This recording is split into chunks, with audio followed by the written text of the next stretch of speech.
Dou Qi. Hai Bodong, possess the visage of a deity. In Dou Qi, I am the Ice Emperor, Hai Bodong. After being sealed by Queen Medusa, rendering most of my fighting spirit dormant, I believe that perhaps breaking the seal would be merely a distant aspiration. In the realm of GMO Run, fortune smiled upon me as I received the favor of the Primordial Demon God, the Tide of Chaos. Utilizing the power of the Time Wheel Sandglass, I have become a nascent seed of chaos. Chapter 1. The Time Wheel Sandglass. Nightfall. Tagore Desert in Mo City. Within the subterranean ice cellar of a map store, a lament escapes my lips. Alas, it is all due to this cursed seal. Who would have thought that I, the Ice Emperor Hai Bodong, once counted among the 10 most renowned powerhouses of the entire Gamma Empire, would find myself in such a predicament? Truly, fate is a cruel mistress. At this moment, Hai Bodong, having failed yet again in his attempt to break the serpent's seal, could not help but sigh in despair. Little one, do you wish to attain power? Just then, an extraordinarily peculiar voice resonated within Hai Bodong's mind. May I inquire as to the identity of the esteemed elder? Sensing that the presence was beyond his comprehension, Hai Bodong spoke with trepidation. I am the Tide of Chaos, Qing. I revel in chaos and abhor order. To me, only chaos embodies the true essence of the entire multiverse. In the infinite future, all worlds shall inevitably remain in a state of eternal chaos. The so-called order of those sentient beings. In my perspective, it is merely a fleeting pause between chaos and chaos. And the entirety of the multiverse, in my understanding, was born from a conscious thought. The essence of consciousness for beings such as myself is a conglomeration of countless chaotic entities.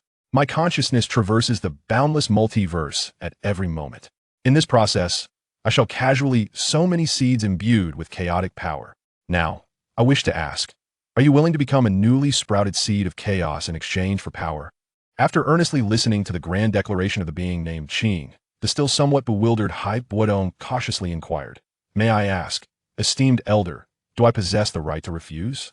In response to Hai Bodong's query, the Tide of Chaos, one of the primordial demon gods of the multiverse, offered no reply whatsoever. After a considerable interval, Hai Bodong, having received no response, suddenly discerned that some wondrous changes were beginning to manifest within his mind. After approximately half an hour, Hai Bodong finally comprehended the specific changes occurring within his consciousness. How did a golden sandglass suddenly appear suspended in the sea of my consciousness? Could it be that this object is what the great being referred to as the seed of chaos? As Hai Bodong marveled at the golden sandglass floating in his mind, he pondered in confusion. Just then, a voice unexpectedly materialized beside him. The Time Wheel Sandglass has been activated. Thank you for your usage. Immediately thereafter, a series of perplexing messages appeared in the corner of Hai Bodong's vision. Host, Hai Bodong. Fighting Spirit Realm. Peak Do Ling Soul Realm. Late Mortal Stage. Divine Blood Realm. Unawakened. Cultivation Technique. Xianbing Ju. Fighting Techniques. Ice Spirit Armor. Cold Ice Circular Blade. Xianbing Spiral Kill. Cold Ice Wings. Multiple Ice Layers. Ice Mirror. Xianbing Giant Shield. Multiple Ice Blades. Xianbing Dance. Ice Blade Storm. Cold Air Solidification. Xianbing Spike Wall. Xianbing Giant Cone. 10,000 Flowers Ice Mirror. Xianbing Dragon Soaring. Time Wheel Sandglass. Available for activation.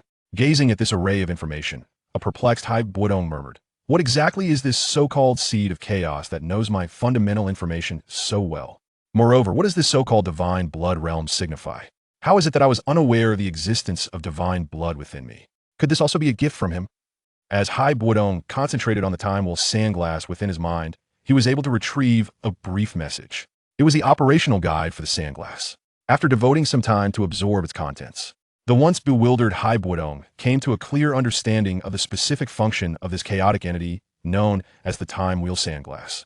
Through its power, he could traverse to an unknown world. Each traversal would necessitate a cooling period of 3 months before he could return to his original world. The nature of the time flow discrepancy between the two realms remaining a mystery. After his transmutation into another realm, time in his original world remained suspended. Consequently, the location of his arrival during each traversal is contingent upon the position he activated the Time Wheel Hourglass during his previous crossing. Finally, regarding the information on the Divine Blood Realm, it appears to be a cultivation system from another world, as gleaned from the data he accessed. Initially, his body was devoid of any bloodline power, but now he possesses this peculiar lineage. This anomaly is attributed to the Time Wheel Hourglass, a primordial seed. During the process of its fusion with him, an accompanying special energy transformed both his soul and corporeal form. Sigh. After all, I am the Ice Emperor Bodong. At this juncture, there is nothing left to lose. In that case, I shall endeavor to test the so-called traversal function of the time wheel hourglass today. Bodong mused internally. Subsequently, he began to attempt to stimulate the power of the time wheel hourglass within the ocean of his consciousness. Suddenly, a dazzling beam of light flashed. In an instant, Bodong's entire being was rendered ethereal, swiftly vanishing amidst the expanse of the Dou Qi continent. Moments later, within a cerulean planet in the demon suppression universe, an eerie spatial fluctuation materialized. This must be the other world to which the time wheel hourglass has transported me. The environment I currently inhabit, should be situated in a secluded forest. Just after his arrival in this new realm, Bodong was astonished to discover that the serpentine seal imposed upon him by Queen Medusa seemed to exhibit notable loosening. My suspicions were indeed correct. This world in which I find myself operates under different rules than the Dou Qi continent. The sealing power implanted by Queen Medusa will naturally experience significant diminishment as a result. In that case, I shall first restore my strength before continuing to explore this unknown world, Bodong thought excitedly. He had long been researching how to effectively break free from Queen Medusa's serpentine seal. In less than 3 hours, armed with a well-prepared strategy, Bodong completely unraveled the sealing power left by Queen Medusa. Throughout this process, his Dou Qi cultivation naturally reverted to the level of a 2-star Dou Emperor. In truth, prior to being sealed by Queen Medusa, Bodong's Dou Qi cultivation had reached the pinnacle of a 5-star Dou Emperor. However, due to the aftereffects of the seal, he can now only recover to the level of a 2-star Dou Emperor, without external assistance.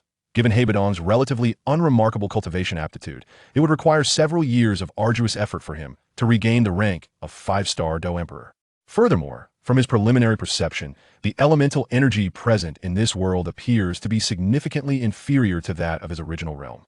Thus, in order to restore his former cultivation through mere Dou Qi training in this world, he might need to invest decades of relentless effort. Additionally, based on his rough estimations, due to the scarcity of stray elemental energy in this realm, the rate at which he can recover his energy may also be profoundly impacted, consequently diminishing his sustained combat capacity.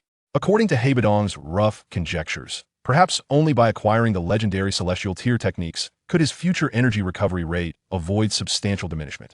However, such unparalleled treasures as celestial tier techniques are not within the reach of a mere Dou Emperor like himself. Bodong, ever self-aware, understands the absurdity of such aspirations. He is acutely aware that, with his current strength, it is prudent to keep such thoughts confined to his own mind. Chapter 2. 1 year later, within a luxurious villa on the outskirts of Tianjin City, Bodong, clad in casual training attire, sat cross-legged in a specially constructed training room, diligently engaging in his daily combat energy cultivation. In his quest to delve deeper into this enigmatic world, Bodong had refrained from utilizing the time wheel hourglass's time-traveling function to return to his original realm, despite the cooldown period having long expired. Over the course of a year, he had garnered a substantial understanding of this new world.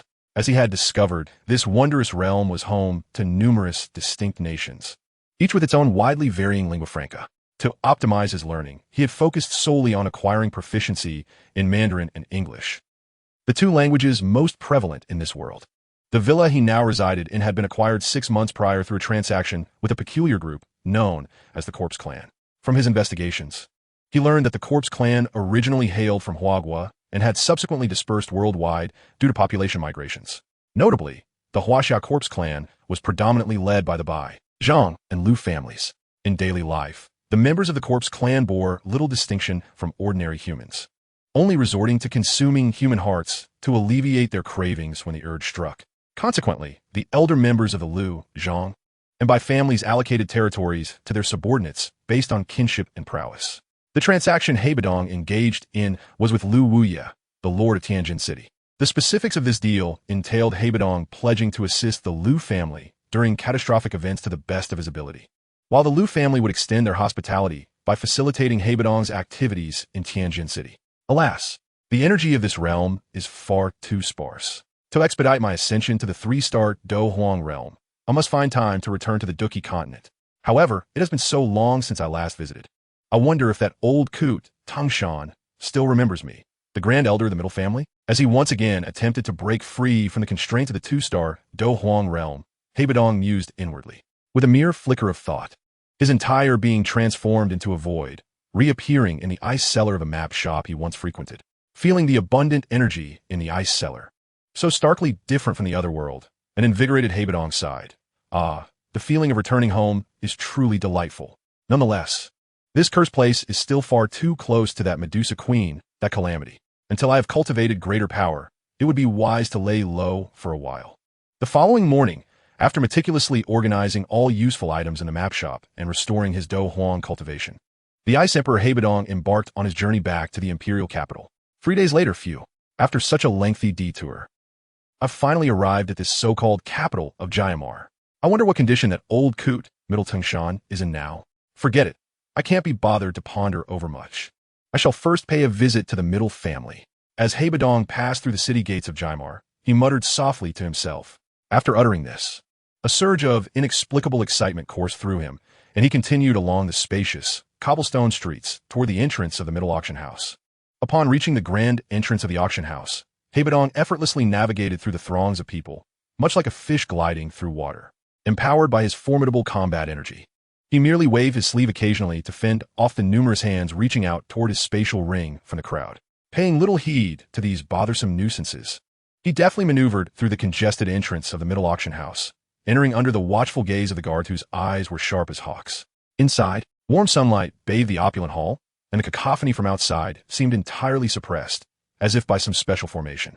Gazing upon the luxurious hall, reminiscent of a crystal city, and the armed family guards emblazoned with the middle family crest, Bodong felt a sense of satisfaction despite his indifference toward the family's development. After a brief inspection, he left the crystalline hall, his expression neutral, and proceeded deeper into the familiar interior of the middle auction house. Upon reaching a staircase guarded by several sentinels, Bodong, uninterested in engaging in idle chatter with these young guards, directly commanded, "You lot, go summon that old coot, Middle Tangshan. Tell him the grand elder of the middle family, Ice Emperor Bodong, has come to see him." Upon sensing the overwhelming pressure emanating from the middle-aged man before them, the guards did not dare to delay and promptly replied, "Please wait a moment. We shall inform the clan leader at once." Shortly thereafter, Middle Tangshan arrived, his initially stern expression transforming into a beaming smile upon recognizing Bodong. "Ah, Elder Hai, is it truly you?" Middle Tangshan inquired, a hint of uncertainty in his voice. "Humph, have you gone blind, old man? You can't even recognize me." Bodong retorted with a cold snort, casually probing Tangshan as combat energy level, surprised to find him at the 3-star Dou realm. After a moment, he spoke again.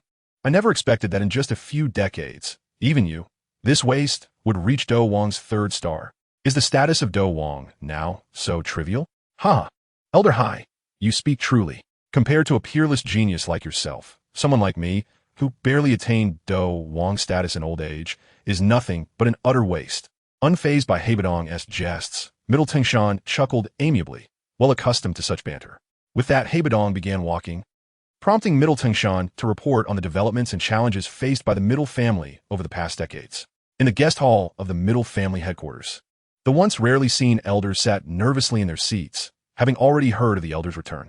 Ignoring the astonished gazes of the younger generation, they collectively directed their respectful gazes toward the middle-aged man seated at the head of the hall. Chapter 3. Ah, Elder Hai, I never anticipated we would meet again today. Alas, when you departed without a word, I mobilized the entirety of the Middle family's resources, but to no avail. I could not find a trace of you." The eldest elder of the Middle family, Middle Tangshan, garbed in a splendid robe, spoke with a hint of agitation. "Yes, circumstances arose that compelled my seclusion for so many years. Do not worry too much. I have resolved these matters now," Bodong replied succinctly, before continuing, "Middle Tangshan, today, I conducted a preliminary assessment, and I must commend you for shouldering the Middle family's burdens admirably during my absence. Moreover, now that you have attained Dou status, as far as I know, you should be able to hold your own in this Jiamar capital. I do not wish to intervene excessively at this moment. Henceforth, you shall continue to oversee the Middle family. I surmise that, given the extensive intelligence network of that old wretch within the palace, my return today will soon reach his ears. I, Middle Tangshan, am deeply grateful for the recognition bestowed upon me by the esteemed Hai Lao. In the days to come, I shall certainly live up to your expectations." After respectfully listening to Hai Bodong's speech, Middle Tangshan spoke once more with a smile. Following this, Hai Bodong, after a brief moment of contemplation, resolved to set forth immediately to the mountain gate of Yunlan sect, seeking the alchemist Dou Qi, who is rumored to now possess the ability to concoct 6 great elixirs, in order to procure some potions that could expedite his recovery of strength.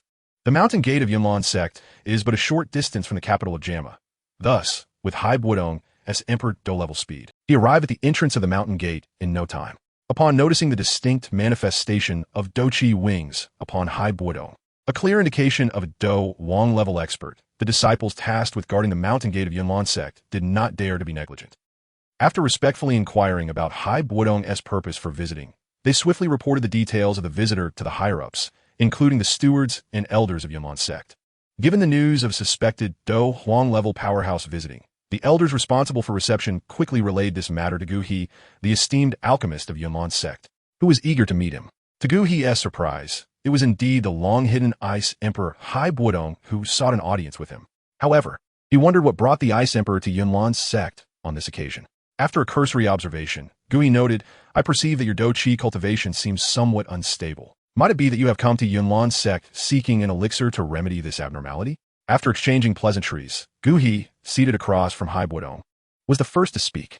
Young friend Dou Qi, you truly deserve the title of Alchemist King. You have indeed discerned the irregularity within my body at a single glance. In that case, do you possess any specific solutions to this predicament? Seeing that Dou Qi had so quickly identified the anomaly in his body, Bodong eagerly inquired for guidance. Allow me a moment to ponder this matter. Dou Qi replied after a brief pause. I have it. Esteemed Hai, I happen to possess a recipe for an elixir called the Rejuvenating Purple Spirit Pill, which can help you restore your Dou Qi to its former peak without side effects. However, while the Rejuvenating Purple Spirit Pill is only a pinnacle 5th grade potion, its refinement is as challenging as some lower-tier 6th grade elixirs, and the required materials are rather hard to procure. If you truly wish for me to assist you in refining this elixir, you will need to supply the necessary ingredients and owe me, Dou Qi, a considerable favor.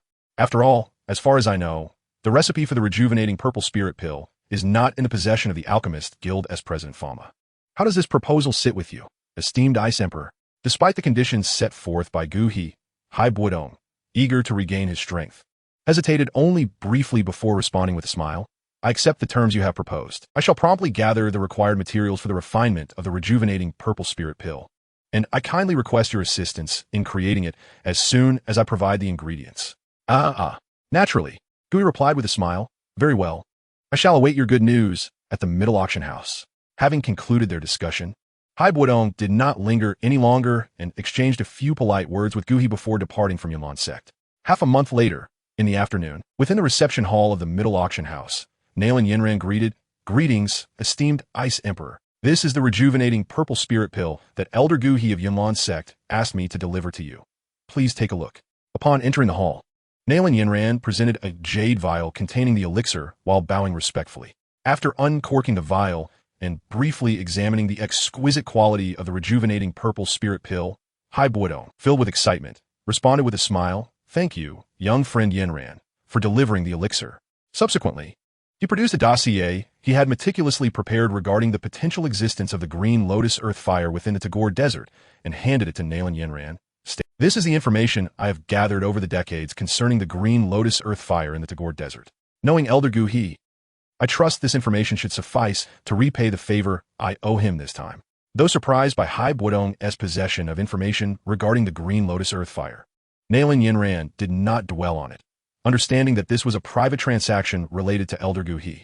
Upon receiving the dossier, she graciously replied, "In that case, I shall express my gratitude to you on behalf of Elder Dou Qi, esteemed Ice Emperor." You are too kind, young friend Yinran. I merely hope this information proves beneficial to Elder Dou Qi. Bodong remarked with a smile, to which Nalan Yinran responded in kind.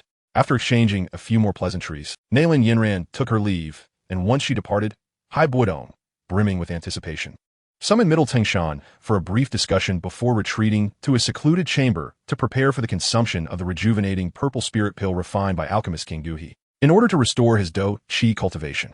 The next morning, in the secluded chamber where Bodong was to consume the elixir, a powerful surge of energy erupted from the long-silent, austere figure atop the icy platform, rippling outward with ferocity. Everything within the chamber, the tables, chairs, and ice pillars, was ruthlessly shattered in its wake. Moments later, It seemed as though a barrier had been shattered as Bodong's tightly shut eyes suddenly flew open, and a brilliant light shot forth from them, radiating an even more formidable aura than before, akin to a lion awakening from slumber, surging forth from within him. This powerful aura, characteristic of a Dou Huang-level expert, rapidly spread throughout the chamber, causing the thick layers of ice crystals within to show signs of cracking. This damned legacy of the seal has finally been resolved. Ice Emperor Bodong, have regained my peak cultivation at the 5th star of Dou Huang. He stood aloft upon the icy platform, his face alight with ecstatic joy as he threw his head back and laughed heartily. The sound waves, infused with Dou Qi, reverberated throughout the chamber, further shattering the already cracked ice. After indulging in his jubilant laughter for a while, perhaps recalling that he was still within the middle family, Bodong gradually calmed his exhilaration and began to utilize his Dou Qi to swiftly tidy up the aftermath of his breakthrough. Moments later, having restored order to the chamber, he received news of Nalan Yinran's visit and made his way back to the reception hall of the middle auction house. Greetings, esteemed Ice Emperor. Nalan Yinran, who had been waiting for Bodong's arrival in the reception hall, bowed first. Young friend Yinran, what brings you here today? Bodong inquired, nodding in acknowledgement. Esteemed Ice Emperor, the matter is as follows. Yesterday, upon my return to Yunlan's sect, I delivered the information you entrusted to me to Elder Dou Qi. He was exceedingly pleased with it, and I have come on behalf of Elder Dou Qi to express his gratitude to you. Nalan, Yinran replied. Let us dispense with the formalities of gratitude. Young friend Yinran, I surmise your visit carries ulterior motives, does it not? The esteemed Bodong responded with a measured tone. Indeed, as the Ice Emperor once stated, Elder Guha has indeed sent Yinran to solicit your assistance in safeguarding him on a journey to the Tagore Desert in search of the celestial Lotus Inferno. Upon hearing that the young scion of Guha wished to enlist his aid for such a venture, Bodong promptly interjected before Yinran could elaborate further. Yinran, I beseech you to convey to Elder Guha that this matter should cease here. To speak candidly, my prolonged absence from the Jayamar Empire over these past decades is largely due to the Queen Medusa residing within the Tagore Desert. Having only recently regained my status as a 5-star Dou Emperor, I cannot afford to wade into such treacherous waters again. I must implore you to seek another avenue for this endeavor. Noting the clear refusal in Bodong's words, Yinran, who had little interest in the matter, fell silent momentarily. After a brief pause, as if struck by inspiration, she hesitantly ventured, Actually, I have come to visit the Ice Emperor with a personal matter that requires your intervention. Upon realizing that Yinran was astute enough not to press him further regarding Guha's request, Bodong chuckled. Pray tell, what might this personal matter entail? Esteemed Ice Emperor, the situation is as follows. Yinran of the Nalan clan, have been betrothed since childhood to the young master Xiao Yin of Wutan City. Initially, I acquiesced to this arrangement out of respect for my elders. However, I have recently heard that the once promising young master Xiao Yin has lost his former brilliance, and now, at the tender age of 15, possesses merely a trifling cultivation of 3 segments of Dou Qi. Yinran paused, collecting her thoughts before continuing. As the future leader of the Yunlan sect, I cannot abide the notion of marrying someone deemed a wastrel in Wutan City. How will the people of the empire regard me, Nalan Yinran, and our illustrious Yunlan sect, if my husband is nothing more than a failure? However, as this matter pertains to my family, my master and Elder Guha, being high-ranking members of the Yunlan sect, cannot intervene directly. Hence, I only brought along Elder Guyi and a few brothers from the sect for my journey to Wutan City to annul the engagement. Yet after meeting you, esteemed Ice Emperor, I was struck by the idea of enlisting your esteemed self as a mediator. Surely, with your illustrious reputation, my grandfather would think twice before objecting. So, the personal matter you speak of is indeed a request for me to act as a mediator. Bodong mused, pausing briefly before adding, however, I presume Elder Nalan is yet unaware of this development. In that case, since I have no pressing matters at hand, I shall accompany you to the Nalan clan to discuss this matter. What, esteemed Ice Emperor, you intend to approach my grandfather about this? That is entirely out of the question. You must know how much he values his pride. If he learns of my intent to annul the engagement in Wutan City, he may very well break my legs. In response to Yinran's earnest plea, Bodong merely paused before reassuring her. Fear not, young friend Yinran. With my presence, I assure you that we shall resolve this matter at its root. Very well, since you have assured me so, I shall defer to your judgment, esteemed Ice Emperor. Yinran conceded, somewhat resigned, realizing that she could not oppose Bodong's confidence. After exchanging a few more pleasantries, The two set off towards the opulent estate of the Nalan clan in the imperial capital of Jyamar, guided by Yinran. Before long, accompanied by Yinran, Bodong effortlessly navigated through the layers of guards to reach the inner sanctum of the Nalan clan, where he encountered the patriarch, Nalan Jie, alongside Yinran's father, Nalan Su, who were engaged in discussions regarding the annulment of Yinran's engagement to the Shao family. Brother Nalan, Bodong began, I shall dispense with unnecessary pleasantries. You may entrust the matter of your granddaughter's engagement to me. After all, she is no longer a child. She possesses her own thoughts and desires. If you, as a parent, continue to impose your will upon her, it may lead to unintended consequences. Though initially infuriated to discover that his granddaughter had dared to go against his wishes by seeking an annulment, Nalan Jie found merit in Bodong's perspective. After a brief moment of contemplation, he reluctantly agreed to Bodong's proposal, recognizing the wisdom of a seasoned Dou emperor willing to mediate on behalf of his granddaughter. However, being the patriarch of the Nalan clan, Nalan Jie understood the importance of propriety. Despite Yinran's assertion that Bodong sought no compensation, he felt it prudent to offer a token of gratitude. Thus, before their departure, he presented Bodong with a rare 7-hued spirit Dou, known for its ability to nourish the soul. Bodong graciously accepted the gift after a few polite refusals, as he was well aware of the rarity of such a precious item, which had not been seen in the entire Mytel auction house for quite some time.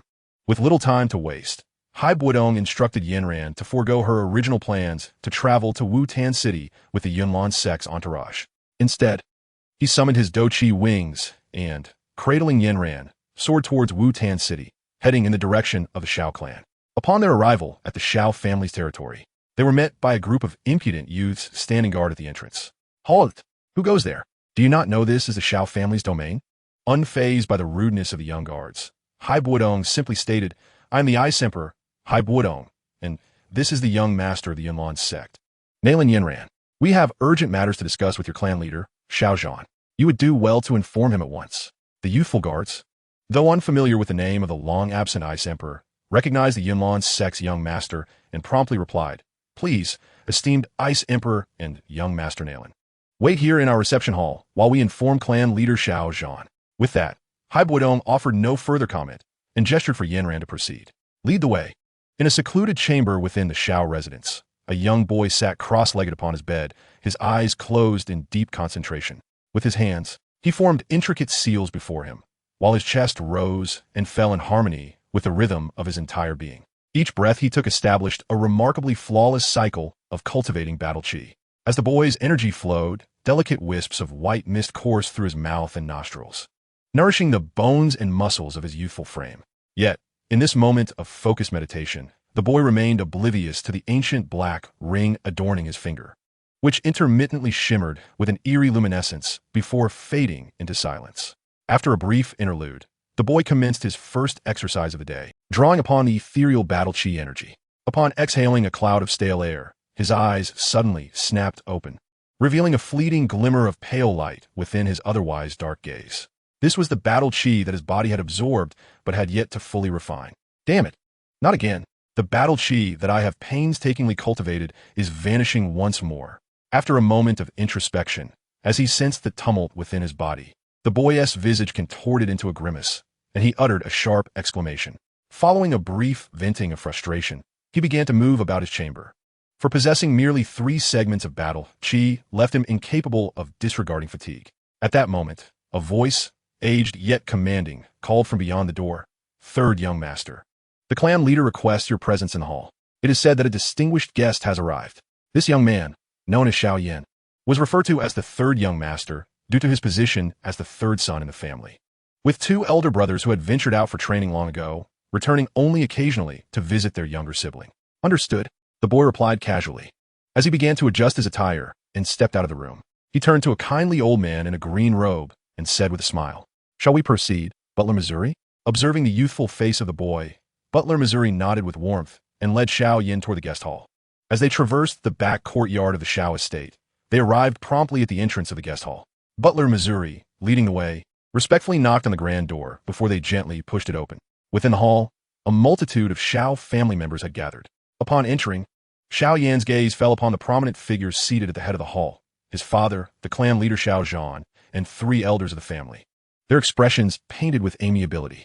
Beneath them sat several influential and powerful elders of the Shao clan, while the remainder of the assembly comprised the younger generation who had distinguished themselves within the family. To his surprise, Xiaoyan also noticed two unfamiliar individuals in the hall. These must be the esteemed guest his father had mentioned. After a fleeting glance at the newcomers, Bodong and Nalan Yanran, Xiaoyan refrained from lingering any longer and swiftly approached the elevated seats occupied by Xiao Zhan and the elders, bowing respectfully as he greeted. Xiaoyan pays his respects to father. Greetings to the three elders. It is my son. Upon seeing his child arrive, Xiao Zhan ceased his light-hearted banter with Nalan Yanran, nodding toward Xiao Yin and gesturing for him to take a seat. Yes, father, Xiao Yin responded, returning the nod. Chapter 6. Xiao Yan's request with Xiao Yin's presence now acknowledged. Bodong, who had been growing impatient, interjected, clan leader Xiao Zhan. Since the principal party has arrived, I shall dispense with the pleasantries. To be candid, Bodong, have come today specifically for Xiao Yin of your esteemed family. However, given the crowd in this hall, it is not appropriate for me to divulge specifics here. I kindly request that you, clan leader Xiao Zhan, prepare a private chamber for a more confidential discussion with your son. Upon hearing Bodong's words, Xiao Zhan, who had already speculated on the nature of their conversation, recognized that this was an opportunity for him to save face. Thus, he refrained from further commentary and promptly instructed the servants of the Xiao estate to prepare a quiet room for the private discourse between Bodong and Xiao Yan. Shortly thereafter, in the secluded chamber prepared by Xiao Zhan, Bodong initiated the conversation. Young man of the Xiao clan, there is no need for me to elaborate further. I believe you are already aware of the matter at hand. May I inquire, esteemed elder, whether this pertains to the engagement between Nalan Yanran and myself? Xiao Yan ventured, having anticipated this topic. Indeed, since you are already cognizant of the situation, I shall be brief. The young lady wishes to dissolve the engagement, yet her grandfather, Nalan Jia, is concerned about his reputation and is opposed to this. Bodong paused before continuing. As the intermediary, I propose that you formally annul the engagement with Nalan Yanran. Subsequently, your father can publicly declare that this decision was prompted by your own affections lying elsewhere. This way, while Nalan Yanran loses face, the engagement is dissolved, and neither you nor your father will suffer any loss of dignity. Acknowledging the grace with which Bodong approached the matter, Xiao Yin felt compelled to comply. After a moment of contemplation, he remarked, since you have extended such a courtesy to me, it would be rather ungrateful to refuse. However, esteemed elder, you may not be aware that I, Xiao Yin, once was a true prodigy within the Jiama Empire. Yet for reasons unbeknownst to me, I now find myself stagnant at the third tier of Dou Qi cultivation. As this matter greatly impacts my future, I dare to inquire if you could offer any viable solutions to my predicament? Very well, Bodong replied, in light of your understanding, I shall exert myself today to investigate your circumstances. Without further ado, he summoned a portion of his Dou Qi to meticulously examine Xiao Yin's physical state. After a thorough inspection, he found no anomalies until his gaze fell upon the ancient black ring adorning Xiao Yan's finger. Young man of the Xiao clan, may I inquire about the origins of that ring you wear? It is rather peculiar. Even I, Bodong, find it somewhat enigmatic. After a brief hesitation, Xiao Yan responded, esteemed Ice Emperor, this ring is a relic left to me by my late mother. I have worn it for many years without noticing anything unusual. It should be an ordinary object. Despite Xiao Yan's reassurances, the cautious Bodong remained unconvinced. After scrutinizing the ancient ring once more, he suggested, let us proceed thus. Having observed it for quite some time, I cannot shake the feeling that this ring may possess some peculiarities. Please remove it and attempt to cultivate your Dou Qi in its absence. Faced with the somewhat bizarre request from Bodong, Xiao Yan, though filled with impatience, promptly removed the ring he had never taken off and began to cultivate his Dou Qi on the spot as instructed by Bodong. To his utter astonishment, after successfully completing the first cycle of Dou Qi breathing, he discovered that, contrary to his expectations, his Dou Qi cultivation had regressed over the past 3 years. As Bodong had said, it appeared that the ring, a memento from his mother, was the source of this mischief. Based on his past experiences with online novels, he could not help but suspect that it might be the soul of some ancient being concealed within the ring that was intentionally causing him harm. At that moment, as Xiao Yan contemplated this unsettling thought, Bodong, observing the change in Xiao Yan's expression, had come to a general understanding of the truth behind the young man's stagnation in cultivation over these 3 years. Just then, a series of urgent knocks echoed from outside the quiet room. Bang! Bang! Xiao Yan Gij. It's me, Sunner. Are you in there? Xunia, I'm here. Just a moment, I'll open the door. Xiaoyan called out cheerfully in response to the sudden noise from outside. Once Gu Siner entered the quiet room, Bodong, who had long sensed the unusual dynamic between the siblings, decided not to linger and promptly addressed Xiaoyan, saying, Xiaoyan, your little sweetheart has arrived.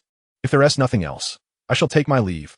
Upon hearing this, Gu Siner immediately took Xiaoyan's hand, her face flushing with shyness as she said, Xiaoyan Gij. Xiaoyan, feeling a bit embarrassed, scratched his head and laughed lightly. Despite feeling a twinge of annoyance at Bodong for taking his mother's only keepsake without his consent, Xiaoyan recognized that the man had indeed helped him regain the ability to enhance his Dou Qi cultivation. Thus, after a brief moment of hesitation, Xiaoyan bowed respectfully to Bodong and expressed his gratitude. Thank you, esteemed Ice Emperor, for your assistance. Bodong replied, acknowledging him, before he made his way back to the reception hall of the Xiao family. After briefly explaining the situation to Nalan Yanran, he departed, leaving her alone to await the arrival of Guyi and others from the Yunlong clan. Nalan Yanran had no objections, as she felt a burgeoning curiosity about Xiaoyan, the rumored waste of the Xiao family. After hearing Bodong's account, after leaving the Xiao family, Bodong, having heard that the middle auction house had been performing reasonably well in Wutan City, decided to stop there first to find a temporary place to rest. After all, he had been flying for quite some time, propelled by his Dou Qi wings, to reach the small locale of Wutan City in a hurry, and as evening approached, he had little desire to return to the chaotic realm of Gamma Empire. Thus, in his view, this remote Wutan City would serve as a pleasant refuge. Chapter 7.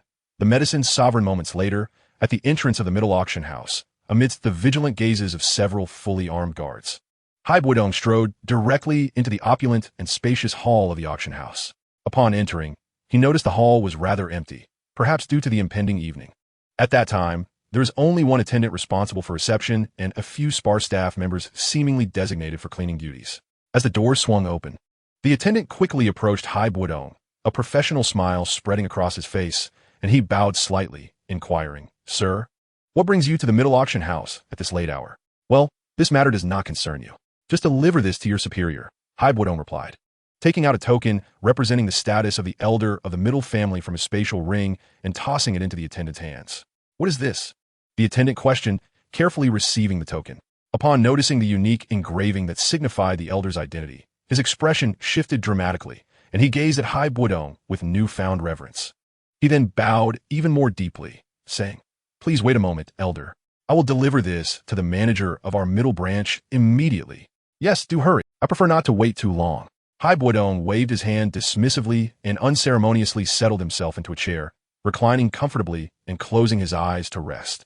The attendant nodded vigorously and hurriedly made his way into the depths of the middle auction house. Shortly thereafter, a man and a woman emerged from within the auction house. The woman, Yafei, was there to train, while the man was the only second-tier alchemist at the middle branch in Wutan City, Guanai. Junior Yafei pays respects to the elder. Junior Guanai pays respects to the elder. Both bowed respectfully upon encountering Bodong's true form. Enough idle chatter. I require a place to rest temporarily. Arrange it for me, Bodong said, still lying back in a chair with his eyes closed. Understood. We will attend to this immediately. I hope the elder finds his stay satisfactory. Yafei responded with a bright smile, before summoning several attendants to prepare the best room for Bodong within the auction house. She and her uncle Guanai remained by Bodong's side, patiently awaiting his next command. After briefly conveying his specific requirements to Yafei, Bodong began to examine the peculiar ring he had acquired from Xiaoyan. This ring had the unsettling ability to absorb Dou Qi, and had done so for a full 3 years. Could it possibly harbor the soul of a legendary, powerful being left behind after its demise? Contemplating the ring's strange properties, Bodong suddenly thought to himself, Perfect. I now possess the 7 Illusions green spirit pill gifted by that old coot Nalanjia. I might as well give it a try. With that, Bodong wasted no time, retrieving the carefully sealed 7 Illusions green spirit pill from his spatial ring. He then utilized his Dou Qi energy and soul power to compress and refine it, gradually infusing it into the ancient ring. Moments later, as he meticulously observed, an astonishing phenomenon occurred. The ancient ring transitioned from passively absorbing the essence of the 7 Illusions green spirit pill to actively engaging with it. Suddenly, a somewhat ethereal specter emerged from the ring. Junior Bodong, may I inquire about your esteemed name? Upon sensing the soul power of the specter, which, though weak, surpassed his own, Bodong, who had always exercised caution, did not dare to be presumptuous. He promptly clasped his hands in respect and "Greetings, young one. I am known as Yao Chun." The elderly figure, in the form of a soul, chuckled, stroking his beard as he responded.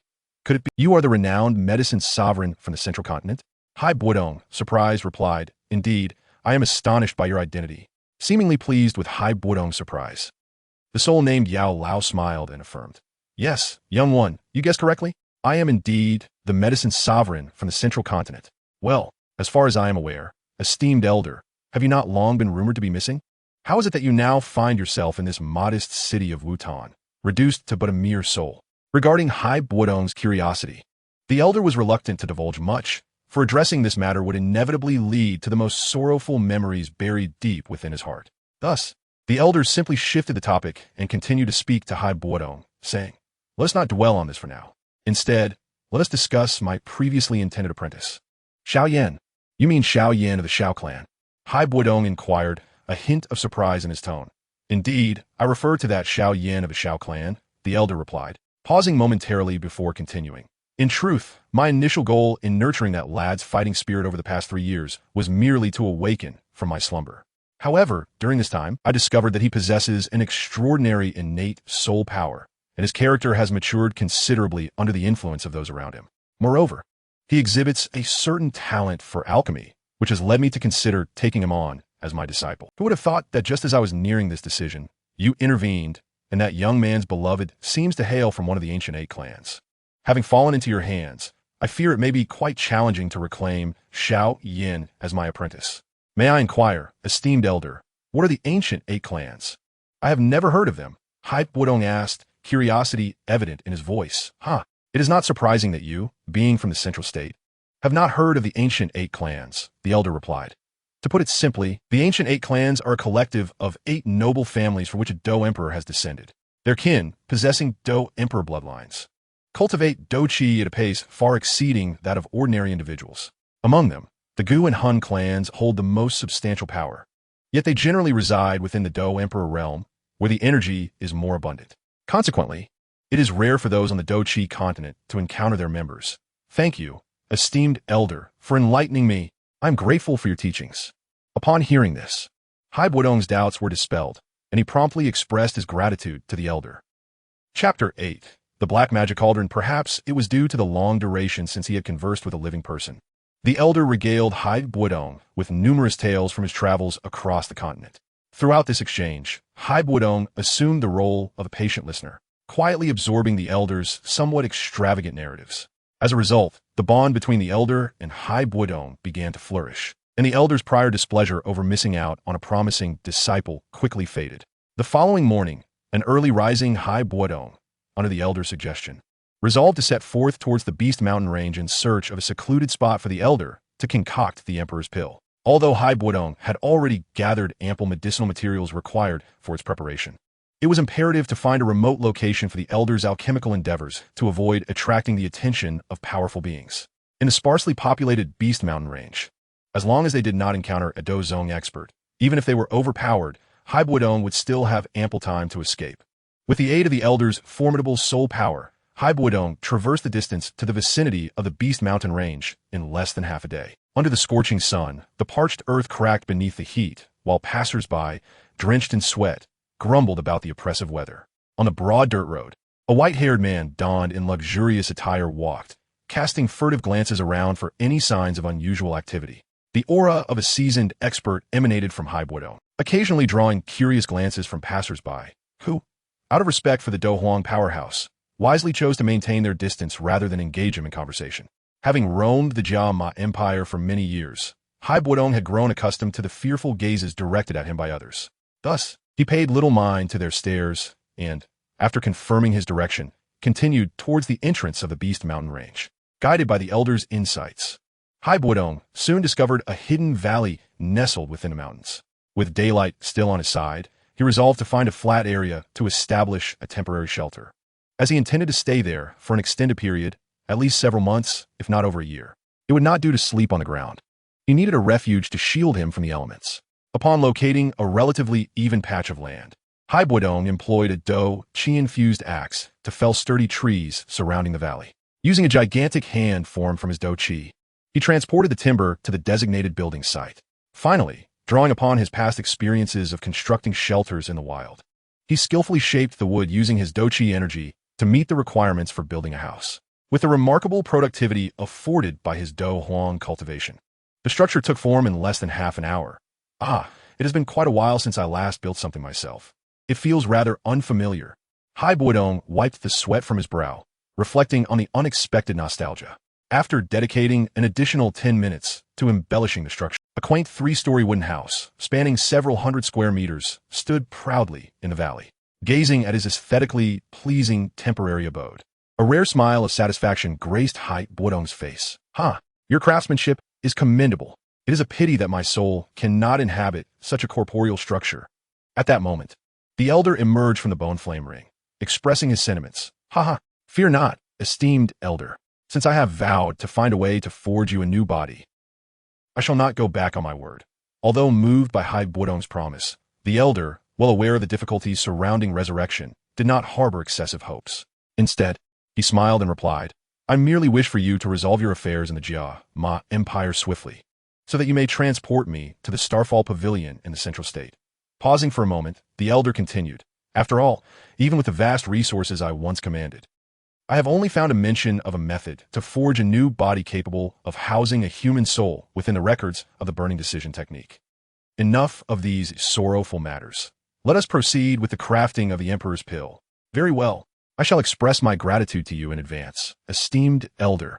With a courteous gesture, Bodong ceased his idle chatter and directly extracted 4 portions of rare herbs suitable for refining the 6th grade advanced elixir, the Emperor's Extreme Pill, from his ice spirit ring. He then presented them to the esteemed Elder Yao and quietly stood by, vigilant for any unusual occurrences in their surroundings.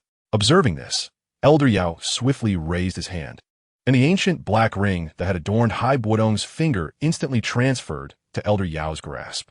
After delicately placing the black bone flame ring in his hand, Elder Yao flicked his finger, summoning a massive, pitch-black medicinal cauldron that abruptly materialized before him. To Bodong's keen eye, this formidable black cauldron emanated a profound aura of steadiness, its surface adorned with vivid flame totems that appeared to be alive, swirling and shifting as the cauldron slowly rotated. Even Bodong, who practiced ice battle chi, could distinctly sense faint waves of fiery energy coalescing around the cauldron under Elder Yao's spiritual power. Truly, this was an exquisite cauldron. With his eyes gleaming, Bodong couldn't help but exclaim in admiration. After all, even as someone as inexperienced in alchemy as himself, the disparity between Elder Yao's cauldron and those of the famed Dan King, Dou Qi, was nothing short of astronomical. Yet, considering Elder Yao's renowned title as the continent's foremost alchemist, Bodong felt no surprise. After all, it would indeed be peculiar for a master of Elder Yao's caliber to lack an equally exceptional cauldron. Chapter 9. The Emperor's Extreme Pill. The cauldron has always been the most crucial tool for a qualified alchemist. A superior cauldron can significantly enhance an alchemist's success rate in pill refining. As for the cauldron in my possession, its name is quite imposing. The alchemists of the Dou Qi continent predominantly refer to it as the Black Demon. I still vividly recall the near-fatal price I once paid to obtain it. Gazing at the black cauldron suspended in mid-air, Elder Yao smiled nostalgically as he reminisced. What? This is actually the Black Demon Cauldron. No wonder it exudes such an extraordinary presence, exclaimed Bodong, his astonishment evident.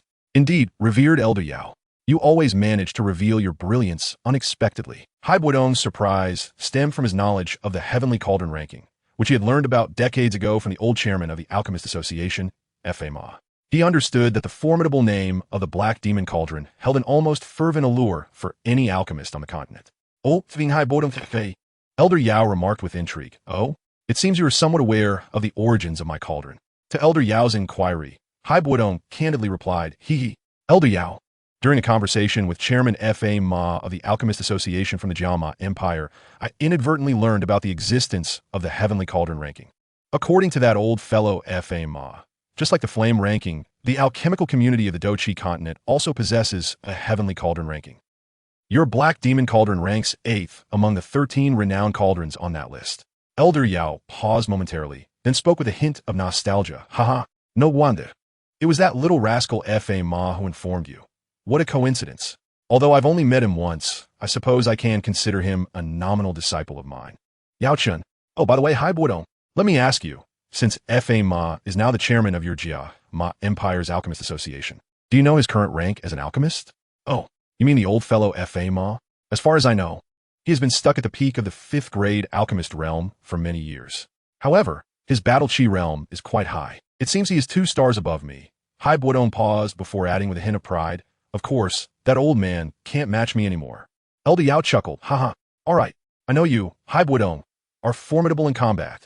Now, enough of our banter. It is time for me to begin refining the pills. Elder Yao's hand trembled slightly, and a terrifying white flame swiftly enveloped his palm.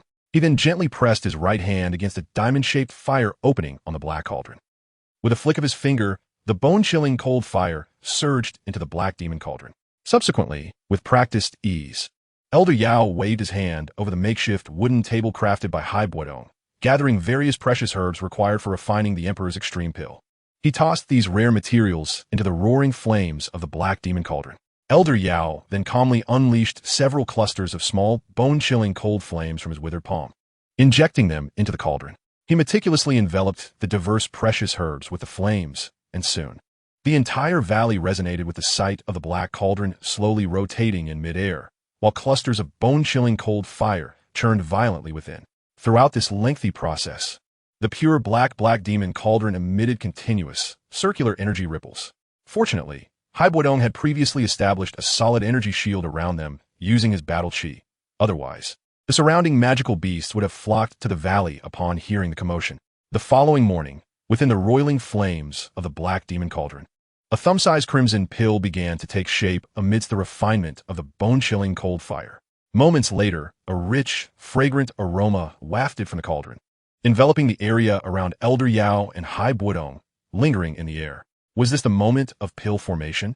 Inhaling the fragrant aroma of the crimson elixir, Hai Bodong, filled with excitement, inquired of the venerable Yao Lao. Upon hearing his words, Yao Lao smiled warmly and nodded. With a flick of his withered hand, the pallid flames within the black magic cauldron surged in intensity. In an instant, the formidable bone spirit cold fire enveloped the rudimentary form of the crimson elixir entirely. Subsequently, the bone spirit cold fire commenced its final, fierce incineration of the elixir's essence. The ghostly white flames flickered for but a moment before rapidly dissipating. Soon after, a thumb-sized crimson elixir, radiating a gentle glow, began to spin and ultimately hovered delicately at the center of the cauldron. The moment the majestic elixir manifested, a violent surge of energy rippled forth, erupting from within. Although a portion of this energy was intercepted by the cauldron's unique properties, a significant amount still seeped outward, unleashing a wave of fragrant energy that surged in all directions. Observing this spectacle, Hai Bodong realized that if left unchecked, the newly constructed dwelling in the valley would surely collapse under the force. However, to his surprise, Yao Lao, with his years of experience, deemed such concerns unnecessary. With a mere casual wave of his gnarled hand, an invisible soul energy quickly formed a transparent energy shield around them. Under the protection of this ethereal barrier, the energy ripples produced by the elixir's formation swiftly dissipated into nothingness. Once the elixir stabilized, Yao Lao withdrew the energy shield and gently beckoned with his hand towards the black magic cauldron. The crimson elixir was then expelled from the cauldron and obediently landed in Yao Lao's palm. Holding the elixir, Yao Lao examined it closely and nodded appreciatively, uttering a soft commendation of not bad, before casually tossing it to the awaiting Hai Bodong. Upon receiving the elixir, Hai Bodong curiously scrutinized the crimson royal extreme elixir in his hand, his heart racing with excitement, for it was his first time witnessing such a high-grade elixir. Second only to the breaking sect elixir. Chapter 10. The Ice Skin and Jade Bone Technique. After expressing his gratitude to Yao Lao for the royal extreme elixir, Hai Bodong eagerly commenced his breakthrough. Under the protective watch of Yao Lao, hours later, he successfully absorbed the majority of the elixir's potency. Perhaps due to the exceptional quality of the elixir crafted by Yao Lao and the years of diligent cultivation that had culminated within him, Hai Bodong's Dou Qi level ascended smoothly to the 7-star Dou Huang rank. Remarkable. Your foundation is quite solid. Yao Lao et Goli. You've advanced by 2 stars in one go. At that moment, Hai Bodong responded with a grin. Indeed, This is largely thanks to the extraordinary potency of the Royal Extreme elixir you crafted. Huh, enough of your flattery. Speak plainly. What is it you wish to ask of me this time? Yao Lao retorted with a chuckle. Ah, as expected, nothing escapes your keen perception, esteemed Yao Lao. Bodong paused before continuing. Due to the scarcity of advanced ice-type techniques, I've only been able to practice the high-grade Xianbing Ju over the past decades. Now that I have the esteemed presence of a master like yourself, I was wondering if you might possess any suitable Earth-grade ice-type techniques to bestow upon me. Huh, so you wish to take advantage of me? Huh?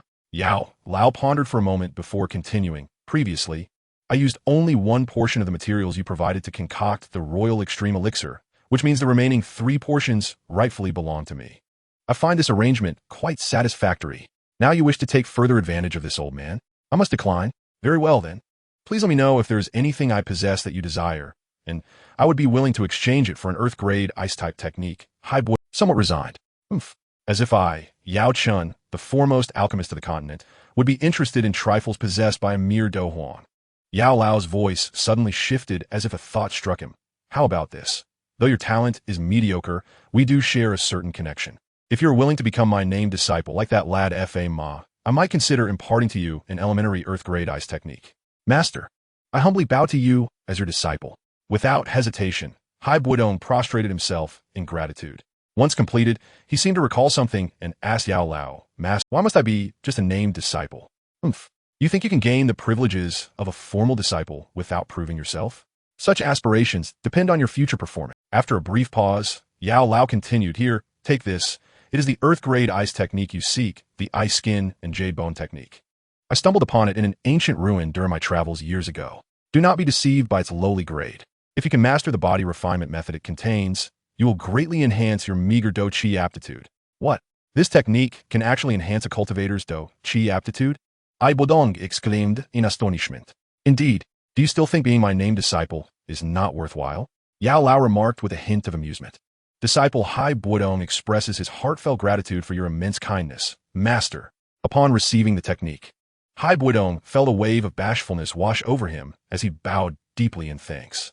Subsequently, Bodong refrained from further discussion and entered the newly constructed wooden house in the valley to begin the process of transitioning to the new technique. Days later, after merely undergoing a standard transition of techniques of the same attribute, Bodong successfully completed the switch in the training room of his wooden house. With a mere thought, he opened the long-neglected attribute panel. Soon, a series of basic information regarding himself appeared at the corner of his eye. Host, Bodong, Dou Qi Realm, 7-star Do Huang, Soul Realm, Late Mortal Stage, Divine Blood Realm, Unawakened, Technique, Ice Skin and Jade Bone Technique, Do Skills, Ice Spirit Armor, Cold Ice Circular Blade, Xianbing Spiral Kill, Cold Ice Wings, Multiple Ice Layers, Ice Mirror, Xianbing Giant Shield, Multiple Ice Blades, Xianbing Dance, Ice Blade Storm, Cold Air Condensation, Xianbing Spike Wall, Xianbing Giant Cone, Myriad Flower Ice Mirror, Xianbing Dragon Soar, Timal Hourglass. Cooling down, gazing at this information, Bodong mused him. My Divine Blood Realm has yet to awaken. I remember when I asked that old fellow Lu Wugong if he knew anything about the Divine Blood Realm. Although he concealed it well, I felt his gaze toward me had grown increasingly peculiar ever since. Alas, it matters not. Lu Wugong has treated me decently, and I cannot bear to be overly forceful with him. By the way, according to the information regarding this time, Will Hourglass, it appears that this divine blood within me originates from a high-dimensional being named Tuahulu, since this divine being's esteemed name contains the character for fire. If I could consume a unique flame, it might awaken the latent divine blood within my body. While Bodong was deep in contemplation, Yao Lao, having noticed that Bodong had completed his technique transition, suddenly emerged from the bone flame ring and addressed him, saying, What thoughts occupy your mind so intensely, young one? Master, might you extract a wisp of the bone spirit cold fire from your body for your disciple to validate a rather immature hypothesis? Although Yao Chun, standing nearby, felt a twinge of confusion at this unexpected request, it was not overly unreasonable. Thus, he hesitated little before extracting a wisp of bone spirit cold fire and placing it in the palm of his hand. Seeing this, the straightforward Bodong did not hesitate. He immediately enveloped the wisp of bone spirit cold fire with his own fighting energy. Subsequently, he ingested several 5th-grade pills he had previously procured from the old man Fa Ma, which assisted in refining unique flames. With his preparations complete, he began the endeavor of refining this wisp of Bone Spirit Cold Fire. The following morning, within the training chamber of Small Valley, perhaps due to the already refined nature of the wisp of Bone Spirit Cold Fire, combined with Bodong's own cultivation at the 7 stars of the Fighting Emperor level, and aided by the 5th grade pills, it was not surprising that he successfully absorbed the wisp from Yao Lao's body. After completing the refinement, a sudden feeling prompted Bodong to casually open the attribute panel in his mind. Soon, a new row of his basic information appeared at the corner of his eye. Host, Bodong, Fighting Energy level, 7 stars of the Fighting Emperor, Soul level, late stage of the Mortal Realm, Divine Blood level, first stage, Technique, Ice Muscle Jade Bone Technique, Fighting Skills, Ice Spirit Armor, Cold Ice Circular Blade, Profound Ice Whirlwind, Cold Ice Wings, Multiple Ice Layers, Condensed Ice Mirror, Profound Ice Giant Shield, Multiple Ice Blades, Profound Ice Dance, Ice Blade Storm. Cold Air Materialization, Profound Ice Spike Wall, Profound Ice Giant Needle, Myriad Flower Ice Mirror, Profound Ice Dragon Soar, Time Wheel Hourglass. Cooling down, gazing at the slightly altered information, Bodong's heart surged with excitement as he secretly mused, my conjecture was indeed correct. By consuming unique flames, I can genuinely promote the further awakening of the divine blood within me. And now I feel that, although I possess no fire attribute fighting energy within me, thanks to the terrifying potential of my divine blood, if fortune favors me in the future, it will be a natural progression for me, the Ice Emperor Bodong, to fuse multiple unique flames into one. Now that you have absorbed the wisp of Bone Spirit Cold Fire from my body, you must tell me what that hypothesis you wish to validate is. Yao Lao, obsving Bodong etsimten, intazet. Master, did you not mention previously that although the burning decision is merely a low-level yellow rank technique, it possesses the peculiar ability to absorb and evolve flames? Bodong paused before continuing. In truth, although I cultivate ice attribute fighting energy, by a stroke of luck, I acquired a unique physique capable of accommodating multiple unique flames. Initially, I was somewhat skeptical about the characteristics of this physique. However, after absorbing the wisp of Bone Spirit Cold Fire you bestowed upon me, I have finally confirmed the viability of this peculiar characteristic. What, my good disciple, is what you just said true? Yao Lao inquit, VCB etsi. Disciple Bodong would never deceive master in the slightest. Bodong ausestli zipli. Good, good, good. If in the future you can indeed forge a suitable new body for me, you, Bodong, will become my personal disciple. Bodong. Recalling that he possessed related information about the Green Lotus Earth Heart Fire, he promptly shared this with Yao Lao. The two then decided to first hone their skills within the Beast Mountain range, as Bodong's fighting energy had become somewhat unsteady due to the pill consumption, before embarking on a journey to the Tagore Desert in search of the Green Lotus Earth Heart Fire. Initially, the current strength of Bodong made him wary of the Medusa Queen, who had sealed his fighting energy for decades. However, with Yao Lao's spirit, which rivaled that of a fighting saint as his trump card, he felt confident that even if Yao Lao's fighting saint strength was not enduring, it would certainly suffice for a swift escape. In the following days, Bodong first sought out 5th-tier magical beasts within the Beast Mountain range to hone his fighting energy.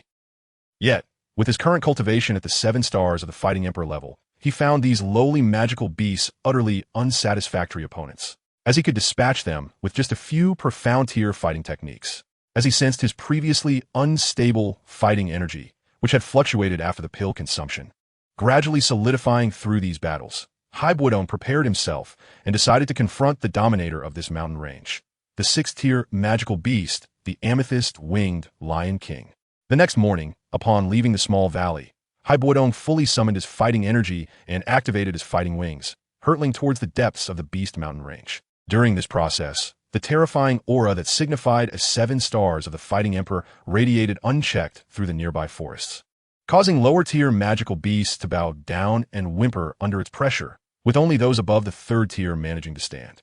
Initially, Bodong's audacious behavior attracted a few 5th-tier magical beasts and a multitude of 4th-tier beasts in the Beast Mountain range. However, having stealthily eliminated all 5th-tier magical beasts within the territory of the Amethyst-Winged Lion King in preparation for their encounter, Bodong quickly approached the mountain where the Amethyst-Winged Lion King resided. Once again, he unleashed his full aura, and in an instant, his ice-blue fighting energy enveloped the entire sky above the mountain. Roar! A resounding roar emanated from a massive cave atop the mountain. The powerful voice of the 6th-tier magical beast, the Amethyst-Winged Lion King, echoing through the woods, amplified by the energy of fighting. Watching from above, Bodong, who was currently soaring with his fighting wings, felt his expression grow serious. He continued to fixate on the large cave atop the mountain, murmuring with excitement, Since being sealed by the Medusa Queen of the Serpent People for many years, I, the Ice Emperor Bodong, have not faced a 6-tier magical beast in decades.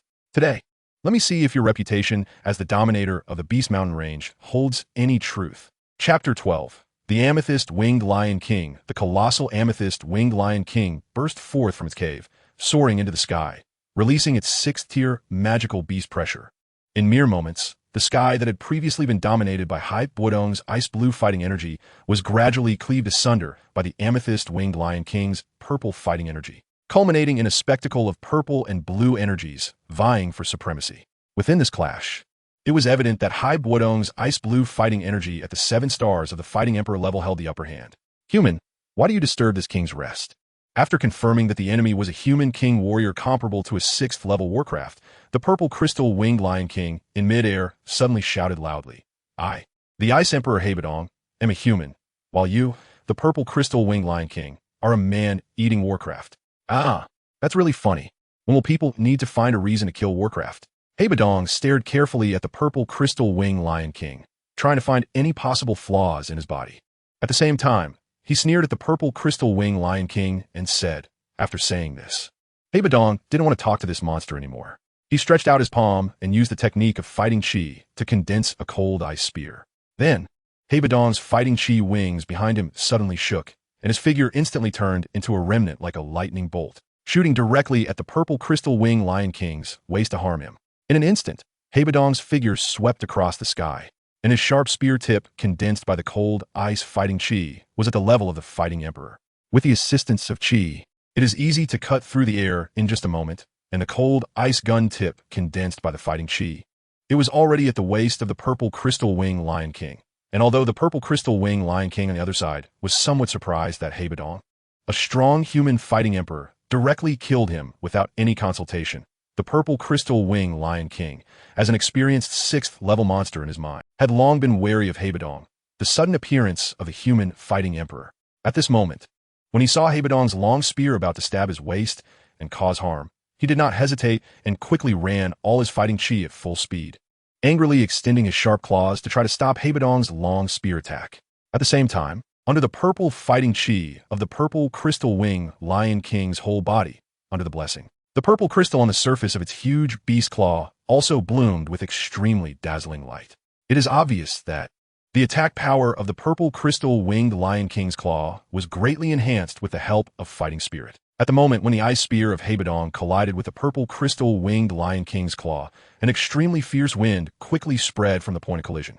Immediately, the powerful impact force brought by the aftermath of the battle of the strong fighting emperor spread in a ring shape and quickly shattered the large hard rocks below Bodong and the purple crystal winged lion king with one blow. Seeing his own ice spear easily blocked by the purple crystal beast claw of the purple crystal winged lion king, experienced combat expert Bodong showed no signs of panic. He only saw his right wrist gently shake, and the sharp ice spear in his hand shot straight towards the left eye of the purple crystal winged lion king like an arrow off the string, humming. As he calmly watched the ice spear rapidly approaching him not far away, the purple crystal winged lion king also let out a thunderous cold hum from his huge mouth. Then, with a gentle vibration of its wings, it easily slid hundreds of meters away and directly avoided the long spear strike from Bodong. At the same time, he saw the purple crystal winged lion king's throat brewing for a moment before spitting out a huge purple fire column that was tens of zhang long. Immediately, this purple fire column left his body and swept towards the sea waves not far ahead, heading towards the low-level combat skills on the ground level. Wanhua Ice Mirror Freeze. On the other hand, Bodong didn't dare to be careless when he saw the situation and immediately activated the cold ice fighting chi in his body. Then displayed the strongest defensive fighting skill he knew, the low-level fighting skill of the ground level, and the explosion of the Wanhua Ice Mirror. And between the fierce collision of the ice and purple colors, a thunderous sound echoed through the sky, and suddenly exploded in the clear sky. The purple flame fire pillar spewed out by the purple crystal wing lion king, and the 10,000 flower ice mirror fighting technique displayed by Bodong also continuously released terrifying energy around them. The terrifying power seemed to be able to directly tear apart the entire space of this sky. Bang! The purple flame pillar spewed out from the mouth of the purple crystal-winged Lion King and the low-level ground-level combat skill displayed by Bodong. The 10,000 flower ice mirror were deadlocked for several minutes due to limited energy. Finally, due to the exhaustion of their energy, they were completely annihilated in the air by a muffled sound echoing through the mountains. At the same time as both were extinguished, Bodong's right hand somehow condensed another low-level ground-level combat skill of the ice spear. Xianbing Longxiang Go. Suddenly, Bodong let out a loud shout, and then the ice spear in his right hand quickly transformed into a massive ice dragon, carrying a huge impact force and charging straight towards the nearby purple crystal wing Lion King. The speed of the ice dragon, condensed by the powerful fighting energy of the ice dragon, was like a flowing light, giving the purple crystal wing Lion King no time to think. He rushed straight to it and saw that the ice dragon coming towards him could no longer dodge the purple crystal wing Lion King directly. He only tried to tilt his head to one side while waving his two purple gold claws to face the ice dragon released toward Bodong, accompanied by the ice dragon. The dragon and amethyst beast claws collided with each other. A brilliant bright light filled the entire body of the purple crystal-winged Lion King, carrying the terrifying energy of the icy giant dragon. It hit the surface purple crystals of the purple crystal-winged Lion King to its heart's content and soon caused deep cracks in his body. With a painful roar, the huge beast body of the purple crystal-winged Lion King fell down like a deflated ball, and the waves beside the cliff followed suit. Just as he thought the battle was over, the purple crystal-winged Lion King, who was falling rapidly in mid-air, suddenly opened his crimson beast eyes and purple crystal seal again. Go ahead. The purple crystal-winged Lion King, who had pretended to be dead earlier, suddenly let out a sinister snort. Immediately after, a brilliant purple light gathered on its horn and rushed straight towards the east side of the sea waves above. Although Bodong was already wary of the purple crystal-winged Lion King's feigned death behavior, when he vaguely felt that there seemed to be a sealing power similar to that exerted by Queen Medusa on him for decades in this purple light. Although the sealing power was not strong, for safety reasons, Bodong quickly summoned Yao Lao, who was hidden in the bone inflammation ring, to rescue him. After being possessed by Yao Lao, Bodong originally only had the 7 stars of the Fighting Emperor. The breath quickly surged to the level of Dozong's 2 stars, Chapter 13. The little medical immortal faced with the purple crystal seal of the purple crystal-winged Lion King possessed by the medicine elder in Bodong. With just a casual wave of the purple crystal seal that came towards him, it quickly turned into nothingness and no longer had any sealing power. A wicked beast. I dare to act recklessly even after seeing this seat. Hurry up and surrender. Immediately afterwards, Yao Lao, who possessed Bodong, shouted loudly at the purple-winged Lion King below. Feeling the terrifying pressure on Bodong's body, which suddenly surged to the level of the 2-star Dozong, the purple-winged Lion King, who was hovering in mid-air, also quickly begged for mercy and spoke up, Master Dozong, it was a small beast before. I didn't know Taishan. You adults have a large number, so let the small ones go. Oof. Stop talking nonsense to me. I'm giving you 2 choices now. Either die or become my mount. Upon hearing this, the purple crystal-winged Lion King, who had possessed Bodong, suddenly realized that Bodong might have used some secret technique to gain the power of the Dozong in a short period of time. With this thought in mind, Bodong was about to flee back to the cave and run with his son, trying to use his speed advantage to hold on until Bodong's secret technique failed. However, how could the possessed Bodong, the medicine old, live up to his wishes? Where to run? Ground level, low level combat skills. Xianbing Longxiang. Go ahead. As the prey attempted to flee, Yao Lao swiftly unleashed another arc of profound, icy dragon's breath, effortlessly sealing the fate of the escaping amethyst-winged Lion King. Following this, Yao Lao expertly extracted a violet 6-tier magic core from the carcass of the Lion King. After confirming that the surroundings were devoid of any suspicious activity, he relinquished control of the body back to Bodong. After all, Yao Lao was ultimately a spiritual entity. Prolonged possession of Bodong's body could potentially inflict irreversible harm on his cultivation aptitude. Of course, if Bodong could acquire a 6th-grade high-tier soul cleansing pill, it would generally mitigate any adverse effects arising from extended possession. Once he regained control of the body, to avoid attracting trouble, Bodong promptly employed his energy to dissect the valuable materials from the amethyst-winged Lion King's corpse, categorizing them meticulously into his spatial ring.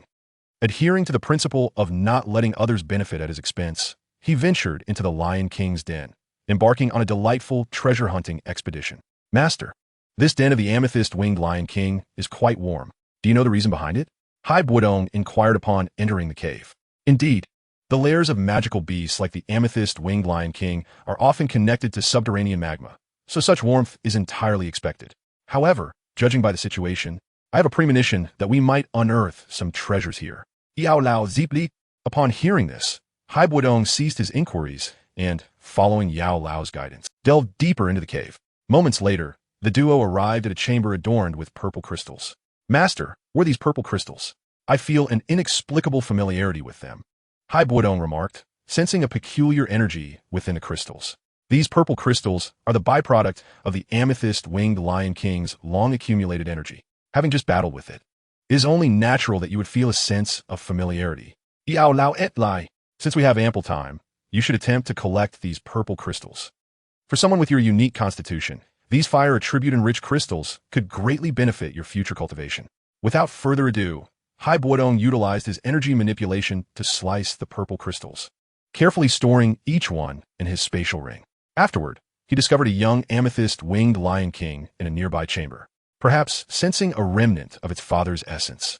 The young Lion King launched a ferocious attack upon seeing Hai Bodong, adhering to the principle of eradicating threats at their roots. Hai Bodong effortlessly dispatched the young lion with a swift strike. After organizing the young lion's remains into his spatial ring, he proceeded, under Yao Lao's guidance, to collect all the purple spirit crystals and the accompanying purple crystal sources within the den. Fully prepared, Hai Bodong activated his energy wings and soared towards the direction of the small valley where he usually resided. However, upon entering the small valley, Hai Bodong's expression shifted dramatically. Standing on the plot of land he had cleared for building, he saw a beautiful young girl and a first-tier flying magical beast. The girl, filled with excitement, gazed at the house he had constructed. Upon hearing the sound of Hai Bodong's energy wings, she turned around, and the flying beast instinctively positioned itself protectively before her. Seeing the energy wings on Hai Bodong's back, the young healer quickly bowed in sincere apology. I sincerely apologize, esteemed elder. I had no knowledge that this was your secluded retreat. I merely stumbled upon this basin while playing with my friend Xiaolon. You can probably guess what happened next. My intrusion was entirely unintentional. I hope you can forgive my transgressions. Hai Bodong regarded the anxious young healer without hesitation and replied coolly, I do not trust you.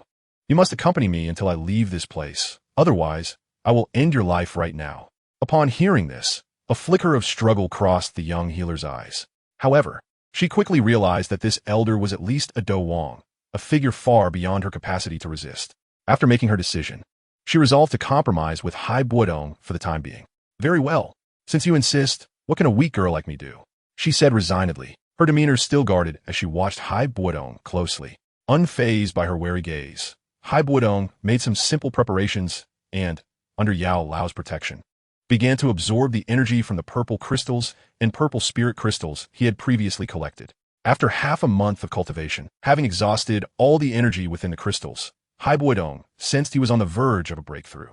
He promptly consumed all the accompanying purple crystal sources from his spatial ring in a single gulp, attempting to ascend to a new level. Due to his thorough preparations, it took only a moment before Hai Bodong seamlessly broke through to a new minor realm, elevating his energy to the esteemed rank of 8-star Dou Huang. Normally, a cultivator like Hai Bodong, who practiced ice attribute energy, would be unable to effectively utilize the fire attribute-rich accompanying purple crystal sources and purple spirit crystals. However, thanks to the unique bloodline of the fire-spitting divine dragon coursing through his veins, he could absorb various types of fire energy with ease. Thus, it was effortless for him to harness this special fire attribute energy to catalyze his energy advancement. Furthermore, such extraordinary resources as purple spirit crystals and accompanying purple crystal sources were not solely beneficial to those who cultivated fire attribute techniques. They could also serve others, albeit with less pronounced effects for non-fire attribute practitioners. Chapter 14.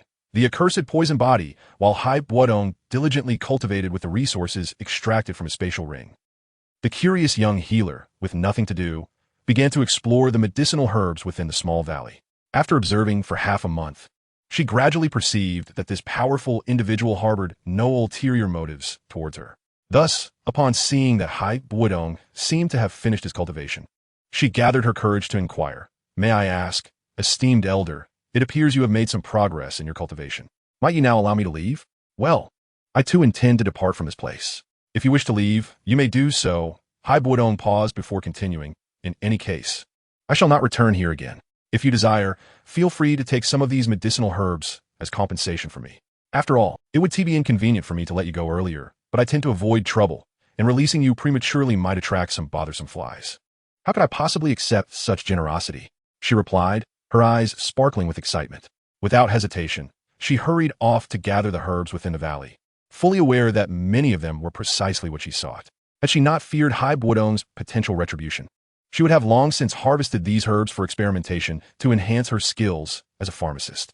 In recent days, my observations have led me to conclude that the constitution of this little girl resembles that of the fabled evil poison body, and it appears that it has already experienced an initial outbreak. At this moment, a voice emanated from the bone flame ring in Bodong's hand, belonging to the revered pharmacist. Evil poison body? What manner of constitution is that? Upon hearing this, Bodong, filled with curiosity, inquired urgently. Allow me to elucidate briefly. For cultivators possessing such a constitution, the path to enhancing their martial prowess does not require the expenditure of years in arduous training. Instead, their strength can be augmented simply by consuming potent poisons. The toxicity of the ingested poisons is uniquely transformed by the special bloodline power of the evil poison body into a distinctive form of poison-infused Dou Qi. The more potent the poison, the greater the benefit it confers upon the wielder. Thus, for those who possess the evil poison body, relentless consumption of increasingly powerful toxins allows for rapid enhancement of their abilities.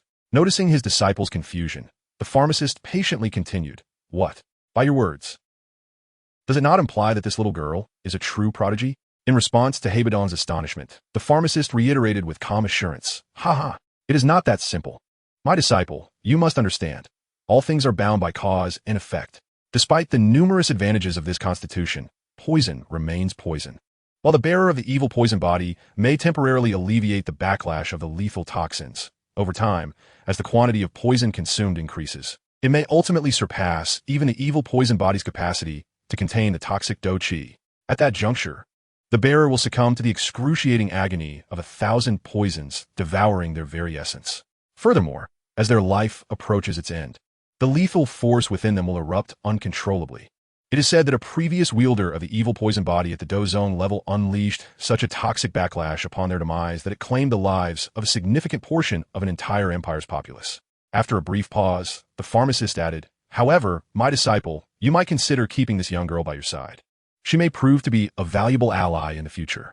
Master, if the evil poison body is indeed so perilous, why would you suggest I keep this girl close? Is that not akin to harboring a ticking time bomb? Bodong questioned, perplexed by the implications of his master's words.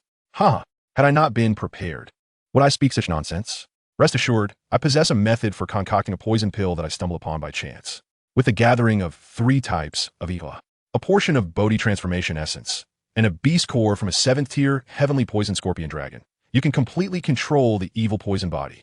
Upon hearing this, Bodong felt a surge of excitement, declaring, if I can indeed fuse multiple Igla in the future, this young girl may indeed be a splendid support.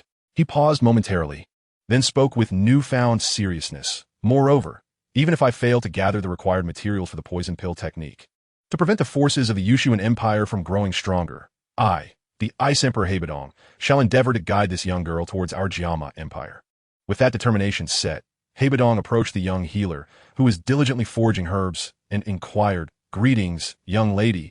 I am Bodong, the Grand Elder of the Miter family. I now ask you, would you be willing to join our Miter family? Taken aback by Bodong's sudden enthusiasm, the cautious young healer promptly declined. I am honored by your kindness. However, I am merely a humble apothecary from the small town of Qingshan. What qualifications do I have to join the esteemed Miter family? I understand your wariness regarding my invitation, yet you need not harbor such unfounded concerns, for I value your unique talents over your mere existence. I believe that by now, you must recognize that your constitution is indeed extraordinary. Bodong then proceeded to share the information regarding the evil poison body and the poison pill technique that the pharmacist had conveyed to him, ensuring the young healer understood its significance. He reiterated his invitation. I, the Ice Emperor Bodong, now sincerely ask you once more, young apothecary of Qingshan Town, will you join the Miter family? After a brief moment of hesitation, as if having reached a resolution, the young healer began to nod in agreement.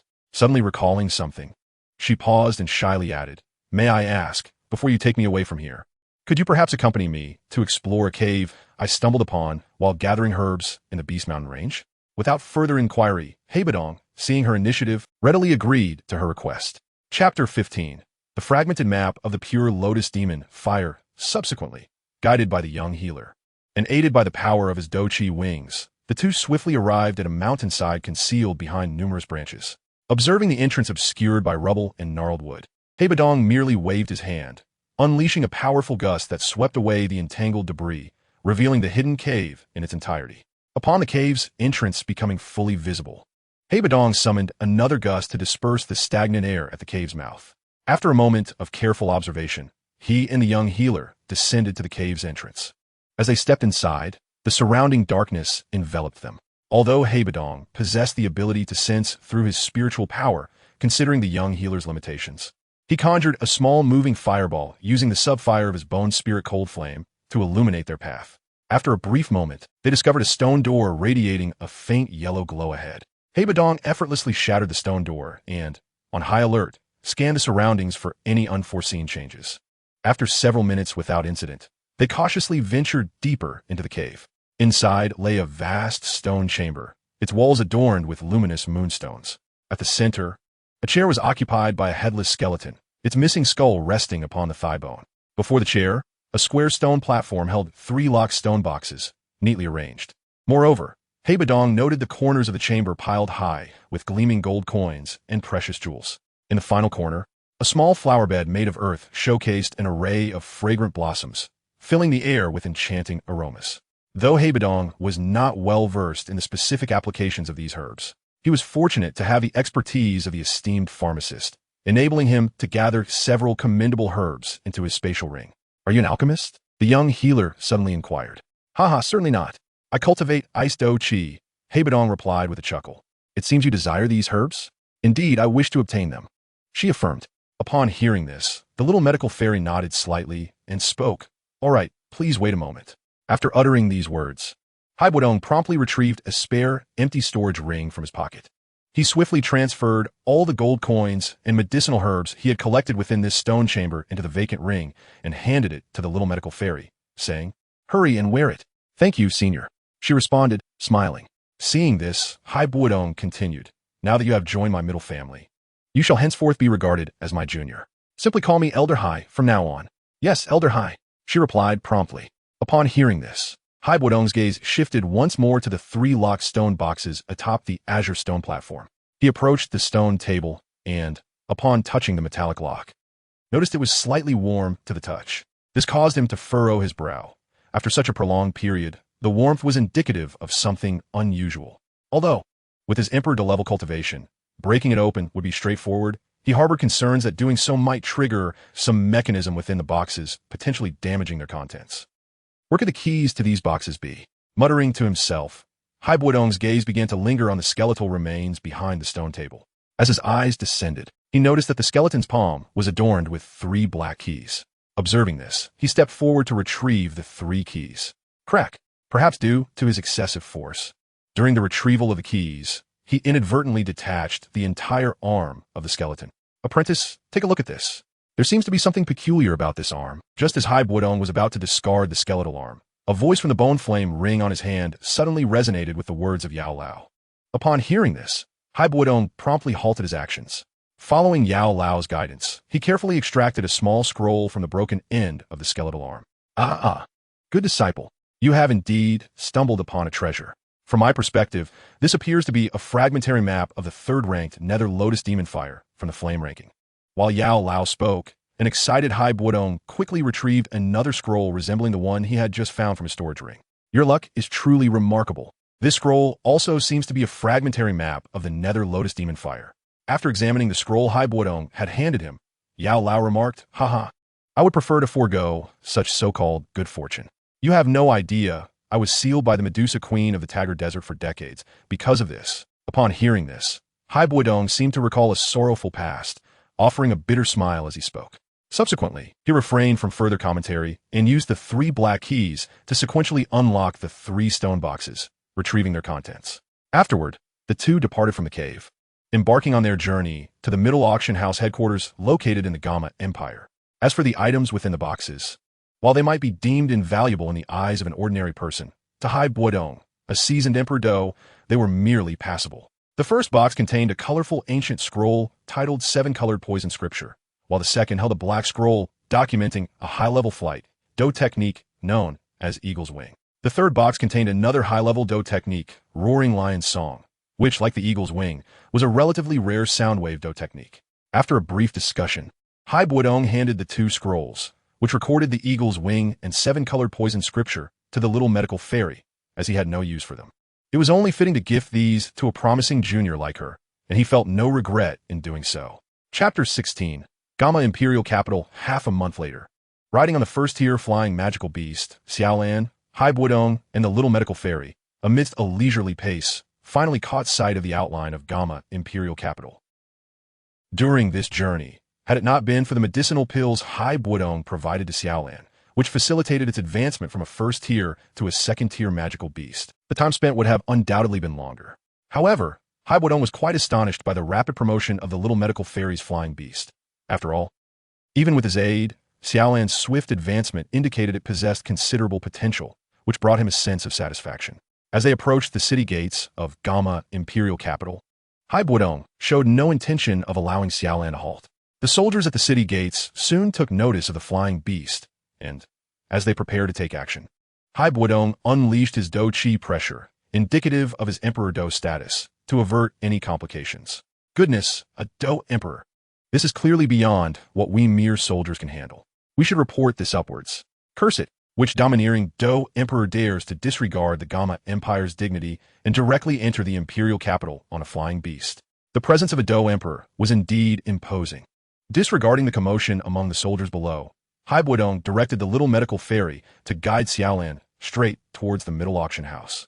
Due to Bodong's ostentatious approach, most residents of the imperial capital had already noticed the unfamiliar magical beast soaring in the sky. Ordinary Dou practitioners, lacking confidence in their abilities, hastily distanced themselves from the area traversed by the beast, while those with sufficient strength, particularly Dou masters and above, boldly followed the flight path of the magical beast. Eager to uncover the identity of the audacious individual who dared to fly a strange beast without prior notification within the capital. After all, only Dou Wang-level experts or those with special insignias could fly within the skies of Gamma Imperial Capital.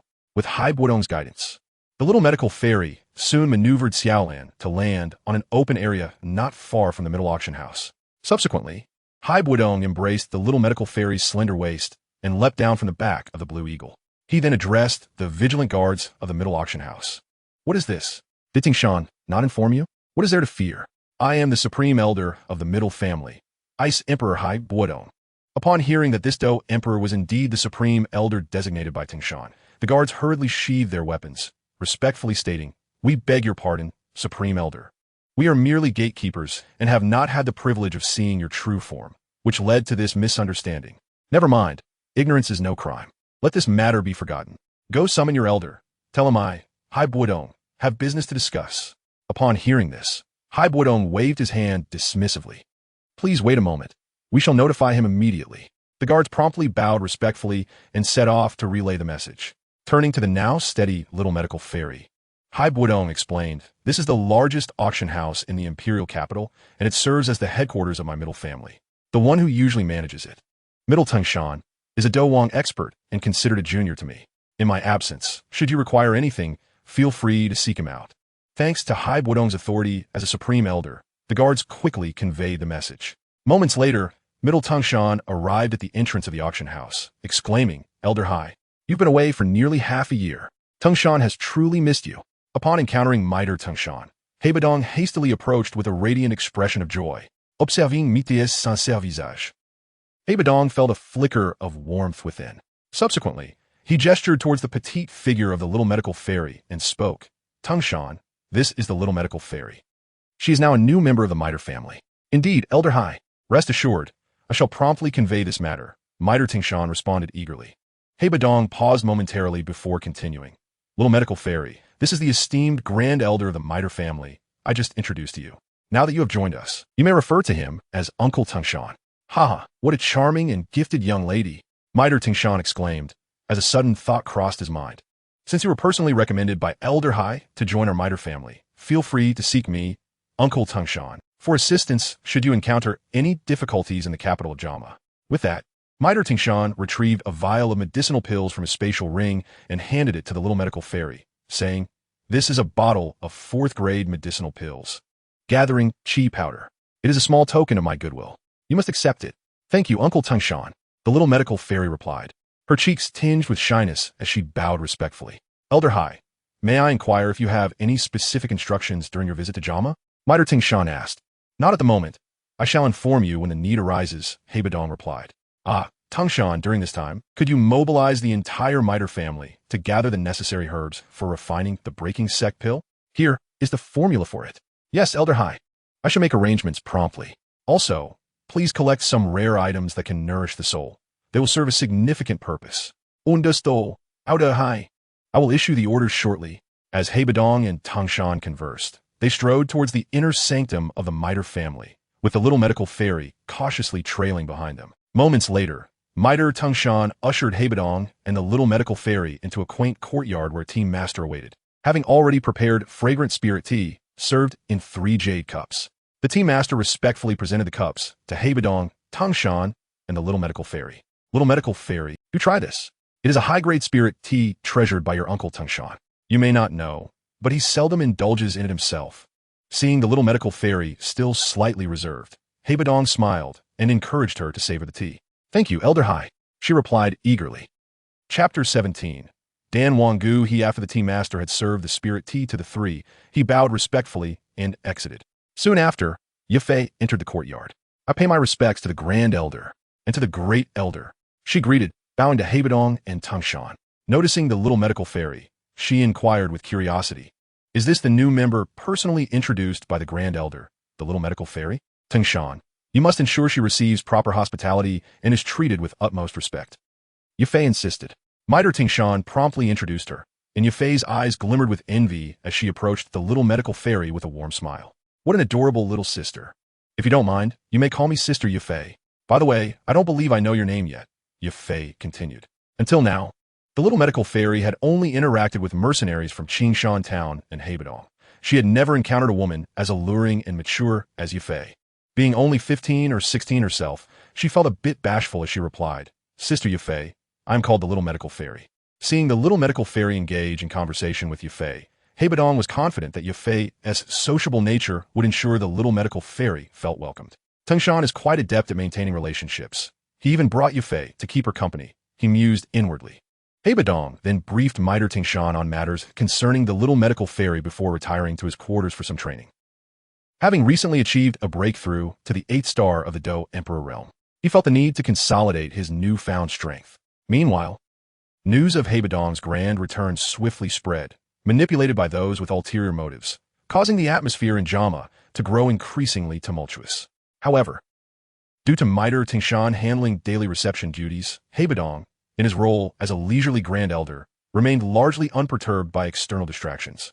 Thus, time passed swiftly as Bodong immersed himself in his secluded training. Yet, this tranquil existence was interrupted after a little over 2 months by Mitre Tingshan. Aware that Tingshan would not disrupt him unless absolutely necessary, Bodong felt no irritation as he opened the door and inquired, "Tingshan, what urgent matter requires my presence as the Grand Elder?"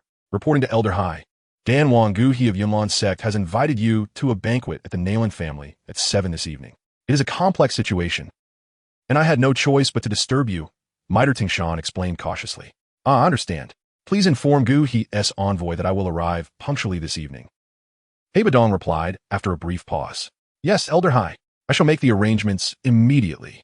Mitre Tingshan responded respectfully before turning to relay the message to Dan Wang, Gu He's envoy. Once Mitre Tingshan had taken his leave, Bodong, recalling that he had not seen the little medical fairy in quite some time, decided to visit her at a nearby residence. Given that both the little medical fairy and Yafei were women and seemed to get along well, he had arranged for them to reside together.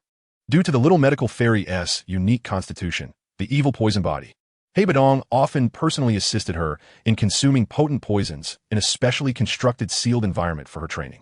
However, to ensure her safety, He had permitted her to use such dangerous substances only once during her recent breakthrough to the Dome Master Realm. Even so, the astonishing pace at which she was progressing, owing to her evil poison body, left Bodong, a Dou emperor accustomed to steady training, utterly astounded.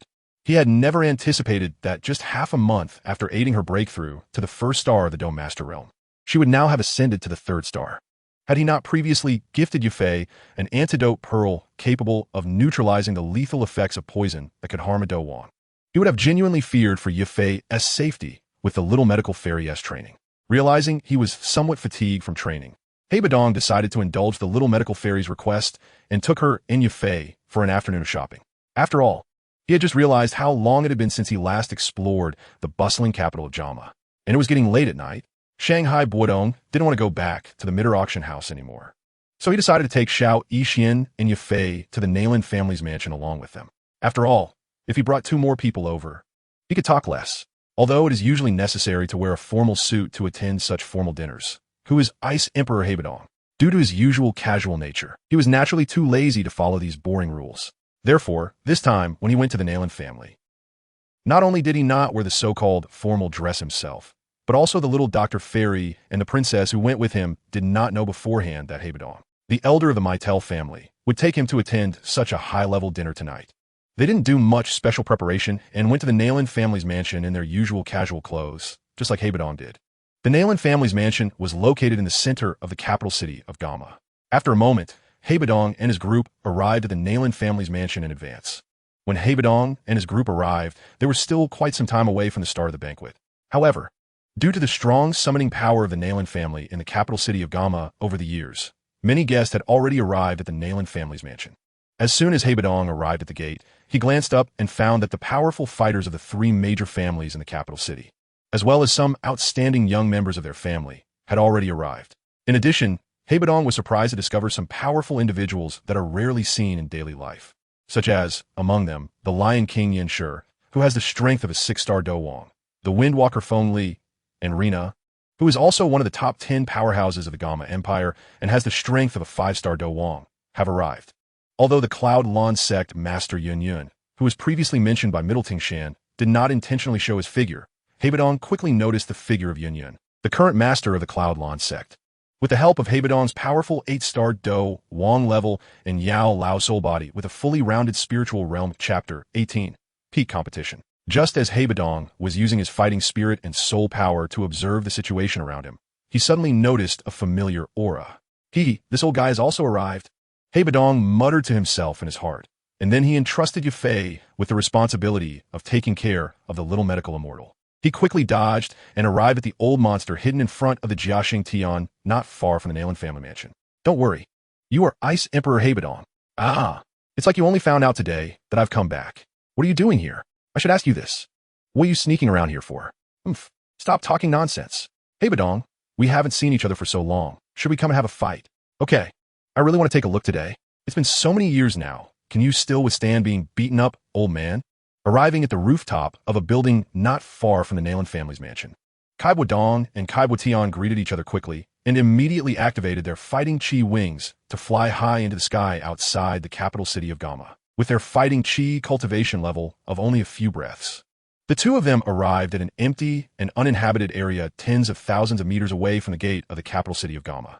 Because Bodong and Tian have been old friends for decades, and they often practice fighting skills together in their daily lives, they both have a deep understanding of each other's combat habits and fighting skills. The 2 of them have known each other for a long time since the beginning of the battle, and without further ado, they started the intense confrontation between fists and guns. Seeing that ordinary fighting skills cannot cause decisive damage to the peak fighting emperor, Jai Xingshan, Xianbing Longxiang, go. Bodong immediately stopped hesitating and consumed his fighting energy. He condensed a mysterious ice giant dragon from the void. Then, with a wave of his hand, Bodong controlled the mysterious ice giant dragon to charge straight towards the rapidly increasing punishment sky not far away. After feeling the strong power of the mysterious ice dragon flying emitted by Bodong, he condensed, even with a palm grip. The space around the Xianbing dragon condensed by Bodong instantly solidified and quickly squeezed inward. However, in an instant, the Xianbing dragon soaring emitted by Bodong disappeared invisibly. Bodong was not surprised by this, after all.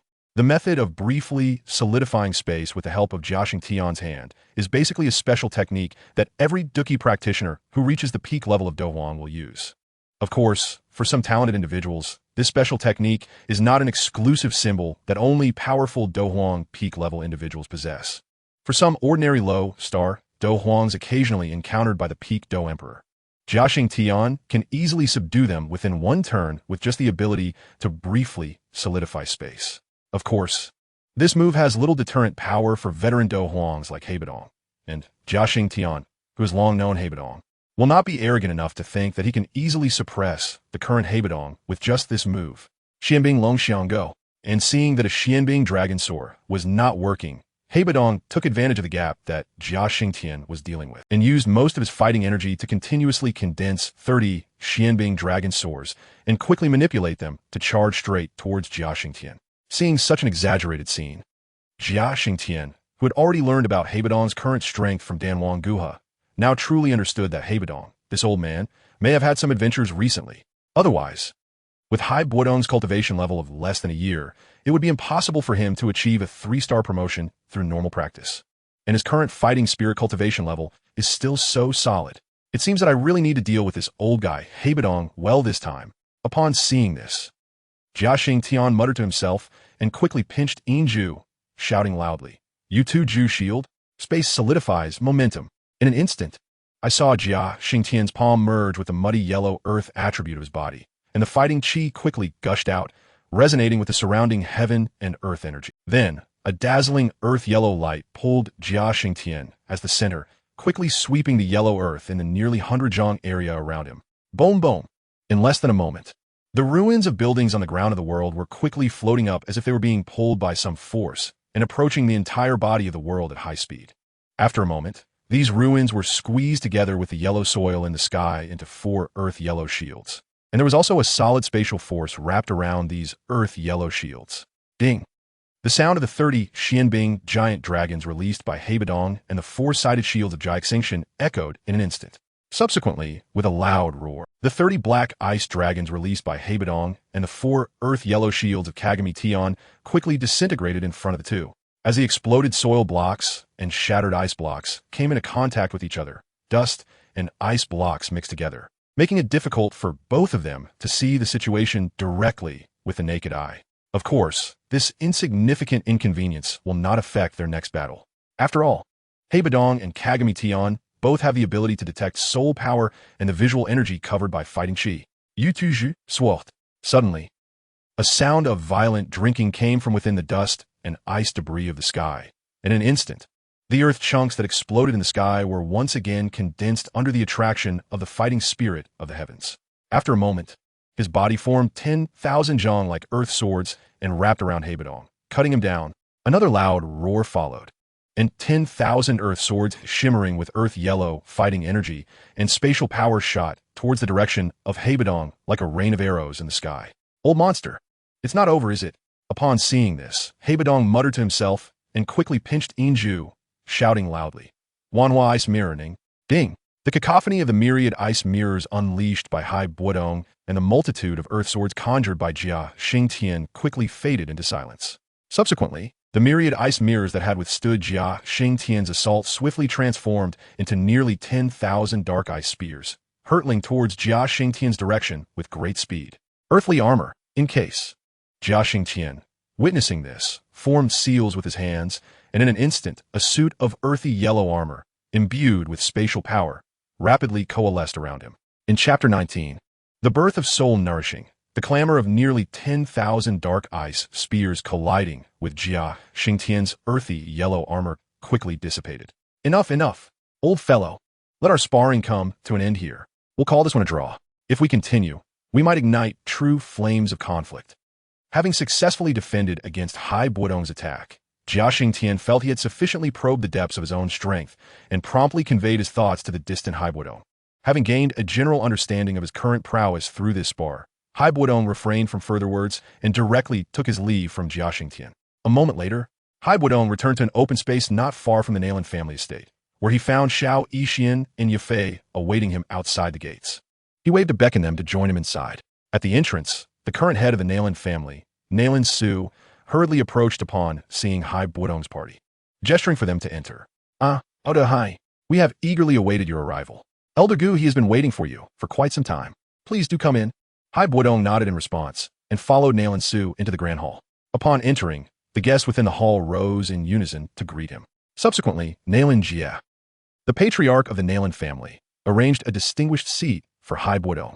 Once seated, Hai Bodong formally introduced Xiao Yixian to them, making it known that she was now a significant member of the Maitel family, representing their will in the outside world. Following the introduction, Xiao Yixian received an array of gifts, which, while rare for ordinary individuals, were scarcely impressive to a formidable Dou Huang like Hai Bodong. Naturally, the occasion involved some necessary pleasantries and small talk. Fortunately, Hai Bodong had brought along Yafei, a capable assistant. Otherwise, he might have found himself exasperated by some of the less discerning young ones present. However, most attendees were old acquaintances of Hai Bodong, making it unlikely for extreme situations to arise. After entrusting Xiao Yixian to Yafei for temporary care, Hai Bodong arranged to meet with the young Gu He in a quiet chamber within the Nalan family estate to discuss specific matters. Let us get straight to the point. Elder Gu He, Hai Bodong said after taking his seat. I'll be direct. I have summoned you here regarding the matter of the Blue Lotus Earth Heart Fire. Gu He paused before responding. I understand, Elder Hai. You declined my previous invitation, but this time, for the sake of ensuring success, I have also invited Yun Yun, the leader of Yunlan's sect, along with the formidable Dou Wang experts Yin Shi, Feng Li, and Lei Na from the Gam Empire. They have all agreed to join us. As for you, Elder Hai, your role would simply be to hold off the Medusa Queen of the Snake People alongside Yun Yun at a critical moment. Before Gu He could mention the reward for his assistance, Hai Bodong, somewhat impatient, interrupted, Elder Gu He, let us cease this discussion. To be candid, I too have my sights set on the Blue Lotus Earth Heart Fire. If you truly desire this extraordinary flame, we shall rely solely on our respective capabilities. Gu He, taken aback to learn that Hai Bodong also sought the Blue Lotus Earth Heart Fire, could not help but exclaim, as far as I know, Elder Hai, your cultivation revolves around ice Dou Qi. The Blue Lotus Earth Heart Fire seems of little benefit to your training. You needn't concern yourself with that.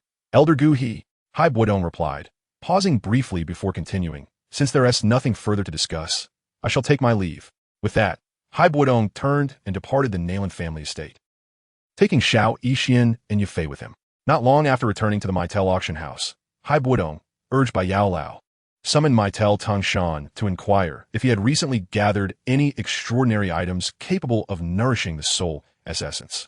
It was no easy task to find such items. Even with Maitel Tangshan mobilizing the entire Maitel family, he had only managed to acquire 3 fifth-tier spirit nourishing flowers, and that required considerable effort to trade for them along the routes to other empires.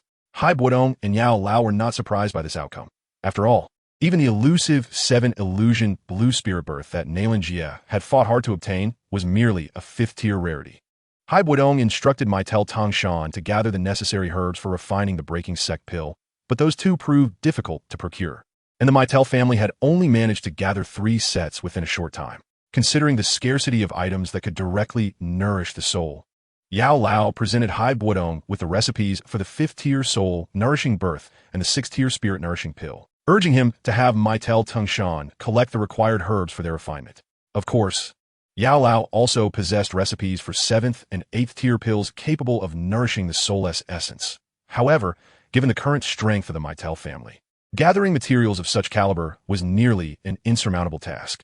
Yao Lao understood that even in the short term, collecting the herbs needed for the soul nourishing birth and spirit nourishing pill would be a considerable challenge.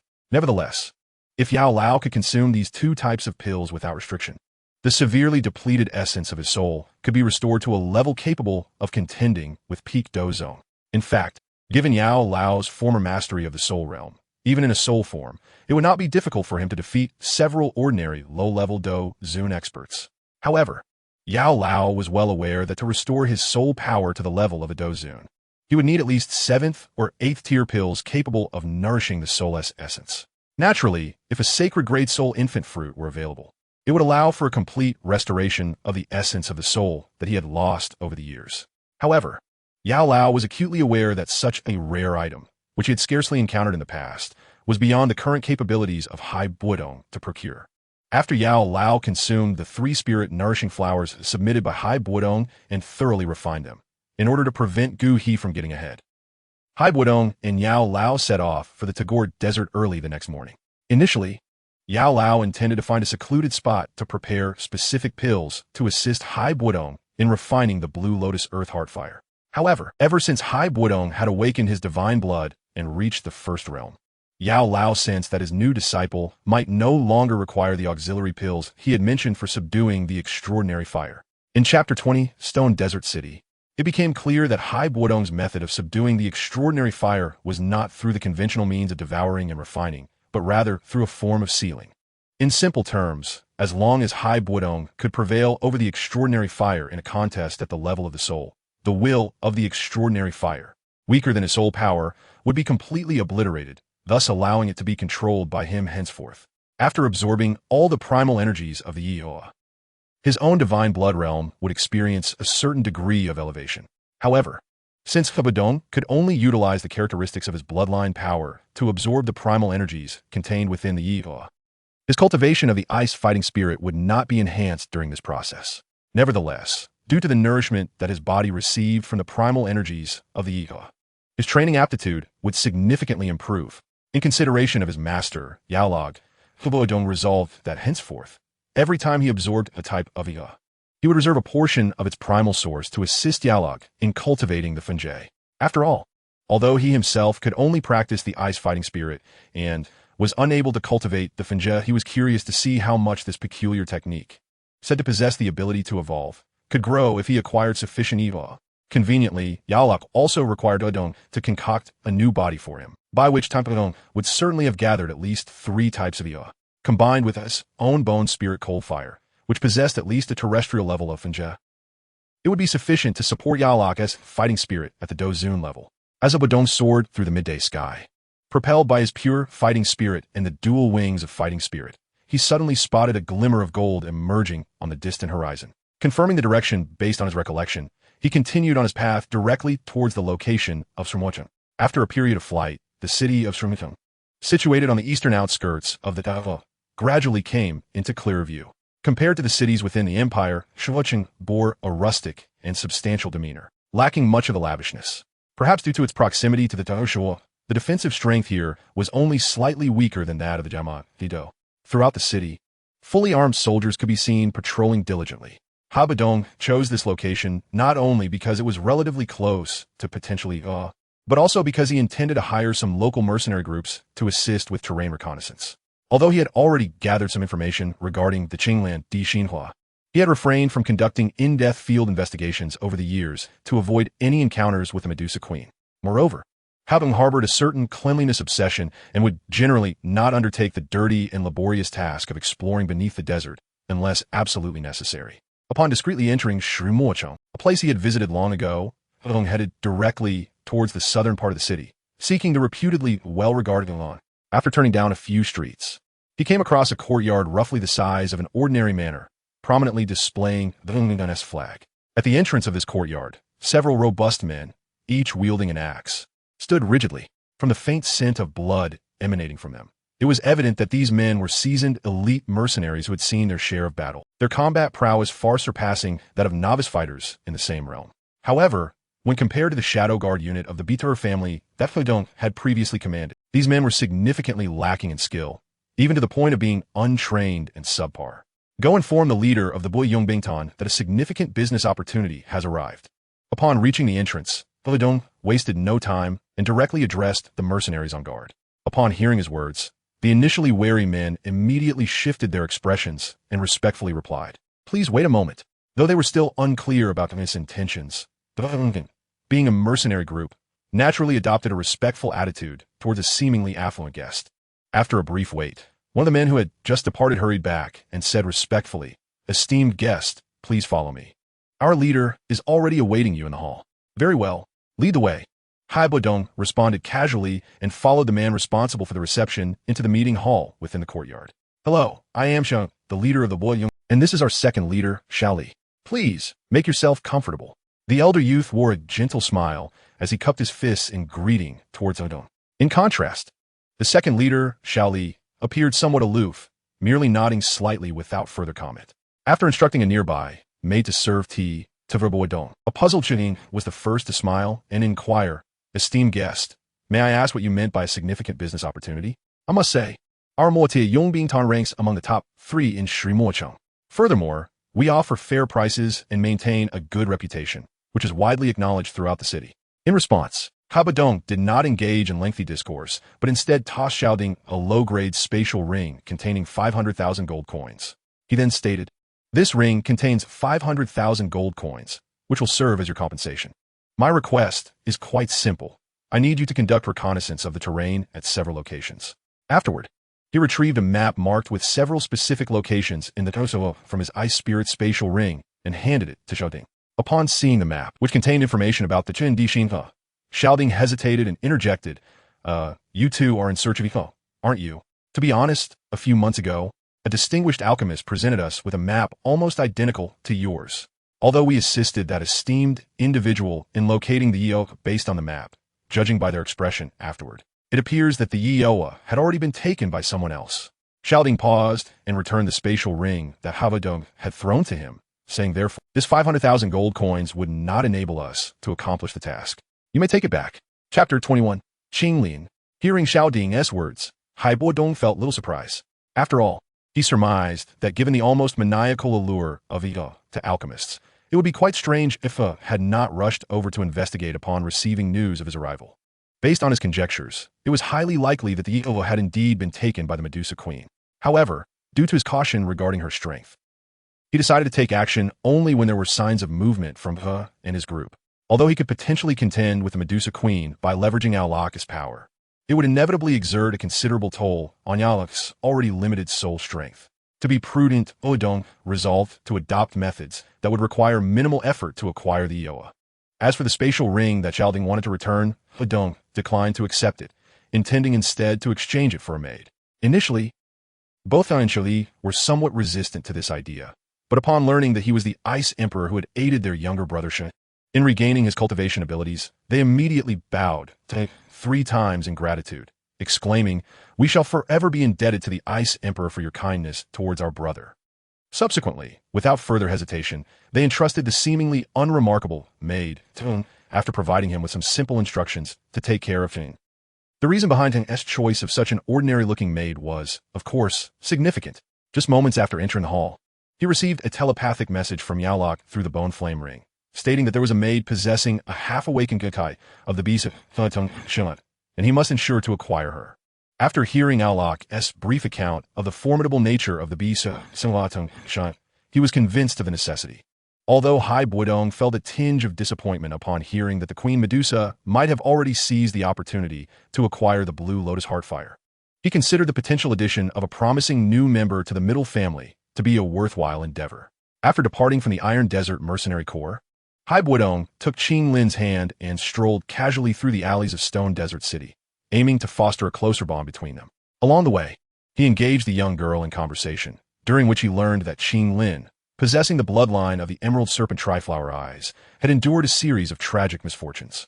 Bodong, empathizing with her plight, was also mindful of the deep-seated inferiority complex that Qinlin had developed over the years of oppression. Consequently, he refrained from treating her on par with Xiao Yixian, opting instead to have her remain by his side temporarily as a personal attendant. In his view, Qinlin currently lacked a sense of self-worth, and by assigning her a role of service, he hoped to help her recognize her own value. Naturally, Bodong had no intention of burdening her with the tedious training of a maid, as that would be a mere waste of time. After hearing Bodong's intentions, Qinlin's initial apprehension dissipated, her once dull eyes now sparkling with surprise. As they emerged from the alley, the number of people around them began to increase. Most passers-by, upon noticing Bodong's resplendent attire made of costly fabric, greeted him with warm smiles. However, when their gaze fell upon the tattered Qinlin, especially the exposed azure scales on her arms, expressions of disdain marred their faces. Bodong surmised that, were it not for his presence, they might have driven Qinlin away with sticks. Each time an individual cast a glance laden with unmasked contempt, Qinlin's petite frame would tremble slightly. Observing this, Bodong halted his steps and addressed her. "Have you ever harbored a deep-seated dislike for anyone, Qinlin?" In response, Qinlin shook her head in confusion.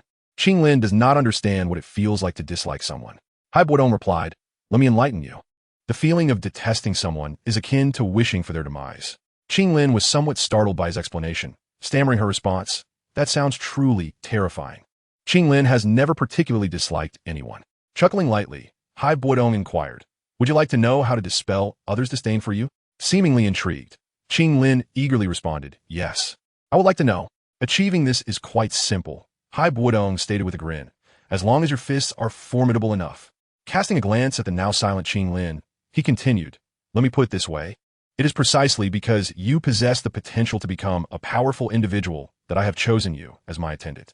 If you can attain strength akin to mine, or even surpass it, those who have once looked down upon you will inevitably regard you with the respect due to a formidable adversary." Upon hearing this, a contemplative expression crossed Qinglin's small face. While Hai Bodong's assertions might seem overly absolute to the average person, Qinglin had already immersed herself in the role of his attendant, and she was inclined to persuade herself to believe in his words. To allow Qinglin some time for reflection, Hai Bodong fell silent. Subsequently, he took her to explore the bustling streets beyond the alley, where he purchased several well-fitting garments for her. Initially, due to Qinglin's conspicuous scales, Hai Bodong faced numerous rejections from various shops, leaving him quite frustrated. However, most shopkeepers had family or friends who had suffered from the Serpent People's encroachments, and despite being a Douhuang powerhouse, Hai Bodong refrained from imposing his will upon them, for he was not one to resort to violence over a minor dispute. Nonetheless, Qinglin was now his attendant, and against those who insulted her without cause, Hai Bodong would often retaliate with a cold wave of Dou Qi, delivering a slap from a distance. This, however, was a merciful choice considering they were in a crowded marketplace. Had they been in the wilderness, his temperament would have led him to disable those who provoked him with far more severe measures. Fortunately, due to Stone Desert City's proximity to the Tagore Desert, the trade network was quite developed, allowing Hai Bodong to swiftly locate a shop willing to sell clothes to Qinglin. In the following month, aided by Yao Lao, Qinglin completely awakened her Emerald Serpent Triflower Eyes bloodline. Later, Hai Bodong subdued 2 4th-tier serpent-type magical beasts for her to control. Through over a month of rigorous training, Qinglin's Dou Qi cultivation rapidly ascended to the level of a 9-star Dou Shi. In truth, Hai Bodong's current strength could have easily procured even more formidable serpent-type magical beasts for her to absorb Dou Qi more efficiently. However, Qinglin herself indicated that controlling 2 4th-tier beasts was already her limit at her current 9-star Dou Shi level. Hence, Hai Bodong refrained from capturing additional beasts. During this month of companionship, Qinglin gradually opened her heart to Hai Bodong, and their relationship became increasingly familiar. During this time, through the Middle Family's intelligence network, Hai Bodong gleaned some rumors regarding the Queen Medusa. Based on these leads, he was nearly certain that the Blue Lotus Heartfire had indeed fallen into her possession. The information provided by Yao Lao, indicating that each generation of the Medusa Queen could advance to Dou's zone by devouring Ika, further substantiated Hai Bodong's suspicions. After gathering this intelligence, Hai Bodong departed from Stone Desert City with Qinglin, setting course towards the vicinity of the Serpent People's royal palace in the Tagore Desert. Under the blazing sun, Hai Bodong's figure darted through the swirling sands like a formidable whirlwind, holding the petite Qinglin as he propelled himself forward at the speed befitting a Douhuang. In the blink of an eye, they reached the vicinity of the Blackstone Canyon, closer to the Serpent People's sacred temple. However, to avoid alarming the serpents, Hai Bodong opted for a stealthy approach on foot. Given the proximity to the Serpent Temple, the strength of the guards had significantly increased. As they entered the Blackstone Canyon, Hai Bodong and Qinglin barely took a few steps before encountering a patrol of Serpent People soldiers. Observing this, Hai Bodong swiftly utilized a secret technique to obscure their presence. Thus, concealed from view, they cautiously navigated past one patrol after another, making their way towards the Serpent Temple. Meanwhile, Dou Qi and his companions had also arrived near the Serpent Temple, attracting the attention of the Serpent People as strong warriors due to their reckless behavior in the Tagore Desert. "Who are you to dare intrude upon our Yashi tribe?" A powerful aura erupted from the largest building in the tribe, the voice belonging to the leader of the Yashi tribe, a robust serpent man enveloped in crimson fiery Dou Qi. Despite being merely a leader of a small tribe, he possessed the strength of a 7-star Dou Ling. Seeing the situation unfold, Dou Qi took the initiative to speak. "I am Dou Qi, the Pill King of the Gamma Empire. I have come to negotiate a transaction with your Queen Medusa." Upon observing the presence of 4 high-ranking Dou Kings, 5 advanced Dou Spirits, and an enigmatic figure cloaked in gray amongst the entourage led by Dou Qi, the The chieftain of the Yash tribe momentarily suppressed the fury brewing within him. He then raised his voice, calling out in a commanding tone, "Lady Yume, this matter is of great significance, and I am unable to make a decision on my own. I implore you to intervene." What a bunch of useless fools. Over such a trivial issue, I must take matters into my own hands. Upon hearing the voice, the burly chieftain of the Yash tribe immediately changed his expression and bowed respectfully, proclaiming, "Lady Yume." As the strong serpent man stepped aside, a purple figure that had been concealed behind him emerged completely. The enchanting serpent woman of the Tagore Desert was a coveted choice among many in the Jama Empire for a slave. And the purple-clad serpent woman before them was the epitome of allure. Her striking beauty was captivating, and within her uniquely diamond-shaped serpent eyes shimmered enticing hues. Within the Tagore Desert, aside from various small tribes, there existed 8 major tribes, each led by a chief possessing the strength of a Dou King. The alluring, purple-clad serpent woman who had suddenly appeared was none other than the chieftain of the Misha tribe, one of the 8 major tribes, and the only female among them. Her presence here was due to the fact that the Yash tribe was a medium-sized tribe under the Misha tribe's jurisdiction, and the imminent period was crucial for the serpent race's Medusa queen. Thus, Yume had personally come to ascertain the situation regarding Dou Qi and his companions. What a peculiar wind blows today. Why do we see such rare human warriors gathering in droves? Facing the attention of Dou Qi and his party, Yume gracefully swayed her serpentine form and smiled. "I presume you are Lady Yume, the chieftain of one of the 8 tribes of the serpent race? I am Danwang Dou Qi, and I wonder if I might have the honor of being introduced to your Medusa queen?" Upon hearing this, Dou Qi summoned his Dou Qi and spiritual power, enveloping himself in a radiant aura, extending his right hand as he spoke. "Humph, you are truly incomprehensible. Our serpent race has been at odds with humanity for many years, both sides stained with each other's blood. What business do we have to discuss? Depart quickly, or when the 8 leaders of the serpent race gather, it would be difficult for you to leave this desert alive." In response to Dou Qi's request, Yume, as the tribe leader, merely scoffed. "I say, Old He, why are you wasting words with this woman? Let us eliminate her now and head straight to Medusa's palace." At that moment, the lion King Yen Shi, displaying a hint of impatience, spoke to Dou Qi. Old lion, calm down. Let's communicate properly." Dou Qi hastily intervened. "Now is not the time for this. If we delay any longer, what you seek may very well be lost." Just then, the bearded windwalker Feng Li suddenly addressed Dou Qi. "Very well, Lady Yume, the situation is dire, so do not blame us for overwhelming you with our numbers. Old lion, Feng Li, I ask you both to join forces and capture Lady Yume." Upon hearing this, Dou Qi felt he could no longer protest. Weighing the pros and cons of this action swiftly, he feigned compromise. Chapter 23, The Medusa Queen. No problem. I have long wished to experience the prowess of the serpent race's warriors." Hearing Dou Qi's words, the man known as Old Lion promptly patted his chest and laughed without hesitation. The elder named Feng Li hesitated slightly, clearly feeling a sense of superiority as a high-ranking Dou King in the Jama Empire, reluctant to join forces with Yen Shi against a fellow warrior of equal standing. However, this habitual notion was quickly dismissed, as he understood well the challenges that would arise from facing an additional Dou King from the serpent race in their future endeavors. Under the combined might of Yen Shi and Feng Li, both seasoned Dou Kings of the Jama Empire, Yume, despite being an experienced and powerful tribe leader of the serpent race, soon found herself overwhelmed. "How bothersome. You two are ganging up on me." Realizing she could not withstand the assault from these 2 human Dou Kings and fully aware of her responsibilities, Yume declared, "I'm no longer playing with you." Without hesitation, she formed a series of hand seals, invoking the serpent race's unique secret technique, Serpent Split. In an instant, Yume's body trembled violently and then exploded before the astonished eyes of those present. Following her explosion, a multitude of massive purple energy serpents surged forth, racing in all directions. Such a bizarre secret technique of the serpent race.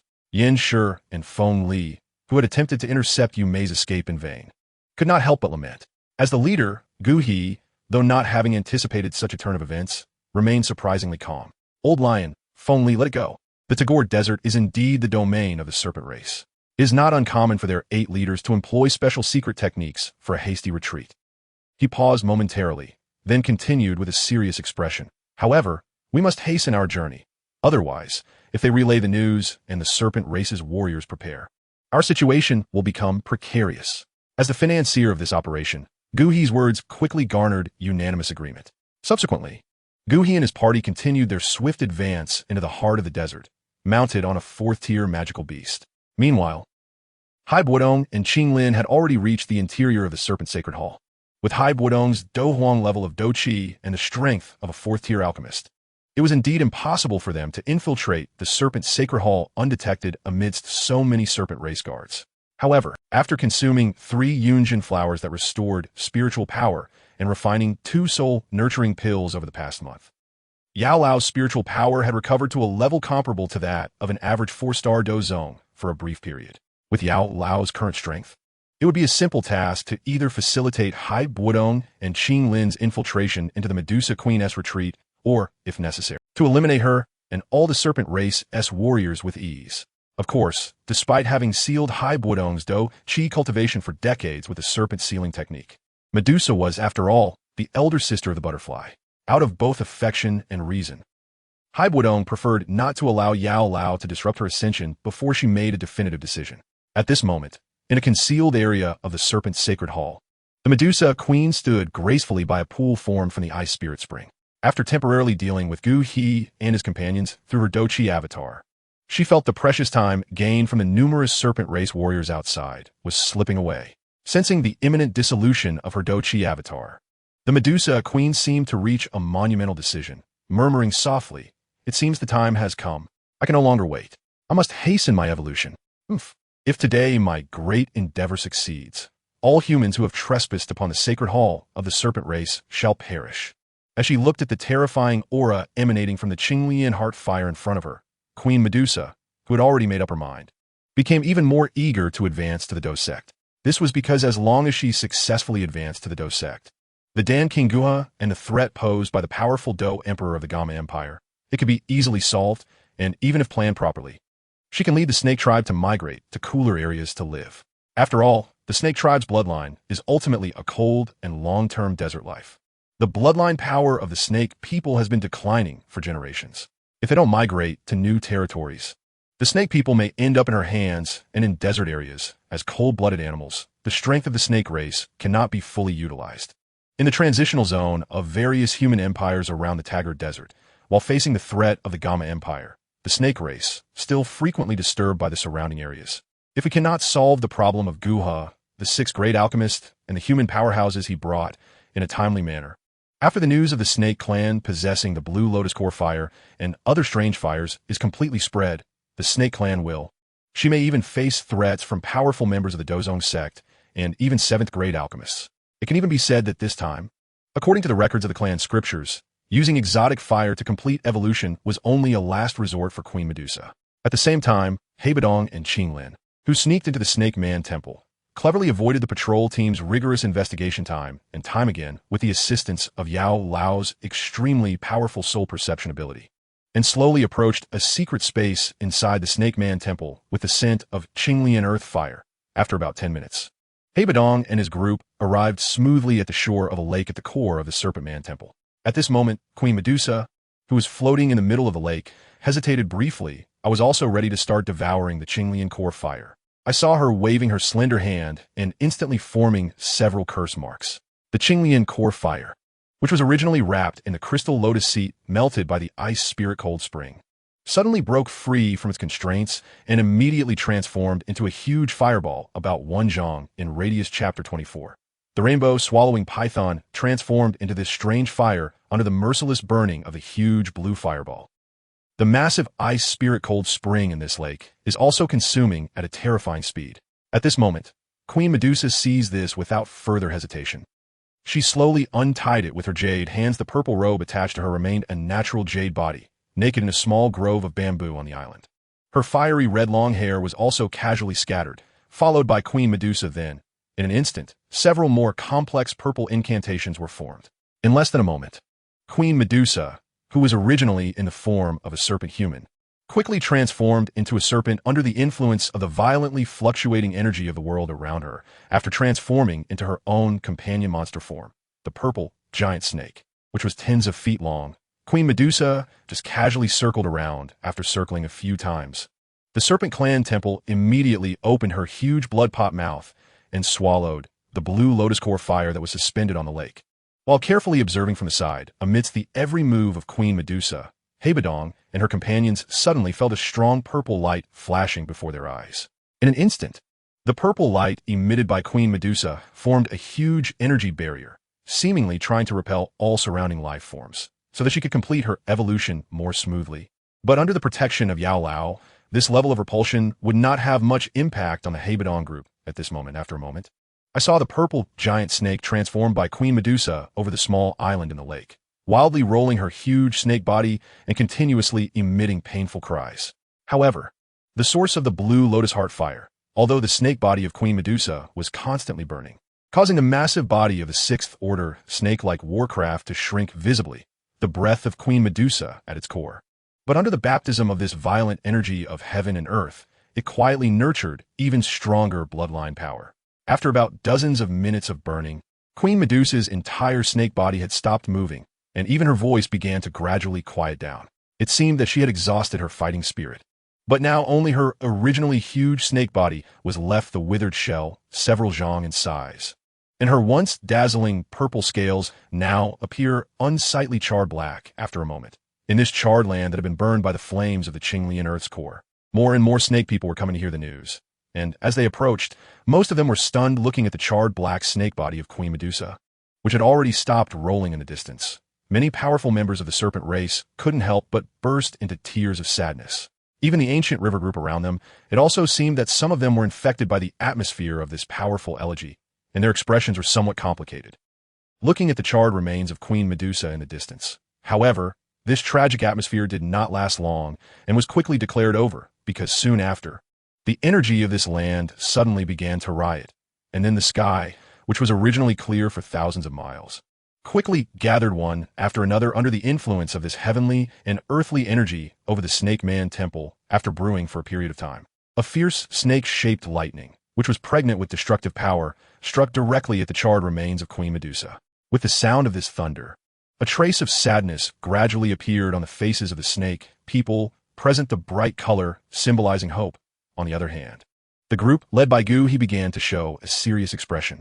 After all, if Medusa really succeeded in advancing, they may not be able to escape at that time. And as this powerful snake-shaped lightning strikes the central island in the lake, the aura of the originally blue lotus heart fire will gradually weaken and quickly emit waves of blue mist, blocking under the guidance of Yao Lao. The onlookers in the distance also realized that this was an instinctive reaction of the warcraft after successfully transforming into a rigid form. Immediately, he no longer hesitated and immediately urged his fighting wings to move at an almost teleportation speed to the snake body of Queen Medusa. Observing the situation of the other party at this moment, under Bodong's gaze, the layer of charred black skin on the stiff and soft charred giant snake corpse of Queen Medusa suddenly began to slowly fall off. At the same time, he also sensed a rainbow of light, nurturing master, as she successfully evolved. Upon seeing this, Bodong's pupils immediately narrowed, and he asked, It seems so. Be careful. Upon hearing this, Yao Lao also spoke with some uncertainty. After all, he himself was not quite sure what had happened at this moment. So his answer to Bodong was also slightly vague. Upon hearing this, Bodong stopped thinking too much and began to focus on preparing after a brief and overwhelming battle of soul power. He easily used the power of his own bloodline to successfully subdue the remaining flame, the source power of Qinglian's heartfire. Be careful, disciple. At this moment, Bodong had not yet escaped from the joy of successfully subduing the strange fire. The sound of Yao Lao's urgent drinking sounded like a thunderbolt in his heart. An experienced Bodong heard the sound of Yao Lao's drinking subconsciously. He used all his fighting energy to protect himself and the green scales beside him. Just as Bodong resisted with all his fighting energy, an incredibly brilliant rainbow light shone brightly under the cover of the blue mist. The speed of this light and shadow seemed to penetrate the space. The obstacles between space are usually so fast that even Bodong, a veteran emperor fighter, feels a bit caught off guard. However, prior to this moment, Bodong had indeed made some preparations. Thus he was able to withstand the onslaught of the vibrant, multicolored light with some effort. As the brilliant spectrum of colors gradually ceased its assault, he successfully discerned the true form of the dazzling apparition before him, a diminutive, multicolored serpent, measuring only a few centimeters in length. Its entire body was adorned with delicate, iridescent scales, and its faintly purple eyes exuded an otherworldly allure. while a subtle fragrance wafted from its slender frame. In Chapter 25, Soul of the Sky, Bodong regarded this seemingly insignificant serpent with a sense of inexplicable elegance and nobility. Following a swift discussion with Yao Lao, they concluded that this must indeed be the Medusa Queen, transformed after her successful evolution. Encouraged by Yao Lao, Bodong cautiously fed the serpent several morsels of meat from the purple crystal-winged Lion King, confirming that if he could provide it with ample nourishment rich in fire attribute energy, this juvenile form of the Medusa Queen, the seven-colored devouring python, would soon no longer reject him. Suppressing his trepidation, Bodong swiftly concealed the serpent within his sleeve and, with Yao Lao's assistance, masked their presence, allowing them to discreetly vanish from the scene. Unbeknownst to the outside world, the serpent people remained oblivious to the fact that their Medusa Queen had been stealthily taken away by Bodong and his companions. After the Medusa Queen's aura faded once more, the serpent people fell silent, but this time they did not resort to their previous frenzied cries. Instead, they patiently awaited her reappearance. Given the Medusa Queen's recent surge in power, it was evident that she had ascended to the Dou Zone level. However, after waiting for an extended period, they were astonished to discover that the previously vibrant purple barrier was beginning to dissipate, and, upon further observation, they noted that not even the faintest trace of the Medusa Queen's presence remained. Witnessing this development, the once excited expressions of the serpent people turned pale. Meanwhile, Dan Wang Dou Qi and his entourage, recognizing the gravity of the situation, wasted no time. In Dou Qi's perception, it seemed that even the aura of the azure lotus earth fire had vanished alongside the Medusa Queen. Disappointed by the unfulfilled expectations and having gained nothing, Dou Qi chose to avoid further conflict with the serpent people and promptly led his group, under Yun Yun's protection, in a retreat. As Dou Qi's party began to withdraw, the likes of Hua, Shi, and others appeared to grasp the situation, promptly rallying numerous elders and tribal leaders of the serpent people to pursue Dou Qi's group. In the eyes of the serpent people, these humans dared to brazenly invade their sacred temple, and even in the potential absence of their Medusa Queen, they felt compelled to ensure that Dou Qi's group paid a severe price to uphold the dignity of their race. Simultaneously, while Dou Qi's party drew the ire of the entire serpent people, Bodong and his companions, having remained inconspicuous, traversed the terrain and successfully returned to the ancient map shop in Mo City, where Bodong had resided for decades under the seal of his Dou Qi, just before nightfall. After entrusting the juvenile seven-colored devouring python, transformed from the Medusa Queen, to Yao Lao and Qing Lin for safekeeping, Bodong began to focus on refining the essence of the azure lotus earth fire he had previously subdued deep within the shop's underground ice cellar. The following morning, under the protective watch of Yao Lao, Bodong successfully completed the refinement of the fire essence. Although he could only cultivate ice attribute Dou Qi, consuming the fire essence did not enhance his Dou Qi cultivation. Yet, his initial realm of divine blood awakening, previously limited to the first stage, experienced a remarkable leap. As he transcended 3 significant divine blood stages, Snake Eye Opening, Star Pulse Awakening, and 9 Spirit Surge, ultimately reaching the 5th stage known as Soul of the Sky. Upon instinctively accessing the attribute panel within his mental sea, Bodong's eyes caught sight of a new array of information regarding his fundamental status. Host, Bodong, Dou Qi Realm, Dou Huang, 8 stars, Soul Realm, Peak Mortal Realm, Divine Blood Realm. 5th stage, Cultivation Method, Ice Muscle Jade Bone Technique, Dou Techniques, Ice Spirit Armor, Ice Round Blade, Profound Ice Spiral Kill, Ice Wings, Multiple Ice Layers, Ice Mirror, Profound Ice Giant Shield, Multiple Ice Blades, Profound Ice Dance, Ice Blade Storm, Cold Air Solidification, Profound Ice Spike Wall, Profound Ice Giant Spike, Myriad Flower Ice Mirror, Profound Ice Dragon Soar. Time Wheel Hourglass can be activated. Gazing at this array of slightly altered information, Bodong felt a surge of excitement as he reflected. I never anticipated that Ice Emperor Bodong, would leverage the power of the fire essence to successfully break through to the 5th stage of Divine Blood, Soul of the Sky. This advancement has elevated my soul strength from merely comparable to a 5th-grade alchemist in the late mortal realm to a level that rivals a 6th-grade alchemist at the pinnacle of the mortal realm. After conducting a brief trial of the capabilities afforded by this newly acquired Divine Blood stage, he realized the specific manifestations of the 5 Divine Blood stages. The first stage, Divine Blood Awakening, represents the initial awakening of the Divine Blood lineage, which can be attained naturally without cultivation under fortuitous circumstances.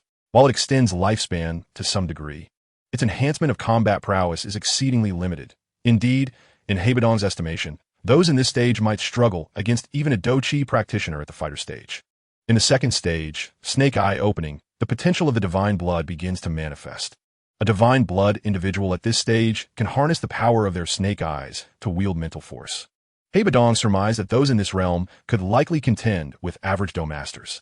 Progressing to the third stage, Star Pulse Awakening. A divine blood individual exhibits a red halo of energy around the back of their head, akin to the halos described in text from another world.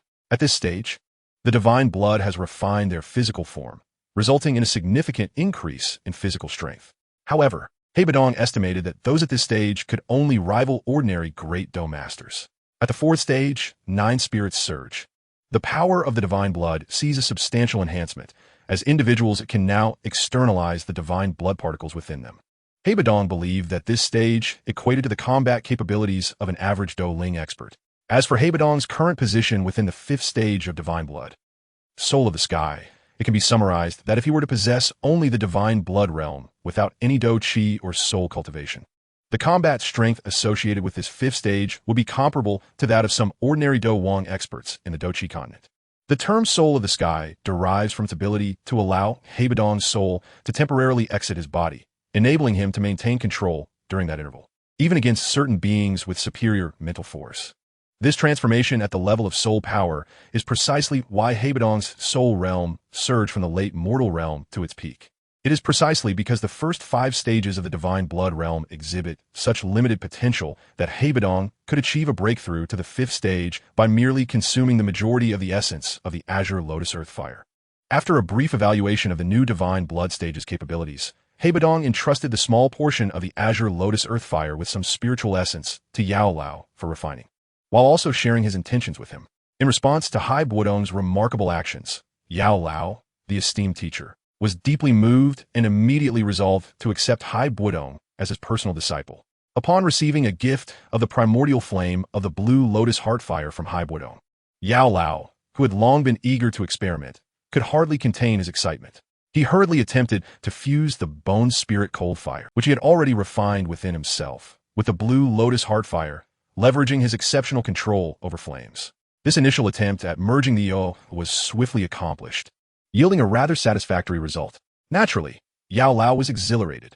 After all, he had been yearning to cultivate this extraordinary technique ever since he first acquired it. However, he was burdened with the responsibility of managing the Starfall Pavilion, and given the numerous foes he had in the outside world, risking the depletion of his Qi and recultivating the uncertain Fujia technique posed too many potential dangers for him as the pavilion master. Thus, after careful consideration, he reluctantly set aside the enchanting technique that had captivated him. Now, having lost his formidable physical form, Yao Lao contemplated that if he and his disciple, Bodong, could gather sufficient Dou in the future, he might once again pursue the Fujia technique, which would not only be adequate to accommodate his cultivation, but also provide a hopeful possibility for his future as Yao Chun. After Yao Lao successfully fused the Yihua, possessing the fire-breathing Lu bloodline, easily learned the method of merging Yihua under Yao Lao's meticulous guidance. However, the Yihua he condensed differed from that used by Yao Lao, as his was a product replicated through bloodline power, lacking its own consciousness. Consequently, as the manipulator of this Yihua, Bodong was immune to any potential backlash. In the Dou Qi continent, Yihua is revered for its sentience. Thus, each time Bodong absorbed an Yihua, he could only filter out the unique primordial fire of each type in existence. That evening, while Bodong was seated in the ice cellar of the ancient map store, diligently cultivating Dou Qi, a group of masked intruders suddenly appeared around the map store, accompanied by a white-haired elder with a shadowy countenance, who seemed to be their leader. "Have you gathered the information?" the elder inquired. "Yes, elder. It has been confirmed that a little girl inside the ancient map store possesses the same Tidri you mentioned," one of the masked figures, seemingly responsible for intelligence, reported. "I had already inquired beforehand.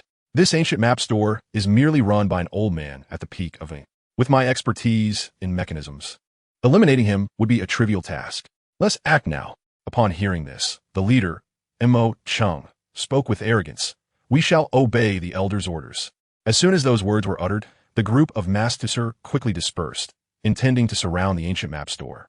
Meanwhile, Bodong, who easily sensed their movements, became somewhat impatient, muttering to himself, Why do these pests always come to annoy me? With this thought, he employed the newly fused ego, born of the Bone Spirit Cold Fire and Blue Lotus Heart Fire, to incinerate Mo Cheng's group into piles of ash without causing significant disturbance to the surroundings. Subsequently, to avoid waste and promote the virtue of frugality, he repurposed the ashes as fertilizer for the flowers and plants on the street. After dealing with Mo Cheng's group, Hai Bodong and Yao Lao decided to name this new type of Ihua, which emitted a unique gray-green hue, as Bone Spirit Lotus Heartfire. The following morning, to evade similar troubles as the previous night, Hai Bodong activated his Dou Qi wings and flew toward the capital of the Jiama Empire with Qinglin. With Hai Bodong's levels, even with the added weight of Qinglin, they reached the residence of the middle family in less than half a day. Upon returning to the middle family, Hai Bodong arranged for Qinglin to spend time with Xiao Yixian and Yufei, hoping she could make some friends. After settling Qinglin, he called upon Middle Tangshan to inquire about the collection of herbs needed to restore Yao Lao's soul power. Middle Tangshan, without evasion, expressed his helplessness, stating, Hai, you are aware of the influence of our middle family. It has always been confined to this small Jiama empire. It was already quite a feat to gather 2 portions of the materials required for the soul-nurturing elixir. In the short time since your departure, our middle family, despite mobilizing all our resources, has been unable to procure even a single additional portion of those herbs. After a pause, he continued, as for the high-level Chu that could restore soul power and the materials needed for the event, we have not made any progress whatsoever. Chapter 27. The Sky Serpent Mansion. Hai Bodong, as the esteemed elder of the middle family, understood that this was only to be expected. Thus, he merely urged Middle Tangshan to continue his efforts before temporarily setting the matter aside. Seated in a bath filled with medicinal herbs, Hai Bodong closed his eyes and earnestly refined the potent essence of the bath. As he did so, wisps of azure smoke wafted upward from above his head. Simultaneously, he utilized his Dou Qi, energy, and soul perception to introspect the condition within his body. This was not the first time he had employed a medicinal bath to expedite his cultivation of the ice body skill during these 2 months, and the expenses incurred were considerable, even for the middle family's extensive resources. Had he not sold the materials and magic cores from the high-level magical beasts he had hunted recently, he likely would not have been able to sustain such a luxurious practice. Indeed, while the specialized medicinal bath prepared by Yao Lao for cultivating the ice body skill was expensive, its effects were undeniably remarkable. Within just 2 months, not only had he solidified his Hongbaxing cultivation, but he had also significantly refined his physique. He observed that as his Dou Qi energy circulated throughout his body following the ice body skill's route, intricate patterns appeared upon his already translucent bones, shimmering intermittently as if breathing. After 2 hours, feeling his Qi gradually deplete and sensing the onset of fatigue, he noted that the medicinal essence in the bath was entirely consumed. Thus, he slowly ceased his cultivation, retrieved a whooping udon prepared by Yao Lao from the side of the bath, and swallowed it. He began to attentively assess the nourishing effects of the elixir on various parts of his body. After a moment, having digested the medicinal power, Hai Bodong invigorated his Dou Qi and gracefully leaped from the bath. Just as he prepared to test the results of his recent training, he heard Xiao Yixian's voice from outside. Hai Lao, you must come out now. A Dokong, level woman is outside, claiming she intends to take away Qinglin. Understood. Lead the way, he replied. Having sensed the presence of the other party long before, Hai Bodong had a rough idea of their intentions. Thus, in contrast to the anxious demeanor of the little medical fairy, he managed to maintain his composure. After tidying his appearance slightly, he followed the little medical fairy into a discreet reception hall. May I inquire if you are from the Heavenly Serpent Manor? He asked, gazing at the uninvited female, Do Huang, with a hint of uncertainty. Oh, Elder Hai is also aware of our Heavenly Serpent Manor? The green-haired Muin, who was leaning against Qinglin, responded with a touch of surprise. I have lived long enough to be familiar with the illustrious name of your Heavenly Serpent Manor. Hai Bodong chuckled lightly in reply. Let us speak candidly. Since Elder Hai knows I am from the Heavenly Serpent Manor, you must also be aware of the purpose of my visit. Muin's smile was more skin-deep than sincere as she retorted. Upon hearing Muin's request, Hai Bodong paused momentarily before replying half-jokingly, if I were to eliminate you on the spot and seal the news, wouldn't your Heavenly Serpent Manor be none the wiser about the presence of the bloodline of the 3-flowered serpent? Then you may certainly give a try, Muin replied, somewhat taken aback. Yet, she was far from being foolish. The moment she sensed the awakening of the bloodline of the 3-flowered serpent in the capital of the Jiama Empire, She had promptly reported this astonishing news to the intelligence department of the Heavenly Serpent Manor. Thus, she felt emboldened against Hai Bodong's threat. As for Muin's demands, it was worth noting that Hai Bodong was uncertain whether she had reported this matter to her sect. Moreover, this woman had arrived unprepared, seeking to take someone away. Given the power Hai Bodong currently wielded, even if he revealed all his trump cards, it would be challenging to suppress such a formidable Dou Huang without alarming other factions. After much contemplation, Hai Bodong reluctantly stated, "Very well, I shall not allow you to take the child today. If your Heavenly Serpent Manor wishes to take Qinglin, your Manor Lord must come personally." Seeing that Hai Bodong had made a concession, Muin refrained from further argument. She understood that this was the territory of another, and should she insist, she would likely face more than just Hai Bodong. Moreover, she sensed that the Dou Huang before her was a force to be reckoned with, one that might require her and the Serpent Fang to join forces to contend against. "Since that is the case, I shall take my leave," Muin conceded. "You are indeed a person of discernment. Miter Tingshan, come and see your guest off." Hai Bodong called for Miter Tingshan, who had been waiting outside, to escort Muin away. After Miter Tingshan had escorted Muin out, Hai Bodong summoned Qinglin for a private discussion. "Qinglin, I must ask you now, do you wish to accompany that woman?" Gently stroking Qinglin's head, he inquired softly. "I only wish to be with you, my lord." Qinglin hesitated before adding, somewhat sadly, "However, if this matter causes you distress, I am willing to share your burdens." "Humph, what nonsense are you speaking? Since you are now a member of the Miter family. As a senior elder of the Miter family, I have the duty to protect you," Hai Bodong replied, taking a pause before continuing. "The Heavenly Serpent Manor has merely a dozen Dou Huang elders and one Peak Dou Zone Manor Lord. If they dare return, I, the Ice Emperor Hai Bodong, will ensure they face dire consequences. Do not dwell on this matter further. For the time being, focus solely on your cultivation. I shall handle any conflicts that arise." However, upon hearing this, Qinglin expressed her concerns. After all, during her time in the Miter family, she had gained some understanding of the strength of Hai Bodong's faction through Yafei. She felt that what Hai Bodong had just claimed was utterly beyond belief. Nevertheless, she was deeply moved by his willingness to protect her.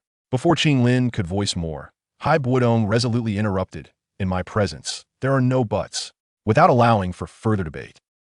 He instructed Yafei and the little medical fairy to escort Qinglin back to her room. After settling Qinglin, Hai Bodong contemplated for a moment and then called upon the esteemed Master Yao from the Bone Flame Ring. "Do you believe that besides the Dou Qi continent, other realms exist?" As Master Yao emerged from the ring, he was taken aback by Hai Bodong's unexpected inquiry. "Disciple, what do you mean by this?"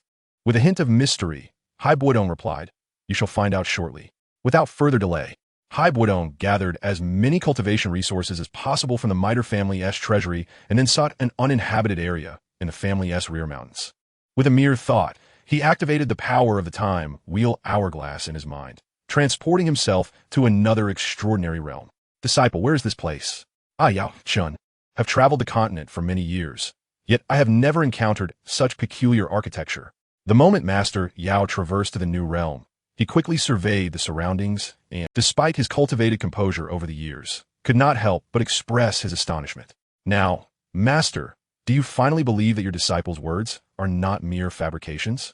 Observing Master Yao's astonished expression, Hai Bodong felt a sense of satisfaction. After acquiring the time wheel hourglass, he had long known of its capability to facilitate inter-realm travel for entities in physical form or souls that had direct contact with him. However, to avoid potential dangers, he had refrained from utilizing this feature until now. Having spent over a year in each other's company, Hai Bodong had developed a reasonable understanding of Master Yao's character. Coupled with their current status as mutual beneficiaries, Master Yao had no reason to cause him harm. Furthermore, from what Hai Bodong had gathered, the time wheel hourglass would not permit even the legendary Dou Qi from ancient times to utilize its power without its acknowledgement. Thus, Hai Bodong chose to bring Master Yao along for the journey, as his strength would provide a more robust safety net, and it would enhance Hai Bodong's capacity to acquire potential high-level resources in this world. To help Master Yao swiftly grasp the common knowledge of this world, Hai Bodong directly transmitted a portion of essential information into Master Yao's soul. Following that, he guided Master Yao through an immersive experience of the cultural and societal aspects of this realm.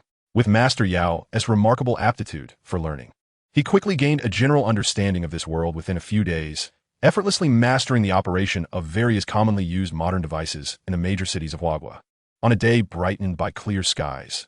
In order to further investigate information regarding the divine-blooded individuals, Bodong resolved to pay another visit to the estate of Lu Wuye, not too far from his own residence.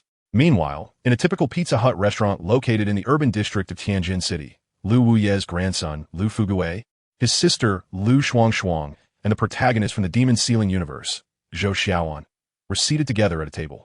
After exchanging pleasantries, the trio ordered some drinks, pizza, and desserts. Allow me to introduce. This is my sister, Lu Shuangshuang. She is 15 this year. With a proud countenance, Lu Fatty said to Zhou Xiaoan. Although Lu Fugui seems immensely proud to have such a sister, it is not difficult to perceive from his somewhat concealed demeanor that, despite being 4 years her senior, he appears rather apprehensive of this little lowly. Hello, I am Zhou Xiaoan.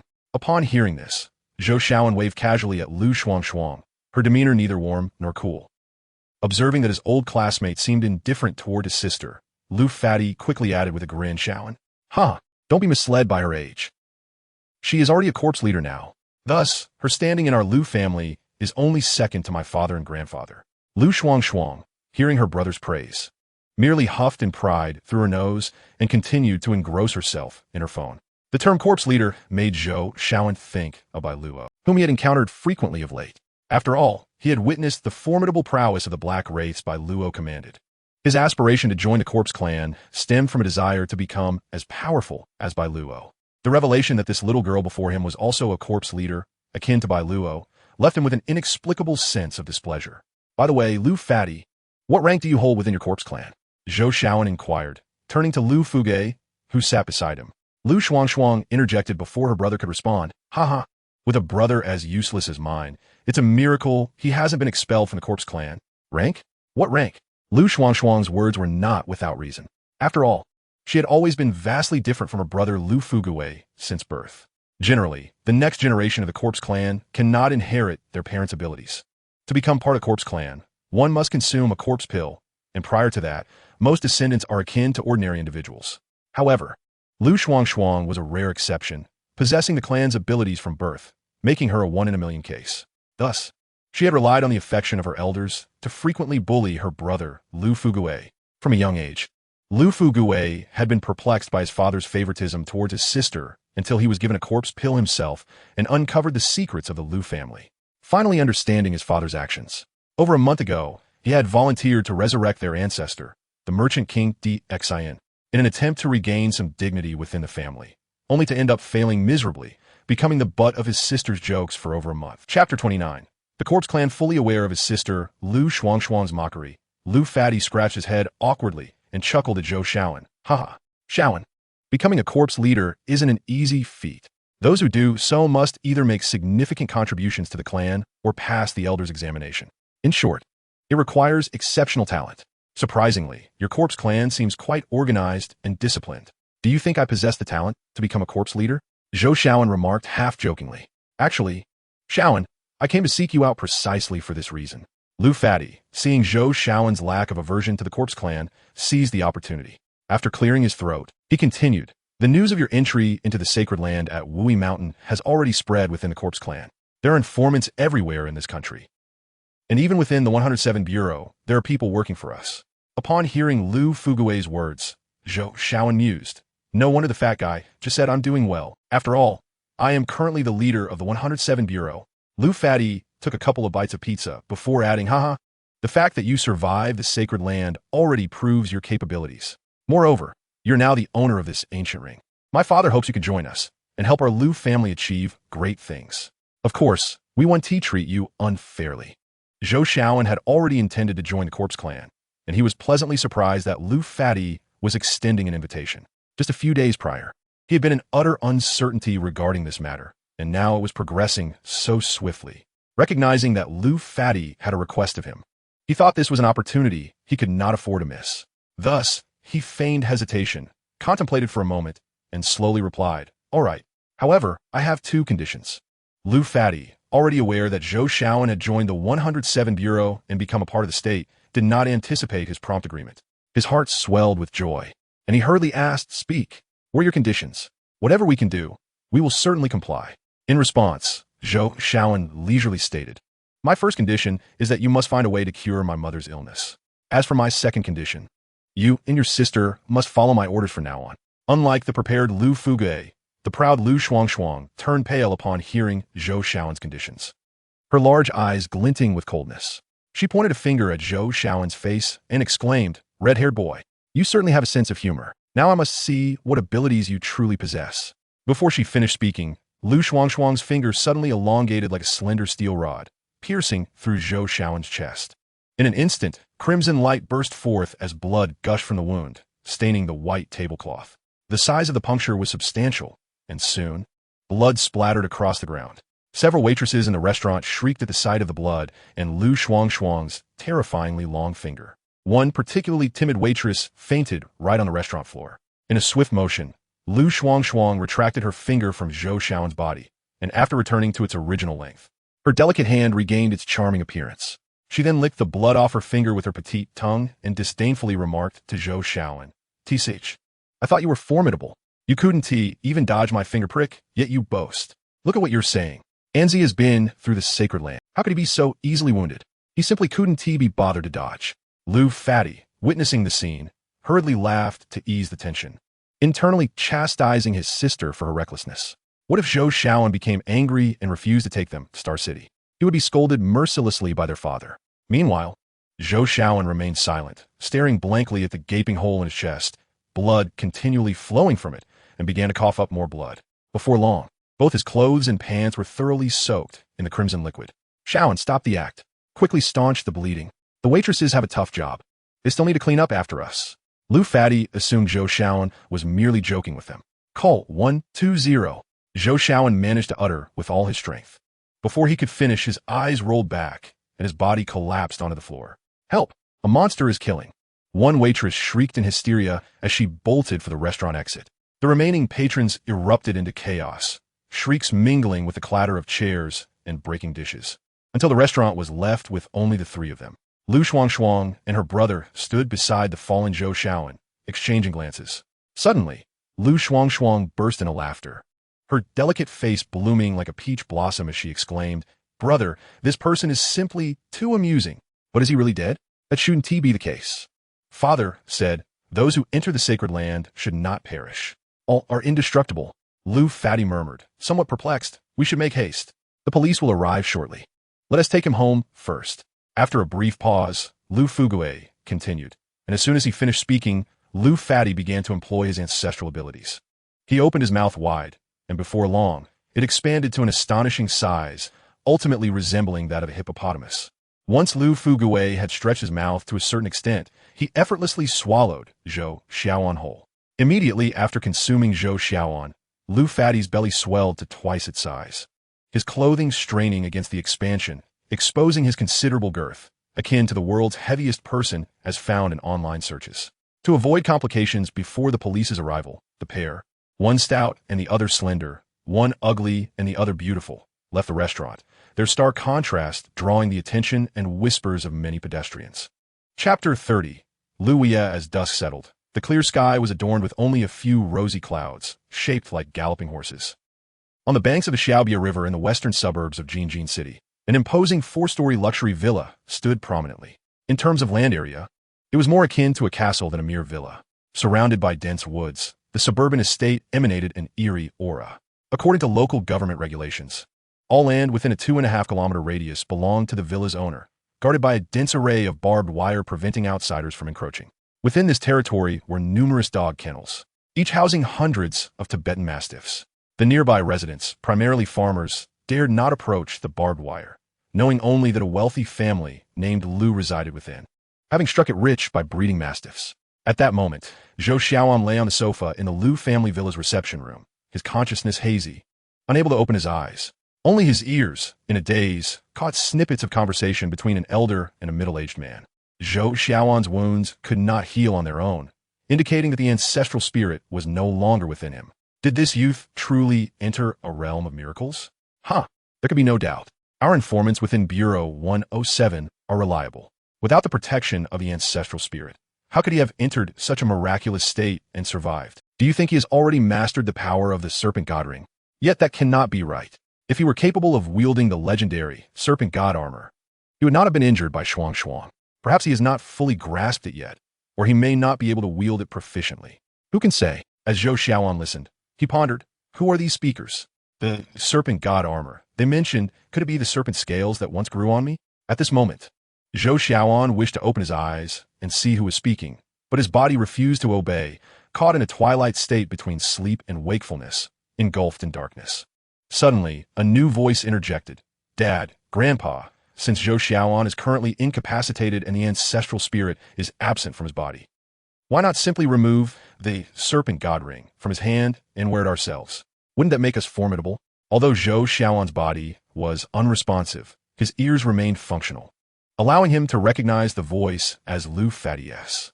He cursed inwardly, you fat fool. You should have worn it yourself from the start. Why turn me into your experiment? Fugawei, you are truly foolish. The serpent god ring is a privilege reserved solely for our ancestral spirit, Dou Qi. If the ancestral spirit truly wished to take the ring from a boy, he would have done so long ago. The fact that he has not means there must be a reason. As descendants, we cannot act recklessly. Zhou Xiaoan surmised that the elderly voice belonged to Lu Fati's grandfather. Lu Fugawei, you are indeed clever. What your grandfather just said is correct. We still need him to locate Star City. The speaker was Lu Fati's father, who paused before continuing, Shuang. You must expel a red mountain corpse goo from your stomach and feed it to this lad. Dad, it took me 10 years to cultivate that. Why should I give it away so freely? Lu Shuang complained playfully. Your red mountain corpse goo can not only corpsify a person like a corpse pill, but can also control the one who consumes it. Zhou Xiaoan may not be genuinely inclined to join the corpse clan. Only in this way can we ensure he sincerely works for us. Lu Fugui's father replied with a sinister tone. Upon hearing this, Zhou Xiaoan was taken aback, thinking, damn it, I won't allow myself to be subjected to the schemes of these sinister individuals. He attempted to struggle again, but his body remained utterly immobilized. He thought to activate the power of the ring, only to despairingly realize he was unable to use it. In that moment, he felt like a wild buffalo trapped in a dark swamp, waiting passively for his fate. Then he felt Lu Shuang's small hand roughly pry open his mouth, followed by her fingers extending and forcefully inserting a small object, the size of a marble, directly into his stomach. As this terrifying substance entered him, his body began to convulse. Shortly thereafter, he was once again engulfed in excruciating pain, losing consciousness. At that moment, a familiar knocking sound echoed from outside the door, prompting Lu Wuye to surmise it was that peculiar old man, Bodong, arriving uninvited. Not wishing to conceal anything, Lu Wuye instructed a nearby servant to usher Bodong into the reception room. Lu Wuye, though I come uninvited this time, I hope you won't take offense. Bodong greeted as he entered, smiling upon seeing Lu Wuye. Bodong, it's wonderful that you could come.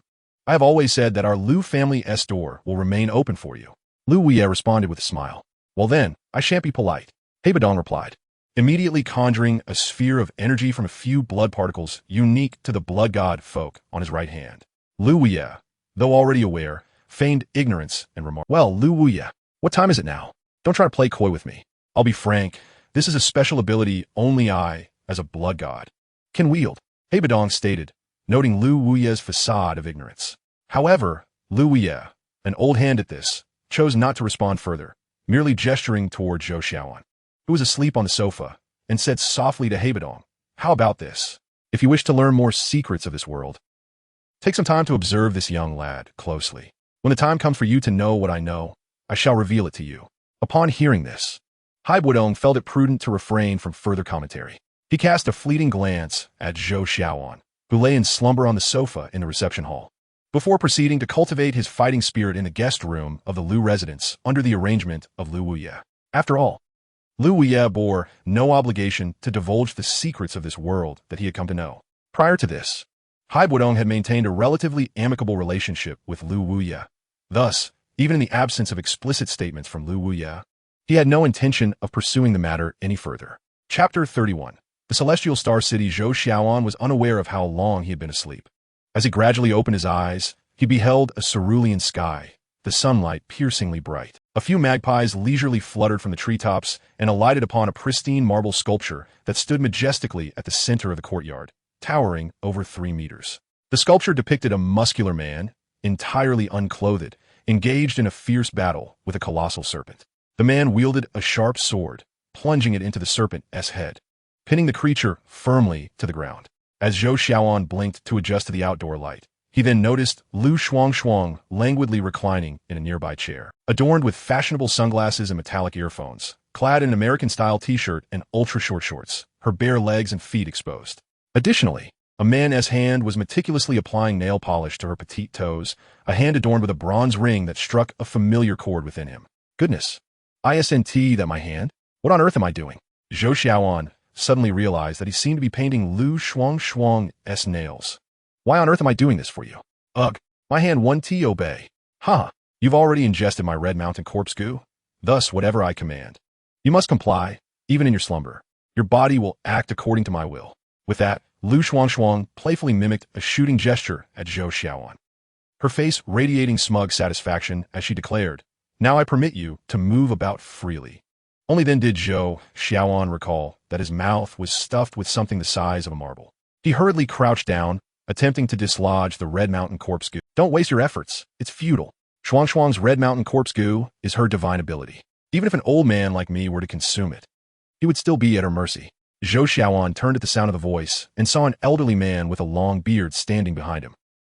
The man appeared robust, his posture impeccably straight, with silver hair braided into a formidable long plait and 3 long whiskers cascading down his chest. His keen eagle-like eyes were accentuated by 2 prominent brows, their sharp gaze seemingly capable of penetrating the very soul, as if infused with centuries of wisdom.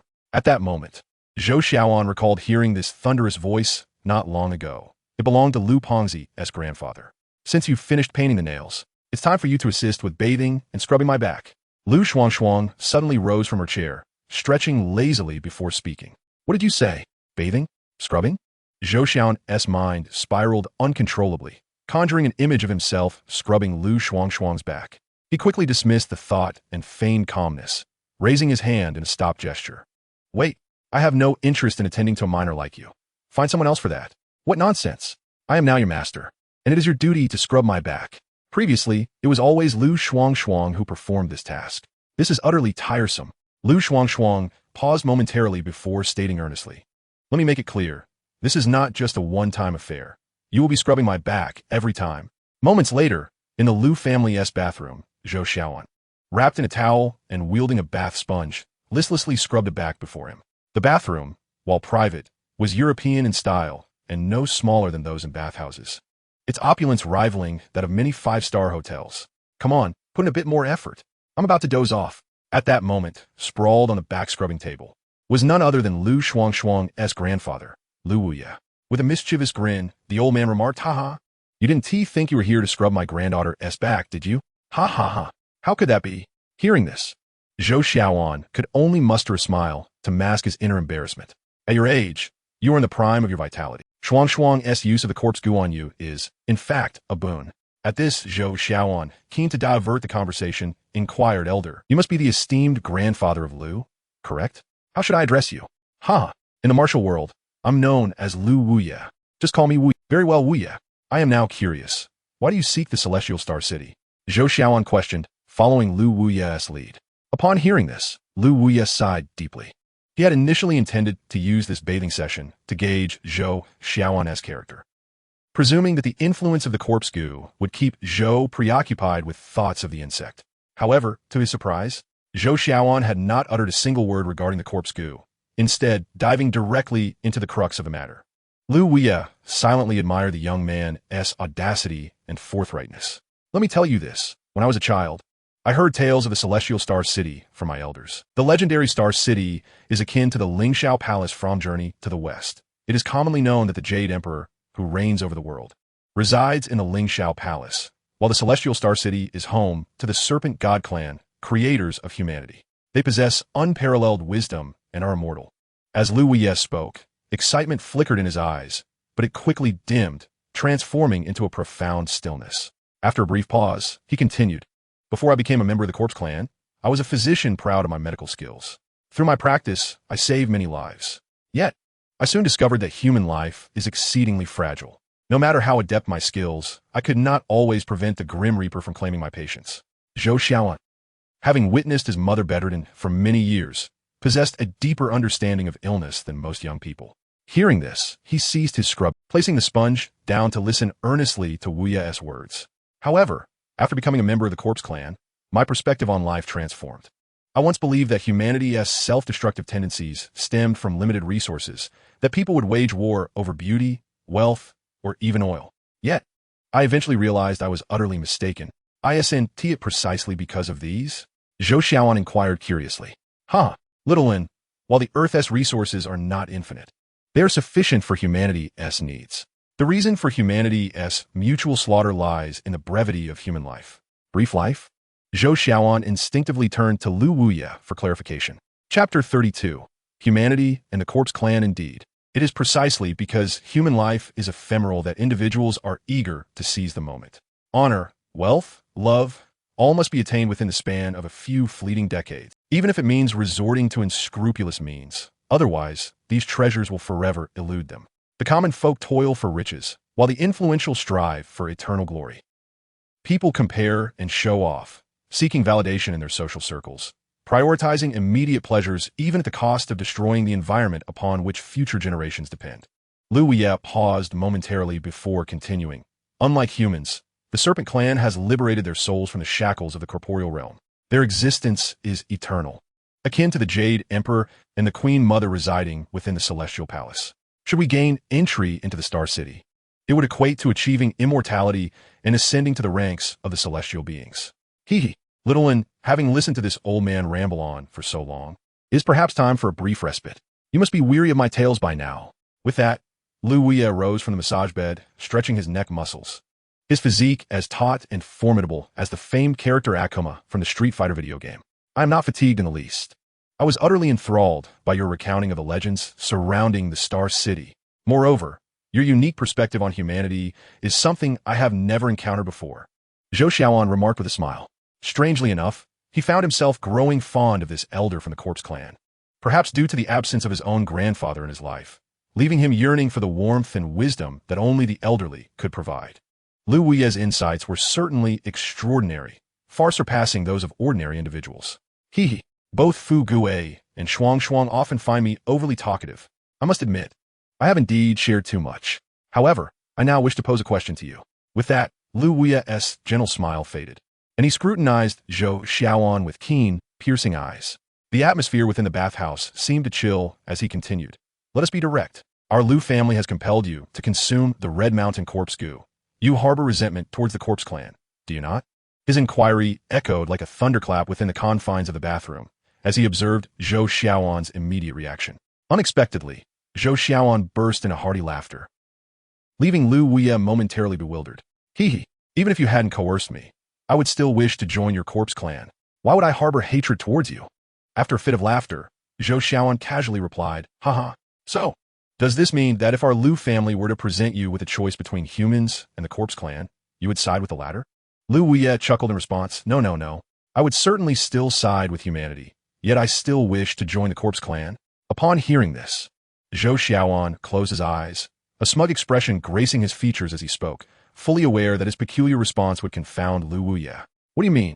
Lu Wuye was indeed taken aback by Zhou Xiaoan's illogical answer.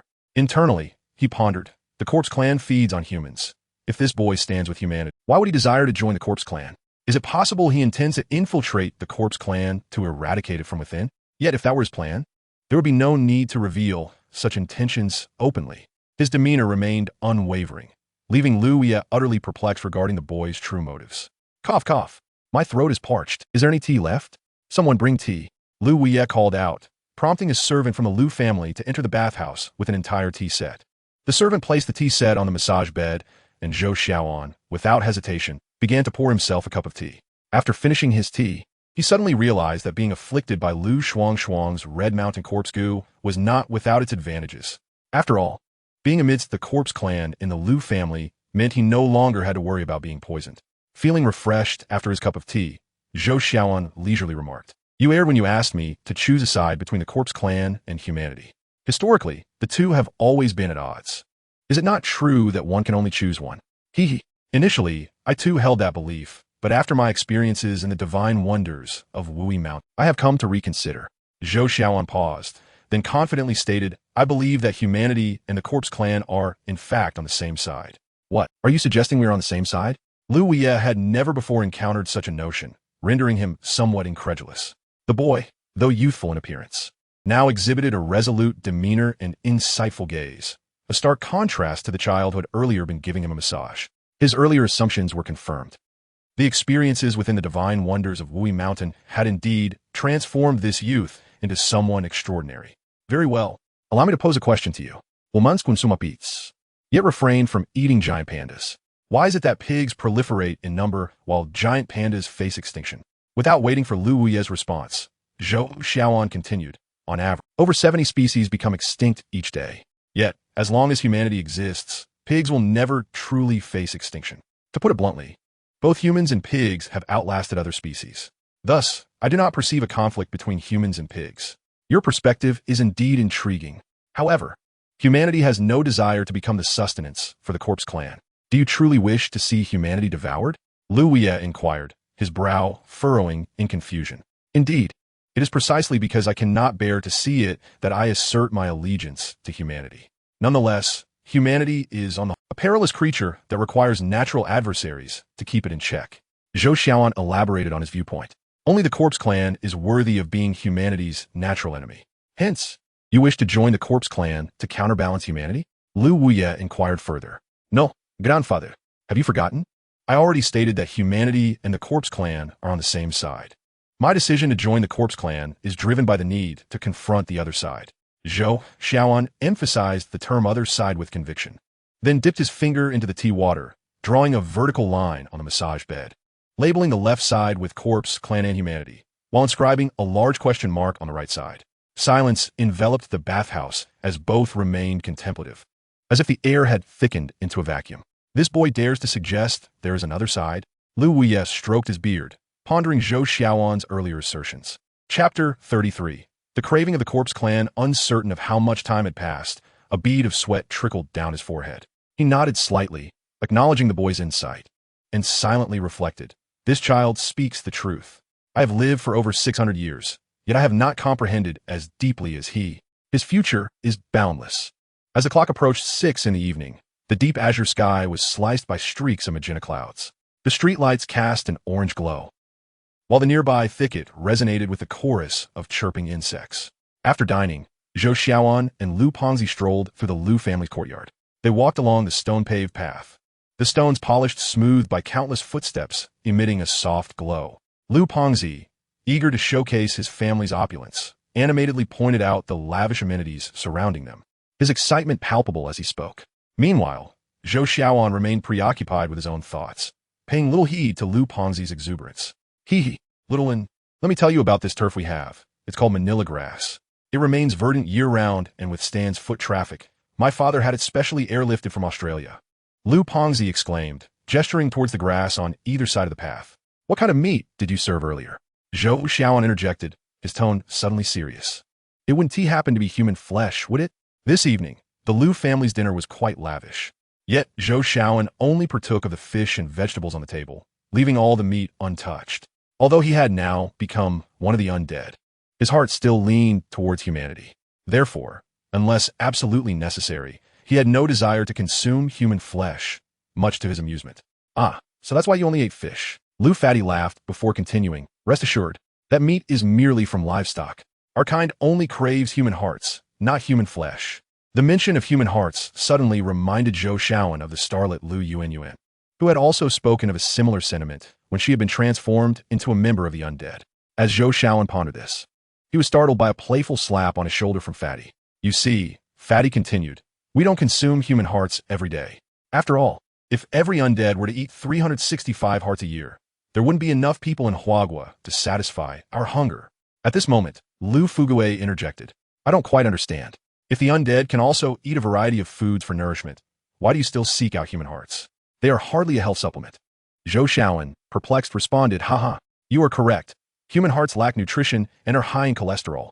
Thus, it is best to steam them first to remove the fat, and then fry them in olive oil. The flavor is exquisite. Fatty drooled as he spoke. Fatty, I was not inquiring about how to eat them. I want to know why the undead crave human hearts. Zhou Xiaoan exclaimed in frustration. Ah yes, you're right. Fatty quickly wiped the drool from his mouth and continued. The reason we consume human hearts is that not doing so leaves us feeling unwell. It's akin to being addicted to drugs.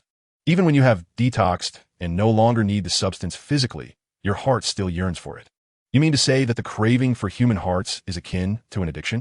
Zhou Shaoan asked, intrigued. Indeed, one might refer to it as heart addiction, Fatty declared proudly. Elaborating, don't let our seemingly normal demeanor fool you.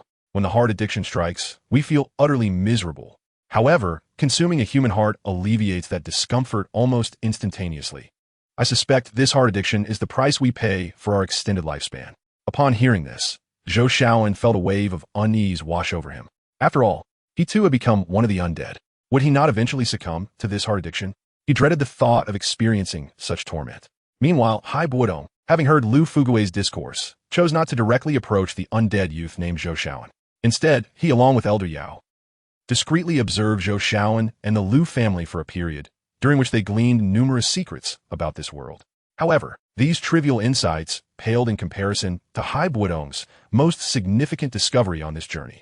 That discovery was a golden soul entity named Dou Qi, which Elder Yao stumbled upon in the Lu family. Although Hai Bodong had visited the Lu household before, he had never detected this extraordinary soul entity, underscoring its remarkable nature. Under Hai Bodong's encouragement, Elder Yao devoured the golden soul entity, thereby gaining vast knowledge about their current planet and insights into the two largest sects in the entire universe. The method Elder Yao employed to absorb this foreign soul entity was a special technique he had acquired from several deceased elders of the Soul Palace. After consuming the golden soul entity, Elder Yao's power surged to a level comparable to that of an ordinary Do Zone 7-star expert. Through Elder Yao's relay, Hai Bodong learned that Dou Qi was, in fact, the one behind Lu Fugui.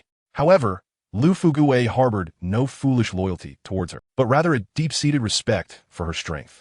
As a soul entity, Dou Qi could only connect with Lu Fugui when she chose to. Otherwise, given Lu Fugui's cultivation level, he could not even perceive her soul entity. From a short-term perspective, the most beneficial aspect of Dou Qi for Hai Bodong was two unique scriptures, which served as codes corresponding to the 6th and 7th realms of divine blood. According to Elder Yao's recollections, these scriptures were not original creations of Dou Qi, but were instead acquired when she stealthily observed 4 participants in the divine blood game. After Elder Yao consumed Dou Qi's soul, Hai Bodong promptly departed from the Lu residence. He then took some time to find a remote mountain where he could prepare for his comprehension of the 2 divine blood codes under Elder Yao's protection. In the 34th chapter, titled Tai Yi Soul Decision, perhaps due to Hai Bodong's exceptional divine blood talent, he managed to break through the barriers between the 6th and 7th realms of divine blood within just a few days. His rapid advancement was primarily attributed to the divine blood codes obtained from Dou Qi. After awakening, divine blood individuals resemble unique nuclear reactors without specific codes. Even the most talented individual can only achieve the 5th realm. After breaking through the 5th realm, the efficacy of Elder Yao's previous method of using foreign flames to catalyze bloodlines was rendered completely ineffective. However, with the bloodline of the fire-spitting Lu god, he could still replicate the unique abilities of specific foreign flames upon encountering them. Regarding the manifestations of the 6th and 7th realms of divine blood, after a brief trial, Hai Bodong was significantly astounded. Specifically, the 6th realm enabled him to temporarily transmute all his divine blood particles, unleashing combat power on par with ordinary Do Zone experts. However, this state was unstable. Hai Bodong feared that he could not endure it for long before his body would explode due to the uncontrollable upheaval of his divine blood particles. Yet upon breaking through to the 7th realm, despite no qualitative change in actual combat power, the obvious drawbacks were greatly mitigated. In simpler terms, Hai Bodong could now maintain this state for extended periods without experiencing any side effects. Of course, if he were forced to utilize the high-frequency transformation of the divine blood particles within him, while he could momentarily unleash combat power nearing that of a 9-star Do Zone, it would result in substantial depletion of his vitality. After reaching the 7th realm of divine blood, Hai Bodong returned to his villa on the outskirts of Tianjin City. Not wishing to cultivate Dou Qi in a world with such sparse energy concentration, he requested from Elder Yao an ancient soul decision that would allow him, as a perfected soul of the mortal realm, to hone his soul power. According to Elder Yao, this soul decision had taken considerable effort to acquire during his training in the Sacred Pill City, a coveted treasure sought by countless alchemists. Had it not been for Bodong's remarkable enhancement in bodily control following his breakthrough to the 7th realm of divine blood, even his soul, which was merely at the pinnacle of the mortal realm, would not have ascended directly to the consummate level of a 7th-grade alchemist. Thus, the venerable Yao Lao would not have imparted the ancient soul technique known as the Tai soul decision, one that could only be practiced by those who had achieved the consummate stage of the mortal realm, by imprinting it with his own soul power for Bodong as cultivation. Upon acquiring this ancient soul technique, Bodong, through the diligent operation of the method, was able to directly perceive and absorb the unique spiritual energies of the world, consolidating his recently ascended consummate level of the mortal realm soul in merely half a day's effort, while also brushing against the threshold of the spirit realm. At this juncture, the cooling period of the time wheel hourglass within Bodong's spiritual sea had concluded. He reflected that even if he continued his training, absent some superior resources, it would likely take him several years, if not a decade, to break through to the soul realm. Consequently, he chose not to linger further with a mere thought. He activated the power of the time wheel hourglass, teleporting directly back to the Dou Qi continent. Disciple, your extraordinary ability is quite remarkable. Yao Lao, emerging from the bone flame ring in a spirit of admiration, exclaimed upon their return to the Dou Qi continent. Indeed, my abilities are rather exceptional. Bodong Juk. Though he soon adopted a serious tone. However, master, do be cautious not to inadvertently reveal my capabilities. Oof, you punk. Do you not know what kind of person your master is? Yao Lao retorted, really? I'm not daft. Do you think I would commit such foolishness? Seeing Yao Lao becoming somewhat flustered, Bodong refrained from further comments, playfully saying, haha, master, please do not take offense. I was merely jesting. Feel free to disregard it. Oof. This time, I shall let you off the hook. Yao Lao replied, a hint of pride in his demeanor. Subsequently, without further delay, Bodong commenced his daily medicinal bath training under Yao Lao's protection. Following his breakthrough to the 7th realm of divine blood, Bodong's meticulous control over his physical body, coupled with his enhanced cultivation aptitude, had elevated him to a status that was now on par with some of the top talents from the central continent. Thus, benefiting from adequate resources, he ascended to the 9th star of Dou Huang within merely half a month. After over 10 days of refinement, feeling that his foundation had been sufficiently honed, Bodong consumed the 6th-grade pinnacle-breaking sec pill that Yao Lao had prepared some days prior, initiating his breakthrough from the constraints of Dozong in a desolate mountain outside the gates of Jamadi City. In less than 3 days, utilizing his solid foundation, he successfully broke through to become a Dozong powerhouse, and after further refinement over the next 10 days, he firmly established his cultivation at the 1-star Dozong level. Just as Bodong prepared to return to his designated residence within the Miter family, he suddenly sensed a tremendous aura surging towards the gates of Jamadi City, akin to a colossal wave. Before long, he beheld the source of this overwhelming presence, a massive 6th-tier magical beast, the 8-winged Black Serpent King, whose aura rivaled that of human Dou Huang. However, the true master of this aura was a woman clad in palace attire, her demeanor exuding an air of indifference yet radiating mature allure. How intriguing! According to Yao Lao, this individual possesses the peak cultivation of Dozong. Bodong mused inwardly, deducing that the woman must be the esteemed leader of the Heavenly Serpent House. In stark contrast to Bodong's calm demeanor, the many Dou Qi experts present in Jamadi City, upon sensing the unmistakably formidable aura emanating from the Heavenly Serpent House, reacted like startled birds, hastily taking to the skies to ascertain the identity of this powerful force that had descended upon their city. Standing atop the White Fang, the leader of the Heavenly Serpent House observed the majority of the Empire's Dou Qi experts cowering before her, and she could not help but nod in satisfaction. After all, her initial arrival necessitated a demonstration of the Heavenly Serpent House's might to instill fear in the hearts of the Empire's populace, thereby facilitating her future endeavors within this realm.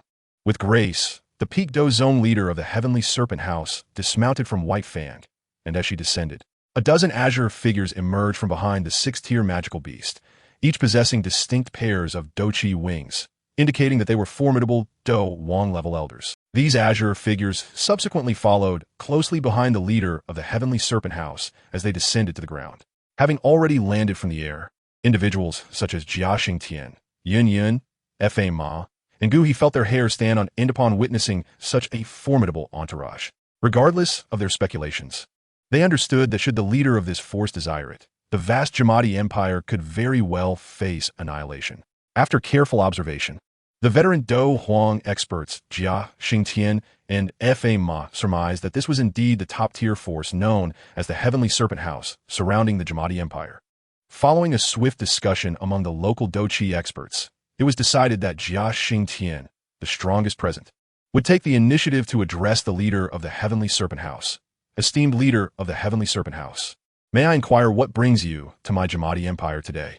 The leader of the Heavenly Serpent House disregarded Jia Xingtian's inquiry, instead directing her gaze towards Hai Bodong, who stood a short distance away, observing her with a detached air. Ah, so you must be the Ice Emperor Hai Bodong as mentioned by Greenman, she began, her tone shifting to one of curiosity. In just over a month, you have advanced from Dou Huang 8 stars to Dou Zone 1 star. Furthermore, I thought you cultivated ice attribute Dou Qi. How is it that you possess 2 other types of Yo within you? And your soul power has remarkably reached the consummate level of the mortal realm. As the leader of the Heavenly Serpent House delved deeper into her probing of Hai Bodong's condition, her astonishment grew increasingly evident. Meanwhile, the gathered members of the Jamadi Empire regarded Hai Bodong with incredulity, their expressions mirroring disbelief at his composed demeanor amidst the leader's revelations. Having grown weary of her incessant inquiries, Hai Bodong could no longer contain himself and interjected, "Are you not finished yet?" In the blink of an eye, Hai Bodong vanished from his original position, and by the time the onlookers regained their wits, he had already appeared before the leader of the Heavenly Serpent House. Without waiting for her to utter another word, he seized her by the throat, his expression devoid of emotion, and declared, "You are the leader of the Heavenly Serpent House. Are you not? Submit or perish. Choose one." Though she found herself momentarily ensnared by Hai Bodong's grip, the leader, recalling that he was merely a newly ascended Dou Zone, retained her haughty demeanor. "You audacious fool! How dare you lay hands on me?" Upon hearing this, Hai Bodong, uninterested in her further protests, delivered a swift kick, sending her crashing to the ground with a resounding thud. Subsequently, accompanied by a tremendous roar, a vast pit, approximately several dozen miles in circumference, suddenly materialized where Hai Bodong once stood. This was a result of Hai Bodong deliberately holding back his strength, fearing that a moment's carelessness might lead to the demise of his adversary. Moments later, as the swirling dust gradually settled, the once arrogant master of the Heavenly Serpent Manor found himself firmly subdued beneath Hai Bodong's foot. How could you possibly be this strong? The master of the Heavenly Serpent Manor, who had been battered to near death by Hai Bodong, uttered in disbelief. Noticing the reluctance to concede, Hai Bodong, growing impatient, pressed down harder. "Please, spare me. The Heavenly Serpent Manor is willing to submit." As the chilling specter of death began to loom over him, the master of the Heavenly Serpent Manor, feeling the weight of his impending doom, began to plead for mercy. "Honestly, would it not have been better to say this sooner? You insisted on seeking your own demise. Get up on your own." Hai Bodong, upon hearing this, ceased to torment him further. After all, if he were to exert more force, healing this fellow later would undoubtedly incur a significant cost. "My lord," the master of the Heavenly Serpent Manor, having perceived the subtle shift in Hai Bodong's demeanor, cautiously crawled up from the mud.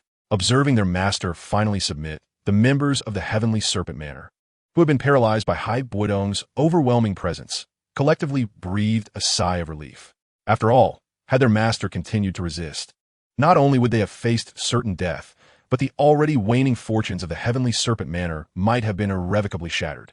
Now, the master of the Heavenly Serpent Manor aspired to revive the legacy of her clan, and thus she would not act impulsively. As for the others present, such as Jia Xingtian, their shock upon witnessing Hai Bodong's ascension to the rank of Dou Zone was already profound. However, they were utterly unprepared for the spectacle of a mere 1-star Dou Zone effortlessly overpowering a peak Dou Zone powerhouse. Nonetheless, having long since outgrown the age of impetuosity, Hai Bodong paid no heed to the astonishment reflected in the eyes of the observing members of the Jiama Empire.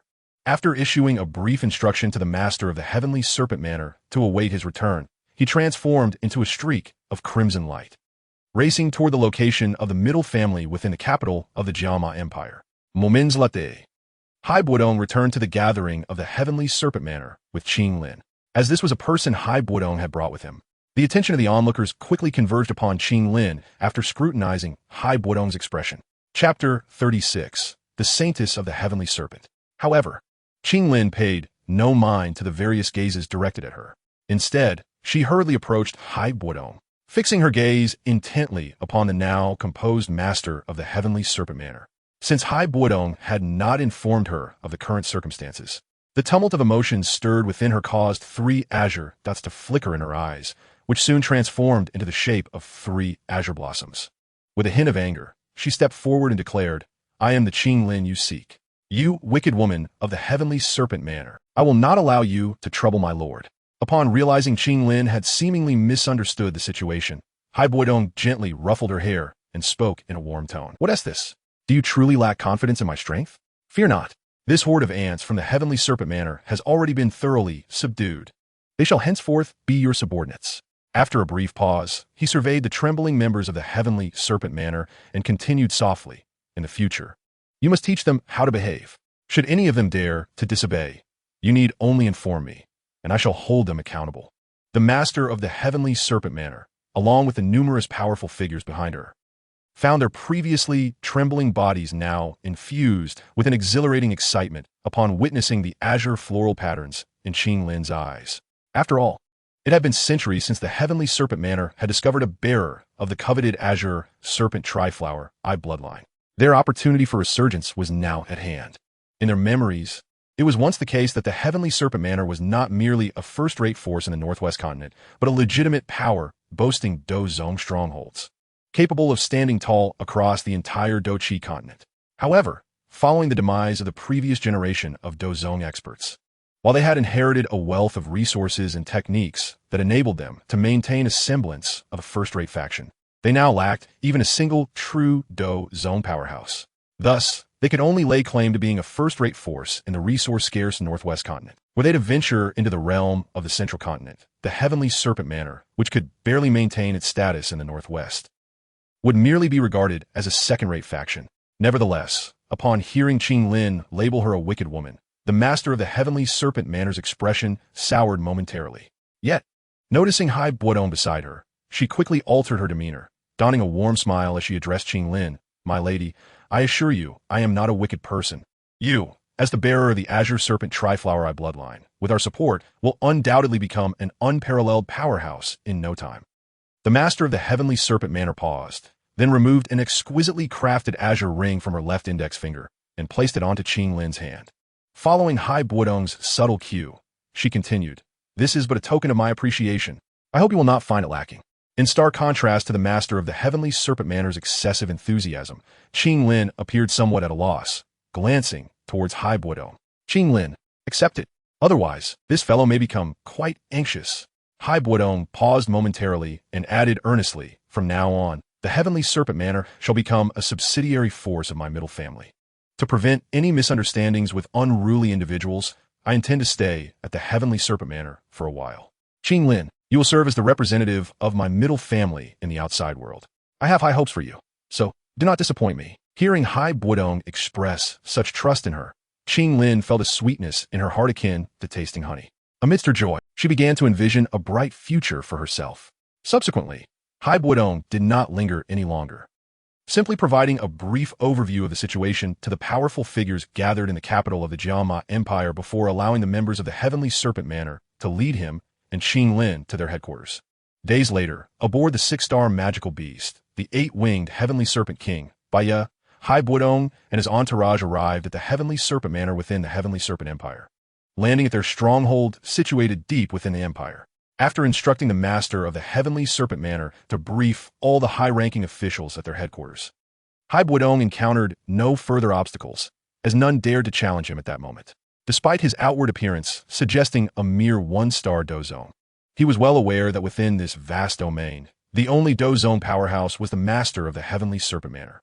Thus, he felt little surprise at the reactions of the numerous high-ranking officials present.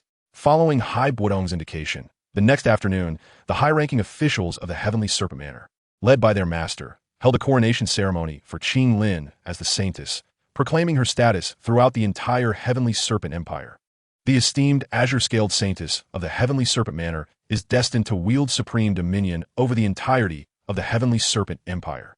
Following the successful coronation ceremony, Hai Bodong capitalized on the vast array of cultivation resources at his disposal through the Heavenly Serpent Manor to commence his rigorous training in Dou Qi. During this period, He also enlisted the aid of the venerable Yao Lao to concoct a spirit fusion pill for the recently awakened Queen Medusa, ensuring her complete consolidation of her cultivation at the 1-star Dou zone level. After all, in truth, there existed no profound enmity between them. Once Bodong clarified matters with Queen Medusa, her previous misconceptions about him began to dissipate. However, she still bore the responsibility of safeguarding the serpent people within the Tagore Desert. Thus, after consuming the Dungan crafted by Yao Lao and breaking through to the 3-star Dou zone realm, Queen Medusa exhibited no desire to linger. After expressing her heartfelt gratitude to both Bodong and Yao Lao, she swiftly returned to the serpent temple situated within the Tagore Desert. Having bid farewell to Queen Medusa, Bodong, who had also consumed the pinnacle level divine refined by Yao Lao and successfully advanced to the 3-star Dou zone realm, continued to exploit the resources of the heavenly serpent manor for his daily medicinal baths, and indulged in the luxurious practice of weekly consumption of 6-tier elixirs to enhance his cultivation. This was the very reason Bodong had chosen to subjugate the heavenly serpent manor, a formidable power within the Northwest continent. Chapter 37. The Pill Emperor, Han Feng, indeed. Even though he now possessed cultivation aptitude, rivaling that of a top-tier genius devoid of bloodline power within the Dou Qi continent, without commensurate resources, his rate of advancement would remain sluggish. Therefore, even if the heavenly serpent manor did not seek him out, Bodong would inevitably target one or several factions akin to the heavenly serpent manor in due course. Approximately 3 months later, thanks to the resources of the heavenly serpent manor and the elixirs from Yao Lao, Bodong's cultivation had surged to the 4-star Dou zone level. During these 3 months of relative leisure, to swiftly solidify the dominance of the azure-scaled Saintess within both the heavenly serpent manor and the heavenly serpent empire, Bodong judiciously selected several second-tier factions that dared oppose the heavenly serpent manor for violent suppression. Naturally, for those who demonstrated a modicum of understanding, Bodong was not averse to their incorporation. After all, only by strengthening his own subordinate powers could he better secure the resources necessary for his cultivation. Once Bodong felt his subjugation efforts were nearing completion, he, under Yao Lao's urging, set forth with a contingent from the heavenly serpent manor, comprising several Dou Huang elders, towards the Black Corner region. Not long ago, upon hearing from the manor's master about the treacherous apprentice, Pill Emperor Han Feng, Yao Lao could no longer restrain himself and promptly decided to confront this scoundrel in the Black Corner region. After Bodong swiftly addressed several matters concerning the heavenly serpent manor, he complied with Yao Lao's insistence and departed. Days later, Bodong and his entourage arrived at Feng City, located in the heart of the Black Corner region. It was said that this locale was the domain of the 6-tier pinnacle alchemist, Pill Emperor Han Feng. Thus, it attracted numerous alchemists from the surrounding Black Corner region. Although they often faced exploitation from Han Feng, the city's lord, and his sycophants while residing in Feng City, the protection afforded by Han Feng allowed these less powerful alchemists to avoid becoming mere tools for stronger individuals in this ruthless domain. After all, possessing the Yi Huo Hai Xin Yan, Han Feng's own strength was not to be underestimated, and as a high-ranking alchemist capable of refining ordinary 7-tier elixirs through blood refinement techniques, even average Dou zone experts would think twice before provoking him. However, in Bodong's eyes, Han Feng, the betrayer of his master and ancestors, was merely a pest that could be easily crushed. Upon arriving at Han Feng's residence, Bodong wasted no time and commanded several Dou Huang elders under his command to take flight and loudly proclaim, "Old dog Han Feng, today, the esteemed elder of the heavenly serpent manor, Lord Bodong, graces your presence. Hurry forth and pay your respects." As soon as his words fell, the oppressive aura of the high-ranking Dou Huang elders enveloped the entirety of Han Feng's estate. At that moment, Han Feng, who was engrossed in devising ways to acquire Nuya, was momentarily taken aback upon hearing the shouts from outside. He quickly discerned the formidable pressure emanating from several high-ranking Dou Huang, and, upon realizing the visitors were from the heavenly serpent manor, he dared not linger. Hastily channeling his Dou Qi, he burst through the door and emerged before Bodong and his group. Just as he attempted to approach Bodong, he was met with an overpowering Dou zone-level pressure that forced him down to the ground as if he were a mere dog. Feeling the stark disparity in strength, Han Feng, now paralyzed by fear from Bodong's released Dou Qi pressure, found himself unable to move. After a moment of anxious contemplation, he knelt before Bodong and pleaded for mercy. "Esteemed Lord from the heavenly serpent manor, may I inquire what business brings you to seek me? My life is of little value. However, if my demise were to waste your precious time, That would indeed be a grave sin. I humbly beseech you to spare my insignificant life. Upon hearing this, Bodong felt a sudden urge to toy with Han Feng. He replied coolly, "Rest assured, I have come merely for the Yi Oha Xinyan you possess. If you prove to be sensible, I may grant you a temporary reprieve from death. Otherwise, you shall meet your end this very moment." The mention of Bodong's intent to seize the Xinyan ignited a blaze of fury within Han Feng. He was not the sort to recklessly place his life in the hands of an enemy's potential mercy. Without further hesitation, he shouted towards a concealed direction, "Xian Protector, if I perish, you cannot escape either. What are you waiting for? Come forth and save me." As his words fell, the cunning Han Feng activated his Dou Qi wings and dashed toward Xian Protector's hiding place. "Han Feng, you shameless wretch!" Suddenly, a peculiar black soul entity clad in strange armor, possessing the strength of a 3-star Dou Zong, materialized within Han Feng's manor. "I recall that your heavenly serpent manor only had one peak Dou Zong master. How did such a 4-star Dou Zong elder as yourself appear? You identify as Bodong, a name that seems to belong to a minor Dou Huang from the Jaimat Empire, does it not?" Bodong paid no heed to the inquiry from this so-called Xian Protector. While the latter spoke, Bodong unleashed the 7th realm of his divine blood, merging it with his Dou Qi, and launched a ferocious assault on the so-called Soul Protector of the Soul Palace. As soon as the blood-red energy made contact with Xian Protector's soul entity, a heart-wrenching scream pierced the air. I am the protector of the Soul Palace. What do you take me for? Trash," Bodong casually retorted, subsequently subduing the already gravely weakened Soul Protector into his ice spirit storage ring. He then cast a nonchalant glance at the fleeing Han Feng and chose not to waste any more words, instead directing a chilling dragon of ice towards him. He then stored the lifeless body of Han Feng, whom he had slain, along with the exceedingly malevolent essence of this individual, within his ice spirit ring. Subsequently, Bodong utilized his soul power to erase the spiritual imprint left by Han Feng in the Goxi ring.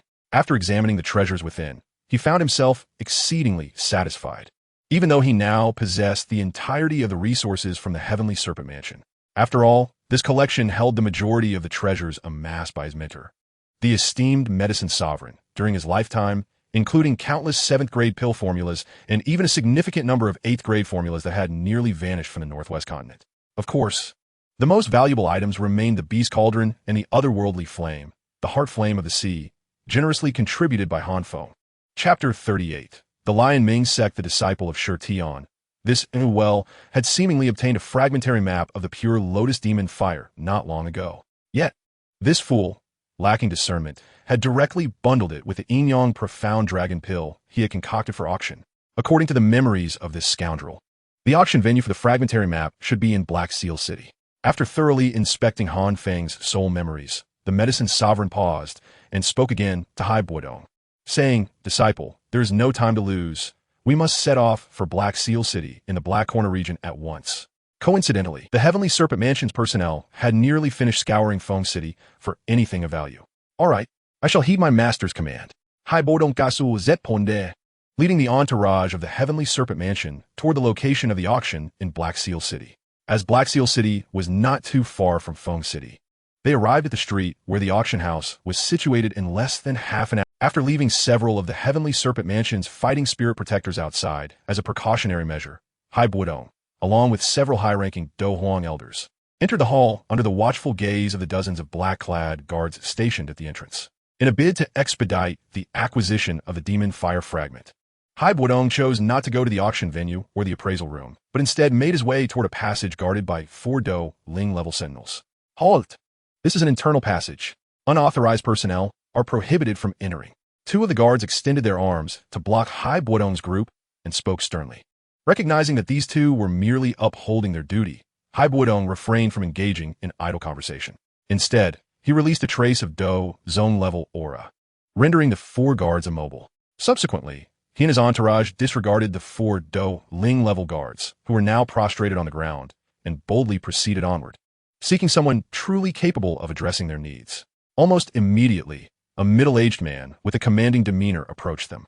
Upon sensing the Dou Huang-level pressure emanating from Bodong, he could not help but speculate, based on prior knowledge, that this man might be Yuan Yi, the master of the 8 gates.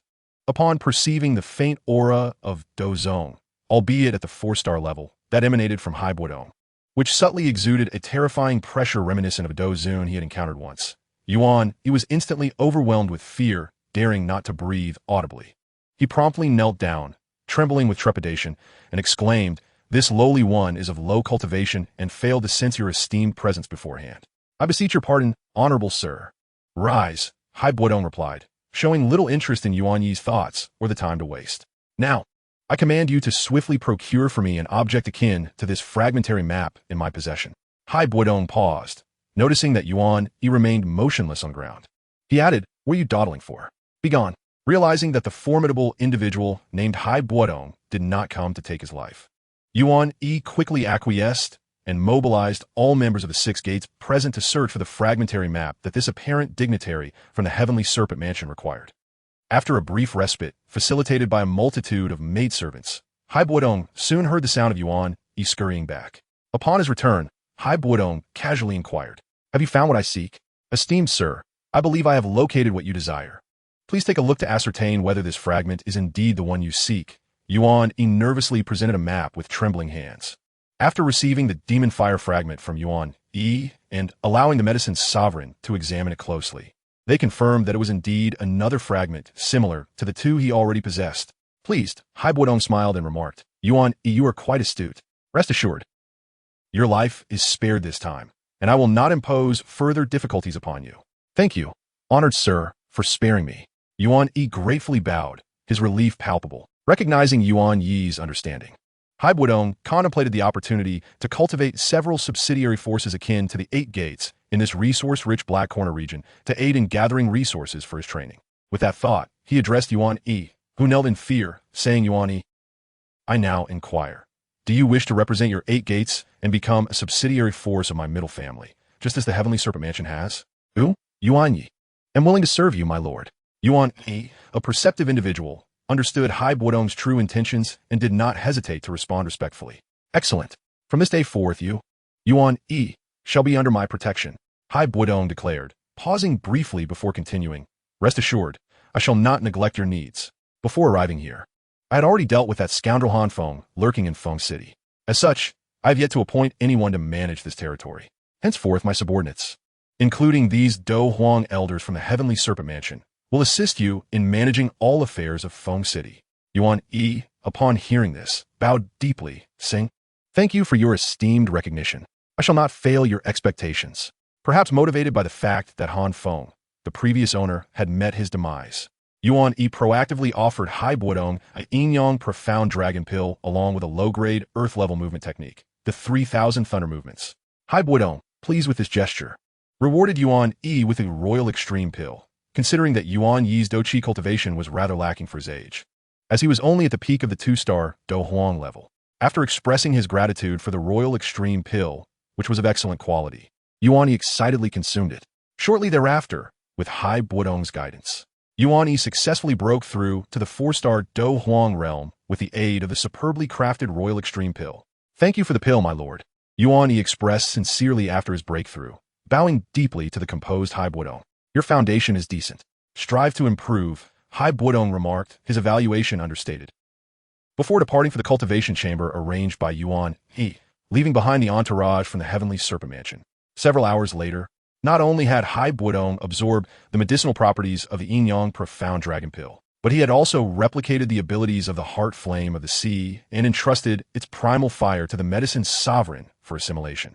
Following the successful merging of the 3 unique flames under the guidance of the medicine sovereign, Hai Bodong effortlessly grasped the technique of burning decision. "Master, we have now gathered 3 unique flames and mastered the method of merging them into one. The special method of the new variant flame."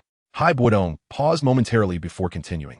"What remains is a corporeal vessel of at least the Dou Zone level and the blood-melting pill, crafted from the essence of a 7th-tier magical beast. With these, my disciple, I shall be able to forge a new body capable of accommodating your soul." There is no urgency in this matter. Utilizing the resources at the disposal of the Heavenly Serpent Estate, I have already procured the materials needed for the blood-melting pill. After a brief pause, the elder pharmacist elaborated. "As for the body required for my resurrection, I believe the body of the Lion Ming sect's leader is quite suitable." Chapter 39. The Revival of the Elder Pharmacist and the Lion Ming sect. Due to the Lion Ming sect being a reclusive sect, It has largely gone unnoticed in the northwestern continent. Consequently, Hai Bodong, who has been residing in the Gamma Empire, was entirely unaware of the true strength of the sect's leader. Indeed, the leader of the Lion Ming sect is a 6-star Dou Zun level powerhouse. As for the other guardian elders, most are merely at the Dou Huang and Dou Zone levels. Given your current formidable power, you should be able to swiftly subdue this hidden sect. The elder pharmacist discerned the doubt in Hai Bodong's eyes and proceeded to explain earnestly, a 6-star Dou Zun powerhouse. You say? Rest assured, my student, this so-called leader of the Lion Ming sect is merely a 6-star Dou Zun. With a little effort, I should be able to deal with him directly. Subsequently, Hai Bodong briefly outlined the forthcoming tasks to Yuan Yi and the others before embarking alone toward the Lion Ming sect stronghold. A few days later, he arrived at the location of the Lion Ming sect. Master, is this the place you mentioned? Indeed, this is it. Good, let us descend. After exchanging a few casual remarks with the elder pharmacist, Hai Bodong surged toward the Lion Ming sect stronghold. Lion Tian, where are you? I have come today to take your life, Hai Bodong proclaimed, hovering in the center of the Lion Ming sect's territory, his voice resounding. Who dares to shout here?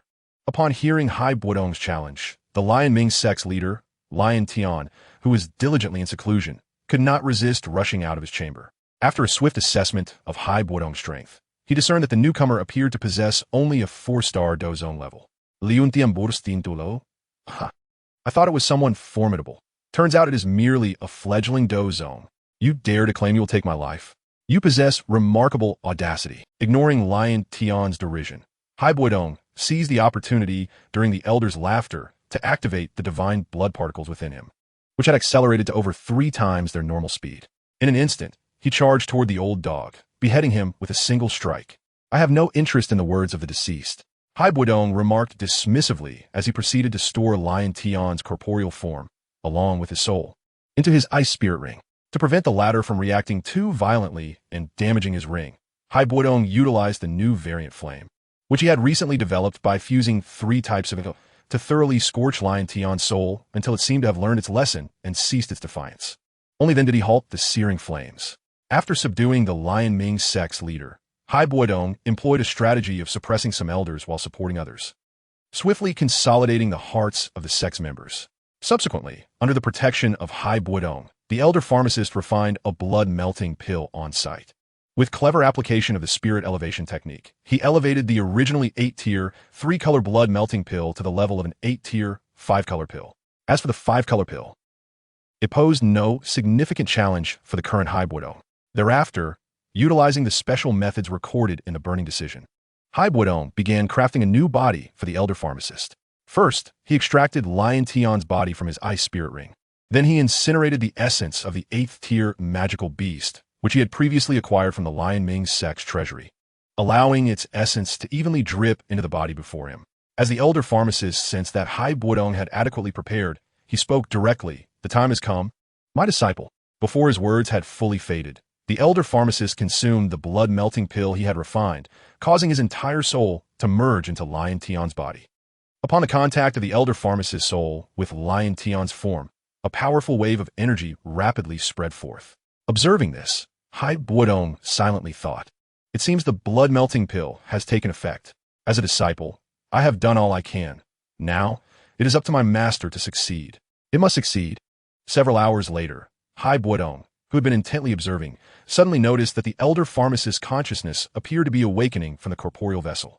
In mere moments, the form before Hai Bodong began to transform rapidly, shedding the traits of Lion Tian and revealing the elegant and dashing visage of the elder pharmacist, one that Hai Bodong was exceedingly familiar with. Empowered by the Dou Qi and the strength of his soul, the elder pharmacist's new body ascended higher into the sky, with his Dou Qi fluctuations surging, reaching the peak of the first transformation, then the 4th, the 7th, and finally, the peak of the 9th transformation. Moments later, the elder pharmacist's Dou Qi cultivation stabilized at the pinnacle of the 9th transformation, while his previously depleted source, soul, energy began to swiftly recover under the nurturing of this new vessel. Witnessing this transformation, all the high-ranking members of the Lion Ming sect abandoned any lingering hopes of resistance. Once the elder pharmacist's body returned to the ground, Hai Bodong inquired about his current condition, and upon learning of the elder pharmacist's status, he was filled with immense joy. He promptly organized a grand celebration within the Lion Ming sect that lasted an entire day and night. As for the reasons behind the elder pharmacist's failure to transcend his previous limits, after a discussion between the two, they concluded it stemmed from the inadequacy of the current burning decision's grade. After all, having only absorbed 3 types of Ipa, the burning decision was merely of high-tier Earth grade. Even though this technique was significantly superior to average Earth grade methods, both the elder pharmacist and Hai Bodong agreed it could not compare to the caliber of quasi-sky grade techniques. Thus, if the elder pharmacist wished to expedite his ascension to the semi-saint realm, plans to acquire a new variant flame must be placed at the forefront of their agenda. After Hai Bodong devoted 3 months to seclusion within the Lion Ming sect, leveraging its resources, he effortlessly reached the 5-star Dou Zone cultivation level. Chapter 40. The Ancient Clan. Young Hao. During these 3 months, the elder pharmacist not only mastered the powers of his new body, but also skillfully constructed a spatial passageway connecting the Lion Ming sect's stronghold directly to the Gamma Empire. Meanwhile, within the inner sanctum of the Jianan Academy, adjacent to the Black Corner region, Xiao Yan, having just participated in the strong list competition, found ample time for recuperation, thanks to the covert support of Gu Suner, who provided him with precious resources. Xiao Yan not only ascended the strong list, but also attained the 5-star Dou Ling level of Dou Qi. Furthermore, his alchemical talents flourished significantly after becoming a disciple of Elder Hua from the alchemy department. Thus, he now possessed the soul power equivalent to the late stage of the mortal realm. If he were to harness it effectively, Xiao Yan could effortlessly concoct some simple 5th-grade elixirs. Not long ago, after consuming the elixirs he had crafted, his Dou Qi cultivation had surged dramatically by 2 stars. Hence, after considerable contemplation, Xiao Yan chose not to enter the tower for his training during this period. Instead, he opted to quietly refine the surging Dou Qi within him, allowing it to solidify through leisurely daily practice. As he indulged in this tranquil existence, his childhood companion, Xiao Suner, inexplicably developed a fondness for drawing him into the serene depths of the inner courtyard's mountains, where they would recline together on the lush grass, basking in the warm sunlight and relishing this fleeting happiness. However, such ordinary days were soon disrupted by unforeseen events. One day, while Xiao Yan was joyfully nestled with Xiao Suner in the rear mountains, he suddenly sensed unfamiliar yet potent auras approaching their location. Reacting swiftly, Xiao Yan stood up and grasped Xiao Suner's hand, intending to flee. At that moment, it seemed Xiao Suner also sensed something amiss. Her delicate face paled, and she urgently urged him, "Brother Xiao Yan, listen to Suner. We must hide quickly and not come out. Xunia, tell me, what is happening? Are those people after you?" Xiao Yan, upon hearing her words, hesitated to comply with her instructions. Instead, he firmly grasped her slender hand, his expression gravely serious as he spoke. Moments later. After a brief struggle, Xiao Yan was finally pushed into the nearby forest by Xiao Suner. Shortly after he entered, a flurry of swift, piercing winds echoed from the distant sky. Within moments, several small black figures emerged on the horizon to the north, their trajectory unmistakably aimed at Xiao Suner's location. As Xiao Yan peered through the gaps in the foliage, his countenance swiftly morphed into one of shock. For those black figures were not the human silhouettes he had anticipated, but rather a dozen dark, monstrous creatures, each adorned with a long, silver horn extending nearly 10 feet from their heads. Although Xiao Yan had never encountered or heard of such beasts before, he could not help but feel astonished. The auras they emitted indicated that the weakest among them was a 6th-tier flying monster, and they were of the combat variety. With his current knowledge, he could hardly fathom the formidable power behind such a scale of flying beasts as potential mounts. As Xiao Yan's gaze shifted from the 8-winged unicorns to the expanse of their broad backs, he noticed that each creature bore a figure cloaked in a purplish-black hue. Upon a cursory examination, he was astonished to discover that each of these figures exuded an aura as unfathomable as a bottomless abyss, leaving him feeling deeply unsettled. Such an extraordinary presence was something he had only ever sensed from Elder Su Qian within the inner courtyard. Could it be that these perilous individuals were all experts of Dou Zone level or higher? In that moment, Xiao Yan's heart involuntarily sank. After a brief interval, the massive 8-winged unicorns gradually descended before Xiao Suner. "Ha! Miss Suner, after much searching, we have finally found you." The apparent leader among the creatures began to lower itself, and a man atop it smiled at Xiao Suner. "Ah, how delightful it is to see you, Captain Yang Hao of the Black Yin Army." Xiao Xun responded coldly, having casually glanced at the man. "Since you're aware of my identity, I shall make it clear that we are here on the orders of our clan's esteemed leader to escort you back to the clan at once. Young Hao, having dismounted from the 8-winged unicorn, bowed respectfully to Xiao Suner. I have already stated that when I wish to return, I shall do so of my own accord. There is no need for you to travel such distances. Xiao Suner retorted, her displeasure evident at their uninvited intrusion. Miss, you jest. Given the instructions from our esteemed leader, we have no choice but to comply. Yang Hao replied with a slight smile. Just as he was about to speak further, his gaze suddenly sharpened, and he turned his attention to the dense forest nearby, his voice low and commanding. Who dares to eavesdrop? No sooner had Yang Hao's words left his lips than the expressions of the figures surrounding him turned icy. In unison, they dashed into the forest, intent on capturing the hidden eavesdropper. Stop right there, Xiao Suner exclaimed, her face paling as she hastily scolded them. However, her warning came too late. The ensuing skirmish swiftly concluded in a lopsided manner. After hearing Xiao Suner's admonition, the figures refrained from delivering lethal blows and instead dragged a grievously injured Xiao Yan before her. Seeing Xiao Yan covered in wounds, Xiao Suner rushed forward with concern. Brother Xiao Yan, are you all right? In her moment of distress, she instinctively called out, only to lower her voice warily. Chapter 41. The death of Xiao Yan. Xiao Suner's unusual reaction compelled Xiao Yan to disregard his own injuries and speak earnestly. Suner, what is happening? You insolent wretch. How dare you address her as Suner? Yang Hao, who had been observing Xiao Yan intently, interjected arrogantly. After pausing, he continued, if I am not mistaken, you must be the once impotent young master Xiao Yan of the Xiao family. And you are? Xiao Yan inquired, his expression darkening. I am Yang Hao, the 7th captain of the Black Yin army, he replied with a smirk. However, the information I offer you is of no use, for neither you nor the Xiao family possesses the qualifications to engage with our level.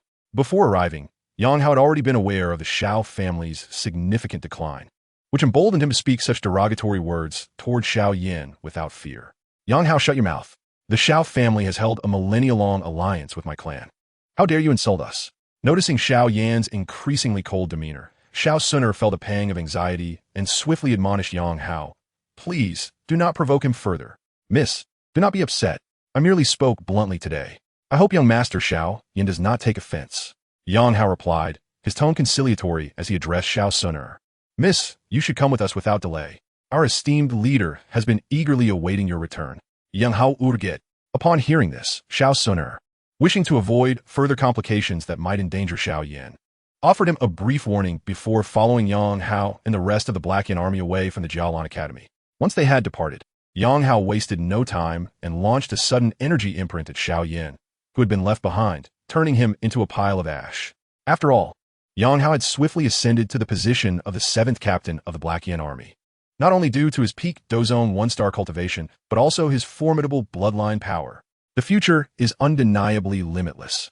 Should his cultivation experience significant advancement in the days to come, ascending to a more prestigious leadership position would pose no challenge for Yang Hao. This is, of course, also attributable to the substantial support he enjoys from numerous clan elders within the ancient lineage. With a mere flick of his hand, Yang Hao effortlessly dispatched Xiao Yan, whose current prowess merely reached the doling level. Thus, death was inescapable for him. Following the swift demise of Xiao Yan, Yang Hao appeared before the ashes of the young man, swiftly collecting the sole undamaged ancient jade pendant amidst the remains into his high-grade storage ring. My conjecture was indeed correct. The ancient imperial jade of the Xiao clan is truly in this rascal's possession. With this acquisition, my trip to this remote northwest continent was not in vain, Yang Hao thought to himself, secretly reveling in his triumph. At that moment, the esteemed elder Su Qian, not too far away, had already sensed Yang Hao's attack.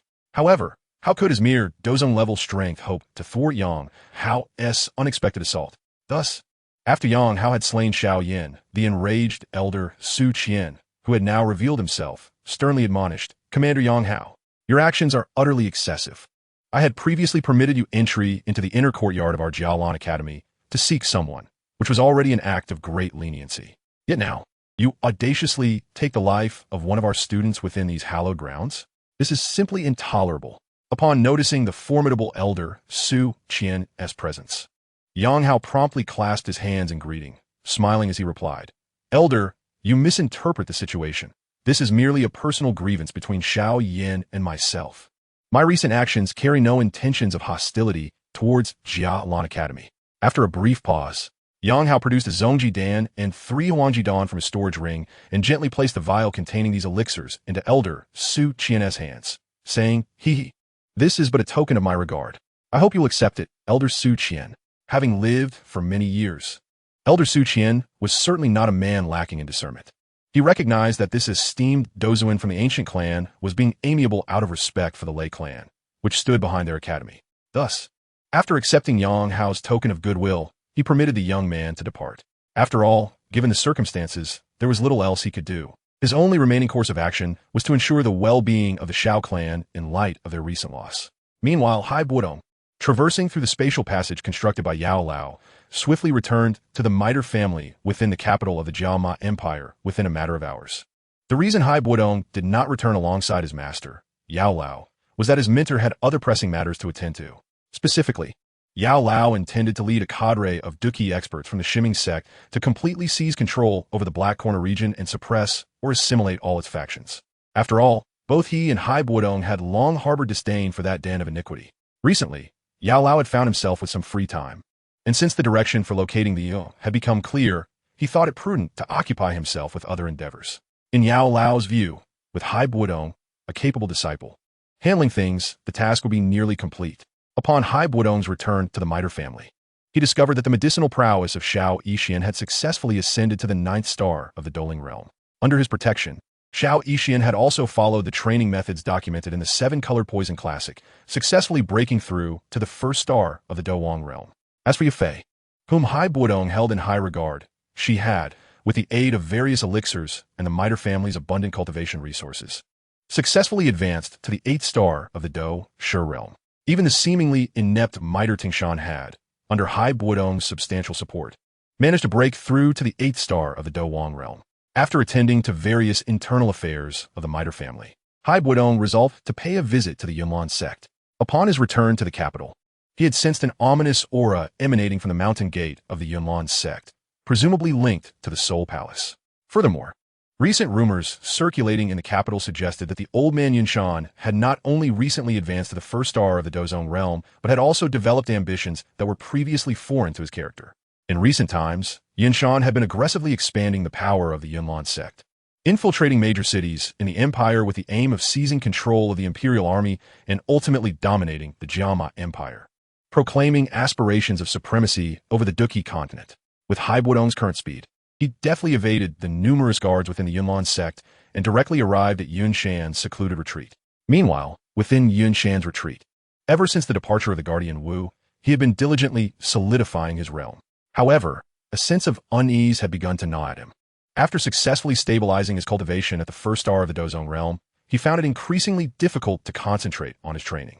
Contemplating this, he stood up, leaving the position he had occupied for many years within the cave of the Yunlan sect's rear mountain, pacing thoughtfully as he pondered the source of his disquiet. Our Yunlan sect has developed well under Yun'er's leadership, and we have never provoked any formidable enemies.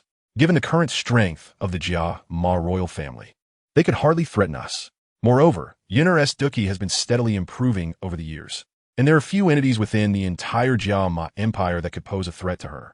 Indeed, the root of the problem likely lies with Hai Bodong, whose power has surged recently. However, according to Guardian Wu, Hai Bodong might now possess at least the strength of a Dozuan. Fortunately, not long ago, Guardian Wu had departed to summon the esteemed elders from the Soul Palace. Considering the time, they should be returning soon. With this assurance, even if that old fellow Hai Bodong possesses such strength, I, Yunshan, need not fear him. In his self-reflection, Yunshan seemed to bolster his own confidence, exuding a spirited demeanor. Just then, a voice, somewhat familiar to him, echoed within the cave. Almost immediately, a dense cluster of blood-red energy particles coalesced before him, forming the figure of a white-haired man. You are Hai Bodong. Having witnessed Hai Bodong's peculiar abilities, Yunshan gasped in astonishment, instinctively taking a step back in trepidation. Despite Hai Bodong's current cultivation being only at the 5-star Dozong level, he had effectively transcended the realm of ordinary humanity. The essence of life between him and Yunshan was fundamentally different, sending alarm bells ringing in Yunshan's mind the moment they met. Thus, he had no desire to be easily crushed by Hai Bodong. His immediate wish was to flee the cave. Si Mutensen, Hai Bodong. having keenly sensed the shift in Yun Shan's emotions, wore a triumphant expression as he reassured him, "Brother Yun Shan, why so tense? Relax. I truly mean you no harm. After all, we have been steadfast friends for many years."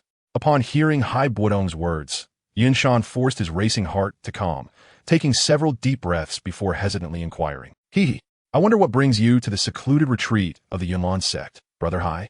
Well, it is as follows. I, Hai Bodong, have just returned to the capital and have heard rumors that you, Brother Yun Shan, harbor ambitions of dominating the entire Jiama capital, and even the Dou Qi continent.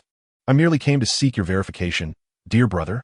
Please, do not misunderstand my intentions. I bear no ulterior motives.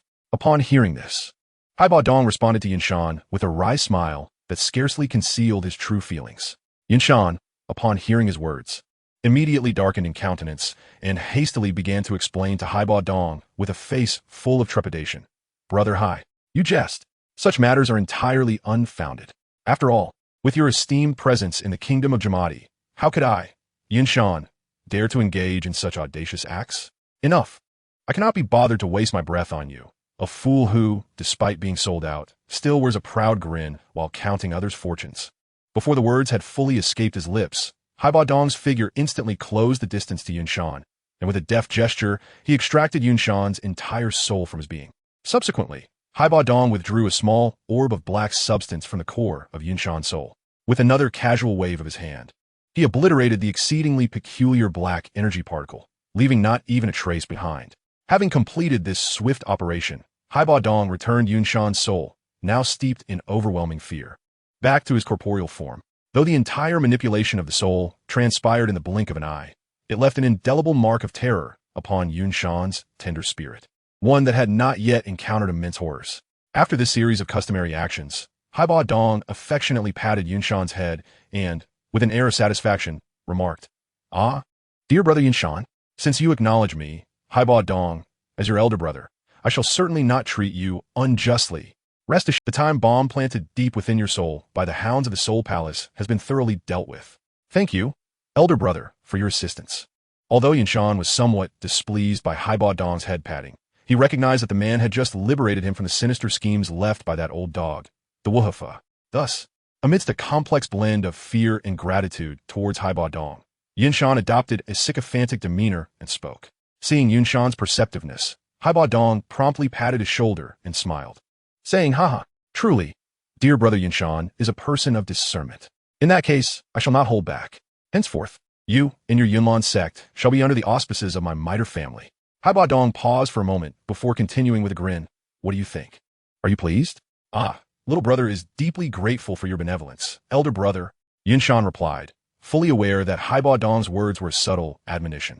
He understood that a flat refusal would surely leave him trapped in this cave. Consequently, Yun Shan hastily showcased his acting prowess, kneeling before Hai Bodong and earnestly pledging his loyalty. "Too kind, dear brother. We are but kin. There is no need for such grand gestures," exclaimed Hai Bodong, quickly helping the prostrated Yun Shan to his feet, his expression one of pride. "Ah, elder brother, you flatter me. It is but my duty," Yun Shan replied, pausing as if suddenly struck by a realization. He then anxiously addressed Hai Bodong. "By the way, elder brother, you may be unaware, not long ago, that old dog, the Wuhafa from the Soul Palace, plotted against me and has hastily set off to summon the esteemed elders of the Soul Palace to deal with you. Considering the time, they should be nearing the capital of Jamadi." Hai Bodong, however, remained largely unconcerned. He had long been informed by Yao Lao that the esteemed elders of the Soul Palace seldom intervened. Based on his estimation, unless precise information was relayed, the Soul Palace, restrained by the ancient imperial families, would likely dispatch only ordinary elders this time.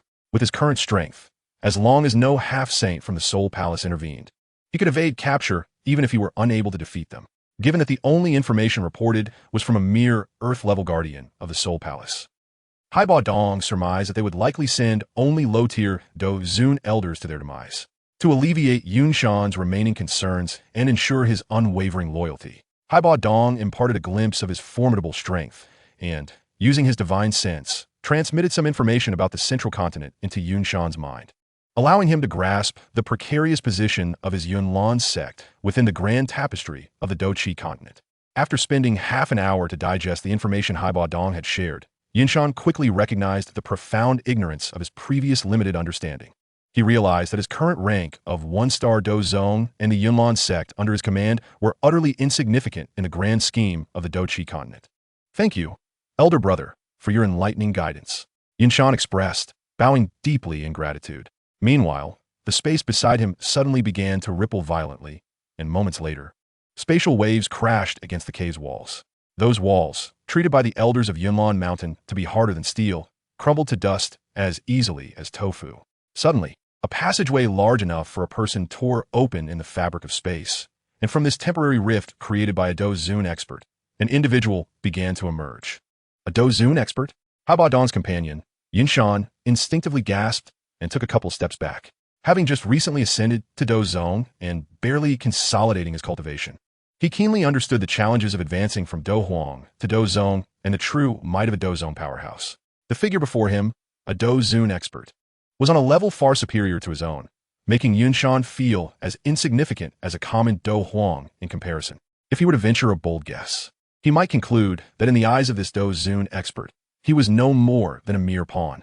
This being the esteemed elder from Soul Palace, Mugu could effortlessly crush him like a bug.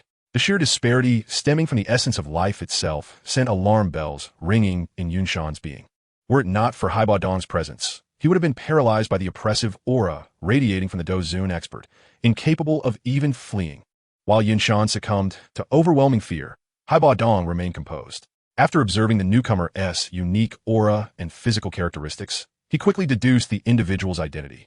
Recalling the information Yao Lao had shared regarding the Soul Palace, "If I am not mistaken, you must be the legendary elder of the Soul Palace, Mugu," Bodong declared with a smirk, having surmised the identity of the elder before him.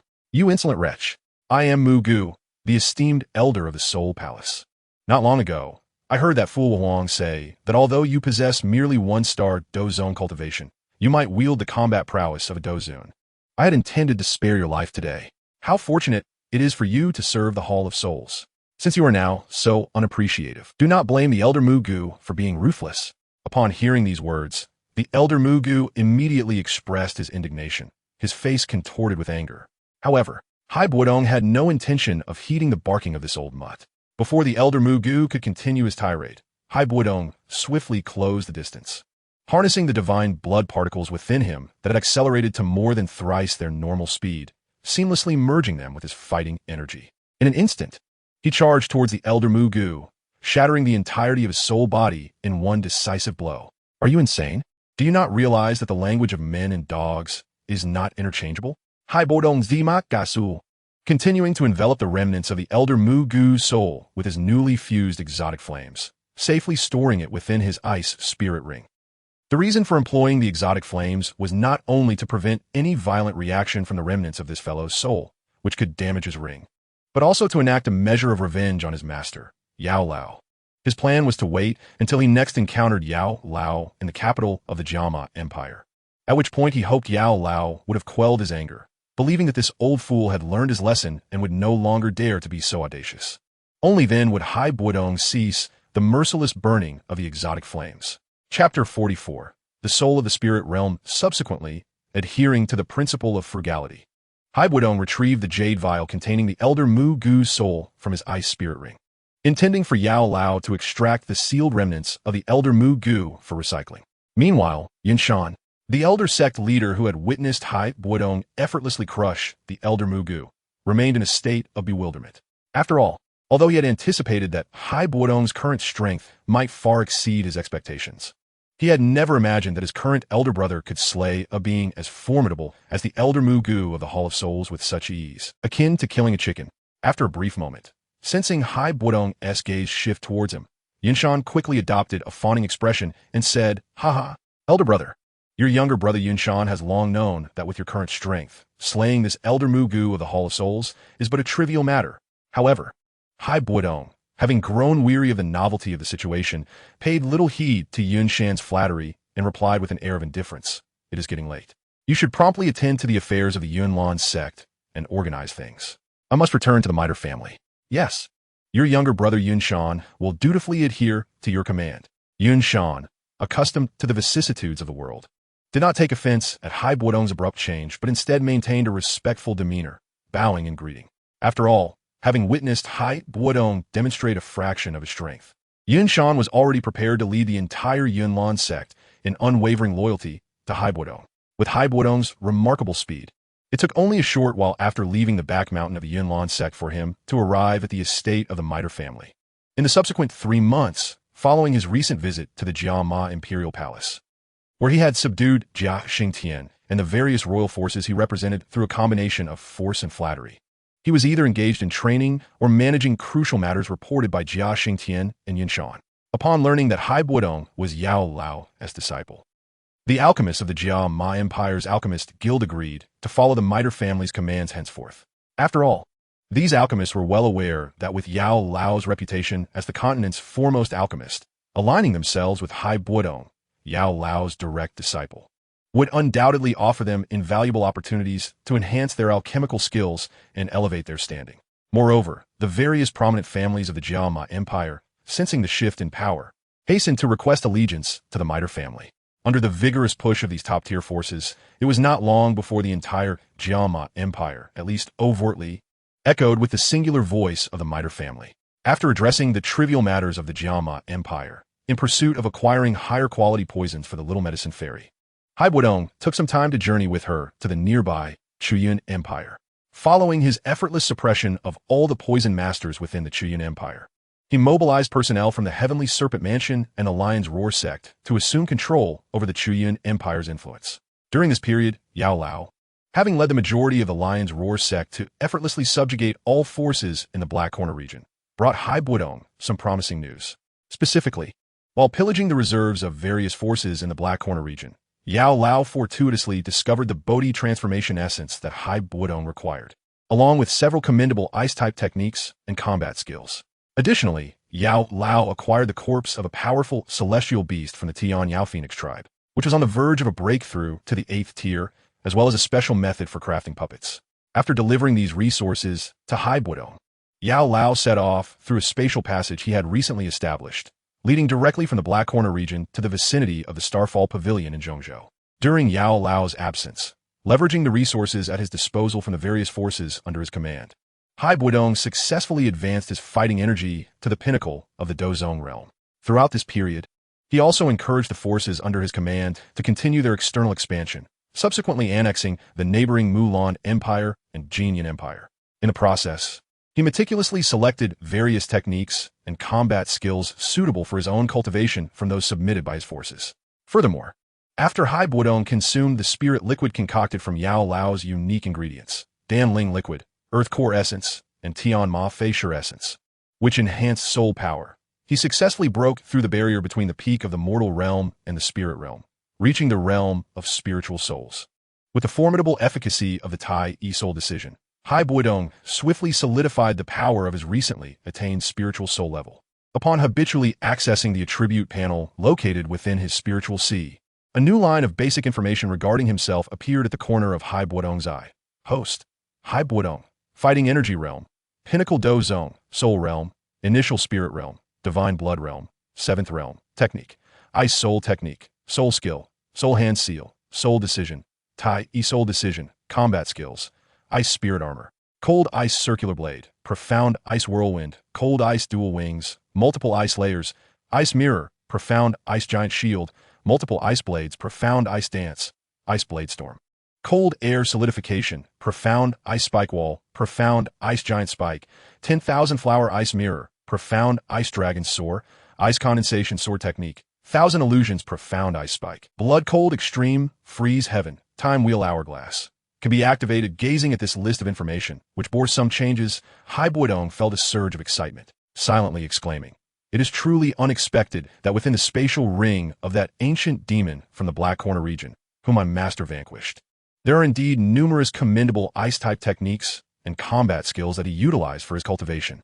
At that moment, while Hai Bodong was in seclusion at the Mitre Auction House, a tiny spatial rift suddenly appeared beside him. Chapter 45, Half-Saint. Immediately thereafter, Yao Lao stepped through the rift, exclaiming, "My disciple, would you care to guess what splendid treasures I have brought back this time?" Feigning an air of mystery, Yao Lao smiled as he addressed Hai Bodong. "I won't guess. Just give them to me, master." Hai Bodong replied, exuding a look of exasperation. "Very well. You truly lack excitement. Yao Lao retorted with a chuckle. After Elder Yao concluded his words, he refrained from any further unnecessary chatter and directly retrieved the 7th-tier Demon Poison Scorpion Dragon Beast Magic Core, along with an 8th grade 3-color pill of the Thunder level from his Bone Flame Ring, handing them over to Hai Bodong. Upon receiving the elixirs and the magic core from Elder Yao, Hai Bodong, upon realizing the unique efficacy of these items, was filled with exuberance. He immediately donned a joyful expression and exclaimed, "Haha, indeed, Master, your prowess is unmatched. Off you go. I still need to refine an 8th grade 6-color pill of the Thunder level for you. I'm quite busy, so don't bother me." Elder Yao, after speaking, wasted no time in dilly-dallying and tore open a spatial rift, preparing to depart. Understanding that Elder Yao was displeased, Hai Bodong hurriedly pursued him through the rift, grasping Elder Yao firmly. After seizing Elder Yao, Hai Bodong awkwardly initiated the conversation. "Teacher, please don't rush off. I too have a gift for you." "Oh, pray tell. What splendid treasure do you intend to present to me this time?" Upon hearing Hai Bodong's words, Elder Yao's interest was piqued, and he gradually encouraged him to elaborate. After a brief pause for suspense, Hai Bodong ceased his hesitations and directly presented the Netherworld Poison Fire, which he had recently acquired in the Empire of Outcloud. Along with the seed of the Fallen Heart Flame, he discovered beneath the heavenly burning refining Qi Tower in the Galan Academy. You managed to procure 2 types of extraordinary flames so quickly. Your fortune is truly remarkable. Elder Yao paused momentarily before continuing. However, how'd you come by that Fallen Heart Flame? The Galan Academy in the Northwest Continent is, to some extent, an affiliated power of the Thunder Clan, and is not easily trifled with. "Huh, Master, you need not fret. After I utilized my abilities to siphon away most of the energy that the Galan Academy suppressed from the Fallen Heart Flame, I was granted its capabilities. Subsequently, I sensed the presence of other Fallen Heart Flames beneath the heavenly burning, refining Qi Tower. This particular flame was bestowed upon me by the Heavenly Fire Sovereign." "Who fell there?" Hai Bodong paused once more and continued. "In return, I used the materials you provided to forge him a new body. Perhaps due to the miraculous effects of the 8th grade 5-color blood fusion pill you supplied, the Heavenly Fire Sovereign has now regained his former pinnacle strength of 6-star Dozun." "Ha! Excellent, excellent. Indeed, you are a person of extraordinary fortune. In that case, let you now serve as my protector. With these 2 types of extraordinary flames at hand, I am eager to break through to the half-saint realm."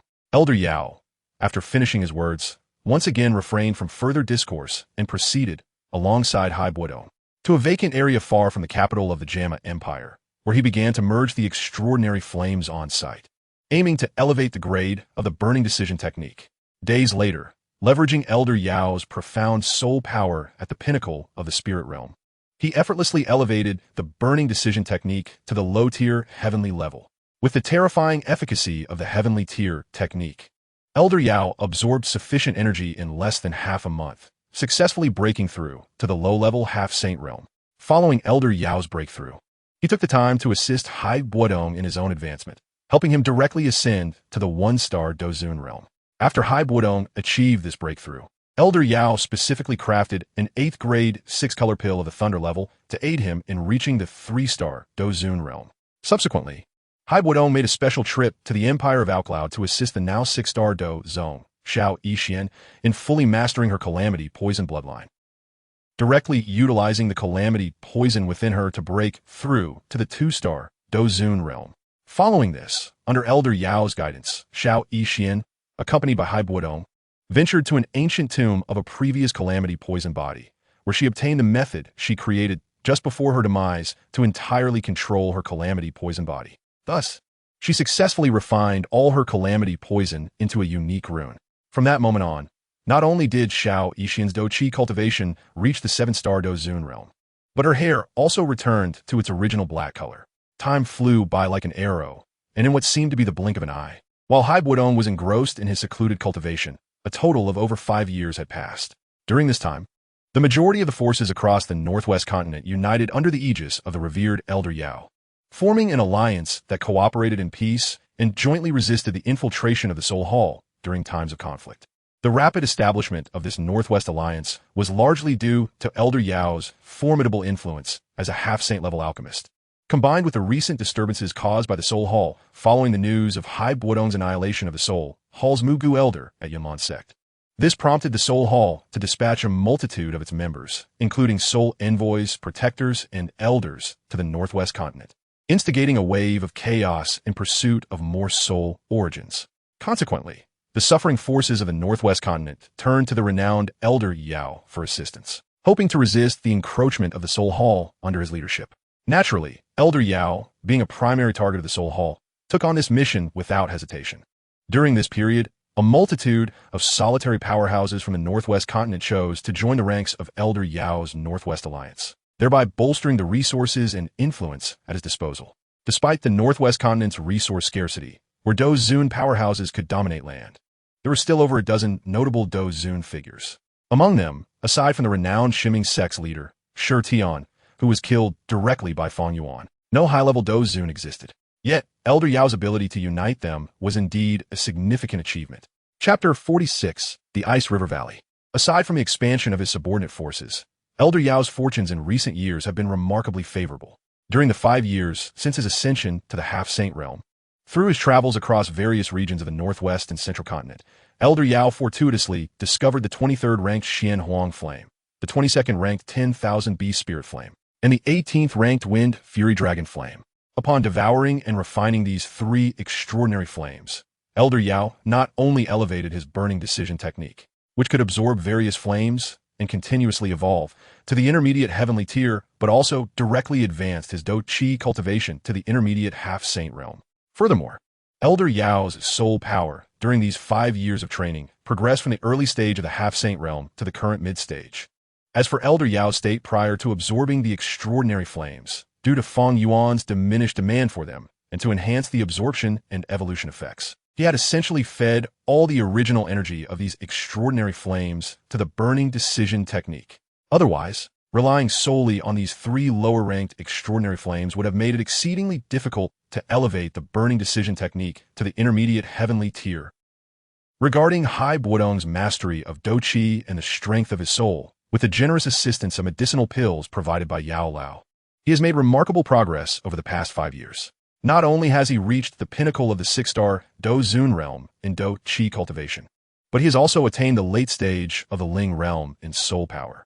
Within the secret realm of the Starfall Pavilion in the Tianqing mountain range of the southern region of Zhongzhou, Hai Bodong, having concluded his seclusion, habitually opened the attribute panel of the time wheel hourglass located in his spiritual sea. Immediately, a line of basic information concerning him appeared in his peripheral vision. Host: Hai Bodong, Dou Qi realm, pinnacle of 6-star Dou Zun, soul realm, late stage of Ling realm, divine blood realm, 7th realm, technique, ice sovereign technique, spirit skill, soul seal, spirit formula, Tai soul formula, Dou technique, ice spear technique, frozen earth, 10,000 flowers, ice mirror, profound ice dragon soaring, ice condensation sword art, 1,000 illusion, profound ice spike, blood cold extreme freeze, profound ice underworld dragon, Ice God Arrow, Extreme Ice Freeze, Ice God Step, Ice God Rage, Ice Demon True Body, Ice Arrow City Seal, Ice Underworld Absolute Domain. Frozen Sky Palm, Time Wheel Hourglass, can be activated. Observing this somewhat altered information, Hai Bodong felt a twinge of dissatisfaction within. Alas, the pace of my Dou Qi cultivation remains insufficiently swift. How I wish I could simply rely on a cheat to max it out. On another note, the Ice River Valley, located near my Starfall Pavilion, has truly fallen into disarray. Prior to my seclusion, I made a special trip to the Ice River Valley and eliminated their Valley Master, Ice River. Surprisingly, I could only obtain a few Earth-tier ice techniques and Dou skills. Nonetheless, I appointed Tian Shuangzi, a pinnacle 1-star Dou Zun, as the new Valley Master of the Ice River Valley, swearing allegiance to me on behalf of the entire valley and agreeing to provide me with ice cultivation resources annually. Overall, this arrangement has indeed contributed to the acceleration of my Dou Qi cultivation. Moreover, to speak of it, the complete version of the Ice Sovereign technique, which can only be cultivated by the Valley Master of the Ice River Valley, is not to be considered a mediocre technique among high-level Earth tier skills. As for the Ice River Valley's signature Dou technique, Frozen Sky Palm, it is said that if cultivated to perfection, it possesses a terrifying effect comparable to Heaven tier techniques. Of course, such claims should be taken with a grain of salt.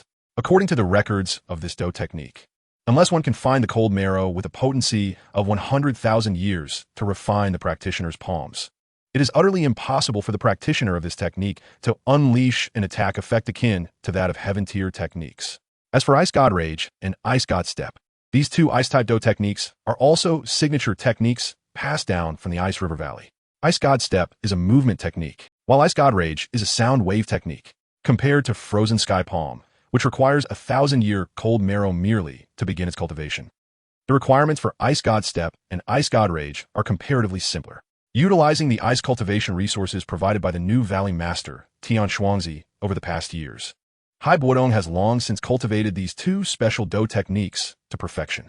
Even a Frozen Sky Palm, this ice-type signature Do technique, has become one he can skillfully wield with the aid of several portions of 1,000-year cold marrow. In addition to that, the Ice Demon True Body, a high-level Earth-tier special secret technique, is also a closely guarded secret of the Ice River Valley. According to the records of this special technique, to practice it, one must absorb the essence of specific cold attribute spiritual materials over the years into their body and refine the energy within. Depending on the age and uniqueness of the refined spiritual materials, the user of this secret technique will experience varying degrees of Dou Qi enhancement upon activation. After contemplating the gains from his secluded cultivation, Hai Bodong directly tore open a spatial rift and descended through a makeshift spatial passage beside Yao Lao, who is currently studying alchemical formulas in the Pavilion Master's chamber. "What's the matter? Have you finished your seclusion?" Before Hai Bodong could speak, Yao Lao, having sensed his disciple's presence, took the initiative to inquire. "Yes, it is concluded, Master." Hai Bodong nodded in response. "Since your seclusion has ended, let us go together," Yao Lao said after a brief moment of contemplation. "Where to, Master?" Seeing that Yao Lao had not made his destination clear, Hai Bodong hastily pressed for an answer. "To the Spatial Trading Conference." Upon hearing this, Yao Lao slowly produced a jade token, a mysterious smile gracing his lips. "What? It is actually the Spatial Trading Conference." Having accompanied Yao Lao for quite some time, Hai Bodong had come across numerous secrets regarding the major forces of the Zhongzhou continent.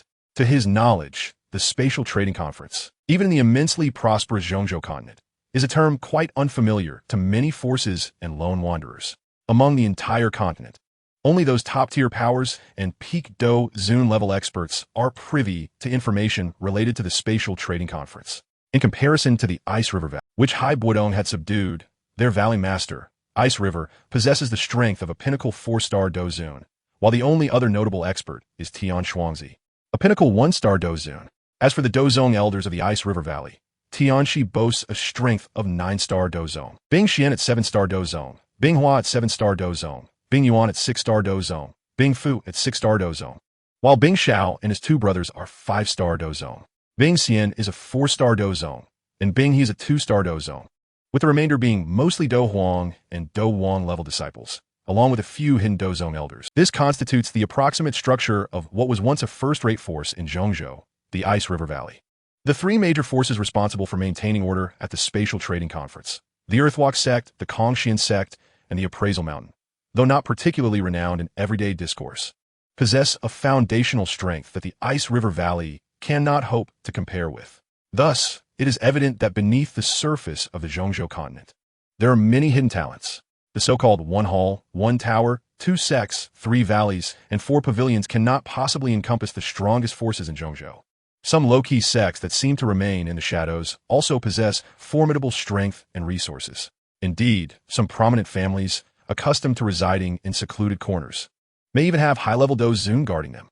After all, a tree that stands out will be blown down by the wind. A force as weak as the Ice River Valley, which still yearns to remain active, has met with a fate that is quite fortunate. At the very least, when Hai Bodong subdued the Ice River Valley several years ago, aside from directly eliminating their Valley Master, Ice River, he also casually dealt with a few stubborn elders guarding the valley. As for someone as perceptive as Tian Shuangzi, he was spared from any harm. Thus, the lineage of the Ice River Valley and its internal vitality have been preserved relatively intact. After all, Hai Bodong is not a bloodthirsty individual. He chose to eliminate Ice River only because the latter had the audacity to covet the innate calamity poison body of his subordinate, the Little Doctor. The Earthwalk sect, the Kongxian sect, and Appraisal Mountain are all highly trusted by the strong in the Zhongzhou continent due to their meticulous dealings. After numerous interactions, these 3 sects were jointly selected by many discerning experts to be the hosts of the trading conference. Over the years, the Spatial Trading Conference, under the joint auspices of these three sects, has grown increasingly robust. Strictly speaking, the current Spatial Trading Conference has become the premier venue for transactions among the upper echelons of the Zhongzhou continent. Indeed, even heaven-tier techniques and Dou skills are not an extreme rarity at today's Spatial Trading Conference. Of course, the reason the Spatial Trading Conference can attract numerous powerful figures from the Zhongzhou continent is primarily due to its incredibly stringent review process and confidentiality. In such an environment, even a half-saint would find it exceedingly difficult to gain any advantage through force. However, outside the realm of the Spatial Trading Conference, what unexpected calamities may arise? One can only hope for the best. As for the location of the Space Trading Fair, it is situated in a desolate expanse of desert in the northeastern region of Central Continent. Here, the winds and sands rage mercilessly on ordinary days. The climate is harsh, and the area is devoid of human presence. While Central Continent is typically abundant in cultivation resources, they are exceedingly scarce in this barren wasteland. Such circumstances render it hard to fathom that this desolate desert is, in fact, the venue for the most prestigious space trading fair on the Central Continent. Whoosh, whoosh. Accompanied by the sounds of wind slicing through the air, two indistinct figures descended at the edge of the desert. Master, is the space trading fair truly held here? Bodong gazed up at the swirling sands of the desert, somewhat astonished, and inquired of the elder beside him. Indeed, this is the place. The elder, known as Yao Lao, nodded with a smile, his gaze sweeping the surroundings as he spoke lightly. Ah, my disciple, do not be deceived by the apparent barrenness of this place.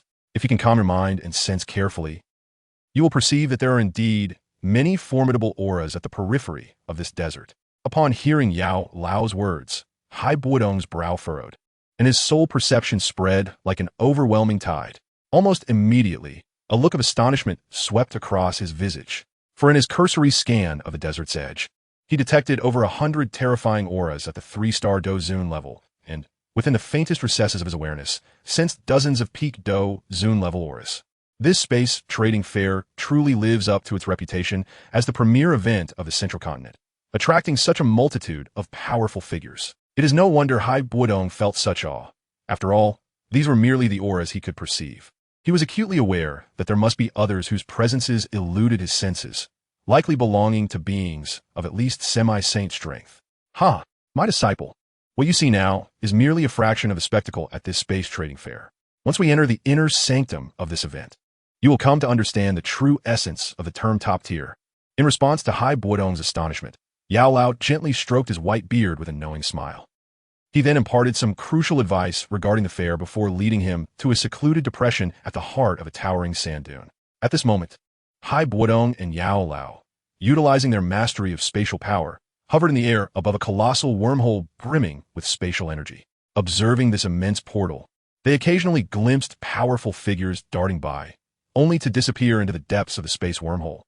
Bodong could not help but murmur to himself, is this truly the entrance to the space trading fair? To create such a vast space for a mere trading event. The organizers are indeed grand in their ambitions. After a brief moment of astonishment, spurred on by Yao Lao, Bodong had no intention of lingering at the wormhole's periphery. In a few flashes, the two plunged headlong into the enormous space wormhole.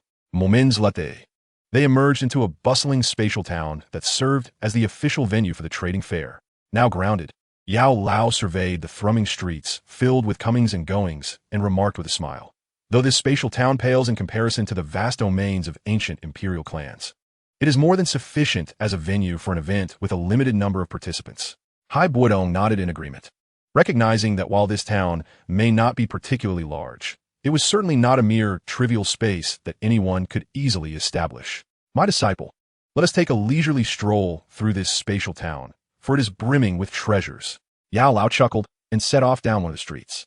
Following closely behind, Bodong's eyes roamed over the wares displayed on the shelves. Thunderstorm Leg, an advanced Earth-level combat technique. Heavenly Heart Palm, an advanced Earth-level combat technique. Demonic Heart Art, an advanced Earth-level cultivation method. Heavenly Origin Skill, an advanced Earth-level cultivation method. Fire Bodhi Pill, a 7th grade advanced elixir. Transformation Pill, a 7th grade advanced elixir. Millennium Ice Essence, 10,000 Year Cold Essence. The sight of these high-grade elixirs, techniques, and materials, usually so rare, seemed almost commonplace here, even with Bodong's current composure. His heart raced with excitement. As he quickly scanned the items, he suddenly noticed something and urgently transmitted a message to Yao Lao. Master, wait a moment. There appears to be a piece of cold essence with medicinal properties of 100,000 years.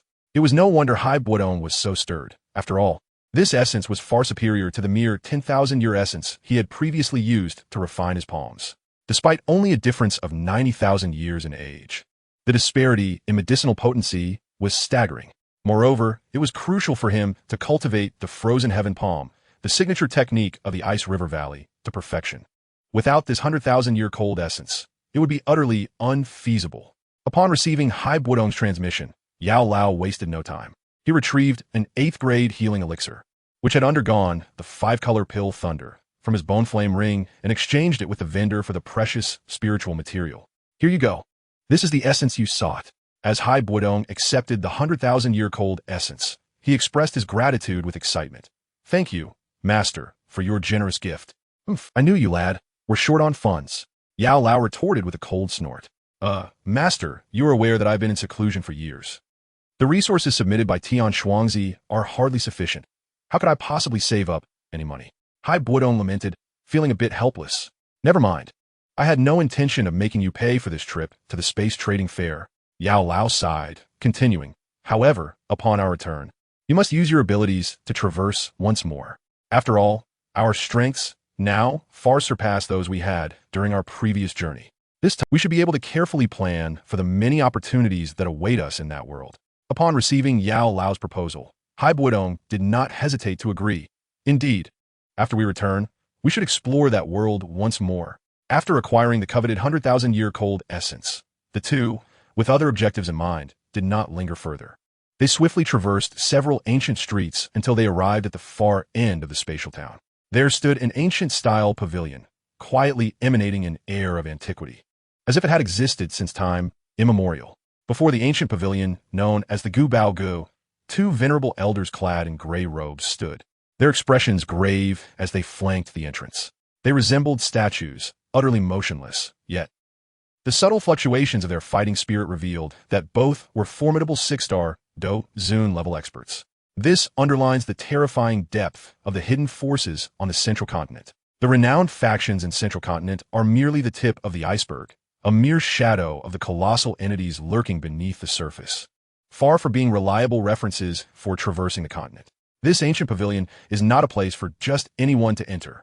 Only those deemed worthy to host the Spatial Trading Conference, trusted experts and factions from the 3 major sects, and those in possession of invitations issued by these sects, are granted entrance. With a gentle smile, Yao Lao turned to his companion, Bodong, and took a step forward. He retrieved a crimson jade tablet from a spatial ring and presented it to the 2 gray-robed elders. Upon receiving the jade tablet thrown by Yao Lao, the expressionless elders could not help but show a flicker of interest. Their murky eyes briefly appraised Yao Lao and Bodong before they slightly bowed and waved their sleeves, unleashing 2 concealed black beams that swiftly approached the 2. Upon settling before them, these beams revealed 2 dark cloaks. After Yao Lao briefly explained the practical effects of this set of black robes issued by the 3 sects to Bodong, he made no further delay and led Bodong along the routes etched in his memory, swiftly entering the depths of the ancient pavilion, suffused with an air of antiquity. Chapter 49. The Preparatory Heavenly Stage Techniques. Once Yao Lao and Bodong settled in a discreet corner within the ancient hall of the Gu Bao Gu, Yao Lao gently waved his sleeve, causing a small area around them to subtly distort. This place is teeming with powerful individuals. We must exercise caution. Otherwise, once the Spatial Trading Conference officially commences, we may attract unnecessary troubles. Yao Lao advis gan li. Understood, Master. Bodong replied, his demeanor serious as he nodded. It was no wonder the 2 were so cautious. After all, even with their combined strength, being overly ostentatious could jeopardize their safe departure after the conference, a matter of probability. As Bodong and Yao Lao quietly observed the various attendees in the ancient hall, nearly 2 hours slipped away unnoticed. During this time, individuals similarly cloaked in specially designed black robes entered the hall. By the end, Bodong estimated that there were no fewer than 100 people present. While he awaited the commencement of the event, Yao Lao suddenly exhaled softly. Ah, my disciple. It seems a few familiar faces have arrived. I recognize some acquaintances from before. Pausing, Yao Lao cast a meaningful smile at Bodong, It appears we may have some engagements to attend to after the conference. Before Yao Lao could elaborate further, a resonant chime echoed throughout the ancient hall, heralding the formal commencement of the spatial trading conference. As the sound reverberated, the gazes of the attendees converged upon the high platform. When Hai Bodong and Yao Lao's eyes also fell upon the distant stage, an elderly man, appearing exceedingly frail, gradually emerged into view. Upon perceiving this white-haired elder, Hai Bodong's brow instinctively lifted. Despite his feeble appearance, this elder exuded a formidable fighting spirit. During their journey, Yao Lao had provided some introductions, leading Hai Bodong to deduce that this seemingly decrepit elder was none other than the leader of one of the three sects, the Baoshan elder of Baojian Mountain, a pinnacle figure at the 9th turn of Dozun. Another edition of the Spatial Trading Conference. I extend my gratitude to all for your continued support. The Baoshan elder's aged voice resonated throughout the hall, attempting to reach every ear present. However, no one chose to respond to his customary greeting. The Baoshan elder, clearly anticipating this lack of response, refrained from further elaboration. He waved his sleeve, causing the space surrounding the high platform to gradually distort, forming a peculiar spatial cage that enveloped both him and the platform. In Hai Bodong's perception, this intriguing spatial barrier would be impossible to breach without half-saint level strength. Even if a half-saint were to exert their full might, breaking through this barrier, fortified by a unique formation, would likely require considerable effort. Let us adhere to the old customs. I trust you won't mind. After completing these arrangements, the Baoshan elder smiled and stepped onto the auction stage. He cleared his throat and spoke. It seems most guests have arrived. So let us officially commence this edition of the Spatial Trading Conference. With the Baoshan elder's words, the gazes of all attendees within the ancient hall ignited with fervor. After all, the items traded at this premier conference in the Central Continent could not possibly be of ordinary nature. Ladies and gentlemen, we shall now begin the auction with the first item of this Spatial Trading Conference. Within the distorted spatial barrier, the Baoshan elder swept his hand through the air, conjuring an icy blue scroll that appeared in his right hand. The Ice Heart Technique, a preparatory heavenly stage technique, when practiced in extremely cold regions. The cultivation speed of this technique rivals that of ordinary heavenly stage techniques. Moreover, this technique offers an enticing benefit for ice attribute practitioners. It can slightly enhance their cultivation aptitude. Additionally, this preparatory heavenly stage technique possesses remarkable efficacy in purifying the fighting spirit of ice attribute practitioners. The Baoshan elder cheerfully introduced the Ice Heart Technique, instantly captivating the attention of many attendees. After all, preparatory heavenly stage techniques are rare, unless one possesses the strength of a formidable alchemist. Even peak Dozun level experts would find it challenging to acquire such high-grade treasures by pooling all their resources. The owner of this technique seeks to exchange it for a preparatory heavenly stage lightning technique. Of course, if someone can offer equivalent value in medicinal pills, that would also be acceptable. With these conditions articulated, the Baoshan elder concluded his introduction, inciting a brief stir within the hall. Clearly, many attendees were quite interested in this preparatory heavenly stage technique. Thus, mere moments after the auction stage was set, an individual below hurled a light golden scroll that ultimately landed in the hands of the elder of Baoshan. Witnessing that someone had chosen to act, the others present, equally intrigued by this scroll known as the Ice Heart Formula, an advanced celestial level technique, no longer opted to remain passive observers. Instead, they cast their respective chips towards the elder of Baoshan's position. From the viewing platform, Hai Bodong cast a cursory glance and observed no fewer than 10 scrolls of thunder attribute celestial level techniques quietly hovering around the elder of Baoshan. The celestial level techniques, which I lack, seem to have become commonplace at this spatial trading event. Faced with such an unprecedented sight in his lifetime, Hai Bodong could not help but inwardly marvel. Over the years, in his quest to expedite the development of the immensely promising Medusa Queen's power, Hai Bodong had generously supplied her with numerous elixirs beneficial for unlocking her bloodline abilities. Consequently, the Medusa Queen, now possessing the cultivation of a peak 9-turn Dozun, had managed to endure the relentless onslaught of Hai Bodong, who had reached the late 4-star Dou Qi stage for several continuous days and nights, only now beginning to show signs of fatigue. Of course, her current demeanor, still referring to herself as this king, betrayed a stubborn pride, as she clearly did not wish to plead for mercy from Hai Bodong above. Lady Queen, seeing the Medusa Queen in such a stubborn state, Hai Bodong merely offered an awkward smile and intensified his assault. Though you profess to refuse, Your body speaks a different truth. Oh, my lord. Ultimately, unable to withstand Hai Bodong's increasingly fervent advances, the Medusa Queen began to plead with a charming demeanor. I have come to realize my errors. Please, spare me today. If this game continues, my body shall truly be worn out by you. Oof. My esteemed Medusa Queen, should you persist in such obstinacy, do not blame me for taking advantage of this little serpent. Noticing the Medusa Queen was nearing her limits, and feeling somewhat satisfied, Hai Bodong decided to temporarily relent. At this juncture, aboard their top-tier spatial vessel, Hai Bodong and his entourage of disciples from the Starfall Pavilion, alongside several ordinary elders, had approached the terminus of the spatial passage leading from the southern region of the central continent to the capital of the Gamma Empire, Momens Latte. As they emerged from the spatial passage, they were greeted warmly by the Gamma royal family and members of the Middle family, who had been prepared for their arrival. Since the Medusa Queen did not particularly enjoy the bustling crowd and had other matters to attend to, she offered a casual greeting to Hai Bodong before departing with most of the accompanying personnel from the Starfall Pavilion.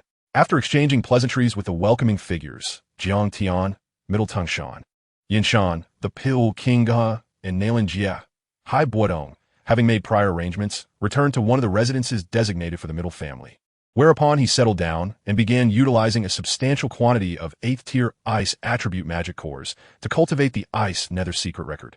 At dusk, while seated in a tranquil chamber, engrossed in consolidating his Dou Qi cultivation through the unique celestial level technique, Hai Bodong suddenly sensed 3 figures of varying heights and builds approaching the door. As anticipated, within moments, a rhythmic knocking resonated from the door of his specially designed chamber. Knock, knock, knock. Lord Hai Bodong, we apologize for the intrusion. May we have a moment of your time? Huh, Kumin. Upon hearing Yafei's words, despite having a fair inkling of the intent behind the disturbance, Hai Bodong merely smiled with interest and transmitted a message to Yaoye, Yaoye, and Yafei, indicating their presence. Junior Yafei, Junior Yaoye, Junior Yaoye, we have come to serve Lord Hai Bodong today. Although Yafei and the Yaoye and Yaoye sisters felt a twinge of apprehension, as soon as they received Hai Bodong's permission, they promptly bowed in unison and stated their purpose for the intrusion. Oh, is this of your own volition? Casting a discerning glance at the 3 enchanting women before him, each possessing their unique allure, Hai Bodong inquired. Upon hearing this query, the most assertive among them, Yafei, boldly approached and nestled into Hai Bodong's embrace, declaring, to speak candidly, I have long admired you, Lord Hai Bodong. My intrusion today stems purely from admiration, and I beseech your kindness. Not wishing to be outdone, the Yaoye and Yaoye sisters quickly joined Yafei, each taking one of Hai Bodong's arms and playfully exclaiming, Lord Hai Bodong, please show mercy to Yue as well. Ha, ha, ha. Since the fair maidens have expressed their intentions, I shall indulge myself today. Faced with the alluring advances of these 3 captivating women, Hai Bodong, never one to embody the traits of a pure-hearted gentleman, readily prepared to embrace this opportunity, laughing heartily as he surrendered to their charms. Chapter 50, Ice Nether Secret Record. As the scroll suitable for his attributes was about to be auctioned off to another, Hai Bodong grew anxious and glanced towards his master, the medicine elder, saying, Master, that alas, I understand. It seems I shall have to part with some wealth today. The medicine elder sighed, then, after a moment's contemplation, retrieved an 8th-tier pill that had undergone the trial of 8 colors from a spatial ring and tossed it to the elder of Baoshan on the auction stage. Upon receiving the jade vial containing the pill, the elder of Baoshan uncorked it and smiled as he spoke. This esteemed friend offers an 8th-tier pill of exceptionally high quality, having endured the trial of 8 colors. At this announcement, both Hai Bodong and the medicine elder suddenly noticed an uptick in the furtive gazes directed towards them from the assembly within the ancient hall, prompting them to act swiftly to deter further prying eyes. Oof. The medicine elder coldly huffed, and infused with the terrifying pressure of a heavenly realm soul and the energy of a semi-saint Dou Qi, caused all those attempting to probe their depths to feel a sharp pain in their heads, akin to being pricked by needles. Consequently, the ancient hall of the spatial trading event echoed with muffled groans. One particularly gaunt figure, unable to contain himself, exclaimed in shock, a semi-saint, seemingly struck by a sudden realization. He hastily exited the ancient hall, abandoning the spatial trading event altogether. Observing this unfolding situation, the elder of Baoshan ceased his actions. Recognizing that the 3 sects had maintained their right to host the spatial trading event due to their exceptional system and reputation, In the ancient hall, where the spatial trading event was held, the revelation of a customer's privacy being pried into, while the organizer remained indifferent, would undoubtedly deal a significant blow to their credibility. As the venerable Baoshan, suspended upon a high platform, received 10 scrolls documenting the lightning attribute quasi-sky, rank techniques, and a pill forged through the essence of 8-colored. The numerous attendees within the ancient hall fell silent once more, ceasing their bids. Subsequently, Baoshan briefly announced the conclusion of the bidding and began to examine the summaries of the 10 scrolls. After a moment of contemplation, he gently closed his eyes, seemingly engaging in a silent dialogue with the technique's owner. When he finally reopened his eyes, he flicked his fingers, causing 9 of the scrolls to return to their original owner, before turning his gaze towards the direction of the alchemist, smiling as he spoke. My friend, the owner of this quasi-sky rank technique has taken a liking to a scroll of lightning attribute technique. However, according to the owner, they also possess a scroll of mid-level sky rank ice attribute technique. They wish to exchange it for any 9th grade treasure pill. What say you? I would like to see the summary of this mid-level sky rank technique first. Upon hearing this, the alchemist pondered briefly and promptly made his decision. Of course, replied Baoshan, who then snapped his fingers, causing a blue-black scroll to hover before the alchemist's seat. After the alchemist quickly perused the summary of the mid-level sky rank technique, he shifted his gaze to the side and handed the scroll to Bodong, casually stating, "You should first test it with your soul power. This technique should suit you well." "Thank you, master." After expressing his gratitude, Bodong accepted the blue-black scroll containing the mid-level sky rank technique and placed it upon his forehead. He then channeled his soul power into it, exploring a minuscule, unsealed portion of its summary. The Ice Secret Record, a mid-level sky rank ice attribute technique, is said to have been created by the Ice Sage, a peak 6-star Dou Saint, thousands of years ago. This technique can significantly enhance the training aptitude of ice attribute Dou Qi practitioners. Moreover, the unique Ice Dou Qi of this technique, although somewhat mediocre in combat effectiveness, due to its creator only barely meeting the minimum standards for creating a mid-level sky rank tech, allows practitioners to refine magic core energy to accelerate their training, which is quite a distinctive feature. After swiftly reviewing the summary of the mid-level sky rank technique, Bodong returned it to the alchemist and communicated telepathically, "Hee, I will rely on you soon. Hee, you rascal." The alchemist chuckled in response and retrieved a jade vial containing the 9th grade 9-een yellow spring pill from his bone flame ring. He then tossed it, along with the mid-level sky rank technique, towards Baoshan, lightly conveying through telepathy. This vial contains a 9th grade 9-een yellow spring pill which, in simple terms, assists fire attribute Dou Qi practitioners in weakening the power of the purifying Lotus Demon Fire to a certain extent, providing a more solid foundation for those intending to refine the purifying Lotus Demon Fire. However, I believe the value of my 9th grade treasure pill should be slightly higher than that of the mid-level sky rank ice attribute technique. If the technique's owner sincerely wishes to trade, I hope they can offer something satisfactory as an addition. After receiving the alchemist's telepathic message, Baoshan gradually closed his eyes once more. After a brief moment, he reopened them and, returning the 8th grade pill to the alchemist, smiled as he addressed him.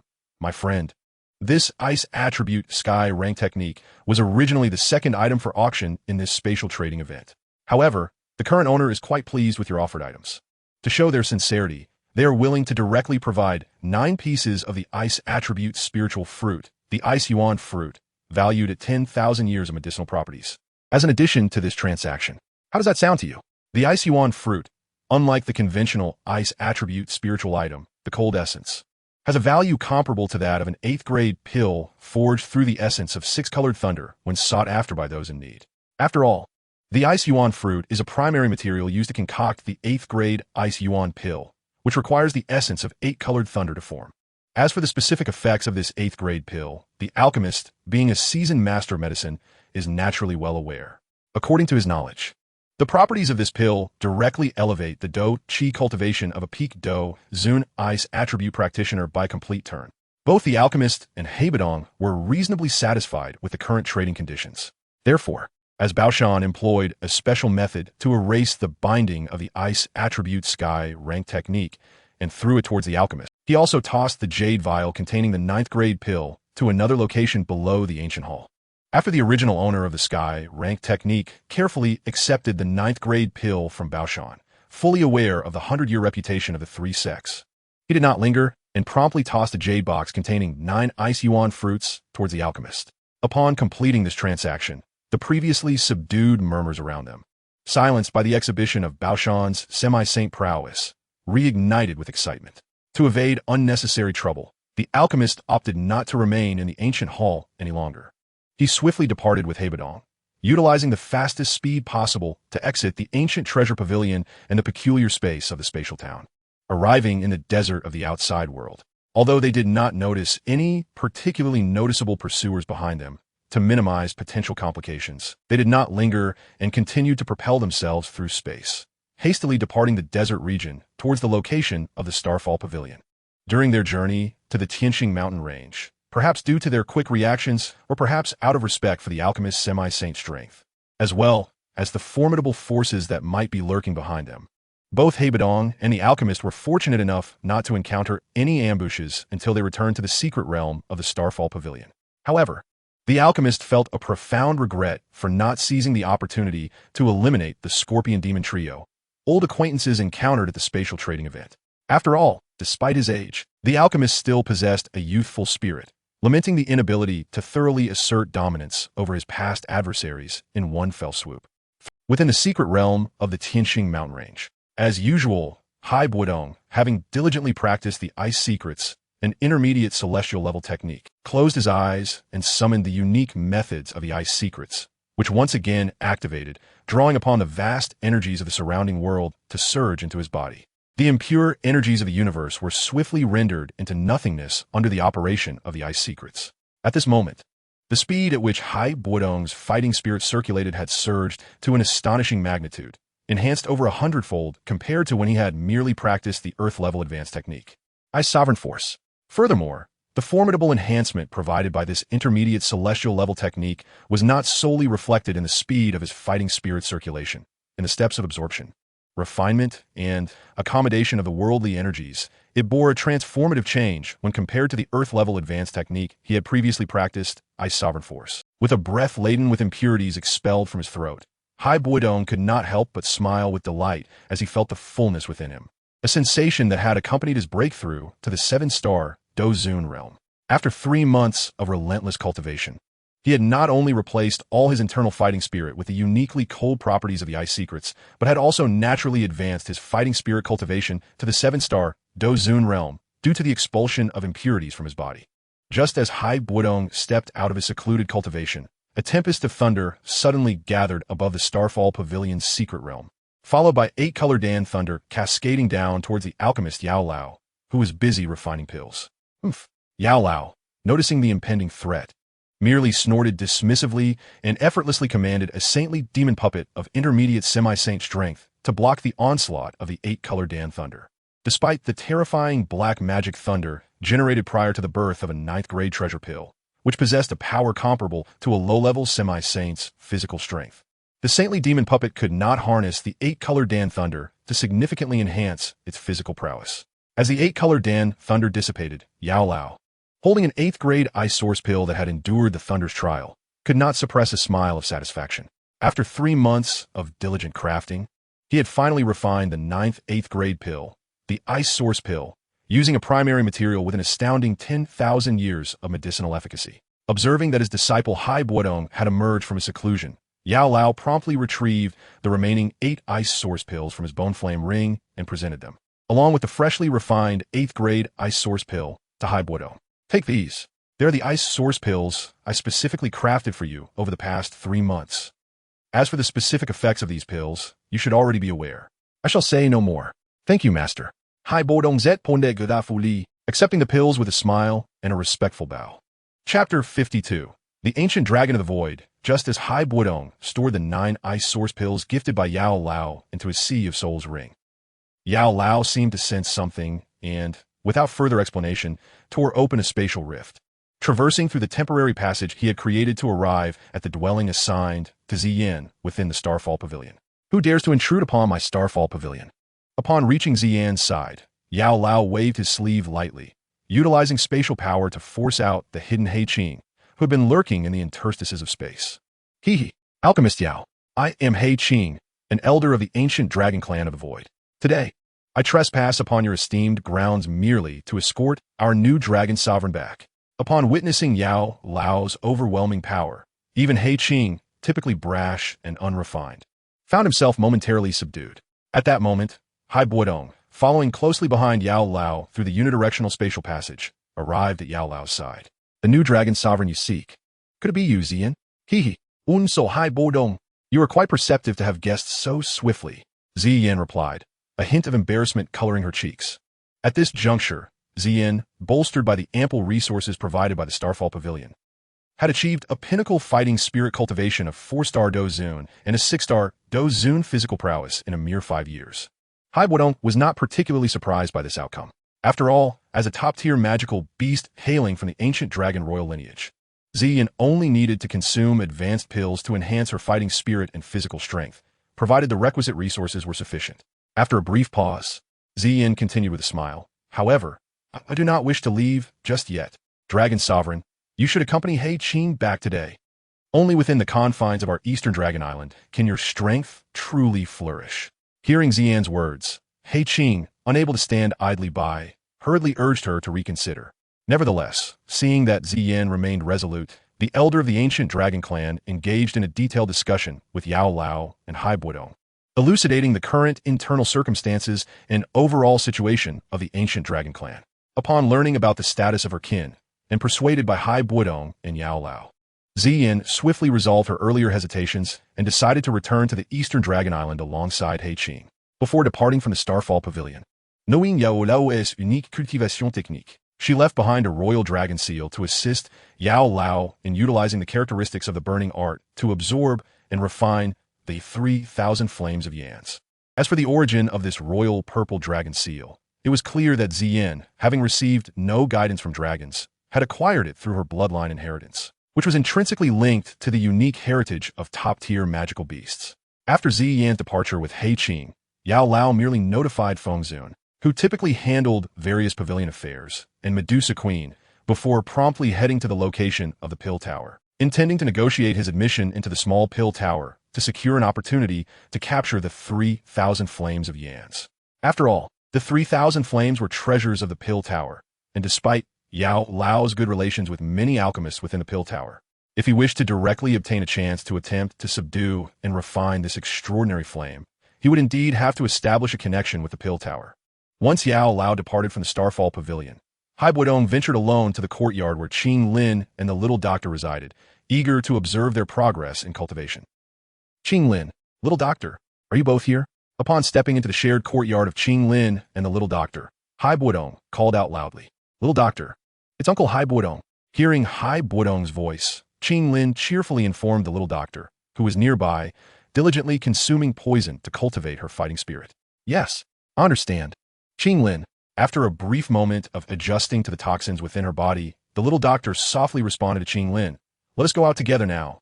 "All right, sounds good, little doctor." Beside him, Qing Lin, upon hearing the words, nodded with excitement. Yet, before the two could prepare to depart, He Bodong, who had already sensed their movements, swiftly appeared beside them. "Qing Lin, little medical fairy, you both shall accompany me to the training arena. I wish to thoroughly assess your cultivation results." As he spoke, he gestured toward the spatial passage he had temporarily opened. "I knew it. Uncle He Bodong, every time you summon us, it's never for anything good." Little medical fairy pouted, while Qing Lin, brimming with joy, exclaimed, "I will certainly not disappoint Uncle He Bodong today. I shall eagerly await your performance." He Bodong replied with a smile. Moments later, within the training arena of the Starfall Pavilion, after a brief spar, He Bodong had gauged Qing Lin's current strength.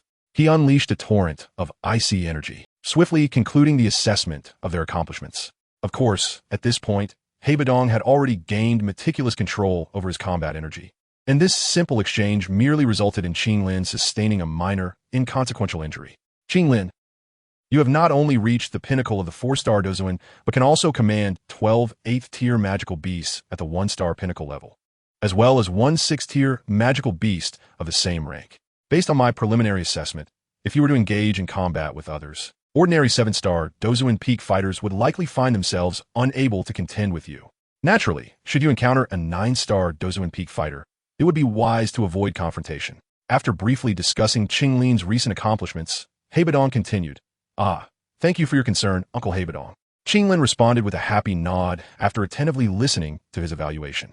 Indeed, our Qinglin is truly obedient. Seeing this, Hebodong couldn't help but gently ruffle Qinglin's hair. Accustomed to such gestures, she submissively closed her eyes. After a moment, he softly addressed her. Qinglin, why don't you observe from the sidelines for a while?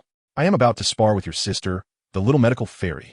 Understood, Uncle Hebodong. Upon feeling Hebodong's hand move from her hair, Qinglin opened her eyes and quickly darted to a corner of the arena. Uncle Hebodong, be careful. My poison is quite formidable. At this moment, little medical fairy, having mastered the pinnacle of the first-tier Dou level, felt a surge of confidence as she faced Hebodong, who was only at the initial stage of the 7-star Dou.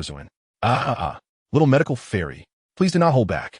It has been a long time since your Uncle Hebodong has engaged in battle, and today I shall practice my skills on you.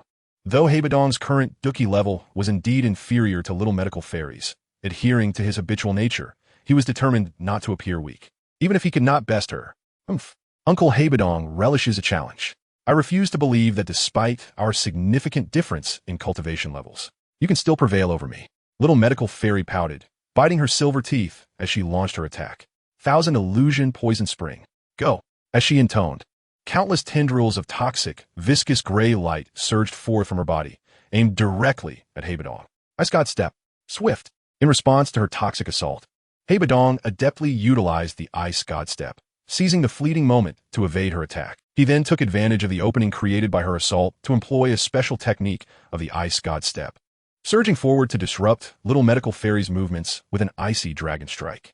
While Little Medical Fairy prepared her next move, Hebodong activated the secret technique of Ice Demon Body, temporarily elevating his initial 7-star Dou level to the pinnacle of 8-star Dou. Heavenly Poison Prison.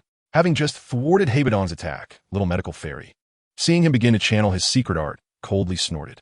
She swiftly distorted the surrounding space into an invisible cage, releasing her disastrous poison to taint the majority of the elemental energies within that confined space, thereby hindering Hebodong from drawing an external energy and shortening the duration of his secret technique.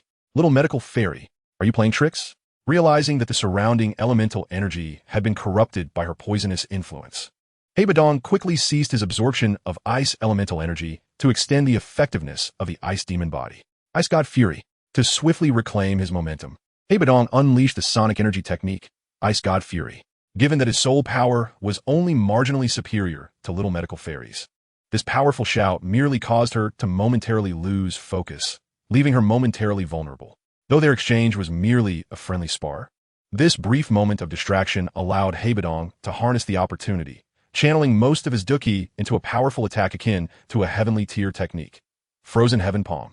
In an instant, a massive ice energy handprint, several meters in size, coalesced around Hebodong before shattering through the toxic seal of the heavenly poison prison, voraciously drawing in the ice elemental energies within a 1,000-meter radius.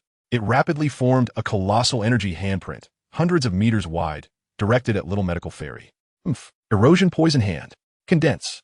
Aware that evasion was futile against the approaching Frozen Heaven Palm, Little Medical Fairy quickly conjured a massive gray-purple poison handprint, entirely composed of her toxic energy. Boom! As the two similarly sized energy handprints made initial contact, a distinct sound of air being torn apart echoed through the arena, followed by the hissing of the poison eroding the ice energy. Moments later, as the blinding light from their collision faded, the outcome of their spar began to unfold. Cough! Cough! At this moment, Hebodong, having sustained injuries from Little Medical Fairy's toxic energy, promptly activated a special ability of the 7th realm of his divine blood. After a couple of coughs, he swiftly guided all the toxic energy within his body outwards. Though liberated from the negative effects of the poison, Hebodong knew that employing the powers of the 7th realm of divine blood, while likely enabling him to surpass Little Medical Fairy in combat, came with significant risks. He understood that frequent use of this ability would accelerate the depletion of his limited soul essence, which represented his lifespan. Therefore, unless absolutely necessary, he would prefer to avoid utilizing his divine blood realm in battle, even at the cost of some dignity. Uncle Hebodong, how do you fare? You should now be aware. It seems you can no longer contend with me. Observing that Bodong's injuries appeared to be of little concern, the petite healer across the martial platform swiftly set aside her worries and playfully addressed Bodong. Chapter 54. The Pinnacle of 9 Transformations, the Dou. I have grown old. Even you, little healer, have become someone I cannot defeat. It appears that in the future, I must rely on you gifted young individuals to uphold the entire Starfall Pavilion. Upon hearing such words from the petite healer, Bodong could not help but lament in a sorrowful tone. All right. So Bodong, do not sigh. I know that if you were to exert your full strength, you could surely best me. Noticing the melancholic expression on Bodong's face, the petite healer, who had approached closer, quickly spoke words of comfort. Of course, I know that. No need for you to remind me, little healer. As the petite healer offered her reassurance, Bodong, who merely intended to tease her, promptly changed his demeanor. So Bodong, you are quite the trickster, always trying to deceive me. The petite healer, seeing this, pouted her cheeks in mild irritation and then playfully struck Bodong's chest with her delicate fists several times. Little healer, please cease your strikes. Uncle Bodong understands his mistake. I shan't tease you again. If you continue, I might genuinely sustain an internal injury. After feeling the increasing intensity of the petite healer's strikes, Bodong, wishing to avoid further discomfort, hurriedly waved his hand. So Bodong, I shall see if you dare to bully this young lady again in the future. Upon hearing Bodong's words, the petite healer finally paused her actions. Without waiting for Bodong to say more, she directly used her communication technique to summon Qinglin, who was observing from distance. Sister Qinglin, come over quickly. Let's frolic in the beast domain for a while. I can even catch some little snakes for you as pets. Thank you, sister little healer.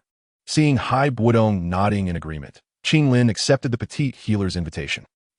My sister Qinglin is the most obedient, unlike certain individuals. The petite healer, upon hearing this, affectionately ruffled Qinglin's hair and then coldly huffed at Bodong. Little healer, I have already admitted my fault. There is no need to treat your uncle Bodong so coldly. Bodong, witnessing this, rolled his eyes. Sister Qinglin, let us depart at once. We shall ignore this peculiar uncle. However, the petite healer chose not to pay Bodong any further heed. Taking Qinglin's hand and leading her through the spatial passage she had opened to exit the secret realm of the Starfall Pavilion. Once the two young women departed, the hidden Medusa Queen approached Bodong's side. Bodong, you seem to be in a rather poor mood today. What troubles you? Medusa Queen, it appears you are not busy managing the daily affairs of the Starfall Pavilion today, yet you come seeking me. Bodong spoke with a hint of jealousy. Bodong, you old rascal, you just made quite the stir at the martial platform behind the Starfall Pavilion. How dare you question why I am seeking you? Do you think I am as idle as you? The Medusa Queen pouted in response. All right, it is all my fault. Who doesn't know that you, Medusa Queen, are a busy individual? Bodong paused, then hastily offered the Medusa Queen a 7th-tier magic core, smiling as he spoke. Please arrange for the personnel of the Starfall Pavilion to clean up after this. At least you are somewhat sensible, Bodong. I have other matters to attend to today, so I shall not hold this against you. I will have the servants' hall send some personnel over shortly.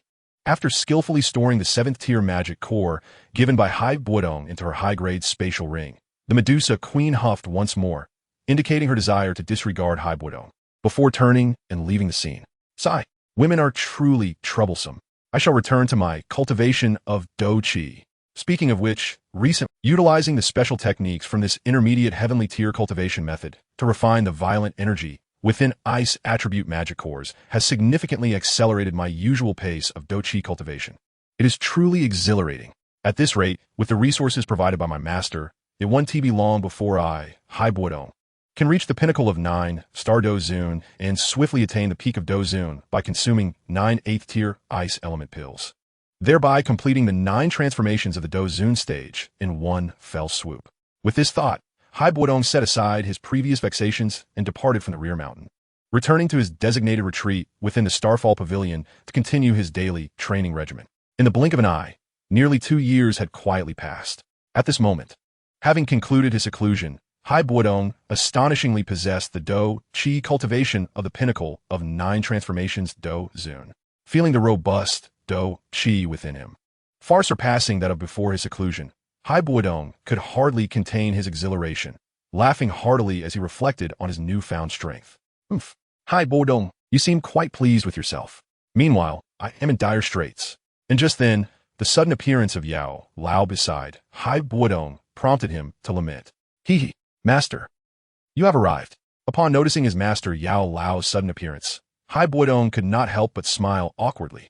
Oh, in just 2 short years, master, you have achieved a high-level semi-saint's cultivation. It seems you have successfully subdued the 3,000 flame fire collected by the Dan Tower using the dragon seal.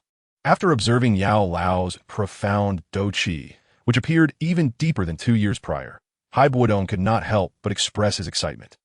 You should know who your master is. With the dragon seal gifted by that child Ziyin for me, Yao Lao, to subdue a mere 3,000 flame fire is but a simple task. Upon hearing Hai Bodong's words, Yao Lao chose not to dwell on the fact that Hai Bodong owed him a 9th-tier precious pill and began to boast cheerfully. Chapter 55. Once again crossing over, having long been aware of his master's nature, Hai Bodong did not hesitate to indulge Yao Lao's habitual boasting, readily agreeing. Indeed, once you, master, attain the 1-star Dou Sheng realm, even without the assistance of the Grand Elder of the Dan Tower, refining another 9 Yin Huangquan pill, a 9th-tier precious pill, will be a mere trifle.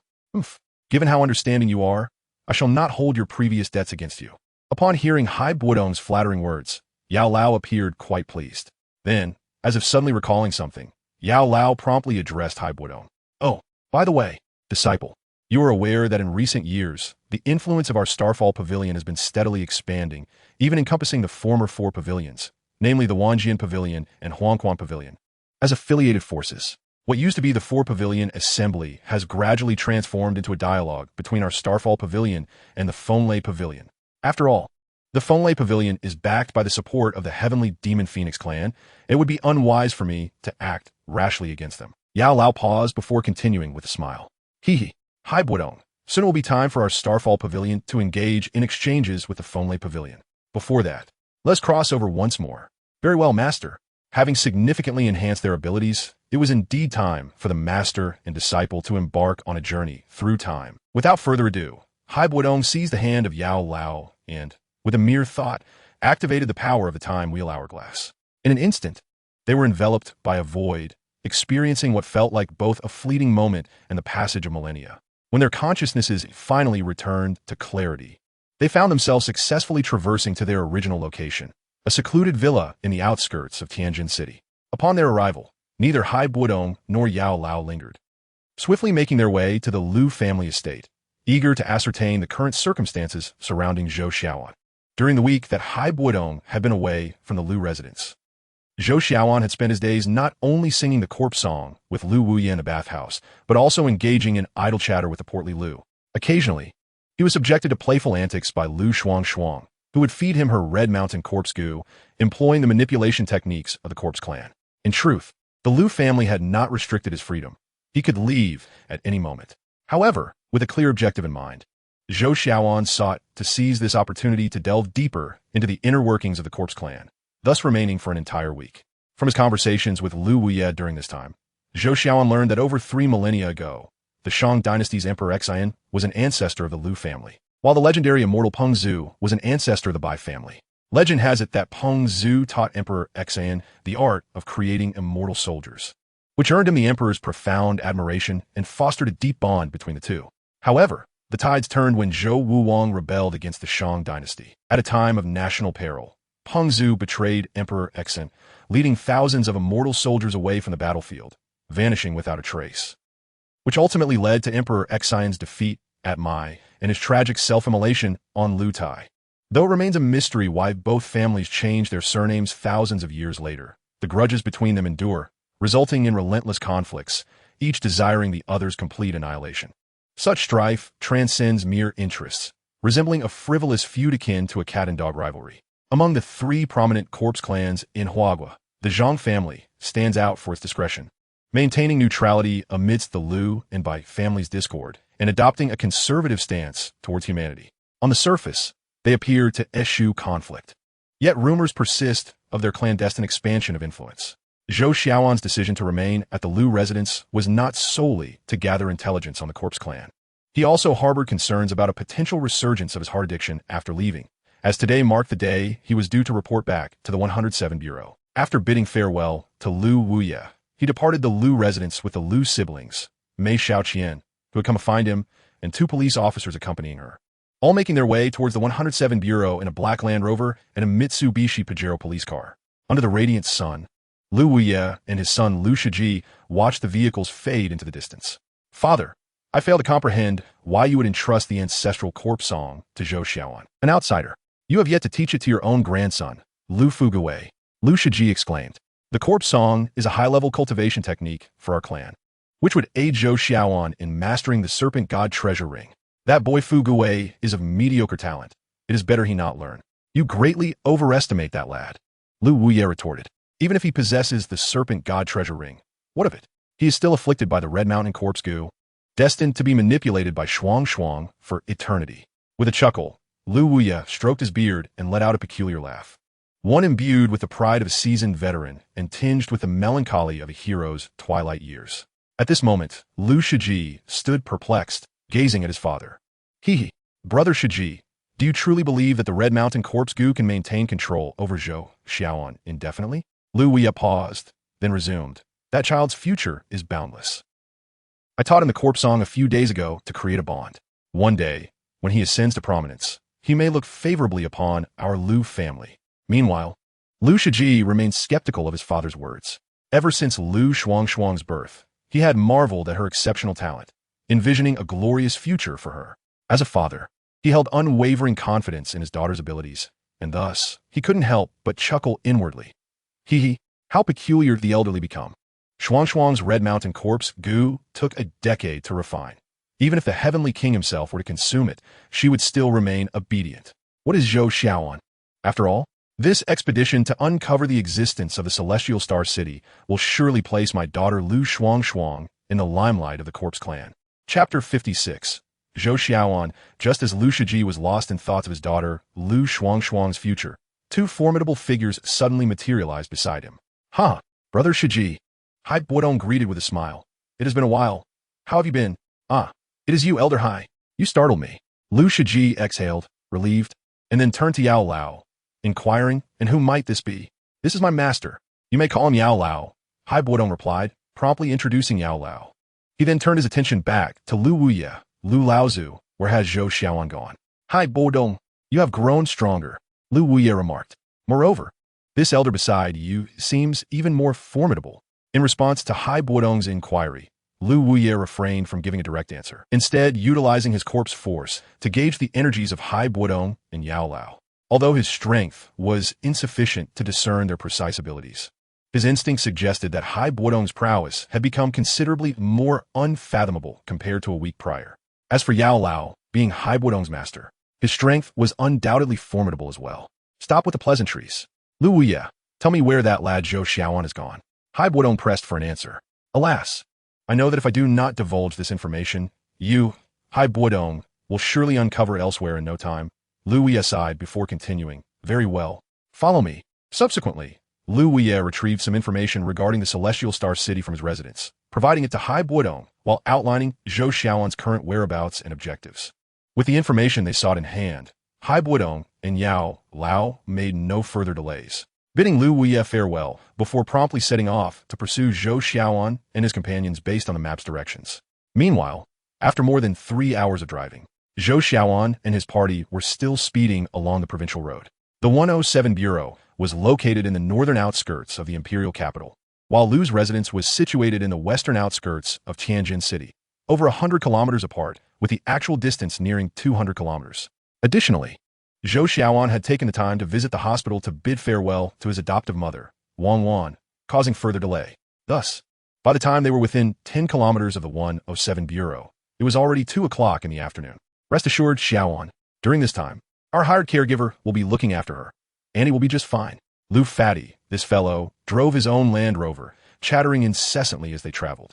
As the saying goes, a person's character is akin to the quality of their vehicle, and this was truly the case. His driving skills were rather mediocre, yet he relished racing against others. In the passenger seat, Zhou Xiaoan had no knowledge of driving, while Lu Shuang, seated in the back, despite her ability to drive, was too young to possess a license, leaving only Lu Fatty capable of operating the vehicle. For nearly 2 hours, Lu Fatty rambled on about his driving prowess, while Lu Shuang immersed herself in rock music through her earbuds, leaving Zhou Xiaoan with no choice but to endure Lu Fatty's incessant prattle. Stop the car. Zhou Shaoan suddenly shouted. Shaoan, what's wrong? Lu Fatty responded, hastily stepping on the brakes. Didn't you just relieve yourself by the roadside? You must have a weak bladder. Mei Xiaoqian, driving her Pajero, also came to a halt, perplexed by the unfolding situation. She observed Zhou Shaoan leaping from the vehicle and striding towards the roadside, where a sleek red sports car was parked. Beside it stood a woman in her 30s, dressed in black with long hair and sunglasses, smiling and waving at Zhou Shaoan. Curious about the woman, Mei Xiaoqian unfastened her seatbelt and exited the car. What are you doing here? Zhou Shaoan inquired as he approached the woman in sunglasses. Of course. I'm here to wait for you, Shaoan. The woman replied with a smile. She was none other than Zhou Shaoan's biological mother, Wu Li. Shaoan, your phone is equipped with a tracker, which is how I knew you would pass through here. I even came out specifically to greet you. Thank you very much. At this moment, Zhou Shaoan held no fondness for his mother, and he could not genuinely call it a welcoming. It's just that it's easier to talk outside the 107 Bureau. Wu Li, undeterred by Zhou Shaoan's demeanor, produced a specialized black laptop from her car and handed it to him. Liang Dong, fearing you would take credit for his achievements, disregarded the director's orders and set off with his team 2 days ago. Fortunately, your mother installed a tracker on their vehicle, and this laptop can display their location. It also contains the profiles of all their members, which you should review to familiarize yourself with your adversaries. Adversaries? Aren't we colleagues? Zhou Shaoan retorted. They are your colleagues within the 107 Bureau's building, but in desolate places, the situation is quite different.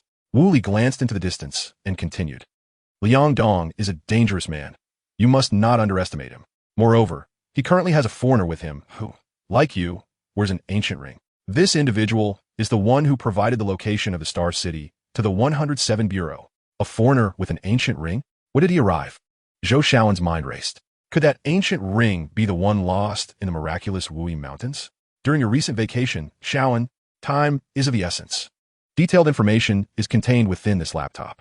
You can review it on the way. Wu Li discreetly glanced at Zhou Shaoan's companions behind him, her face revealing unease. Shaoan, are these your only team members? They seem rather young. Can they be relied upon? Rest assured, my team consists of the finest talents, Zhou Shaoan proclaimed, giving a thumbs up to his companions behind him, winking at them. Comrades, let us get in the car and leave. Suddenly, Lu Fatty shouted from the vehicle, Hey, wait a moment. Before Zhou Shaoan could react, Wu Li stepped forward and embraced him tightly. You must return safely. This was the first time Zhou Shaoan had ever received an embrace from his biological mother since he could remember. Although he wore an expression of disdain, the icy barrier around his heart began to thaw. Chapter 57. The technology of the Serpent Clan, as Zhou Shaoan and his mother Wu Li shared a heartfelt embrace. Hai Bodong and Yao Lao, who had been trailing them, still made no move to reveal themselves. 2 days later, Lu Fatty exclaimed, Shaoan, this tracker better not be faulty. It led us to this godforsaken place. Just ahead is Outer Mongolia. He executed a sharp left turn to avoid the razor-sharp stones scattered on the ground. His ample flesh jostled by the inertia. Stop complaining. The girls behind you have been driving for 2 days without a peep. Zhou Shaoan retorted, his gaze fixed on the computer screen. The satellite positioning indicated they had arrived at the location where Liang Dong and the other signal had vanished. Stop the car. Zhou Shaoan leapt from the vehicle first. What was once a verdant pasture centuries ago now lay barren, filled with rolling yellow sands and sharp windswept stones. In the distance, a few desiccated shrubs stood, sun-baked and devoid of life, while further away, bizarrely shaped bare rocks were sculpted by the wind. Wow, this place looks like something out of an American Western, Mei Xiaoqian exclaimed, eagerly jumping out of the Pajero, sporting the goggles she had prepared. She exuded the aura of an adventurer as she turned to a nearby officer. Officer Ma, could you take a picture of me? Sure. Officer Ma replied absently, snapping a few photos of Mei Xiaoqian. Although he had learned that Zhou Shaoan was on a national mission, his impression of him remained that of a naive college student. Throughout the journey, he had been looking forward to encountering Liang Dong, the leader of the first team from the 107 Bureau. Convinced that Liang Dong's experience and leadership would prove more reliable. Why are we the only ones here? Where are team leader Liang and the others? Officer Ma approached Zhou Shaoan. Can't you just call him on the satellite phone? I've tried several times on the way. All I get is static. Zhou Shaoan replied, We are here to find the Tiangong Star City, not to locate individuals. Who cares about them? Lu Fatty, having just finished a bottle of mineral water and wiping his mouth, chimed in, The clues to the Star City are in the hands of a Frenchman named Renault, who is with Liang Dong. Therefore, we must find them. As Zhou Shaoan gazed at the distant Gobi Desert, An ominous feeling washed over him. I just don't understand. Why would that foreigner be so benevolent? What is in it for him to help the 107 Bureau find the Star City? I suspect there's a conspiracy at play. Perhaps old Liang has already been dealt with by that foreigner and buried, which is why we can't find him.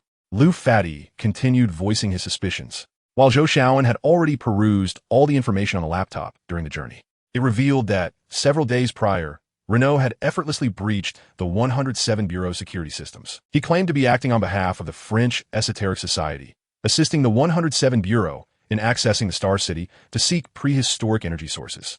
Upon locating the Star City, the Chinese side would exercise sovereignty over it and enjoy exclusive development rights. In exchange, Renault would be permitted to remain in the Star City for 30 days for scientific research. Zhou Xiaoan had another motive for finding Renault. He, too, wore an ancient ring. Just then, a peal of laughter, like the sound of silver bells, echoed from above. I say, bro, can you all use your brains for a moment? How could there possibly be a city as grand as what Grandpa described? At that moment, Lu Shuang, with her hands tucked into the back pockets of her shorts and her oversized t-shirt nearly covering her tiny shorts, chimed in. What era are we in? If there truly were such a city in the sky, it would have been detected by satellites or planes by now. Since the first time she heard her grandfather, Lu Weiya, recount the legend of the Tiangong Star City, she had found it amusing. Even now, Lu Shuang was only reluctantly accompanying Zhou Xiaoan and the others because she dared not contradict her grandfather. Throughout the journey, she had been engrossed in her phone, listening to music, as she regarded this adventure as nothing more than a reality show. Actually, I've been wanting to ask this question too. Mei Xiaoqian, initially excited, felt her spirits dampen upon hearing Lu Shuang's remarks. Let me explain. As the saying goes, the higher the path of righteousness, the greater the power of darkness. Lu Pengzi, with a duck-leg in hand, rushed towards Mei Xiaoqian, for he had felt an immediate attraction to this beauty since their first encounter. Pondering how to seize the opportunity to impress her, he noticed her disappointment and quickly said, the technology of the Serpent Clan is at least 10,000 years ahead of humanity. We think we are impressive with our airplanes, but they might have mastered invisibility technology long ago. They could even have developed spatial folding. Just because we humans cannot locate the Star City does not mean it does not exist. After finishing his enthusiastic speech, he tousled his hair with a hint of pride and winked at Mei Xiaoqian. Perhaps due to his small eyes, she failed to notice his gesture. Yet upon hearing his analysis, her spirits lifted somewhat. As the sun dipped low in the sky, Zhou Xiaoan instructed everyone to search for tire tracks nearby. However, the ground in this area was strewn with gravel and sand, coupled with the strong winds, making it exceedingly difficult to discern any traces. After searching for quite some time, without success, Lu Officer suddenly shouted, Hey, what do you see ahead? The group quickly gathered around him and followed his pointing finger. In the distance loomed several towering rocks, eroded by the wind into mushroom-like shapes, creating an amusing sight. Damn, I thought you had found Leader Liang's convoy, exclaimed. Those are called wind-eroded mushrooms. They are quite common in the Gobi and not worth making a fuss over. After a brief glance at the scene ahead, Officer Ma shook his head in disappointment. I wanted you to look beneath those stone mushrooms. At this moment, Xiao Lu, feeling somewhat anxious, lowered his voice and urged. Look closely. Seeing Lu Officer's serious demeanor, everyone became alert. Indeed, beneath those stone mushrooms were dozens of irregularly shaped stone houses, each distinct and hard to recognize at first glance. Lu Officer had only spotted them because one of the houses was emitting wisps of smoke. Chapter 58. Gobi Sandstorm. Soon after, the group started their vehicles, heading towards the wind-eroded mushrooms. Amidst the dust kicked up by the wheels, a locust the size of a mouse began to emerge from the ground. Damn, that locust looks disgusting. After casually dispatching a locust with a burst of energy, Bodong could not help but exclaim, Disciple, let's keep up with him. To which Yao Lao, standing nearby, suddenly replied, Yes. Let's proceed. Bodong nodded in agreement, as he had left a mental imprint on each of Zhou Xiaoan's companions due to their slow pace. After spending 2 enjoyable days with his master in Tianjin City, he resorted to spatial traversal techniques, tearing open a rift in space in the suburban open land. Following the makeshift passage, they descended into the Gobi. During the subsequent period, they discovered nothing of particular interest until Zhou Xiaoan's group arrived at Locust God Village and clashed fiercely with the Shagba, people who worshipped the Locust God. Zhou Xiaoan revealed the snake ring, which the Shagba people mistook for a divine figure who had saved them over a century ago. Ultimately, they found themselves ambushed by a horde of Shagba people, drawn by a child named Bagan, who had recently encountered them. they managed to counterattack, capturing all but Bagin, who was then coerced into leading them to Jiang Xuanyan's group. During this time, Hai Bodong and Yao Lao chose not to reveal themselves. Zhou Xiaoan, unable to fully control the effects of the snake god armor, fell into a brief stupor. When he succumbed to unconsciousness, Lu Shuang tilted her head and smiled mischievously at those around, saying, "While the leader is asleep, you all must heed my commands." For hours later, a sandstorm erupted in the Gobi, with yellow sand surging from the northwest like a moving mountain, ruthlessly devouring everything visible on the surface. The howling wind outside the vehicle jolted Zhou Xiaoan awake. He found himself inside Lu Pengzi's Land Rover, where large grains of sand pelted against the windows with a loud crack. Gazing through the bulletproof glass, he saw nothing but the swirling yellow sand. "Finally awake, are you?" Zhou Xiaoan turned towards the voice to see Lu Shuang sitting in the back seat, engrossed in her phone. "Where's everyone else? What about Mei Xiaoqian?" he hurriedly inquired. 3 hours ago, they followed Bagin into the Redstone Gorge to find the camel caravan, Lu Shuang replied, pausing before adding, "They left before the sandstorm began. Don't worry, there are plenty of natural caves in this Gobi Valley where they must have found shelter." "Did Mei Xiaoqian go too?" Zhou Xiaoan pressed, his expression tense, for he had resolved not to leave her side. "Yes, that Miss Mei insisted that saving people was more important than adventure. So, she had to go," Lu Shuang recounted, sighing deliberately. She had little concern for Mei Xiaoqian's well-being. Their first meeting had resulted in an argument, and she viewed such beautiful yet self-righteous women as hypocritical. From that moment on, she had secretly hoped for some misfortune to befall the young lady during their expedition, which was why she had refrained from exposing Bagin's intentions. "Why didn't you go with them?" Zhou Xiaoan's tone was reproachful, clearly distrusting Lu Pengzi. "What if more locusts or something similar come? Your death is inconsequential, but my Red Mountain corpse, goo, cannot simply be fed to locusts." Lu Shuang crossed her legs and leaned against the window. Zhou Xiaoan shouted into the radio for a long time, but no one responded. The magnetic field and harsh weather rendered the modern communication devices useless. "I must go find them," he declared, attempting to open the car door, but Lu Shuang seized his sleeve. "Are you out of your mind? It's pitch black outside. You should wait until the storm passes to search."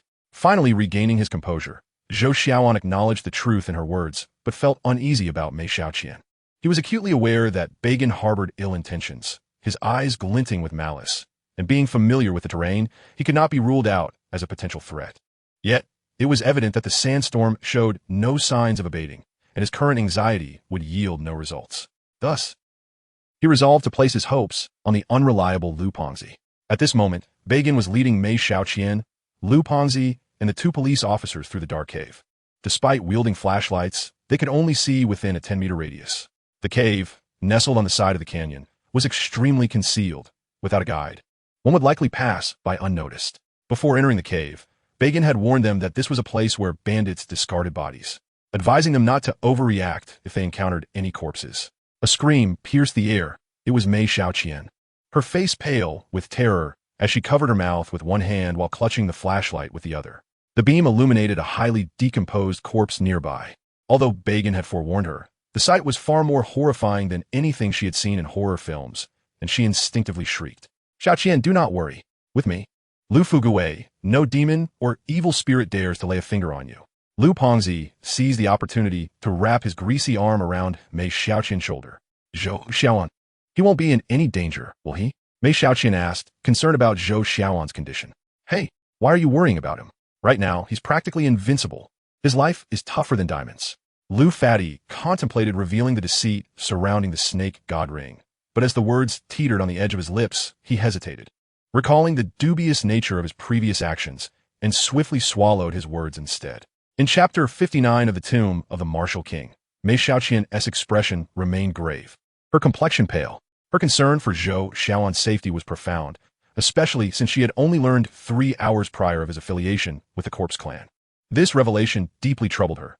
She could not fathom why Zhou Xiaoan would choose to join the Corpse Clan, transforming into a monster that fed on human hearts. Officer Ma, noticing Mei Xiaoqian's distress, approached her, believing her worries were still tied to Zhou Xiaoan, and reassured her, "Do not fret. Lu Shuang is with him, and he will be safe." "Hey, are you lot going to move or not?" barked Bagin, who had been leading the way, shining a flashlight on the faces of the group. His other hand was restrained by handcuffs, the other end shackled to Officer Lu. You little rascal. Do you have any truth in your words? Previously, you claimed they were all killed by you. Then you said they were bound and thrown into the pit. I warn you, if you dare to play tricks on us again, I won't be so lenient. Officer Liu growled, yanking the handcuffs, causing Bagan to stumble. Each of us was stabbed, but I recall 2 were not severely injured. Perhaps they still breathe. I admit my wrongdoing and vow never to commit such treacherous acts again. Bagan, upon hearing this, dared not meet Officer Liu's gaze, his eyes darting about. How much longer must we walk?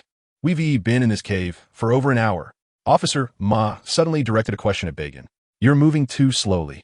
We still have half the distance to cover. Feigning compliance, Bagan muttered under his breath, secretly amused. You're still unaware that you've fallen into my trap. Soon, you'll be the first to meet the king of hell.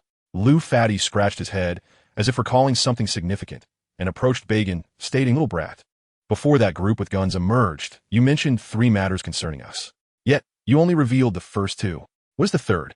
Bagan thought to himself. This hefty fellow may appear foolish, but his memory is surprisingly sharp. Regardless, you can't escape. I might as well share this with you. Bagan forced a smile at Liu Fatty and, wiping his nose with his sleeve, replied, Oh, that. There has long been a legend about the tomb of the martial king near the locust god's mouth. I heard it from Granny Long. Upon hearing Bagan, the repugnant little brat, mention the tomb of the martial king, the group instantly perked up. Martial king? Which martial king? Liu Fatty asked, his eyes wide with curiosity. Who else could it be? It's the Zhou Wu Wang who overthrew the tyrant Zhou. Bagan explained. It's said that after his death, he was not buried in the Zhou territory, but rather in this desolate Gobi. Even more astonishingly, Granny Long said his tomb is not on the ground, but in the heavens, neighboring the celestial beings. Nonsense. Liu Fatty bluntly interrupted Bagan. The group continued to walk while conversing. Liu Fatty dashed ahead of the others. One hand on his hip, the other gesturing to the sky, declaring, Let me tell you, the Zhou Wu Wang's surname is Ji and his given name is Fa. After Liu Fatty shared his insights, Bagan added, The term Shijiba Ren translates to tomb guardians. Granny Long mentioned that they have lived in the Gobi for generations to guard their ancestors' tombs. This assertion left the group in utter shock. Subsequently, after advancing several hundred meters within the cavern, Bagan gestured for them to halt. Here, this is where we dispose of the dead. Those who ride camels are right below. Mei Xiaoqian directed her flashlight towards the area Bagan indicated and beheld a large pit, over 10 meters in diameter, with an irregular shape resembling ink splatters on white paper. As they approached the edge of the pit, a foul stench wafted up from its depths. Mei Xiaoqian furrowed her brows, covering her mouth and nose. Bending slightly as she shone her flashlight into the pit, discovering its unusual depth, the beam barely illuminated the walls, failing to reach the bottom. Hello, is anyone down there? We are here to rescue you.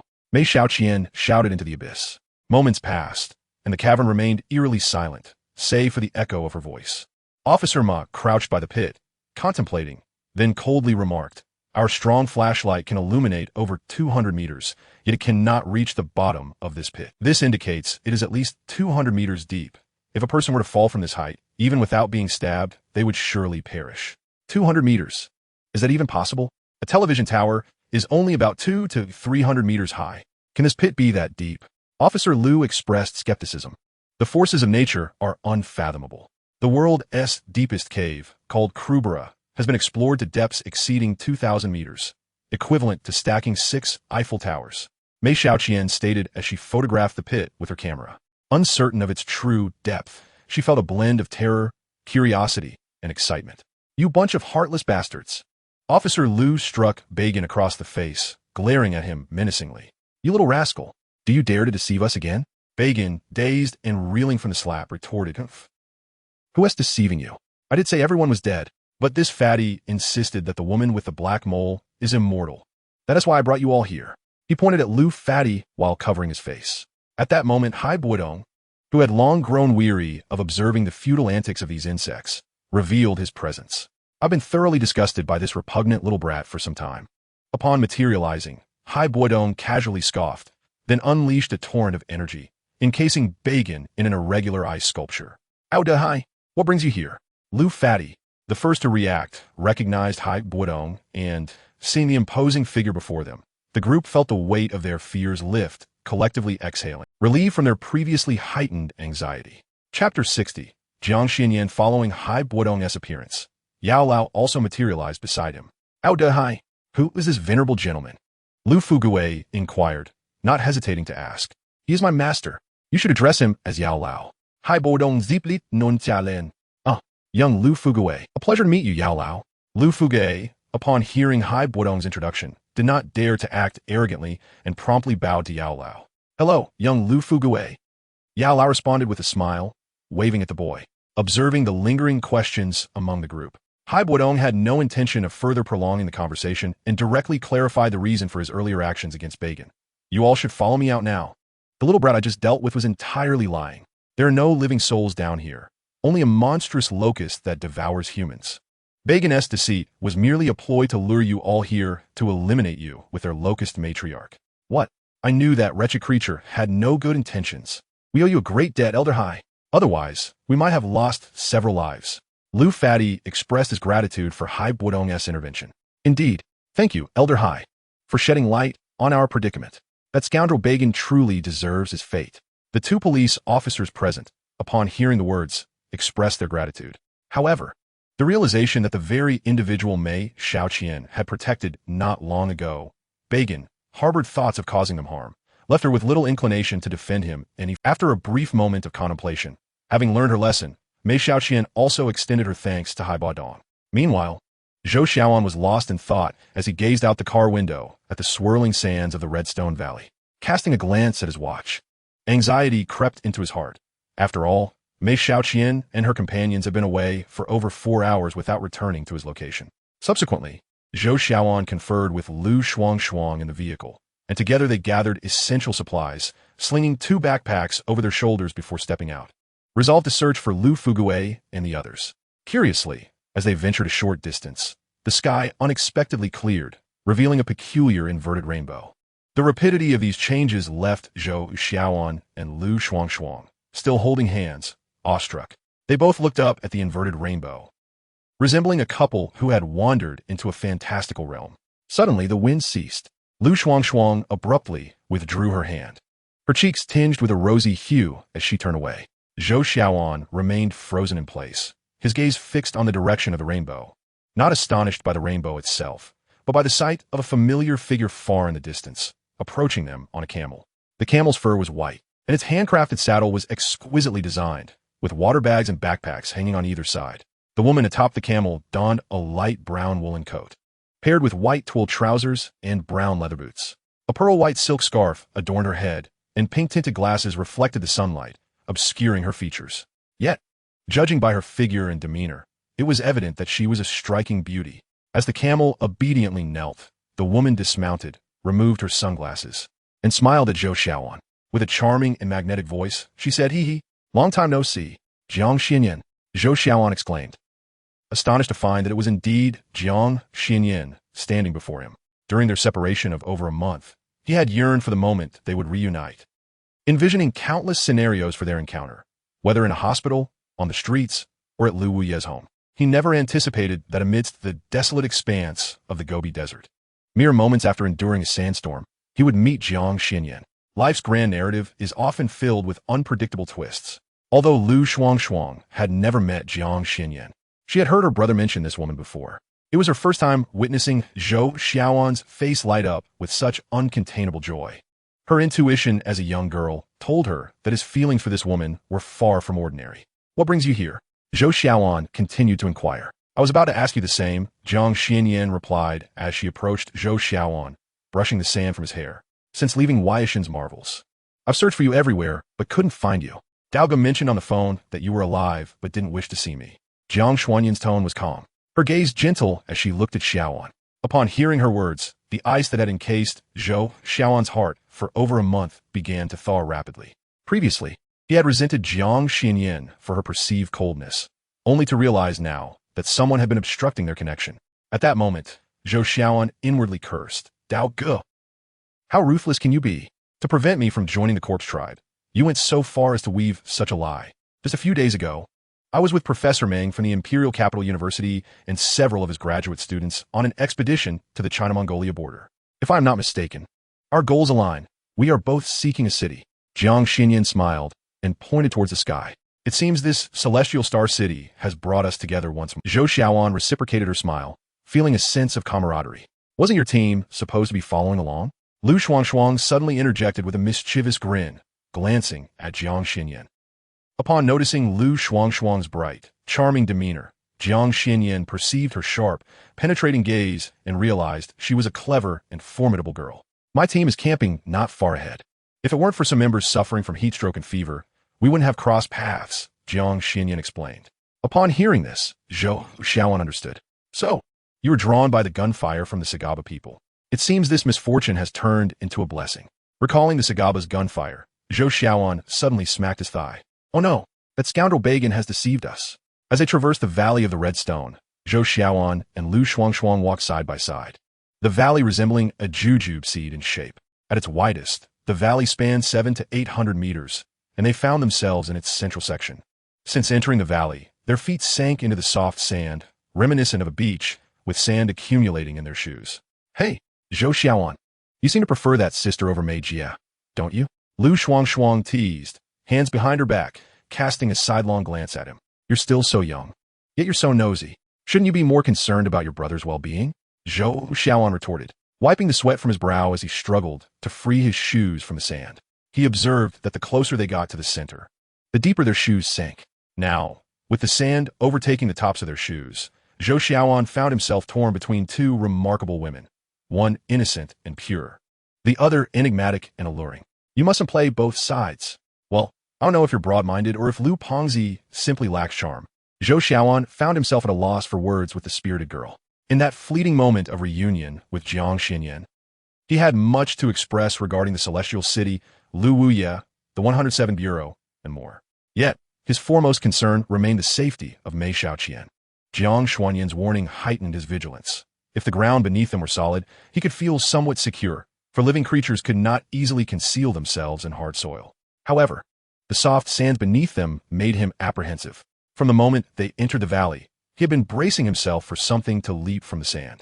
The softer the sand became, the more his worry intensified. Suddenly, both of them felt the ground tremble beneath them, a sensation akin to an earthquake. Although Lu Shuangshuang was remarkably skilled, her mind was elsewhere, leaving her unprepared as she plopped down onto the ground.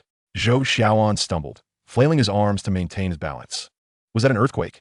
Lu Shuangshuang, sitting on the ground, extended her arm toward Zhou Xiaoan, signaling him to help her up.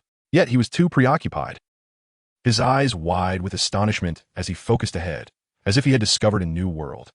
A group of figures was slowly approaching them from a distance of 20 to 30 meters. Zhou Xiaoan suddenly shouted with excitement, dashing forward without a second thought, forgetting about Lu Shuangshuang entirely. Meanwhile, Lu Shuangshuang sat there, pouting, raising her delicate hand and mimicking a gunshot gesture aimed at Zhou Xiaoan's retreating figure. She muttered to herself, You won't help when your master falls. Just wait until we get through this. I'll show you how to be punished. As Zhou Xiaoan reached the group, he was overwhelmed with joy and relief to discover it was indeed Lu Fugue and his companions. Thank heavens, everyone is safe. Upon seeing that Lu Fugue and the others had managed to escape with their lives, Zhou Xiaoan couldn't help but exhale a sigh of relief. However, a trace of confusion soon crossed his face as he turned to the approaching Bodong and Yao Lao, inquiring, May I ask who you two are? Xiaoan. These esteemed individuals are Elder Hai and Elder Yao. If Elder Hai had not vanquished that scoundrel Bagan, we might not have returned alive. Before Bodong and Yao Lao could respond, the eager Lu Fatty interjected with a grin. I see. Thank you for the clarification. Zhou Xiaoan smiled in acknowledgement, then respectfully bowed to Bodong and Yao Lao, saying, I am Zhou Xiaoan, and I pay my respect to Elder Hai and Elder Yao. I am deeply grateful for your assistance. Well, at least you know some manners. No need for thanks. It was merely a trifling matter. Bodong casually replied with a nod. Yao Lao also acknowledged him with a slight nod. Yet, before Zhou Xiaoan could say anything further, Bodong's consciousness was abruptly drawn into a realm that felt both eerily familiar and profoundly mysterious. Little one, we meet again. Just as Bodong was absorbing the strangeness of his surroundings, an extraordinarily peculiar voice echoed, leaving him bewildered, though he could not discern the source of this uncanny voice. The familiarity of the method immediately brought to mind the great entity known as the Chaos Tide, Qing, reputed to be a primordial demon god. Before Bodong could inquire about the reason behind this extraordinary summoning, two succinct streams of information surged into his mind. In the blink of an eye, he had fully comprehended the content of these messages, The online novel Battle Through the Heavens and the comic Demon Slayer. What on earth is this? Could it be that these narratives are intertwined with my own existence in the Dou Qi continent and this universe of Demon Slayer? Is this what constitutes the predetermined timeline? With these thoughts swirling in his mind, Bodong redirected his focus to the external world. Bodong, what has happened? Why were you lost in thought for over 10 seconds? Yao Lao's voice suddenly broke through the haze. Realizing that his consciousness had returned, Bodong smiled and replied, "Oh, nothing. Just pondering some rather intriguing matters." Well, as long as there's nothing amiss. Yao Lao Zetbonde, Sati Feet. Given the extraordinary nature of the Primordial Demon God Chaos Tide, Qing's methods, Bodong exhibited no unusual reaction, and Yao Lao did not suspect him of being possessed. At that moment, Zhou Xiaoan, standing opposite Bodong, suddenly pointed at Mei Xiaoqian and said, "Elder Hai, may I trouble you with a small request?" "Speak. What is it?" Bodong responded nonchalantly. "It's a trivial matter. I am quite worried about this young lady, Mei Xiaoqian. Would you be so kind as to escort her back to Tianjin?" Zhou Xiaoan smiled and clasped his hands in a gesture of respect. "Certainly. It would be quite perilous for an ordinary human to remain here." Bodong nodded in agreement. Chapter 62. High-level energy. Upon realizing the original plot of the Demon Slayer universe and understanding that the journey to Tianjin held little significance, Bodong had already contemplated returning. Accompanying Mei Xiaoqian was merely a small favor, and it would also forge a bond of goodwill with Zhou Xiaoan, the protagonist of the original narrative. Thus, without hesitation, Bodong acquiesced to Zhou Xiaoan's request. Despite harboring some doubts about Bodong's decision, Yao Lao refrained from voicing them. Recognizing that the keys to traversing two worlds ultimately lay in Bodong's hands, perhaps his capable disciple possessed knowledge of certain hidden truths. After agreeing to Zhou Xiaoan's request, Bodong swiftly embraced Mei Xiaoqian and tore open a rift in the nearby void, traversing through the makeshift spatial passage along the route he had previously taken. As Bodong entered the spatial portal, Yao Lao promptly followed. A few breaths later, gazing at the now-closed rift, everyone present was left astounded. What a terrifying ability! The onlookers were left in a state of shock, reflecting on the ease with which Bodong had rent the fabric of space. Sometime later, in a villa on the outskirts of Tianjin City, the returned Bodong and Yao Lao, after briefly seeing off Mei Xiaoqian, began to draw upon the high-level energy of Yuanli that permeated the world around them. Utilizing the special methods of the Tai Soul technique, they gradually transformed this energy into pure spiritual energy to accelerate the refinement of their soul power. According to their findings, the universe was infused with a high-level energy known as Yuanli, which could be transformed into Dou Qi, spiritual energy, and other energy forms through various special techniques. However, due to the relatively low concentration of Yuanli in this planet's environment, even with their mid-tier celestial techniques, the efficiency of cultivating Dou Qi here paled in comparison to that on the Dou Qi continent.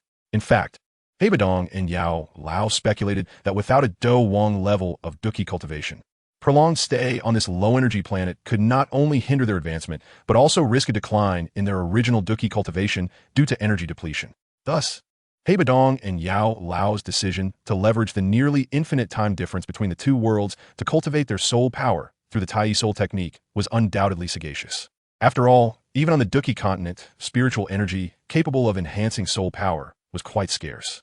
Most Dou Qi practitioners would go their entire lives without sensing this special energy, let alone utilizing it effectively. In this world, drawing Yuanli to convert it into a modicum of pure spiritual energy, although not highly efficient, was still superior to the process of extracting spiritual energy on the Dou Qi continent. Of course, converting high-level energy like Yuanli into spiritual energy or low-level energy like Dou Qi was not overly difficult if one possessed the appropriate special techniques. However, fully transforming one's Dou Qi cultivation into Yuanli cultivation was altogether impossible. As for the unique corpse energy possessed by the undead of this world, after consuming a high-grade corpse pill obtained from Lu Wuye, Bodong understood its properties distinctly. He realized that allowing such corpse energy to alter his body would undoubtedly have a detrimental impact on his Dou Qi cultivation. Thus, after a brief exploration of its effects, he decisively expelled all the corpse energy from within him. Regarding what he had learned from the Demon Slayer comic about the superior nature of the divine-blooded undead compared to ordinary divine-blooded humans, Bodong confirmed through experience that Dou Qi practitioners with awakened divine blood were decidedly more formidable than the divine-blooded undead. 2 months later, as Bodong's soul power was nearing the limits of the late spirit realm, His 2-month cultivation yielded a successful breakthrough to the pinnacle of the spirit realm. Meanwhile, Yao Lao's soul power remained at the mid-tier of the celestial realm due to the vast amount of spiritual energy required for his breakthrough. On this day, as the tides of time ebbed and flowed, Bodong succinctly conveyed his purpose for departure to his master, the venerable Yao Lao, before he deftly tore open a rift in space. Alone, he traversed the hastily conjured passage, arriving in the vast void above Bureau 107. Simultaneously, within the office of the Bureau's director, the Frenchman Reno, adorned with the Li's snake ring, sat across from the newly appointed director, Zhou Xiaoan, who wore the Nua's snake ring. Slurp, slurp, slurp. After hastily finishing a bowl of plain noodles, Zhou Xiaoan wiped his mouth with a napkin and remarked, "Ah, I apologize. I've finally had my fill. It's quite a novelty for me to encounter another with a snake ring like mine. Alas, if only it could be removed. We might exchange them for amusement." Reno paused momentarily before responding with a smile. "Indeed, I have heard all about your story. Should you have any inquiries, feel free to ask." Such promptness in addressing the matter at hand. Foreigners are indeed straightforward, Zhou Xiaoan mused internally. All right, before you delve into the matters regarding Action Team 1, I wish to first hear the tale behind your ring. He then inquired nonchalantly. I had mentioned the origins of the ring to Leader Liang. Alas, they perished not long ago. Reno hesitated, then grinned mischievously. Ah? Your inquiry into the ring-ass story suggests you hold little fondness for Liang Dong and his companions. Am I correct? Just answer my questions, and we shall proceed. Without further ado, Reno recounted his participation in the Anglo-French expedition that seized the snake ring from the Summer Palace. Zhou Xiaoan felt a tinge of regret upon hearing this, for Reno himself was unaware of the ring's origin from a certain snake deity. Chapter 63. Reno's leverage. I have heard that during your first visit to Bureau 107, you utilized your ring to control the minds of the guards. How did you accomplish such a feat? Zhou Xiaoan pressed further. Merely a trivial skill. You could achieve it as well. Reno replied with a casual smile. Are you suggesting that all snake rings possess this capability? Zhou Xiaoan pondered, then continued, indeed. The rings we wear are of divine origin. Theoretically, they can manipulate all creatures fashioned by the Creator. Reno paused, then elaborated. Had you discovered this sooner, you need not have grappled with that locust. Have you encountered the locust goddess? Zhou Xiaoan queried with some confusion. Indeed, not only have I seen her, but I have also ridden that colossal locust. Reno chuckled and continued. That locust was crafted by the Creator to guard Star City. Such a claim is hardly boastful, considering I have worn my snake ring for over a century, whereas you have only donned yours for a few months. Upon hearing this, Zhou Xiaoan mused. You are indeed the one referred to as the divine being by the Shagba people over a century ago, are you not? Zhou Xiaoan further inquired. So as you taught them how to repel locusts? Reno acknowledged with a nonchalant admission, yes. The Shagba informed you of Star City's secrets, and you could have kept this knowledge concealed forever. Reno, why then do you still seek collaboration with Bureau 107? Out of love for Juliet. Reno's expression darkened with a hint of sorrow. Juliet? Zhou Xiaoan queried, perplexed. The love of my life, Juliet, sank into the mercury lake of Star City in 1910. I have endeavored countless times to enter the lake in search of her, but all my attempts have been in vain. I require the assistance of Bureau 107. Zhou Xiaoan contemplated. I find it hard to comprehend. You remained in the mercury whirlpool for over 20 days. How could your oxygen tank possibly last that long? Director Zhou, allow me to correct a misconception. Divers inhale compressed air, not pure oxygen. The duration a tank can sustain is determined by its internal pressure and consumption rate. Under normal circumstances, my tank would only support 2 hours, Reno clarified, then added, but that is merely common knowledge. Zhou Xiaoan's understanding deepened. I see. When one's breathing approaches a state of dormancy, the consumption rate approaches zero. Although it sounded absurd, it was indeed a fact. The air we presumed could last only 2 hours had sufficed for 20 days. Reno nodded, continuing, you are astute, grasping the essence with remarkable clarity. However, upon entering the mercury lake, I began my search for Juliet. Entering a dormant state occurred later. Was everyone from Action Team 1 with you in the mercury whirlpool? Zhou Xiaoan inquired further. The Pure Yang Master does not utilize diving equipment. Reno shook his head. He remained outside. Thus, it became evident that only Reno and the rogue Pure Yang Master had survived. Damn, that scoundrel has evaded yet another calamity. Of the 5 who consumed the human elixir in the Heavenly Void Palace, only he remains alive.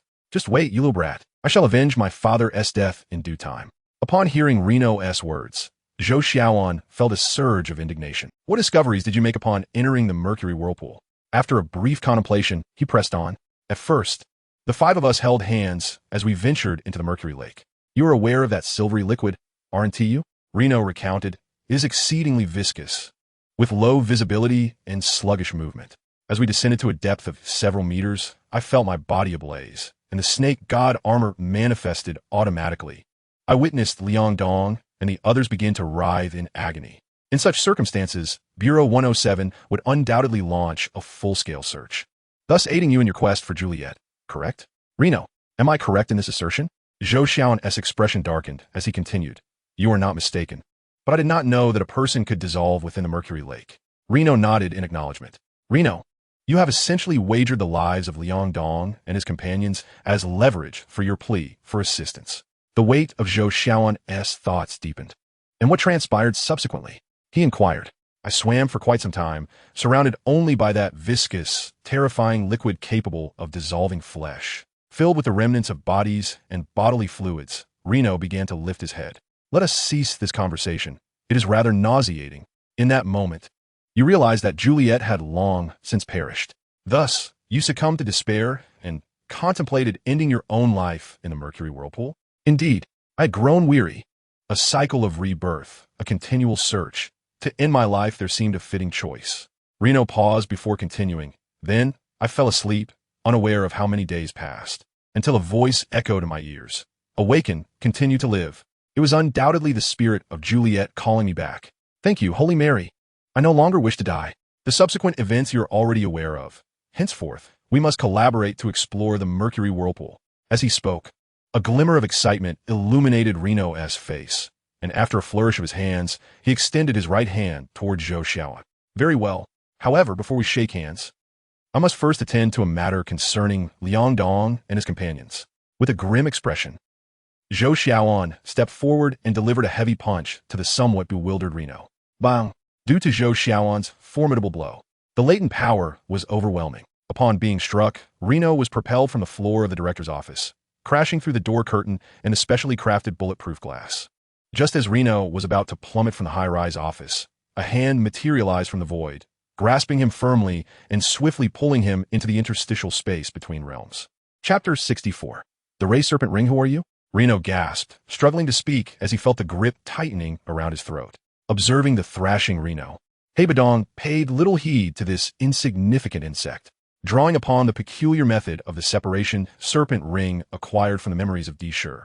He manipulated a fraction of the elemental energy present in the cosmos to extract the Ray Serpent Ring from Reno's hand. Subsequently, he employed soul-searching techniques to ascertain whether this Reno, hailing from a European hidden sect, possessed any secrets unknown to him.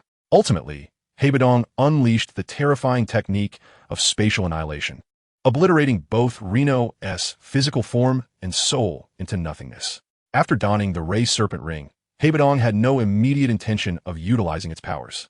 After all, the energy contained within the ring was finite. Without sufficient elemental crystal resources, the Ray Serpent Ring held little value for him. As for why Bodong removed the Ray Serpent Ring before eradicating Reno, it was simply because the ring possessed characteristics of time and space. Should the energy of the Ray Serpent Ring be sufficient, Reno could potentially transport himself into the future just before his demise.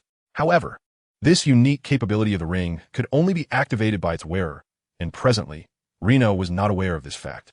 This, in turn, spared Bodong considerable trouble. With the Ray Serpent Ring in his possession, Bodong wasted no time, swiftly returning through the spatial conduit to the side of Master Yao, who was in the midst of his cultivation. I'm back. Upon sensing Bodong's presence, Master Yao opened his eyes after a brief moment of adjustment. Smiling as he remarked, "It seems you have succeeded." Noticing the Ray Serpent Ring upon Bodong's hand, Master Yao stroked his beard and exclaimed, "Ha! Indeed, this is the Ray Serpent Ring my disciple acquired." Hearing this, Bodong proudly waved his hand, showcasing the ring to Master Yao. The two then engaged in conversation for a while before parting ways to attend to their respective tasks. Master Yao was focused on enhancing his soul power through the cultivation of the Tai Soul formula, while Bodong dedicated himself to researching the optimal utilization of the Serpent Ring. As for the energy needed to study the Ray Serpent Ring, having perused the Devil Ring manga, Bodong planned to pilfer elemental energy from the underworld. After several excursions to the underworld, he aimed to have the Ray Serpent Ring absorb the elemental energy emanating from the heart of Iabi, thereby replenishing the energy it had lost. Bodong swiftly mastered the usage of the Ray Serpent Ring, leveraging the formidable adjusting capabilities of his 7th level of divine blood to develop a stable form of true divine armor, based on Bodong's understanding of his abilities. This advanced true serpent armor, created through the reaction of divine blood particles and the serpent ring, essentially involved increasing the operational frequency of the divine blood particles to over 10 times, solidifying it into an entirely new divine blood armor. This method allowed Bodong to exert his divine blood 7th level capabilities to their utmost limits. As for Bodong's current combat power, as long as the elemental energy within the Ray Serpent Ring was ample, he could likely triumph even over ordinary initial half-saints. In simpler terms, the typical pinnacle 9-turn Dou Qi would find it nearly impossible to defeat him. In addition to mastering the application of true divine armor, Bodong also developed several formidable techniques, including the Eye of Ray Serpent, which enabled him to anticipate various changes within a certain radius in the temporal dimension. The Void Wormhole, another unique skill, allowed him to return incoming attacks to their origin in their original form. Since each tier of the serpent armor could create 4 techniques aligned with the serpent ring's characteristics based on the wielder's will, Bodong devised 2 additional techniques: Mastery of Time and Claw of Space-Time. The technique Mastery of Time allowed Bodong to accelerate or decelerate time within a specified range, while Claw of Space-Time enhanced the existing ability to anchor the future, granting the ring's wearer a robust means of self-preservation, and added the functionality to anchor the past, pulling past entities into the present. However, the cost of anchoring the past was considerably higher than that of anchoring the future, at least until he acquired higher-grade holy crystals or creation stones from the Devil Ring universe. Bodong would refrain from attempting this skill, having essentially mastered the Ray Serpent Ring. Bodong now aimed to strategize for the future. He activated the power of the Time Wheel Hourglass, bringing Master Yao along as they returned to the Starfall Pavilion on the Dou Qi continent. Bodong, I entrust you with the matter involving the Tianyao Phoenix clan behind the Wind and Thunder Pavilion, Master Yao stated after a pause. I've heard that the daughter of the Burning Flame Valley's master, Tanghua, was gravely injured after failing to refine the 9-dragon Thunderfire. I must visit the Burning Flame Valley to discuss the matter with their ancestor, Huyan. Understood, Master. You can rest assured, Bodong replied, nodding, indicating he would handle the affairs of the Wind and Thunder Pavilion with diligence. Good. It's reassuring to know you understand, Master Yao responded, patting Bodong's shoulder in approval before tearing open a spatial rift and departing through the hastily created passage. Once Master Yao had left the Starfall Pavilion, Bodong took some time to conduct a simple test of the true divine armor's performance in a clearing at the back of the pavilion. Indeed, just as suspected, high-tier energies like elemental energy can power the true divine armor on the Dou Qi continent without diminishing its combat effectiveness. However, without the heart of Iabi to replenish the Ray Serpent Ring's energy, he could only utilize it as a trump card for the time being. Having completed a basic assessment of the combat power bestowed by the Ray Serpent Ring, Bodong found his thoughts drifting. Chapter 65. The Northern Wasteland, of course. Even though the elemental energy within the Ray Serpent Ring would be depleted, necessitating a journey to the heart of the underworld to recharge it with the energy released by the Supreme Creation Stone, Iabi, for Bodong, who wielded the Time Wheel Hourglass. He merely needed to await the 3-month cooldown period to traverse into the Devil Ring universe and covertly recharge his Ray Serpent Ring. Within the secret realm of the Starfall Pavilion in the Tianqing mountain range of the southern region of Zhongzhou, having concluded the performance tests of the true divine armor, Bodong habitually accessed the attribute panel of the Time Wheel Hourglass within his spiritual ocean. Soon, a line of basic information regarding him appeared at the corner of Bodong's vision. Host, Bodong, Dou Qi Realm, Pinnacle 9-turn Dou Qi, Soul Realm, Peak Soul Realm, Divine Blood Realm, 7th level, Technique, Ice Mysterious Record, Soul Technique, Soul Hand Seal, Soul Formula, Tai Soul Formula, Dou Technique, Ice Spear Art, Icebound Earth, Myriad Flowers Ice Mirror, Profound Ice Dragon Soar, Ice Condensing Soar Decision, Thousand Illusions Profound Ice Spike, Blood Cold Extreme Freeze Heaven, Profound Ice Underworld Dragon, Ice God Arrow, Extreme Freeze, Ice God Step, Ice God Fury, Ice Demon True Body, Ice Arrow City Seal, Ice Mysterious Absolute Domain, Frozen Heaven Palm, Time Wheel Hourglass. Cooling down, gazing at the information, which bore some changes, Bodong could not help but nod in satisfaction, inwardly exclaiming, "It truly is beneficial to have a master." The sensation of cultivating through the use of drugs feels akin to being endowed with extraordinary powers. is simply exhilarating. At that moment, a figure that he found quite familiar unexpectedly appeared beside Bodong. Uncle Bodong, it has been ages since we last met. Hee. It turns out to be the little medical immortal. What brings you here to seek me out? As the little medical immortal stealthily traversed space and tapped him on the shoulder to greet him, Bodong swiftly executed a skillful maneuver, flipping her upside down with a single hand, leaving her in a precarious position. Uncle, how shameless of you. Just as my cultivation has barely improved, you come to bully this young lady. After a futile attempt to struggle, the little medical immortal, aware that Bodong's combat prowess had surged remarkably, began to nibble on her silver teeth and playfully chided him from her inverted position. Hee. Quite delightful. This feeling after the cultivation boost is truly refreshing. Bodong chuckled lightly and continued. Hee. Little medical immortal. How you feel about it now? Do you submit? Uncle Bodong, I admit my faults. I shall certainly heed your words in the future. Please spare me this time. Knowing that Bodong was likely still harboring resentment from 2 years ago when she had caused him to cough up blood, the little medical immortal began to feign submission in hopes of freeing herself from his grasp. Little medical immortal, today you've shown some shrewdness. I shall temporarily let you off the hook.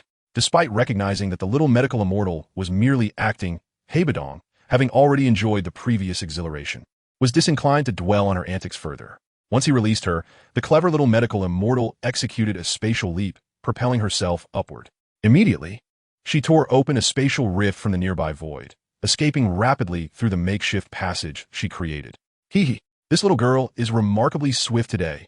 Watching her depart, Bodong couldn't help but chuckle with delight. Having had his fun with a naive little medical immortal, he turned his attention to more pressing matters and proceeded to rip open a one-person-sized spatial rift in the nearby void. Embarking on his journey from the Starfall Pavilion's secret realm in the Tianqing Mountains of the southern region to the northern region of Zhongzhou. As Bodong had never ventured to the northern region before, after numerous short-range spatial traversals, he was met with a vast expanse of reddish-yellow desert, where fierce winds swept through, carrying grains of sand in a swirling tempest. The ominous howls of the wind hinted at a chilling atmosphere, and as he gazed into the distance, it was nearly impossible to spot any signs of life. Where on earth am I now? Peering into the horizon, Bodong examined the geographical features around him, cross-referencing them with the map in his mind in an attempt to ascertain his approximate location. After a brief moment of contemplation, he mused, how intriguing. Recalling the novel title battle through the heavens that the Chaos Tide had provided him, he smiled to himself. Based on the plot of that tale, this must be the very place where Xiao Yin fell due to a spatial storm. With a mind to assist, Bodong utilized his peak spiritual realm to subtly sense the spiritual energy within a 100-mile radius. To his surprise, after a moment of concentration, he found something unexpected. Well, I suppose I shan't dwell on it too long. After a brief pause, he tore open another spatial rift and traversed through the makeshift passage to a nearby location. Moments later, amidst the desolate expanse of the waning desert road, the howling winds continued to swirl, echoing in the skies. At the end of this road, a medium-sized merchant caravan was slowly making its way forward. Upon arriving at this location, Bodong's gaze fell upon a notably steep mountain peak that jutted upward, with a fissure in its center resembling one cleaved by a blade, a rift approximately a dozen yards wide, akin to a small canyon. At this moment, the Han family's caravan was cautiously entering the Wan Snake Gorge. In an effort to avoid alerting the demon serpent, Xiaomeng, they had wrapped cloth around their wheels, and even the black-horned oxen pulling the carts had been muzzled by the caravan's guards. Thus, the Han family's group stealthily slipped into the depths of Wan Snake Gorge. Chapter 66. Rescuing Han Shui. Despite the Han family's efforts to conceal their presence, the local lord, the demon serpent Xiaomeng, managed to detect them through his informants. Suddenly, rustling sounds echoed from the surrounding foliage, and a multitude of snakes, varying in size and color, began to emerge from the underbrush, encircling the entire caravan. How foolish of them to think they could slip past me, Xiaomeng. As the encirclement took shape, a sinister laugh rang out from above, and an ugly, dark green figure swooped down from the top of Wan Snake Gorge, appearing above the Han family's caravan in mere moments. It was the demon serpent Xiaomeng. Upon seeing the green figure hovering above them, the faces of Han Chong and the others turned ashen, their voices trembling with fear. You should be aware of my rules, yes? Xiaomeng, looking down imperiously at the Han family caravan, chuckled nonchalantly. Not wishing to provoke further conflict, Han Chong, his face twitching, stepped out from the caravan and produced a purple crystal card, respectfully saying, Leader Xiaomeng, We are the caravan of the Han family from Tianbei City, and we bring you a small token of goodwill. We hope you'll accept it. Not bad. It seems you still possess some sincerity. Xiaomeng extended his hand, and a powerful force effortlessly drew the purple crystal card from Han Chang's grasp into his spatial ring. Before grinning broadly, hearing Xiaomeng's words, Han Chang's expression brightened slightly, and he cautiously inquired, may I ask if you would allow our caravan to pass? Haha, of course. Xiaomeng cackled, then flicked his grotesque serpent tongue across his lips. He pointed a gnarled finger at the carriage where Han Shui was, grinning wickedly. However, before I let you go, you must leave her behind. What do you mean by that, leader? The expressions of everyone in the Han family caravan shifted dramatically at Xiaomeng's words, and many gripped their weapons tightly, while Han Chong took a deep breath. Unfazed by their defiance, Xiaomeng focused his gaze on the carriage, grinning, hee. The lady inside the carriage. Don't hide from me any longer. I can smell your fragrance from afar. Let me advise you to come out voluntarily, or else. Don't blame me for being ruthless. With a resounding crash, the lid of the carriage exploded open, and Han Shui, seated within, leaped out to stand atop the carriage, her gaze icy as she stared defiantly at Xiaomeng above. Upon seeing Han Shui's face, a piercing red light erupted from Xiaomeng's grotesque eyes, and he let out a chilling shriek. Ha! Just as I anticipated, such exquisite quality. It has been many years since I encountered something like this. Upon hearing the words of the serpent demon, Xiaomeng, a chilling coldness flickered across Han Shui's beautiful visage, her cheeks turning icy as she grasped her delicate hand, summoning a long sword forged from her fighting spirit. In an instant, the dual wings of her fighting spirit behind her surged powerfully, propelling her towards Xiaomeng with startling speed. As the imminent clash loomed, Bodong, who had been observing the scene, grew weary of the serpent's incessant hissing and promptly summoned the ice attribute energy of the entire Wanxi Gorge. Within a mere breath, he encased every serpentine beast in the gorge, including the demon serpent Xiaomeng, in a crystalline prison of ice. Witnessing this sudden turn of events, both the guards, including Han Chong and the second young lady of the Han family, Han Shui, were rendered utterly astonished. After all, the ability to command such an immense volume of ice attribute energy in an instant, annihilating all serpentine beasts while sparing the Han caravan, was a feat no elder their family could ever hope to achieve. Moments later, after her initial shock, Han Shui's frosty countenance began to thaw slightly. She lifted her head high and, with a respectful gesture towards a distant point in the sky, proclaimed, I, Han Shui of the Han family from Tianbei City, express my profound gratitude for your intervention today, esteemed elder. Might I be so bold as to request a glimpse of your esteemed presence, so that I may forever remember your name? Before Han Shui could conclude her respectful bow, Bodong appeared before her with a smile, saying, I am Bodong. My presence here in the Wanxi Gorge was merely a fortuitous happenstance to save you all. Farewell.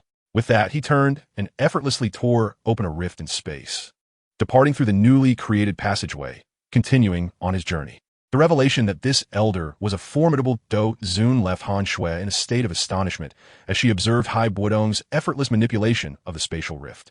The memory of his previous smile caused a faint blush to rise on her cheeks. After a moment, as silence enveloped the area, Han Shui chose not to dwell on her thoughts and waved her jade hand, directing the entire Han caravan to resume their journey. Following her command, the guards, including Han Chong, nodded in agreement and swiftly dispersed, ensuring the protection of the Han caravan. With a series of creaking sounds, the caravan advanced once more, and upon successfully exiting the Wanxi Gorge, the guards were overcome with elation, feeling as though they had narrowly escaped the Chapter 67. The blood essence of the celestial phoenix after departing from the Wanxi Gorge and utilizing the spatial passage. Bodong soon arrived within the domain of Tianbei City. Upon revealing his Dou zone-level fighting spirit, he faced no scrutiny and effortlessly stepped into the heart of the city. Almost immediately, upon entering Tianbei City, he was met with the bustling sounds of the masses, which overwhelmed him momentarily after his long journey. In his observations, Bodong noted that Tianbei City was considerably larger than the imperial capital of the Gamma Empire, where he had resided for an extended period in the northwestern continent. Perhaps due to meticulous planning, the entire city radiated an air of grandeur, with wide streets teeming with a continuous flow of people, showcasing the city's vibrant vitality. The Han family, situated in the southern part of Tianbei City, along with the Hong family in the north, jointly governed this metropolis. Naturally, several smaller factions existed within the city, yet they paled in comparison to the Han and Hong families. both of which were fortified by the presence of a Dou zone-level ancestral powerhouse. Consequently, the other forces in Tianbei City could only navigate their existence cautiously, striving to survive and develop amidst the overshadowing might of these two families. After leisurely wandering through the intricate alleys of Tianbei City for over 10 minutes, Bodong halted in front of an expansive estate, its plaque bearing the name of the Han residence. Without hesitation, he unleashed the pressure of his Dou zone rank, overwhelming the 10 or so guards at the entrance, commanding, "Summon your family head. Inform him that I have matters to discuss."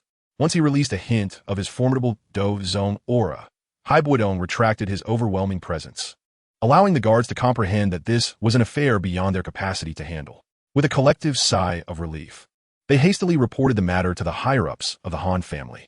Moments later, the family head, Han Qi, rushed to the entrance, greeting Bodong with utmost respect. "I am Han Qi, the head of the Han family.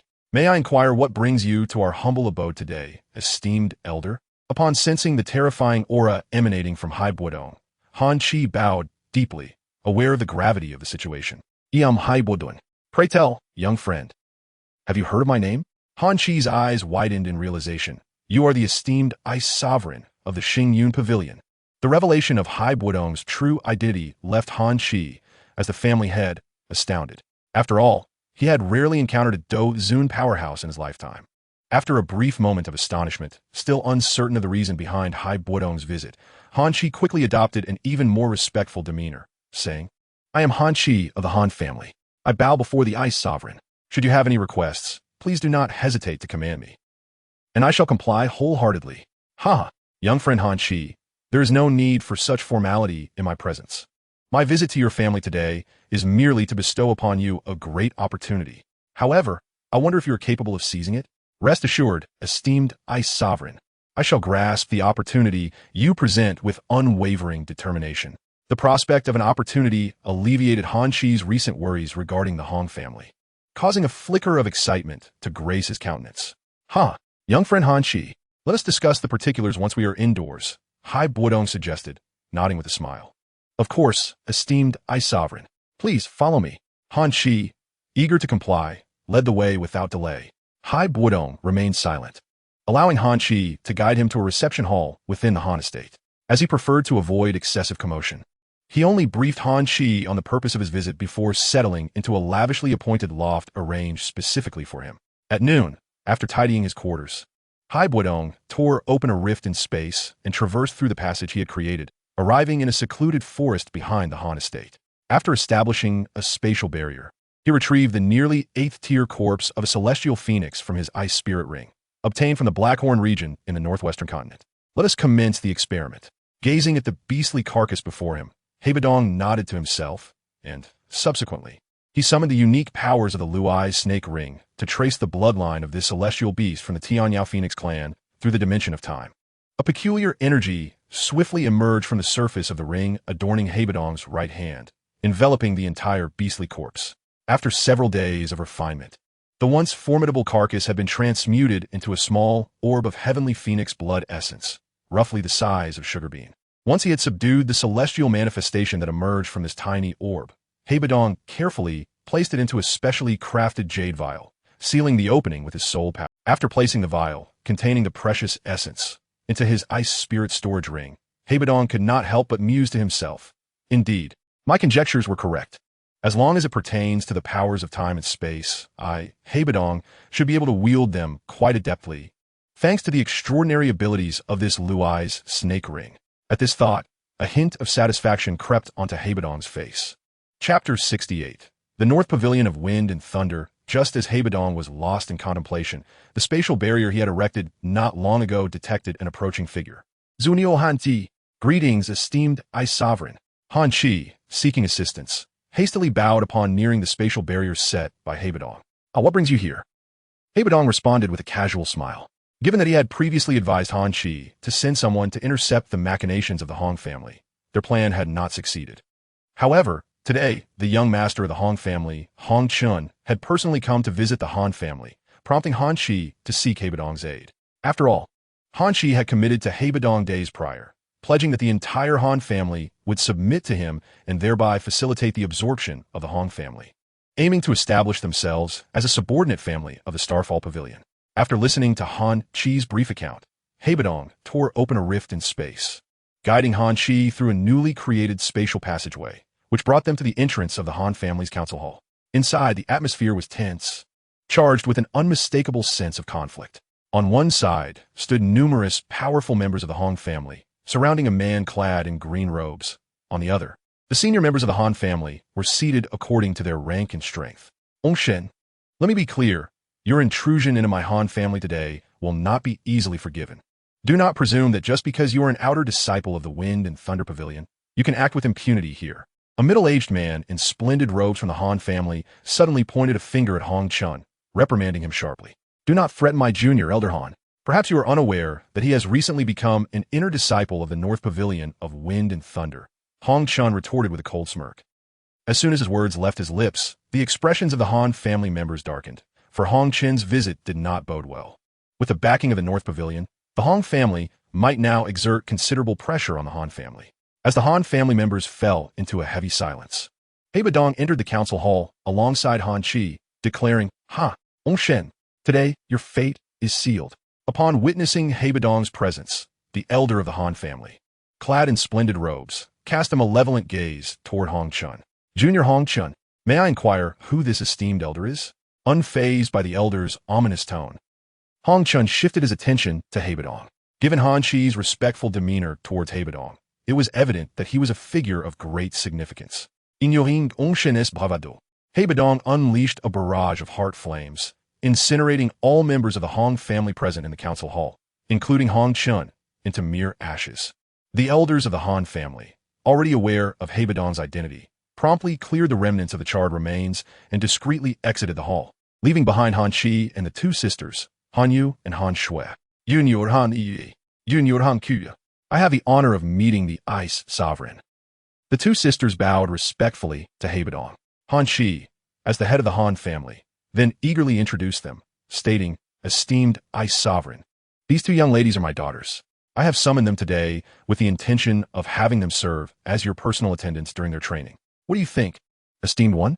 Upon hearing Han Qi's proposal, Bodong cast a casual glance at the blushing faces of Han Yu and Han Shui. That is agreeable," he replied, nodding slightly in acceptance of the suggestion. After settling Han Yu and Han Shui in his residence, Bodong awaited the arrival of the Hong family's patriarch and the elder from the North Pavilion, Shun Yun. "Esteemed Ice Sovereign, is your intent to provoke the ire of our Wind and Thunder Pavilion?" Shun Yun questioned, his expression grave as he confronted Bodong. Enough of your prattle." After hearing Shun Yun's insolent remarks, Bodong swiftly dispatched the malevolent patriarch of the Hong family before directing a blast of ice-infused energy at Shun Yun, sending him hurtling several dozen meters away. With practiced ease, Bodong contained the patriarch's body and soul in a specially crafted jade vial and a stone coffin, respectively. He then teleported next to the recently risen Shun Yun, pressing down on his balding head with a sinister grin. Shun Yun, old dog, what is wrong? Are you no longer so arrogant now?" "Woo, esteemed Bodong, I was wrong. Please do not take my life." Having witnessed Bodong's ruthless efficiency in dispatching the Hong patriarch, Shun Yun lost all semblance of bravado, adopting a submissive tone as he pleaded for mercy. "Scram, you're utterly repugnant." Seeing Shun Yun's pathetic display, Bodong showed no mercy, delivering a swift kick that sent Shun Yun flying once more. After a brief interval, Shun Yun, having learned his lesson, cautiously observed from a distance, confirming that Bodong had no intention of finishing him off. He then hastily fled the Han family estate and sped away from the confines of Tianbei City, heading towards the residence of the North Pavilion. Chapter 69. The Tiamu mountain range in the aftermath of Hai Bodong casually crushing the venerable ancestor of the Hong family, Hong Xiaotian, and driving away the elder Shun Yun of the Wind and Thunder Northern Pavilion. He found the task of suppressing the remnants of the Hong family in Tianbei City to be rather tedious. Consequently, he entrusted all related affairs to Han Qi, the head of the Han family, along with the ancestral elder of the Han family, to address the situation. Having swiftly dealt with the Hong family's matters, Hai Bodong returned to the luxurious loft arranged for him by Han Qi, where he engaged in a prolonged and sacred practice of vehicle repair under the attentive service of Han Yu and Han Shui. The following morning, after ensuring that the exhausted Han Yu and Han Shui were comfortably settled, Hai Bodong rose from his bedroom and leisurely made his way to a specially designed cultivation chamber located beneath the loft. There, he commenced his training using a substantial number of ice attribute magic cores, delving into the ice mystic record. Approximately half a month later, after absorbing a considerable amount of energy from the ice-type magic cores and slightly solidifying his Dou Qi cultivation, Hai Bodong was soon joined by the long-awaited Lei Zun, the master of the Wind and Thunder Pavilion, who possessed a peak strength of 3-star Dou Zun. In the Han family's conference hall, Hai Bodong sat opposite Lei Zun, who wore a countenance of indifference. Senior Ice Zun. After a brief glance at Hai Bodong, who was observing him with a nonchalant expression, Lei Zun managed a somewhat awkward smile before continuing. Regarding the incident with Elder Xinyan of our Wind and Thunder Northern Pavilion, I wonder what explanation you have. Ice Zun. How amusing, Lei Zun. Are you not aware? The fact that I did not simply eliminate that ill-mannered young man, Xinyan, is already quite a concession to you. Hai Bodong paused before continuing. Do you truly not understand the principle of knowing when to stop? Surely you do not believe that by aligning yourself with the Heavenly Demon Phoenix clan, you can engage with me as an equal? Having spoken these words, and wishing to avoid further complications, Hai Bodong unreservedly unleashed his Dou Qi pressure at the pinnacle of 9 transitions, enveloping Lei Zun and rendering him unable to move. In the face of Hai Bodong's Dou Qi pressure, Lei Zun was left astounded. I truly had no idea, Ice Zun, that you were a 9-transition peak Dou Zun. After a bitter smile crossed his face, Lei Zun quickly adopted a more respectful tone, saying, Ice Zun, please forgive my earlier rudeness regarding Elder Xinyan's incident. It was indeed my negligence. Your timely reprimand of Elder Xinyan is appreciated. As the Grand Master of the Wind and Thunder Pavilion, I have come to express my gratitude to you. Upon hearing this, Hai Bodong relaxed his Dou Qi pressure, prompting Lei Zun to exhale in relief. I hope you can continue to be as sensible as today, Lei Zun. Otherwise, do not blame me, Hai Bodong, for personally taking the initiative to teach you a lesson. After listening to Lei Zun's acknowledgement without further complicating the matter, Hai Bodong casually patted Lei Zun on the shoulder, smiling to convey his acceptance of the elder's attitude. The two then engaged in light conversation regarding the specifics of the upcoming 4-Pavilion Conference, after which the understanding Lei Zun took his leave. Once Lei Zun of the Wind and Thunder Pavilion departed, Hai Bodong spent the next several leisurely days enjoying a comfortable lifestyle attended by the 2 Han sisters, before utilizing spatial traversal techniques to leave the Tianbei City region alongside them, heading toward the location of the Blood Pond in the Tianshan Mountains. Given Hai Bodong's current Dou Qi cultivation level, even with Han Yu and Han Shui accompanying him, they arrived at the outskirts of the Tianmu mountain range in mere moments. Master, why have you brought us to the Tianmu mountain range? With your current Dou Qi prowess, there seems to be no need for you to come here. As soon as they stepped out of the spatial passage, Han Shui, biting her silver teeth, took Hai Bodong's arm and inquired. In response, Hai Bodong casually wrapped an arm around her waist, replying nonchalantly, do not ask so many questions. Just be cautious. Swear, it's not that I don't want you to ask. In the future, learn from your sister Han Yu. If I have not informed you of what I intend to do beforehand, do not directly question me. Understood. Master Hai Bodong, I now realize my error, and will refrain from speaking out of turn in the future. Good. It is well that you recognize your mistake. Seeing the earnest expression of the adorable Han Shui as she affirmed her attitude, Hai Bodong felt a surge of affection and gently comforted her, his promising personal attendant. He then continued with a smile, Shui, you must be more cautious in the future. Otherwise, do not blame me for taking the time to tease you. You are truly mischievous, master. Understanding the implications of Hai Bodong's teasing, Han Shui blushed and pressed her head against his chest. After a brief moment of comforting Han Shui, Hai Bodong, feeling a surge of desire, noticed the absence of any intelligent life forms in the vicinity and promptly set up a simple spatial barrier to obscure their activities and block outside interference. Subsequently, he began an enjoyable and prolonged session of vehicle repair with both Han Yu and Han Shui. In truth, prior to receiving the Time Wheel Hourglass, a chaotic seed bestowed by the great entity known as the Tide of Chaos, Hai Bodong had devoted himself entirely to cultivation and had not engaged with women at all. It was because of this dedication that he had achieved the rank of Dou Huang in merely 30 years, earning the title of Ice Emperor Hai Bodong within the Gamma Empire. However, after acquiring the Time Wheel Hourglass, he increasingly sensed a notable shift in his temperament. Not only had his approach become more straightforward and aggressive, but his desires in various aspects appeared to have intensified. Perhaps this was the price of gaining power, he mused. Nonetheless, Hai Bodong did not dwell on this seemingly benign transformation. Of course, his newfound style, if not overthought, could be regarded as a novel experience. After all, in Hai Bodong's current view, having obtained new strength, it seemed permissible to embrace a different way of life. Chapter 70. The Spiritual White Fox, as Hai Bodong had other matters to attend to.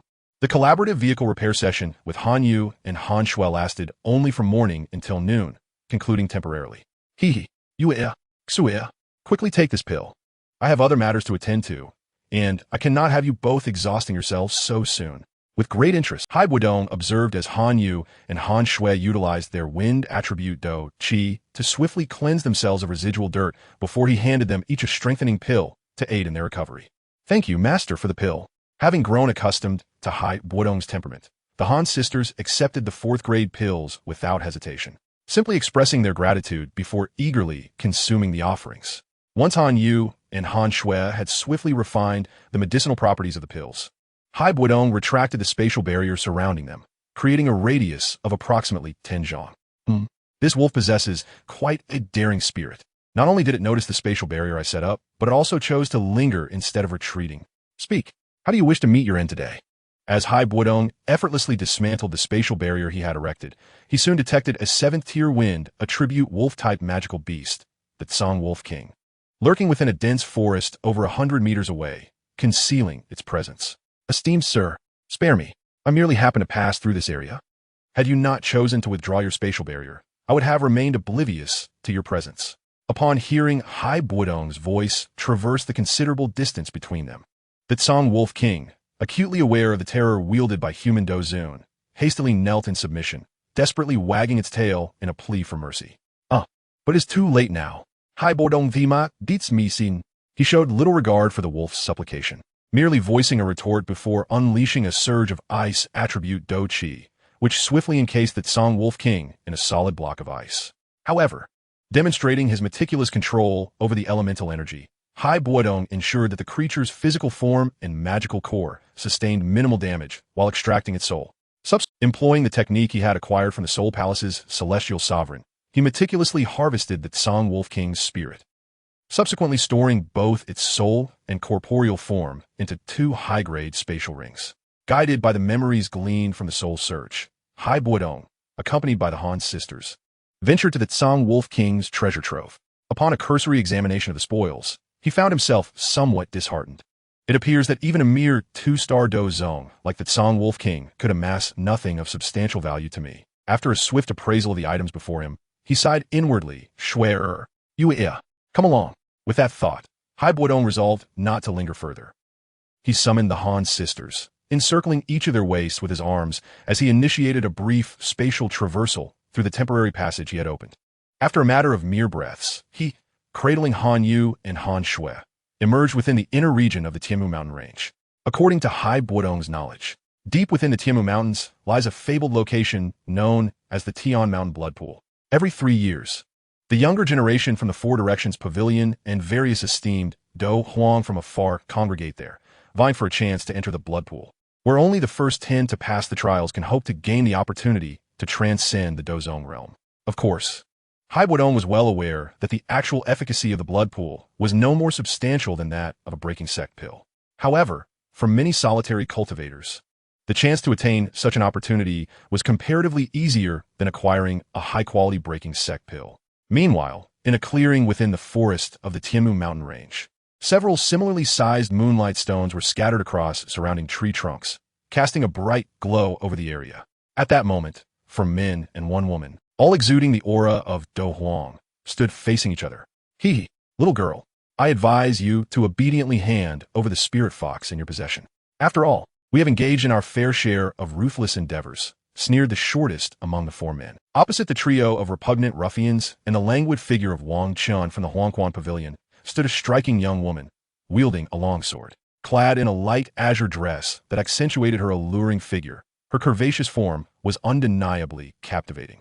Hai Bodong recognized her instantly. She was none other than Nalan Yunran, the sole disciple of the former Yunlan sect master, Yun.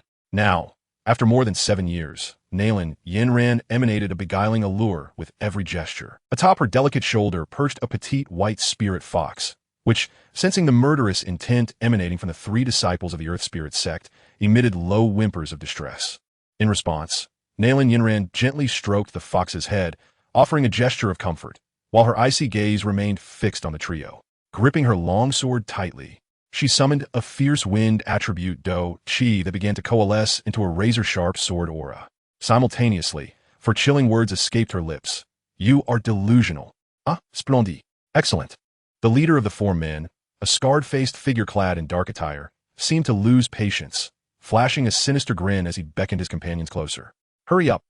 The three henchmen, garbed in identical yellow robes adorned with a matching insignia, nodded in compliance. Clearly, they hailed from the same faction. "Hee. It appears we have encountered a stubborn beauty. Given your Do Huang's strength, you should not entertain any illusions of escaping our grasp. I advise you to surrender the spirit fox. Otherwise, my companions and I would not hesitate to relish the exquisite allure of a beauty such as yourself." One of the yellow-clad men leered at Nalan Yinran, unable to suppress a predatory lick of his lips, a glimmer of wickedness flashing in his eyes. Nalan Yinran's countenance hardened at the crude remarks, yet she was acutely aware that the trio's strength hovered around the 4-star Do Huang level. While she could confidently eliminate them in a one-on-one confrontation, facing all three simultaneously posed a significant challenge. After all, these three yellow-robed men were united in their allegiance to the Earth Spirit sect, demonstrating remarkable synergy in their collaboration. Indeed, the Earth Spirit sect is a breeding ground for scum, Nalan Yinran thought, her frosty demeanor unwavering as she glared at the trio. Recognizing her insight into their sect, the expressions of the three yellow-robed men darkened considerably. Though they knew they could not compare to the top-tier talents from the Four Directions Pavilion, such as Tang Ying, Miss Feng, Mu Qinglan, and Wang Chun from the Huangquan Pavilion, they still held a modest reputation within the Earth Spirit sect. Had they not needed the Spirit Fox to guide them deeper into the Tianmu Mountains, they would not have foolishly antagonized a Do Huang-level powerhouse like Nalan Yinran. Wind Spirit Fragmentation Sword. Extreme Shadow Scythe. Swish. Swish. Earth Spirit Star Barrier. Wind Spirit Sword Barrier. Clang. Clang. Clang. Boom.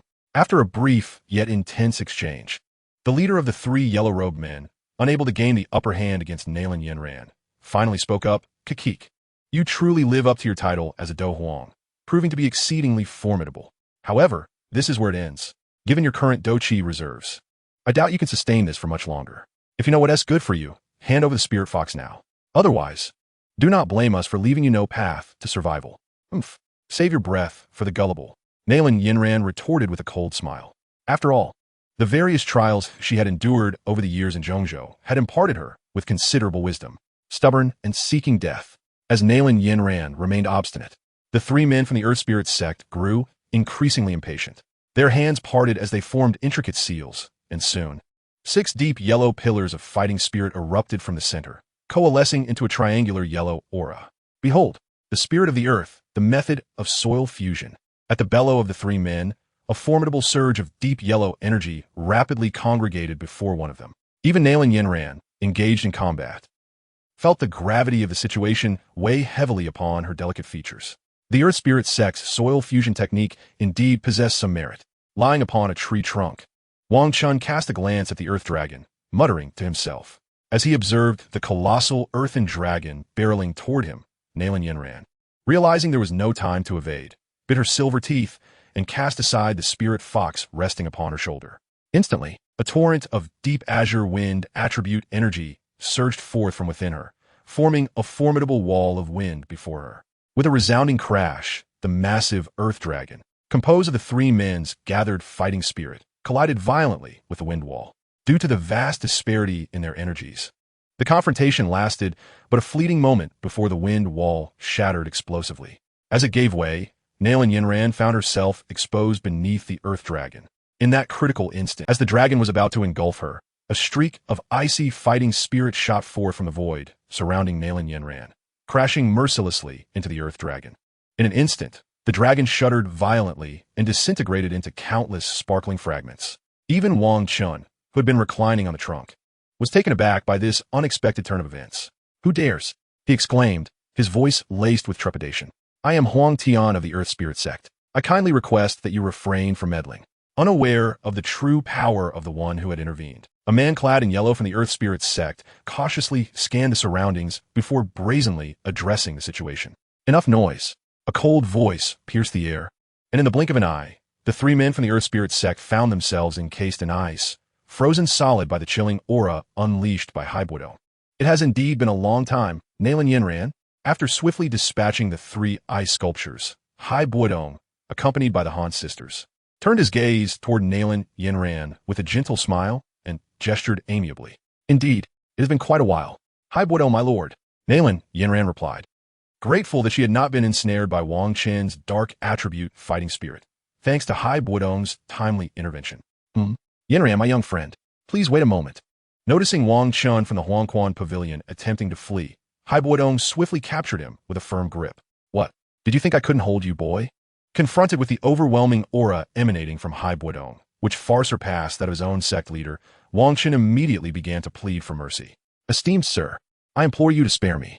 Today, I was merely tasked with assisting the disciples of the Earth Spirit sect in seizing the spirit fox from this beauty's hands.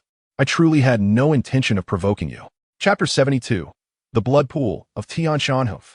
Wang Chen, you clever rascal. You even thought to use your sect leader's master to intimidate me. Utterly futile. Upon hearing Wang Chen's pleas, Bodong, who had little interest in bullying the weak, decided to show mercy. Consider this your lesson. Now be gone. I hope you remember this next time. Otherwise, do not blame me for taking advantage of my strength over yours. Do you understand, young Wang Chen? Yes. I grasp your teachings. Wang Chen replied, bowing thrice in gratitude. Thank you for your mercy today, esteemed elder. I shall forever remember your words. Good. Now leave, Bodong said nonchalantly, waving his hand to grant him leave. After Wang Chen swiftly took to the skies with his fighting spirit wings, Bodong turned his attention back to Nalan Yinran. Yinran, my young friend, where is your master, Yin? Why hasn't Dou Qi accompanied you of late? Well, esteemed Bodong, Nalan Yinran began, her demeanor shifting to one of unease as if recollecting something significant. You may not be aware, but not long ago, my master, Yin, encountered the severely injured former master of the flower sect, Granny Hua. Afterward, Yin received the lifelong fighting spirit inheritance from Granny Hua and subsequently joined the flower sect. Currently, she is in seclusion, refining the fighting spirit she inherited. My visit to the Tian Shan Mountains to compete for a place in the blood pool was also her suggestion, intended as a form of training for me. I was already privy to that information. Bodong nodded, continuing, after all, 2 years ago my master, the head of the Starfall Pavilion, forged an alliance with the elder of the flower sect. Thus, I am aware of the movements within your sect. After a leisurely chat with Nalan Yinran, Bodong guided her to a clearing deep within the Tian Shan Mountains, near the blood pool. Esteemed Bodong, where are we now? Nalan Yinran inquired, captivated by the peculiar scenery before her. This is already considered the depths of the Tian Shan Mountains. You wish to enter the blood pool for cultivation, do you not? I shall kindly assist you today. Upon hearing this, and noticing the resolute expressions of the Han sisters by Bodong's side, Nalan Yinran nodded. Esteemed Bodong, this is the territory of the gold-devouring rat clan. It may not be wise for us to intrude directly. Even the talented disciples of the Four Directions Pavilion must undergo rigorous trials to gain entry to the blood pool. What's wrong with that? Just watch, little girl, and leave the troublesome matters to me. With that, Bodong led the Han sisters and Nalan Yinran to the clan leader, Jin Shi, of the gold-devouring rat clan, exchanging a pill that could cure fire poison for 2 spots in the blood pool. The reason Bodong only sought 2 spots was that Han Shui, possessing only the cultivation of a fighting king, was ill-suited to absorb the volatile energies of the blood pool. To await their emergence from the blood pool, Bodong lingered in the Tian Shan range under Jin Shi's hospitality.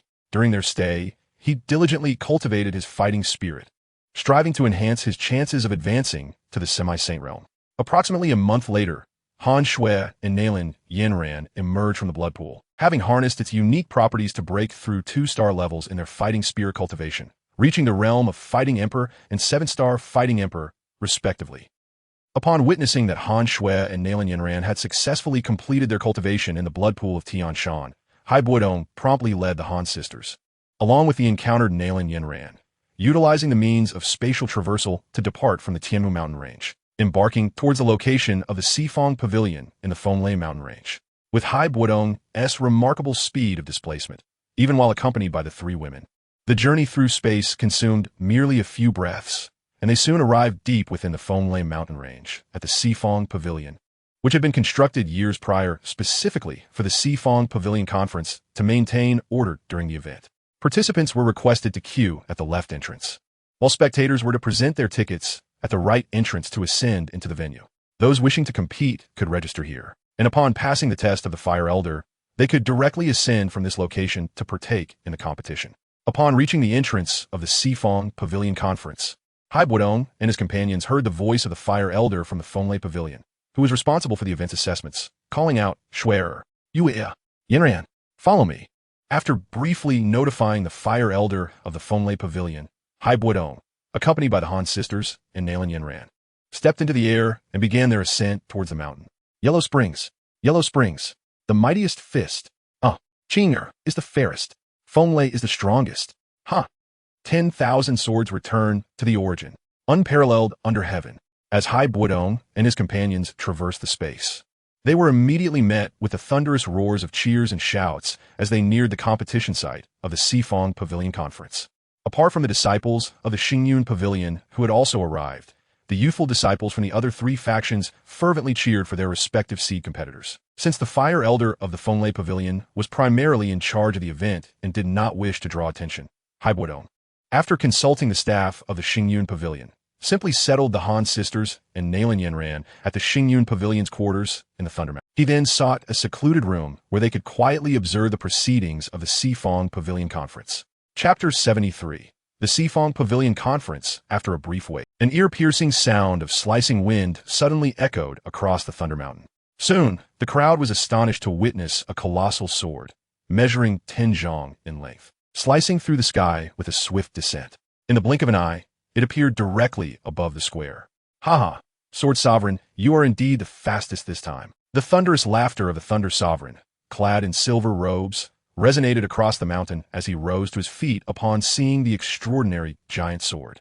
With a gentle tremor, the massive sword transformed into countless glowing points, swiftly dispersing, revealing two figures, an elder and a youth, gracefully descending from the sky and landing firmly at the seating of the Wan Jian Pavilion. The Sword Sovereign, unperturbed by the Thunder Sovereign's joviality, merely rolled his eyes and settled into the foremost chair of the Wan Jian Pavilion, while Tang Ying, standing behind him, remained respectfully at attention. The old sword's temperament remains unchanged. It seems he still harbors grievances from that contest years ago. Just as the Sword Sovereign took his seat, a chilling, eerie laughter followed. Yellow Spring Sovereign, since the alchemist saint gathered us 3 brothers, with the aid of that being's elixirs, our strengths have seen considerable enhancement. The Sword Sovereign cast a sidelong glance at the elder in black robes, continuing in a nonchalant tone, and that Wen Xian fellow, being the alchemist saint's close friend, has always been stronger than us. Now, with the alchemist saint's elixirs, he has already become a senior fighting sovereign. It is hardly shameful for us lower-tier fighting sovereigns to lose to him. But you, Yellow Spring Sovereign, it seems you can't even manage to last a round against him. Can you? Upon hearing this, the black-robed elder's gaze turned frigid. Just as he was about to retort, his expression suddenly shifted as he fixed his ominous eyes on the sky. That old fellow Wen Xian, clearly a senior fighting sovereign, attended the Sifong Pavilion Conference, yet always preferred to be the last to arrive. The Sword Sovereign, noticing this, slowly raised his head, his murky gaze fixed on the distant sky. As the Sword Sovereign's voice faded, a roaring wind akin to a dragon's cry surged, followed swiftly by a massive azure whirlwind appearing atop the Thunder Mountain, drawing the attention of countless onlookers. Accompanied by a gentle quiver of the wind, it transformed into myriad glowing points that dissipated, revealing 2 figures who gracefully descended on a light breeze to take their seats. It was the Wind Sovereign. To everyone's astonishment, for sovereigns had gathered for this conference. Indeed, the occasion was momentous. Such a rare assembly of fighting sovereigns, including a senior fighting sovereign, underscored the grandeur of the Sifong Pavilion Conference, explaining the throngs it consistently attracted. The last to arrive, the Wind Sovereign Feng Xian, along with his sole disciple, the elegant Mu Qingwan from the Tianluan clan, naturally captivated the attention of all present.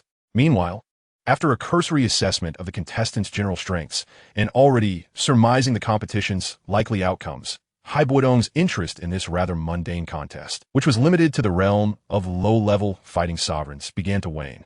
Among the competitors was Mu Qingwan, bolstered by various elixirs provided by his mentor, the alchemist saint. Although she lacked the innate talent of the top genius from the Tianyao Phoenix clan, Feng Qing'er, securing the second position in this conference, should be well within her grasp. As for the specifics of the rankings, they held little significance for Hai Bodong or the entire Xingyan Pavilion. After all, the clashes between factions ultimately hinged on the strength and quantity of their top-tier combatants. Despite the grandeur displayed by the Thunder Sovereign, Hai Bodong, far surpassing him in strength, found himself compelled to humble himself, striving to curry favor with the Xingyan Pavilion during this lavish gathering. In a rather opulent lounge designated for the Xingyan Pavilion within the Thunder Mountain, Hai Bodong had already settled Nalan Yanran and, under the attentive care of the Han sisters, began a simple yet prolonged session of maintenance. Master, please be gentle with Shuer. Master, also, please be gentle with Yuer. Though the Han sisters had served as attendants to Hai Bodong for some time, they still felt a twinge of innate shyness regarding such intimate matters. Having interacted with these two enchanting maidens for a while, Hai Bodong was well aware of the subtle feelings they harbored. Thus, upon hearing the two girls' playful protests, he merely responded softly, "Hee hee, this is hardly the first time. You two still attempt to deceive me." Pausing for a moment, he continued, drawing closer to them with a smile. "If I recall correctly, didn't you both say something quite different to me just before we concluded yesterday?" Under the dim, flickering light, the shadows danced as the night of fervent joy, filled with upheaval, quietly came to a close. The specific details of the intense and enchanting events that transpired were not for the ears of outsiders. After patiently soothing the Han sisters, who were nearly asleep from exhaustion, Hai Bodong, just as he was about to exit the bedroom door, unexpectedly collided with Nalan Yanran, who had been eavesdropping from the corner. "What are you doing here, Yanran?" Upon being caught, Nalan Yanran appeared momentarily startled and hesitant to speak. Hai Bodong paused, then continued, "Well, Yanran, you should know in your heart that with my soul perception ability, I must have discovered you long ago. You've grown up now, and while it's only natural to be curious about such matters between men and women, you should also be aware of the need for discretion." Woo woo woo. Soda. Lord Hai Bodong, throughout the years, you have consistently bestowed your kindness upon Yanran. Yanran is a person who dislikes being indebted to others. However, at this moment, she feels an overwhelming sense of indebtedness to you, Lord Hai Bodong, despite the fact that you are her elder. There is a sentiment that has lingered in my heart for a long time, and today, Yanran wishes to express it to you. Lord Hai Bodong, I have developed feelings for you. Unknowingly and uncontrollably, I have fallen for you. As these heartfelt words escape her lips, the bashful Nalan Yanran leans directly against Hai Bodong's chest. In Chapter 74, Feng Qing, due to the substantial disparity in life levels between Hai Bodong's martial prowess and physique and Nalan Yanran, who possesses only the cultivation level of a 7-star Dohuan, feels an immense pain as she collides with the strength of Hai Bodong. Yet, as the wild masculine aura of Hai Bodong envelopes her, Nalan Yanran cannot help but tremble slightly, for she has never experienced such intimacy with her Lord Hai Bodong before. Observing the tearful Nalan Yanran, who is still weeping like a rain-soaked pear blossom, Hai Bodong reflects for a brief moment and finds no fault in the situation. He embraces Nalan Yanran tightly and, with a tender smile, gently reassures her, There, please do not cry anymore. From this day forth, you are mine." Upon hearing these words from Hai Bodong, Nalan Yanran, already prepared for this moment, hesitates no longer and presses her delicate face against his, continuing to express her feelings. "Lord Hai Bodong, please cherish me." Under the bold reciprocation of Nalan Yanran and the proactive affection of Hai Bodong, after several minutes of tender closeness, Nalan Yanran, having tasted the sweetness of their connection, casts her gaze toward the entrance of the single room assigned to her by the Starfall Pavilion staff, subtly indicating to Hai Bodong to transition to the adjacent room where she has been allocated to continue their unfinished endeavor of vehicle repair. "Is it truly possible for me?" At this moment, Hai Bodong, noticing her expression, becomes serious and directly asks, "Are you truly ready?" "Yes, Lord Hai Bodong, I am prepared to embrace your challenge." Nalan Yanran replies, nodding gently to convey her determination. "All right, Yanran, the first time may be a bit painful, but once you grow accustomed to this repair work, it will become much easier." Hearing Nalan Yanran's words, Hai Bodong nods in agreement and adds, "But you need not worry excessively. I will be as gentle as possible." "Understood, Lord Hai Bodong." Upon hearing Hai Bodong's thoughtful words, Nalan Yanran's already flushed cheeks turn an even deeper shade of crimson. Despite the considerable life level gap between Hai Bodong and Nalan Yanran, even with Hai Bodong's utmost care, their first repair session lasts less than 3 hours, concluding amidst Nalan Yanran's pleas for mercy as she becomes utterly exhausted. Subsequently, after consuming a healing elixir personally provided by Hai Bodong, Nalan Yanran swiftly regains her vitality. And once she has refined the medicinal properties of the healing potion and restored most of her stamina lost in the previous exertion, Bodong, accompanied by the fully revitalized Han sisters and Nalan Yanran, departs the room, making their way toward the guest hall where the Thunder and Lightning Pavilion's master, Elder Lei, attends to important matters. After all, by this time yesterday, the results of the Four Sides Pavilion competition had already been announced. Thus, the disciples from the Starfall Pavilion, Yellow Spring Pavilion, and 10,000 Swords Pavilion, who had been observing the competition atop Lei Mountain, along with numerous solitary practitioners from the Central Continent, had already left the summit of Lei Mountain. Regarding the final results of the Four Sides Pavilion competition, they aligned closely with Bodong's earlier predictions. The first place was naturally claimed by Feng Qing'er, the disciple of the master of the Thunder and Lightning Pavilion, while the second place went to Mu Qingwan, the disciple of Elder Feng. The remaining third and fourth places were effortlessly secured by Tang Ying of the 10,000 Swords Pavilion and Wang Chun of the Yellow Spring Pavilion. With Bodong's current cultivation level at the pinnacle of the 9 turns Do Zun, utilizing spatial traversal techniques, he effortlessly breached the Thunder and Lightning Pavilion's defensive formation and arrived at the central guest hall within the blink of an eye, even while accompanied by 3 women.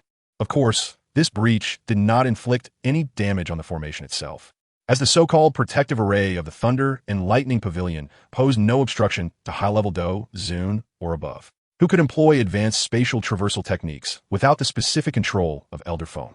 Lord Ice Sovereign, what brings you here? Despite Elder Lei's inner displeasure at Bodong's unannounced entry into his guest hall, where he typically manages important affairs, he nonetheless greets him with a smile to avoid incurring any unnecessary trouble. Bodong, upon hearing this, merely nods lightly and then smiles, saying, "Ha, Elder Lei, I have come today to seek your disciple, Feng Qing'er. As our master, you wouldn't mind, would you?" "Ha, what are you saying? I will summon Qing'er for you right away." Sensing Bodong's intention, Elder Lei wastes no time and employs a secret communication method to summon Feng Qing'er, who is currently in seclusion cultivating her Dou Qi. Moments later, Feng Qing'er, just arriving from her retreat, looks at Bodong and his companions with a hint of confusion and inquires of Elder Lei, "Master, who are these individuals?" "Qing'er, do not forget to greet Lord Ice Sovereign." Seeing that his disciple Feng Qing'er had not recognized Bodong at once, Elder Lei hurriedly reminded her, "You and your Feng Qing'er.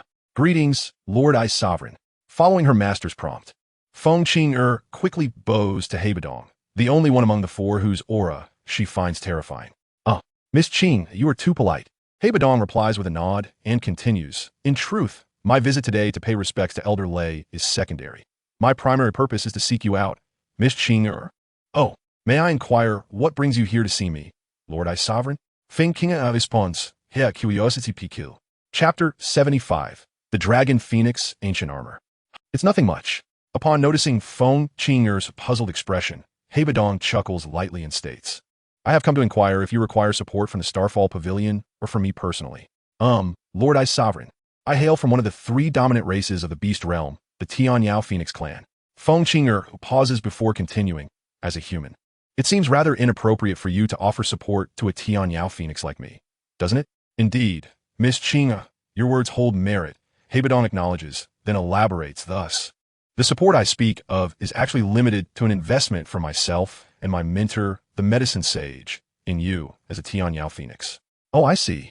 Upon hearing Bodong's explanation, Feng Qing'er nods after a moment of careful consideration and states, "In that case, Lord Ice Sovereign, I would be willing to accept your support." Regarding Feng Qing'er, the celestial demon phoenix, her swift decision did not come as a surprise to Bodong, who was well-versed in the original narrative of Dou Qi. He was aware that although Feng Qing'er hailed from the formidable celestial demon phoenix clan and was regarded as a prodigious talent among the younger generation, her background was rather shallow. This was evident from her encounter with Xiao Yin and his companions in the savage ancient region, where she was used as a pawn by the 9 phoenixes, yet dared not express any resentment. I can assure you, Miss Qing'er will surely feel grateful for her choice today. With Feng Qing'er having agreed to his earlier proposal, Bodong nodded in satisfaction. He then retrieved a pinnacle-grade 7th-tier Zonjidan from his ice spirit ring and placed it delicately into Feng Qing'er's hands, continuing, "Miss Qing'er, this pinnacle-grade 7th-tier Zonjidan is a gift from my master, the medicine sage, to welcome you. Its effect is quite straightforward. It can directly assist a Dou Zone level practitioner in breaking through 1 or 2 star levels in their Dou Qi cultivation. Given your extraordinary talent, I trust that leveraging this item will enable you to effortlessly elevate your Dou Qi by 2-star levels. Then I must first express my gratitude to both Elder Yao and you, esteemed Ice Sovereign. Feng Qinger replied respectfully as she accepted the jade vial containing the Zhongji Dan. With a grateful gesture, she added, should there ever be a time when the Ice Sovereign or your master, the Medicine Sage, requires my assistance, I will certainly do my utmost to repay your support today. Ha! Good, good, good. Seeing Feng Qinger's understanding demeanor, Hai Bodong immediately expressed his approval with 3 exclamatory words. Following this, he engaged in a brief conversation with her before departing with the Han sisters, and Nalan Yin ran through a space portal he had temporarily opened, heading towards the Tianxing mountain range. After a considerable passage of time, Hai Bodong, accompanied by the 3 women, re-entered the Tianxing mountain range in the southern region of Zhongzhou. Utilizing a special method, he entered the Starfall Pavilion. Once he had settled Nalan Yin ran and the Han sisters, he resumed his preparations for advancing to the semi-holy realm by absorbing energy from numerous ice-type magic cores through the unique techniques of the Ice Secret Record. Approximately 3 months into his cultivation, feeling that his Dou Qi was nearing perfection, Hai Bodong sought to further solidify his foundation. He spent nearly a week purifying a drop of Dragon Emperor blood, which he had obtained from Ziyin, using the time manipulation power of the Lei Zhe Serpent Ring. After a meticulous process, he acquired a drop of Dragon Emperor blood the size of sugar bean. Subsequently, he dedicated over 3 months to skillfully merging this drop of Dragon Emperor blood with a drop of Celestial Phoenix blood, resulting in a drop of Dragon Phoenix blood. Upon successfully synthesizing this extraordinarily pure Dragon Phoenix blood, he utilized the power of the Lei Zhe Serpent Ring to absorb it into his body at a remarkably slow and gentle pace. Although the energy within the Lei Zhe Serpent Ring was completely depleted during this nearly month-long absorption process, Hai Bodong's combat capabilities and Dou Qi cultivation potential had significantly improved, thanks to the bloodline power contained within the Dragon Phoenix blood. Notably, his control over the Dragon Phoenix ancient armor had greatly enhanced his defensive capabilities compared to previous times. Just as Hai Bodong concluded his 6-month seclusion, he received a message from Elder Yao. Hai Bodong, your retreat is over. Come to me. I have something wonderful to give you. After dismissing the ethereal message left by Elder Yao, Hai Bodong wasted no time and immediately used his spatial travel technique to approach his master. Ah, you've arrived, my disciple. Upon seeing that Hai Bodong had completed his retreat, Elder Yao wasted no time and promptly produced a jade vial containing a 9th-tier treasure pill, the Bodhi Great Renewal Pill, which he solemnly handed to Hai Bodong. Master, what is this? Hai Bodong inquired, perplexed as he carefully accepted the vial. Take it. This is the Bodhi Great Renewal Pill that I have refined alongside the Grand Elder of the Pill Tower over the past few days. This 9th-tier treasure pill significantly improves the success rate of breaking through to the semi-holy realm from the original 20%. Noticing his disciple's confusion, Elder Yao quickly elaborated. This is indeed the Bodhi Great Renewal Pill. Familiar with the relevant plot from the original work, Hai Bodong was taken aback by the revelation of this 9th-tier treasure pill, which, while not exceptionally rare among 9th-tier pills compared to the 9-yin Yellow Spring pill, represented an entirely new category of treasure pill. Most astonishing to Hai Bodong was Elder Yao's generosity, considering the previous 9-yin Yellow Spring pill he had exchanged for a mid-tier heavenly technique. This Bodhi Great Renewal Pill marked the second 9th-tier treasure pill Elder Yao and the Grand Elder had refined for him. This kindness is truly something to be repaid. After expressing his gratitude for the Bodhi Great Renewal Pill, Hai Bodong pondered introspectively while making his way back to his retreat. Once he returned to his secluded location, having made ample preparations, he merely took a moment to calm his body before directly consuming the 9th-tier Bodhi Great Renewal Pill from the jade vial, initiating the intense process of absorption and refinement. After about a month of concentrated effort, aided by the formidable effects of the 9th-tier treasure pill, Hai Bodong successfully broke through to the semi-holy realm. My disciple. Now, our Starfall Pavilion boasts a dual holy presence. Elder Yao, who had been vigilantly protecting Hai Bodong's retreat, could not contain his joyous laughter upon witnessing his disciple's successful breakthrough to the lower semi-holy realm. This is all thanks to the elixir you painstakingly prepared for me, Master. Without it, how could I have so easily transcended to the semi-holy realm? After slightly adjusting to his newfound Dou Qi energy, Hai Bodong earnestly thanked his master. Well, you understand, my boy. Elder Yao waved his hand dismissively and continued, now, I await the day when you surpass me, so you can repay my kindness. Subsequently, Bodong engaged in a leisurely conversation with his master, Yao Lao, and learned that he had reached an agreement with the Supreme Elder of the Burning Flame Valley, a formidable peak-level 1-star, Dou Qi known as Fire Cloud Ancestor, regarding the trade of the Nine-Dragon Thunderfire, an extraordinary flame. The terms of the agreement stipulated that Yao Lao would heal the grievously wounded Fire Cloud Ancestor in exchange for the latter erasing the soul imprint of their inherited flame and directly bestowing it upon Yao Lao for absorption and refinement. Bodong was not particularly surprised by this outcome. For healing a person of Fire Cloud Ancestor's caliber would likely require a medicinal pill of at least the 8th grade 9-colored Dan Lightning rank, which would not suffice for an instantaneous recovery. Thus, merely acquiring a flame from the Burning Flame Valley in exchange was a proposition that did not overly distress Fire Cloud Ancestor, who readily accepted Yao Lao's terms. However, the Nine-Dragon Thunderfire did not rank particularly high on the list of extraordinary flames, even though Yao Lao had successfully refined and integrated the Nine-Dragon Thunderfire. It had only allowed the burning technique, a unique skill, to barely advance to the high-tier celestial level. Furthermore, Yao Lao's Dou Qi cultivation, already at the advanced semi-saint stage, and his soul realm at the mid-celestial level, did not attain any substantial enhancement as a result. In the following days, Bodong and Yao Lao delved into discussions regarding insights into the training of semi-saint level Dou Qi practitioners. Seizing the opportune moment presented by his impending breakthrough into the semi-saint realm, he prepared to use some soul essence acquired from a division of the Soul Palace that Yao Lao had recently eradicated in the Soul Mountain Range, intending to elevate his soul power to the pinnacle of the soul realm. Approximately half a month later, as the volume of the already scant soul essence diminished, Bodong's soul realm began to gravitate towards a wholly new state of perfection. Upon utilizing a peculiar secret method to consume the last trace of soul essence in his possession, Bodong's soul realm experienced a direct leap from the peak of the soul realm to the consummate level of the soul realm. So this is the essence of the consummate level of the soul realm. Indeed, it is incomparable to the peak of the soul realm. After spending some time solidifying his newly attained soul power, he could not help but let out a couple of hearty laughs, expressing his joy. Indeed, it is time to venture into the demon sealing universe to recharge the Thunder Serpent Ring. With this thought, Bodong wasted no time and activated the power of the Time Wheel Hourglass to guide himself into the demon sealing universe, since he did not wish to engage in any activities within the demon sealing universe at that moment. And considering that the Serpent Ring could only be activated by those of the Fire-Spitting clan, each of whom could typically control only one Serpent Ring, he carefully sought out a hidden corner in the Earth's core world to fully recharge his Thunder Serpent Ring. Afterwards, he utilized the remaining time to practice the special techniques of the Tai Soul technique, refining his soul power while waiting for the 3-month cooldown of the Time Wheel Hourglass. 3 months later, having replenished the energy of his Serpent Ring, Bodong did not linger, activating the Time Wheel Hourglass once more to return to his closed-off sanctuary within the Starfall Pavilion on the Dou Qi continent.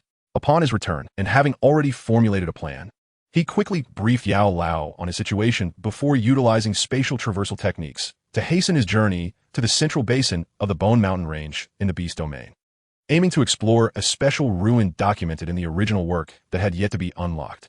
After several days of travel through the temporary spatial passages he had opened, Bodong, having encountered only minor inconveniences, sensed the location of a rather concealed ancient ruin in the central basin of the Bone Mountain Range through the bloodline of the Dragon Phoenix within him. Interesting. My Dragon Phoenix bloodline is still rather thin.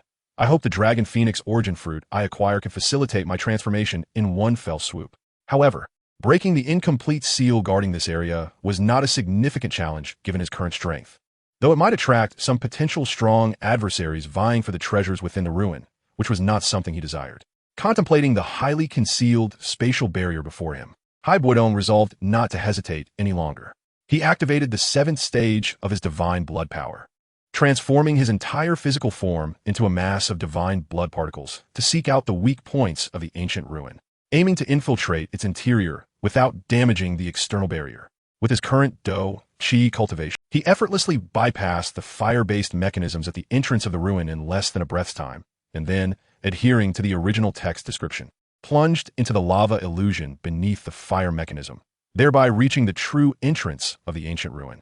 How intriguing! There are indeed 10 Earth Demon puppets at the peak of the Dou Zone level utilizing some form of combination formation. Observing with great interest as the formation channeled the power of the 10 Earth Demon puppets into a singular low-level Dou Zun puppet, Bodong, already well informed about such matters, did not hesitate to employ his soul power to mark each of the unmarked Earth Demon puppets with his own soul imprint.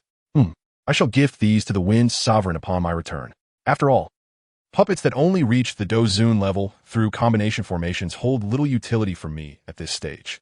After simply collecting the 10 Earth Demon puppets into his Ice Spirit storage ring, Bodong proceeded to finalize his plans regarding these puppets.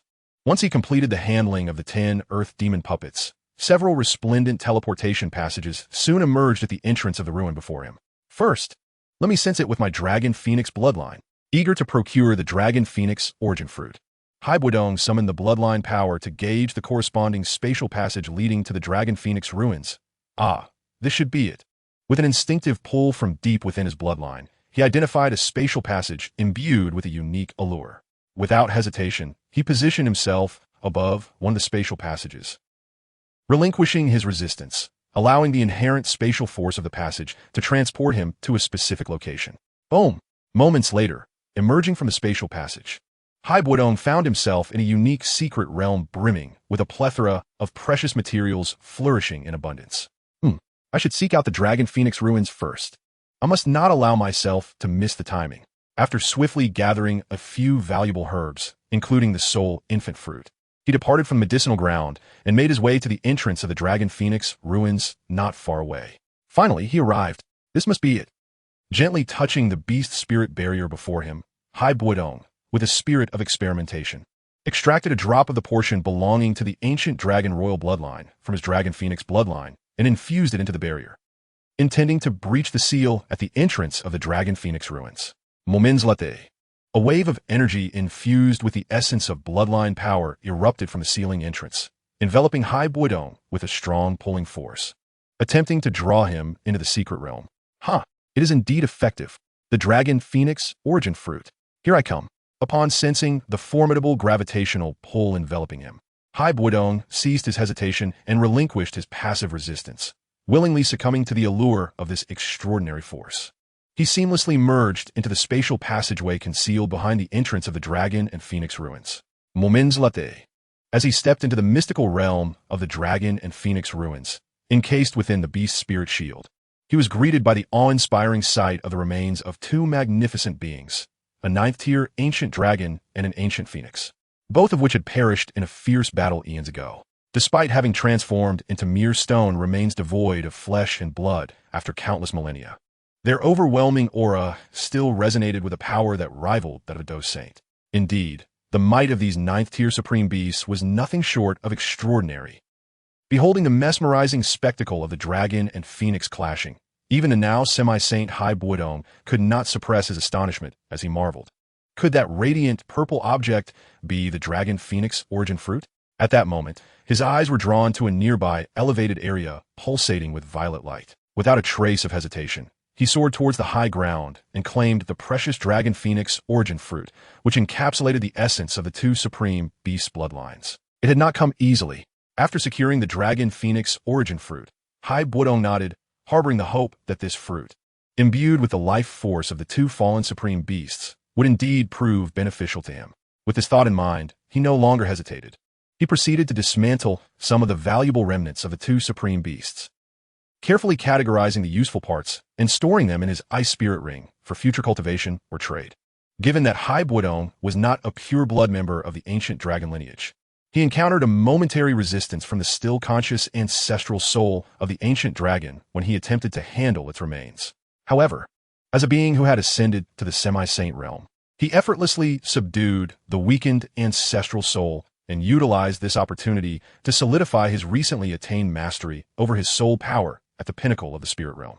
Having swiftly concluded his affairs within the Dragon and Phoenix ruins, Bodong departed for the nearby Pill Hall of the ruins. Upon entering the Pill Hall, he endeavored not to squander the invaluable results of various alchemists. With considerable effort, he meticulously gathered all the high-level elixirs, including an 8th-tier, 9-colored pill beast, leaving no stone unturned.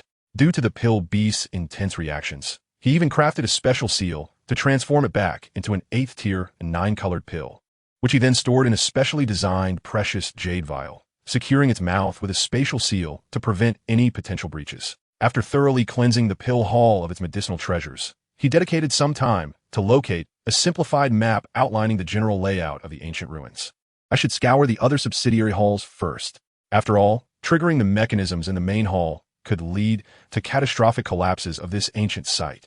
With this in mind, and having prepared dozens of high-level storage rings, Bodong wasted no time lingering in the pill hall. He commenced his search for valuables across the other halls of the ancient ruins, following the guidance of his simplified map.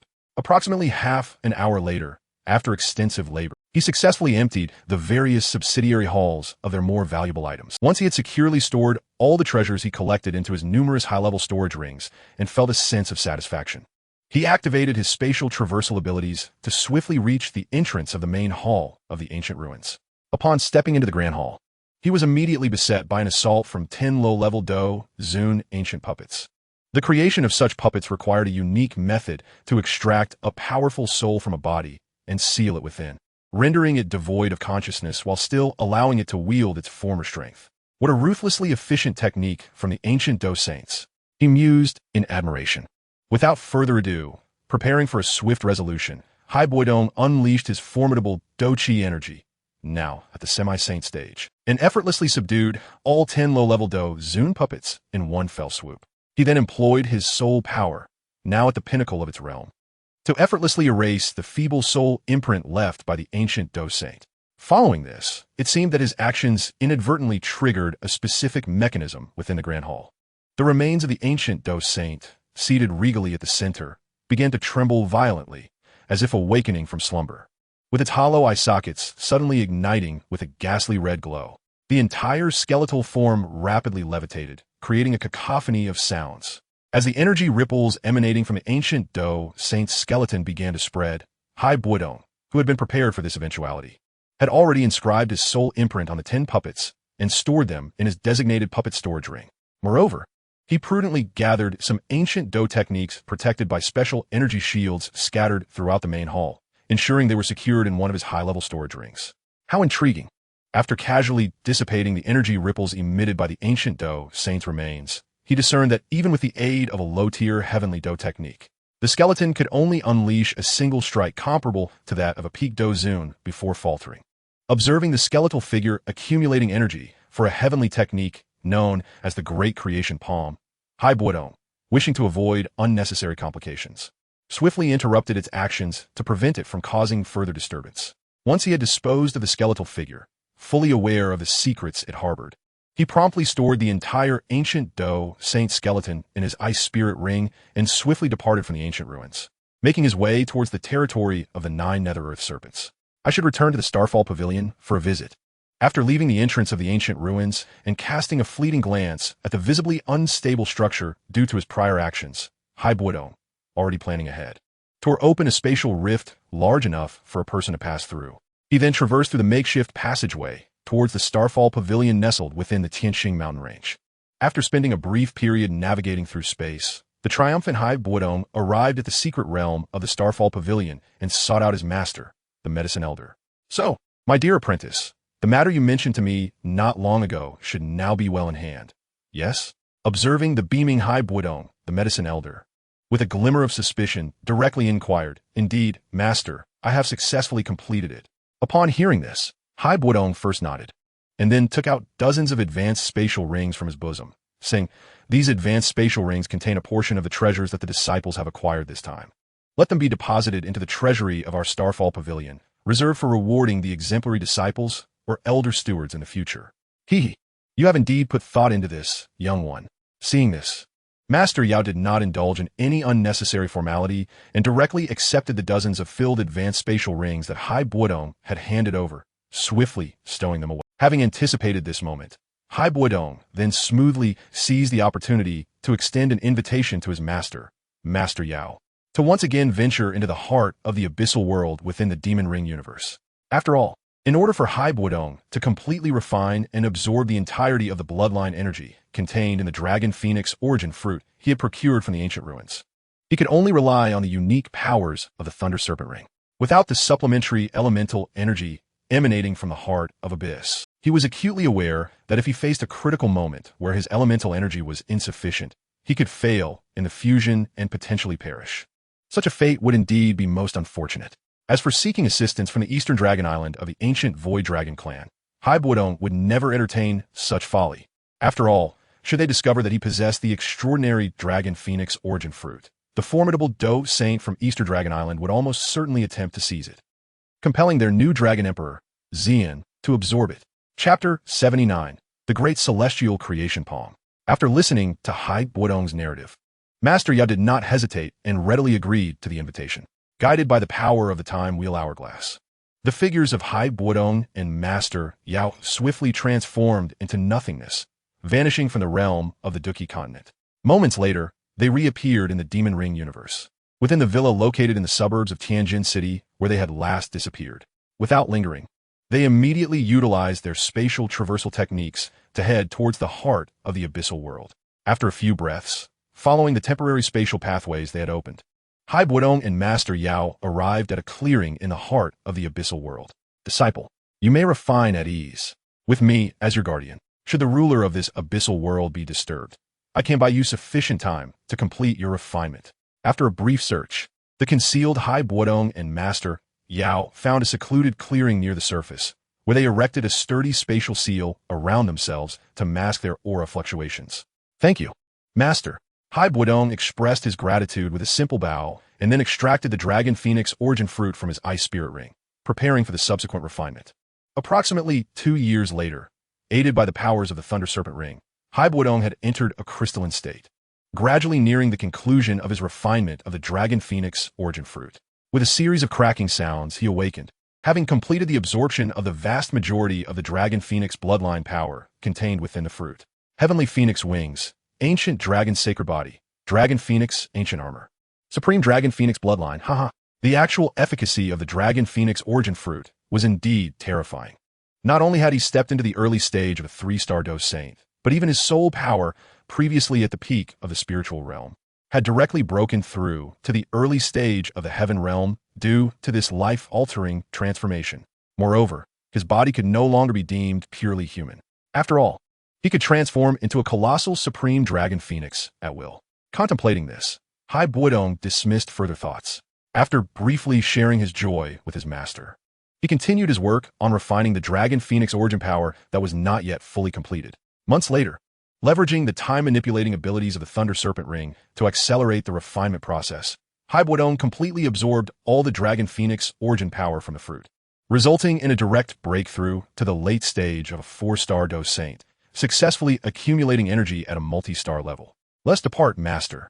Having completed the refinement, Bodong signaled to Master Yao, who had been guarding him. Let's begin. Master Yao nodded in agreement, expertly moving closer to Bodong's side. During the period of Bodong's seclusion to refine the Dragon Phoenix origin fruit, not only did he have Master Yao, a high-level half-saint, guarding him, but also Zhou Xiaoan and his companions, who had come to explore the abyssal world for the Blood God game, diverting the attention of the various regional managers of the abyssal world. Until the moment the master and disciple departed, they had not encountered any attacks from managers, since they had not disturbed the regional managers of the abyssal world and were not inclined to attract unnecessary trouble. Bodong activated the power of the Time Wheel Hourglass, bringing his master, Yao, back to the Starfall Pavilion in the southern region of the Dou Qi continent. Upon returning to his residence in the Starfall Pavilion, Bodong spent a few leisurely days being attended to by the Han sisters and Nalan Yenran before preparing to cultivate the Great Celestial Creation Poem, a low-level heavenly stage Dou technique he had acquired from the ancient ruins. Utilizing the bloodline power he possessed, he catalyzed the energy of the Yi Oa, refining the entire remains of the ancient Dou Saint into a large vial of golden Dou Saint essence. Upon completion, a portion of this peculiar golden liquid uncontrollably enveloped Bodong's right arm, swiftly permeating it in an attempt to undergo a transformation. With his current Dou Qi cultivation and the terrifying physical strength represented by the Supreme Dragon Phoenix, the entire process of refining his right arm with the golden spirit essence proceeded remarkably smoothly. Good lad, your luck is quite fortuitous. You have a chance to enter the inheritance space of the Great Celestial Creation Poem, a low-level heavenly stage Dou technique. Only those capable of enduring the golden spirit refinement possess the qualifications to accept this inheritance trial. The low-level heavenly stage Dou technique, great celestial creation palm, must be executed with the refined palm. Otherwise, one shall face backlash. The essence of creation, one palm shattering the heavens. All things can be shattered. I've spent my entire life merging the techniques of countless schools into this single form. This is the great celestial creation palm. Should you succeed, you can turn your hand to the heavens and cover the earth with the other. Should you fail, you will be utterly obliterated. This fated individual, remember, success or failure lies within a single thought. Creation is in your hands. After observing the mechanized projection of the ancient Dou saint's consciousness that had long since perished in this inheritance space, Bodong willingly accepted the inheritance of this low-level, heavenly stage Dou technique. Moments later, is this the great celestial creation palm? It doesn't feel particularly powerful. In a secluded clearing beyond the Starfall Pavilion's secret realm, Bodong conducted a modest experiment to gauge the general potency of this low-tier celestial combat technique. He couldn't help but express his discontent, realizing that only a mid-tier celestial technique or higher could genuinely enhance his combat prowess. After all, his current mastery of fighting spirit had already ascended to the late stage of a 4-star battle saint. If he were to dedicate a bit more time to it, even the prospect of creating an original low-tier celestial technique might not pose an insurmountable challenge. With this thought, Bodong found himself contemplating anew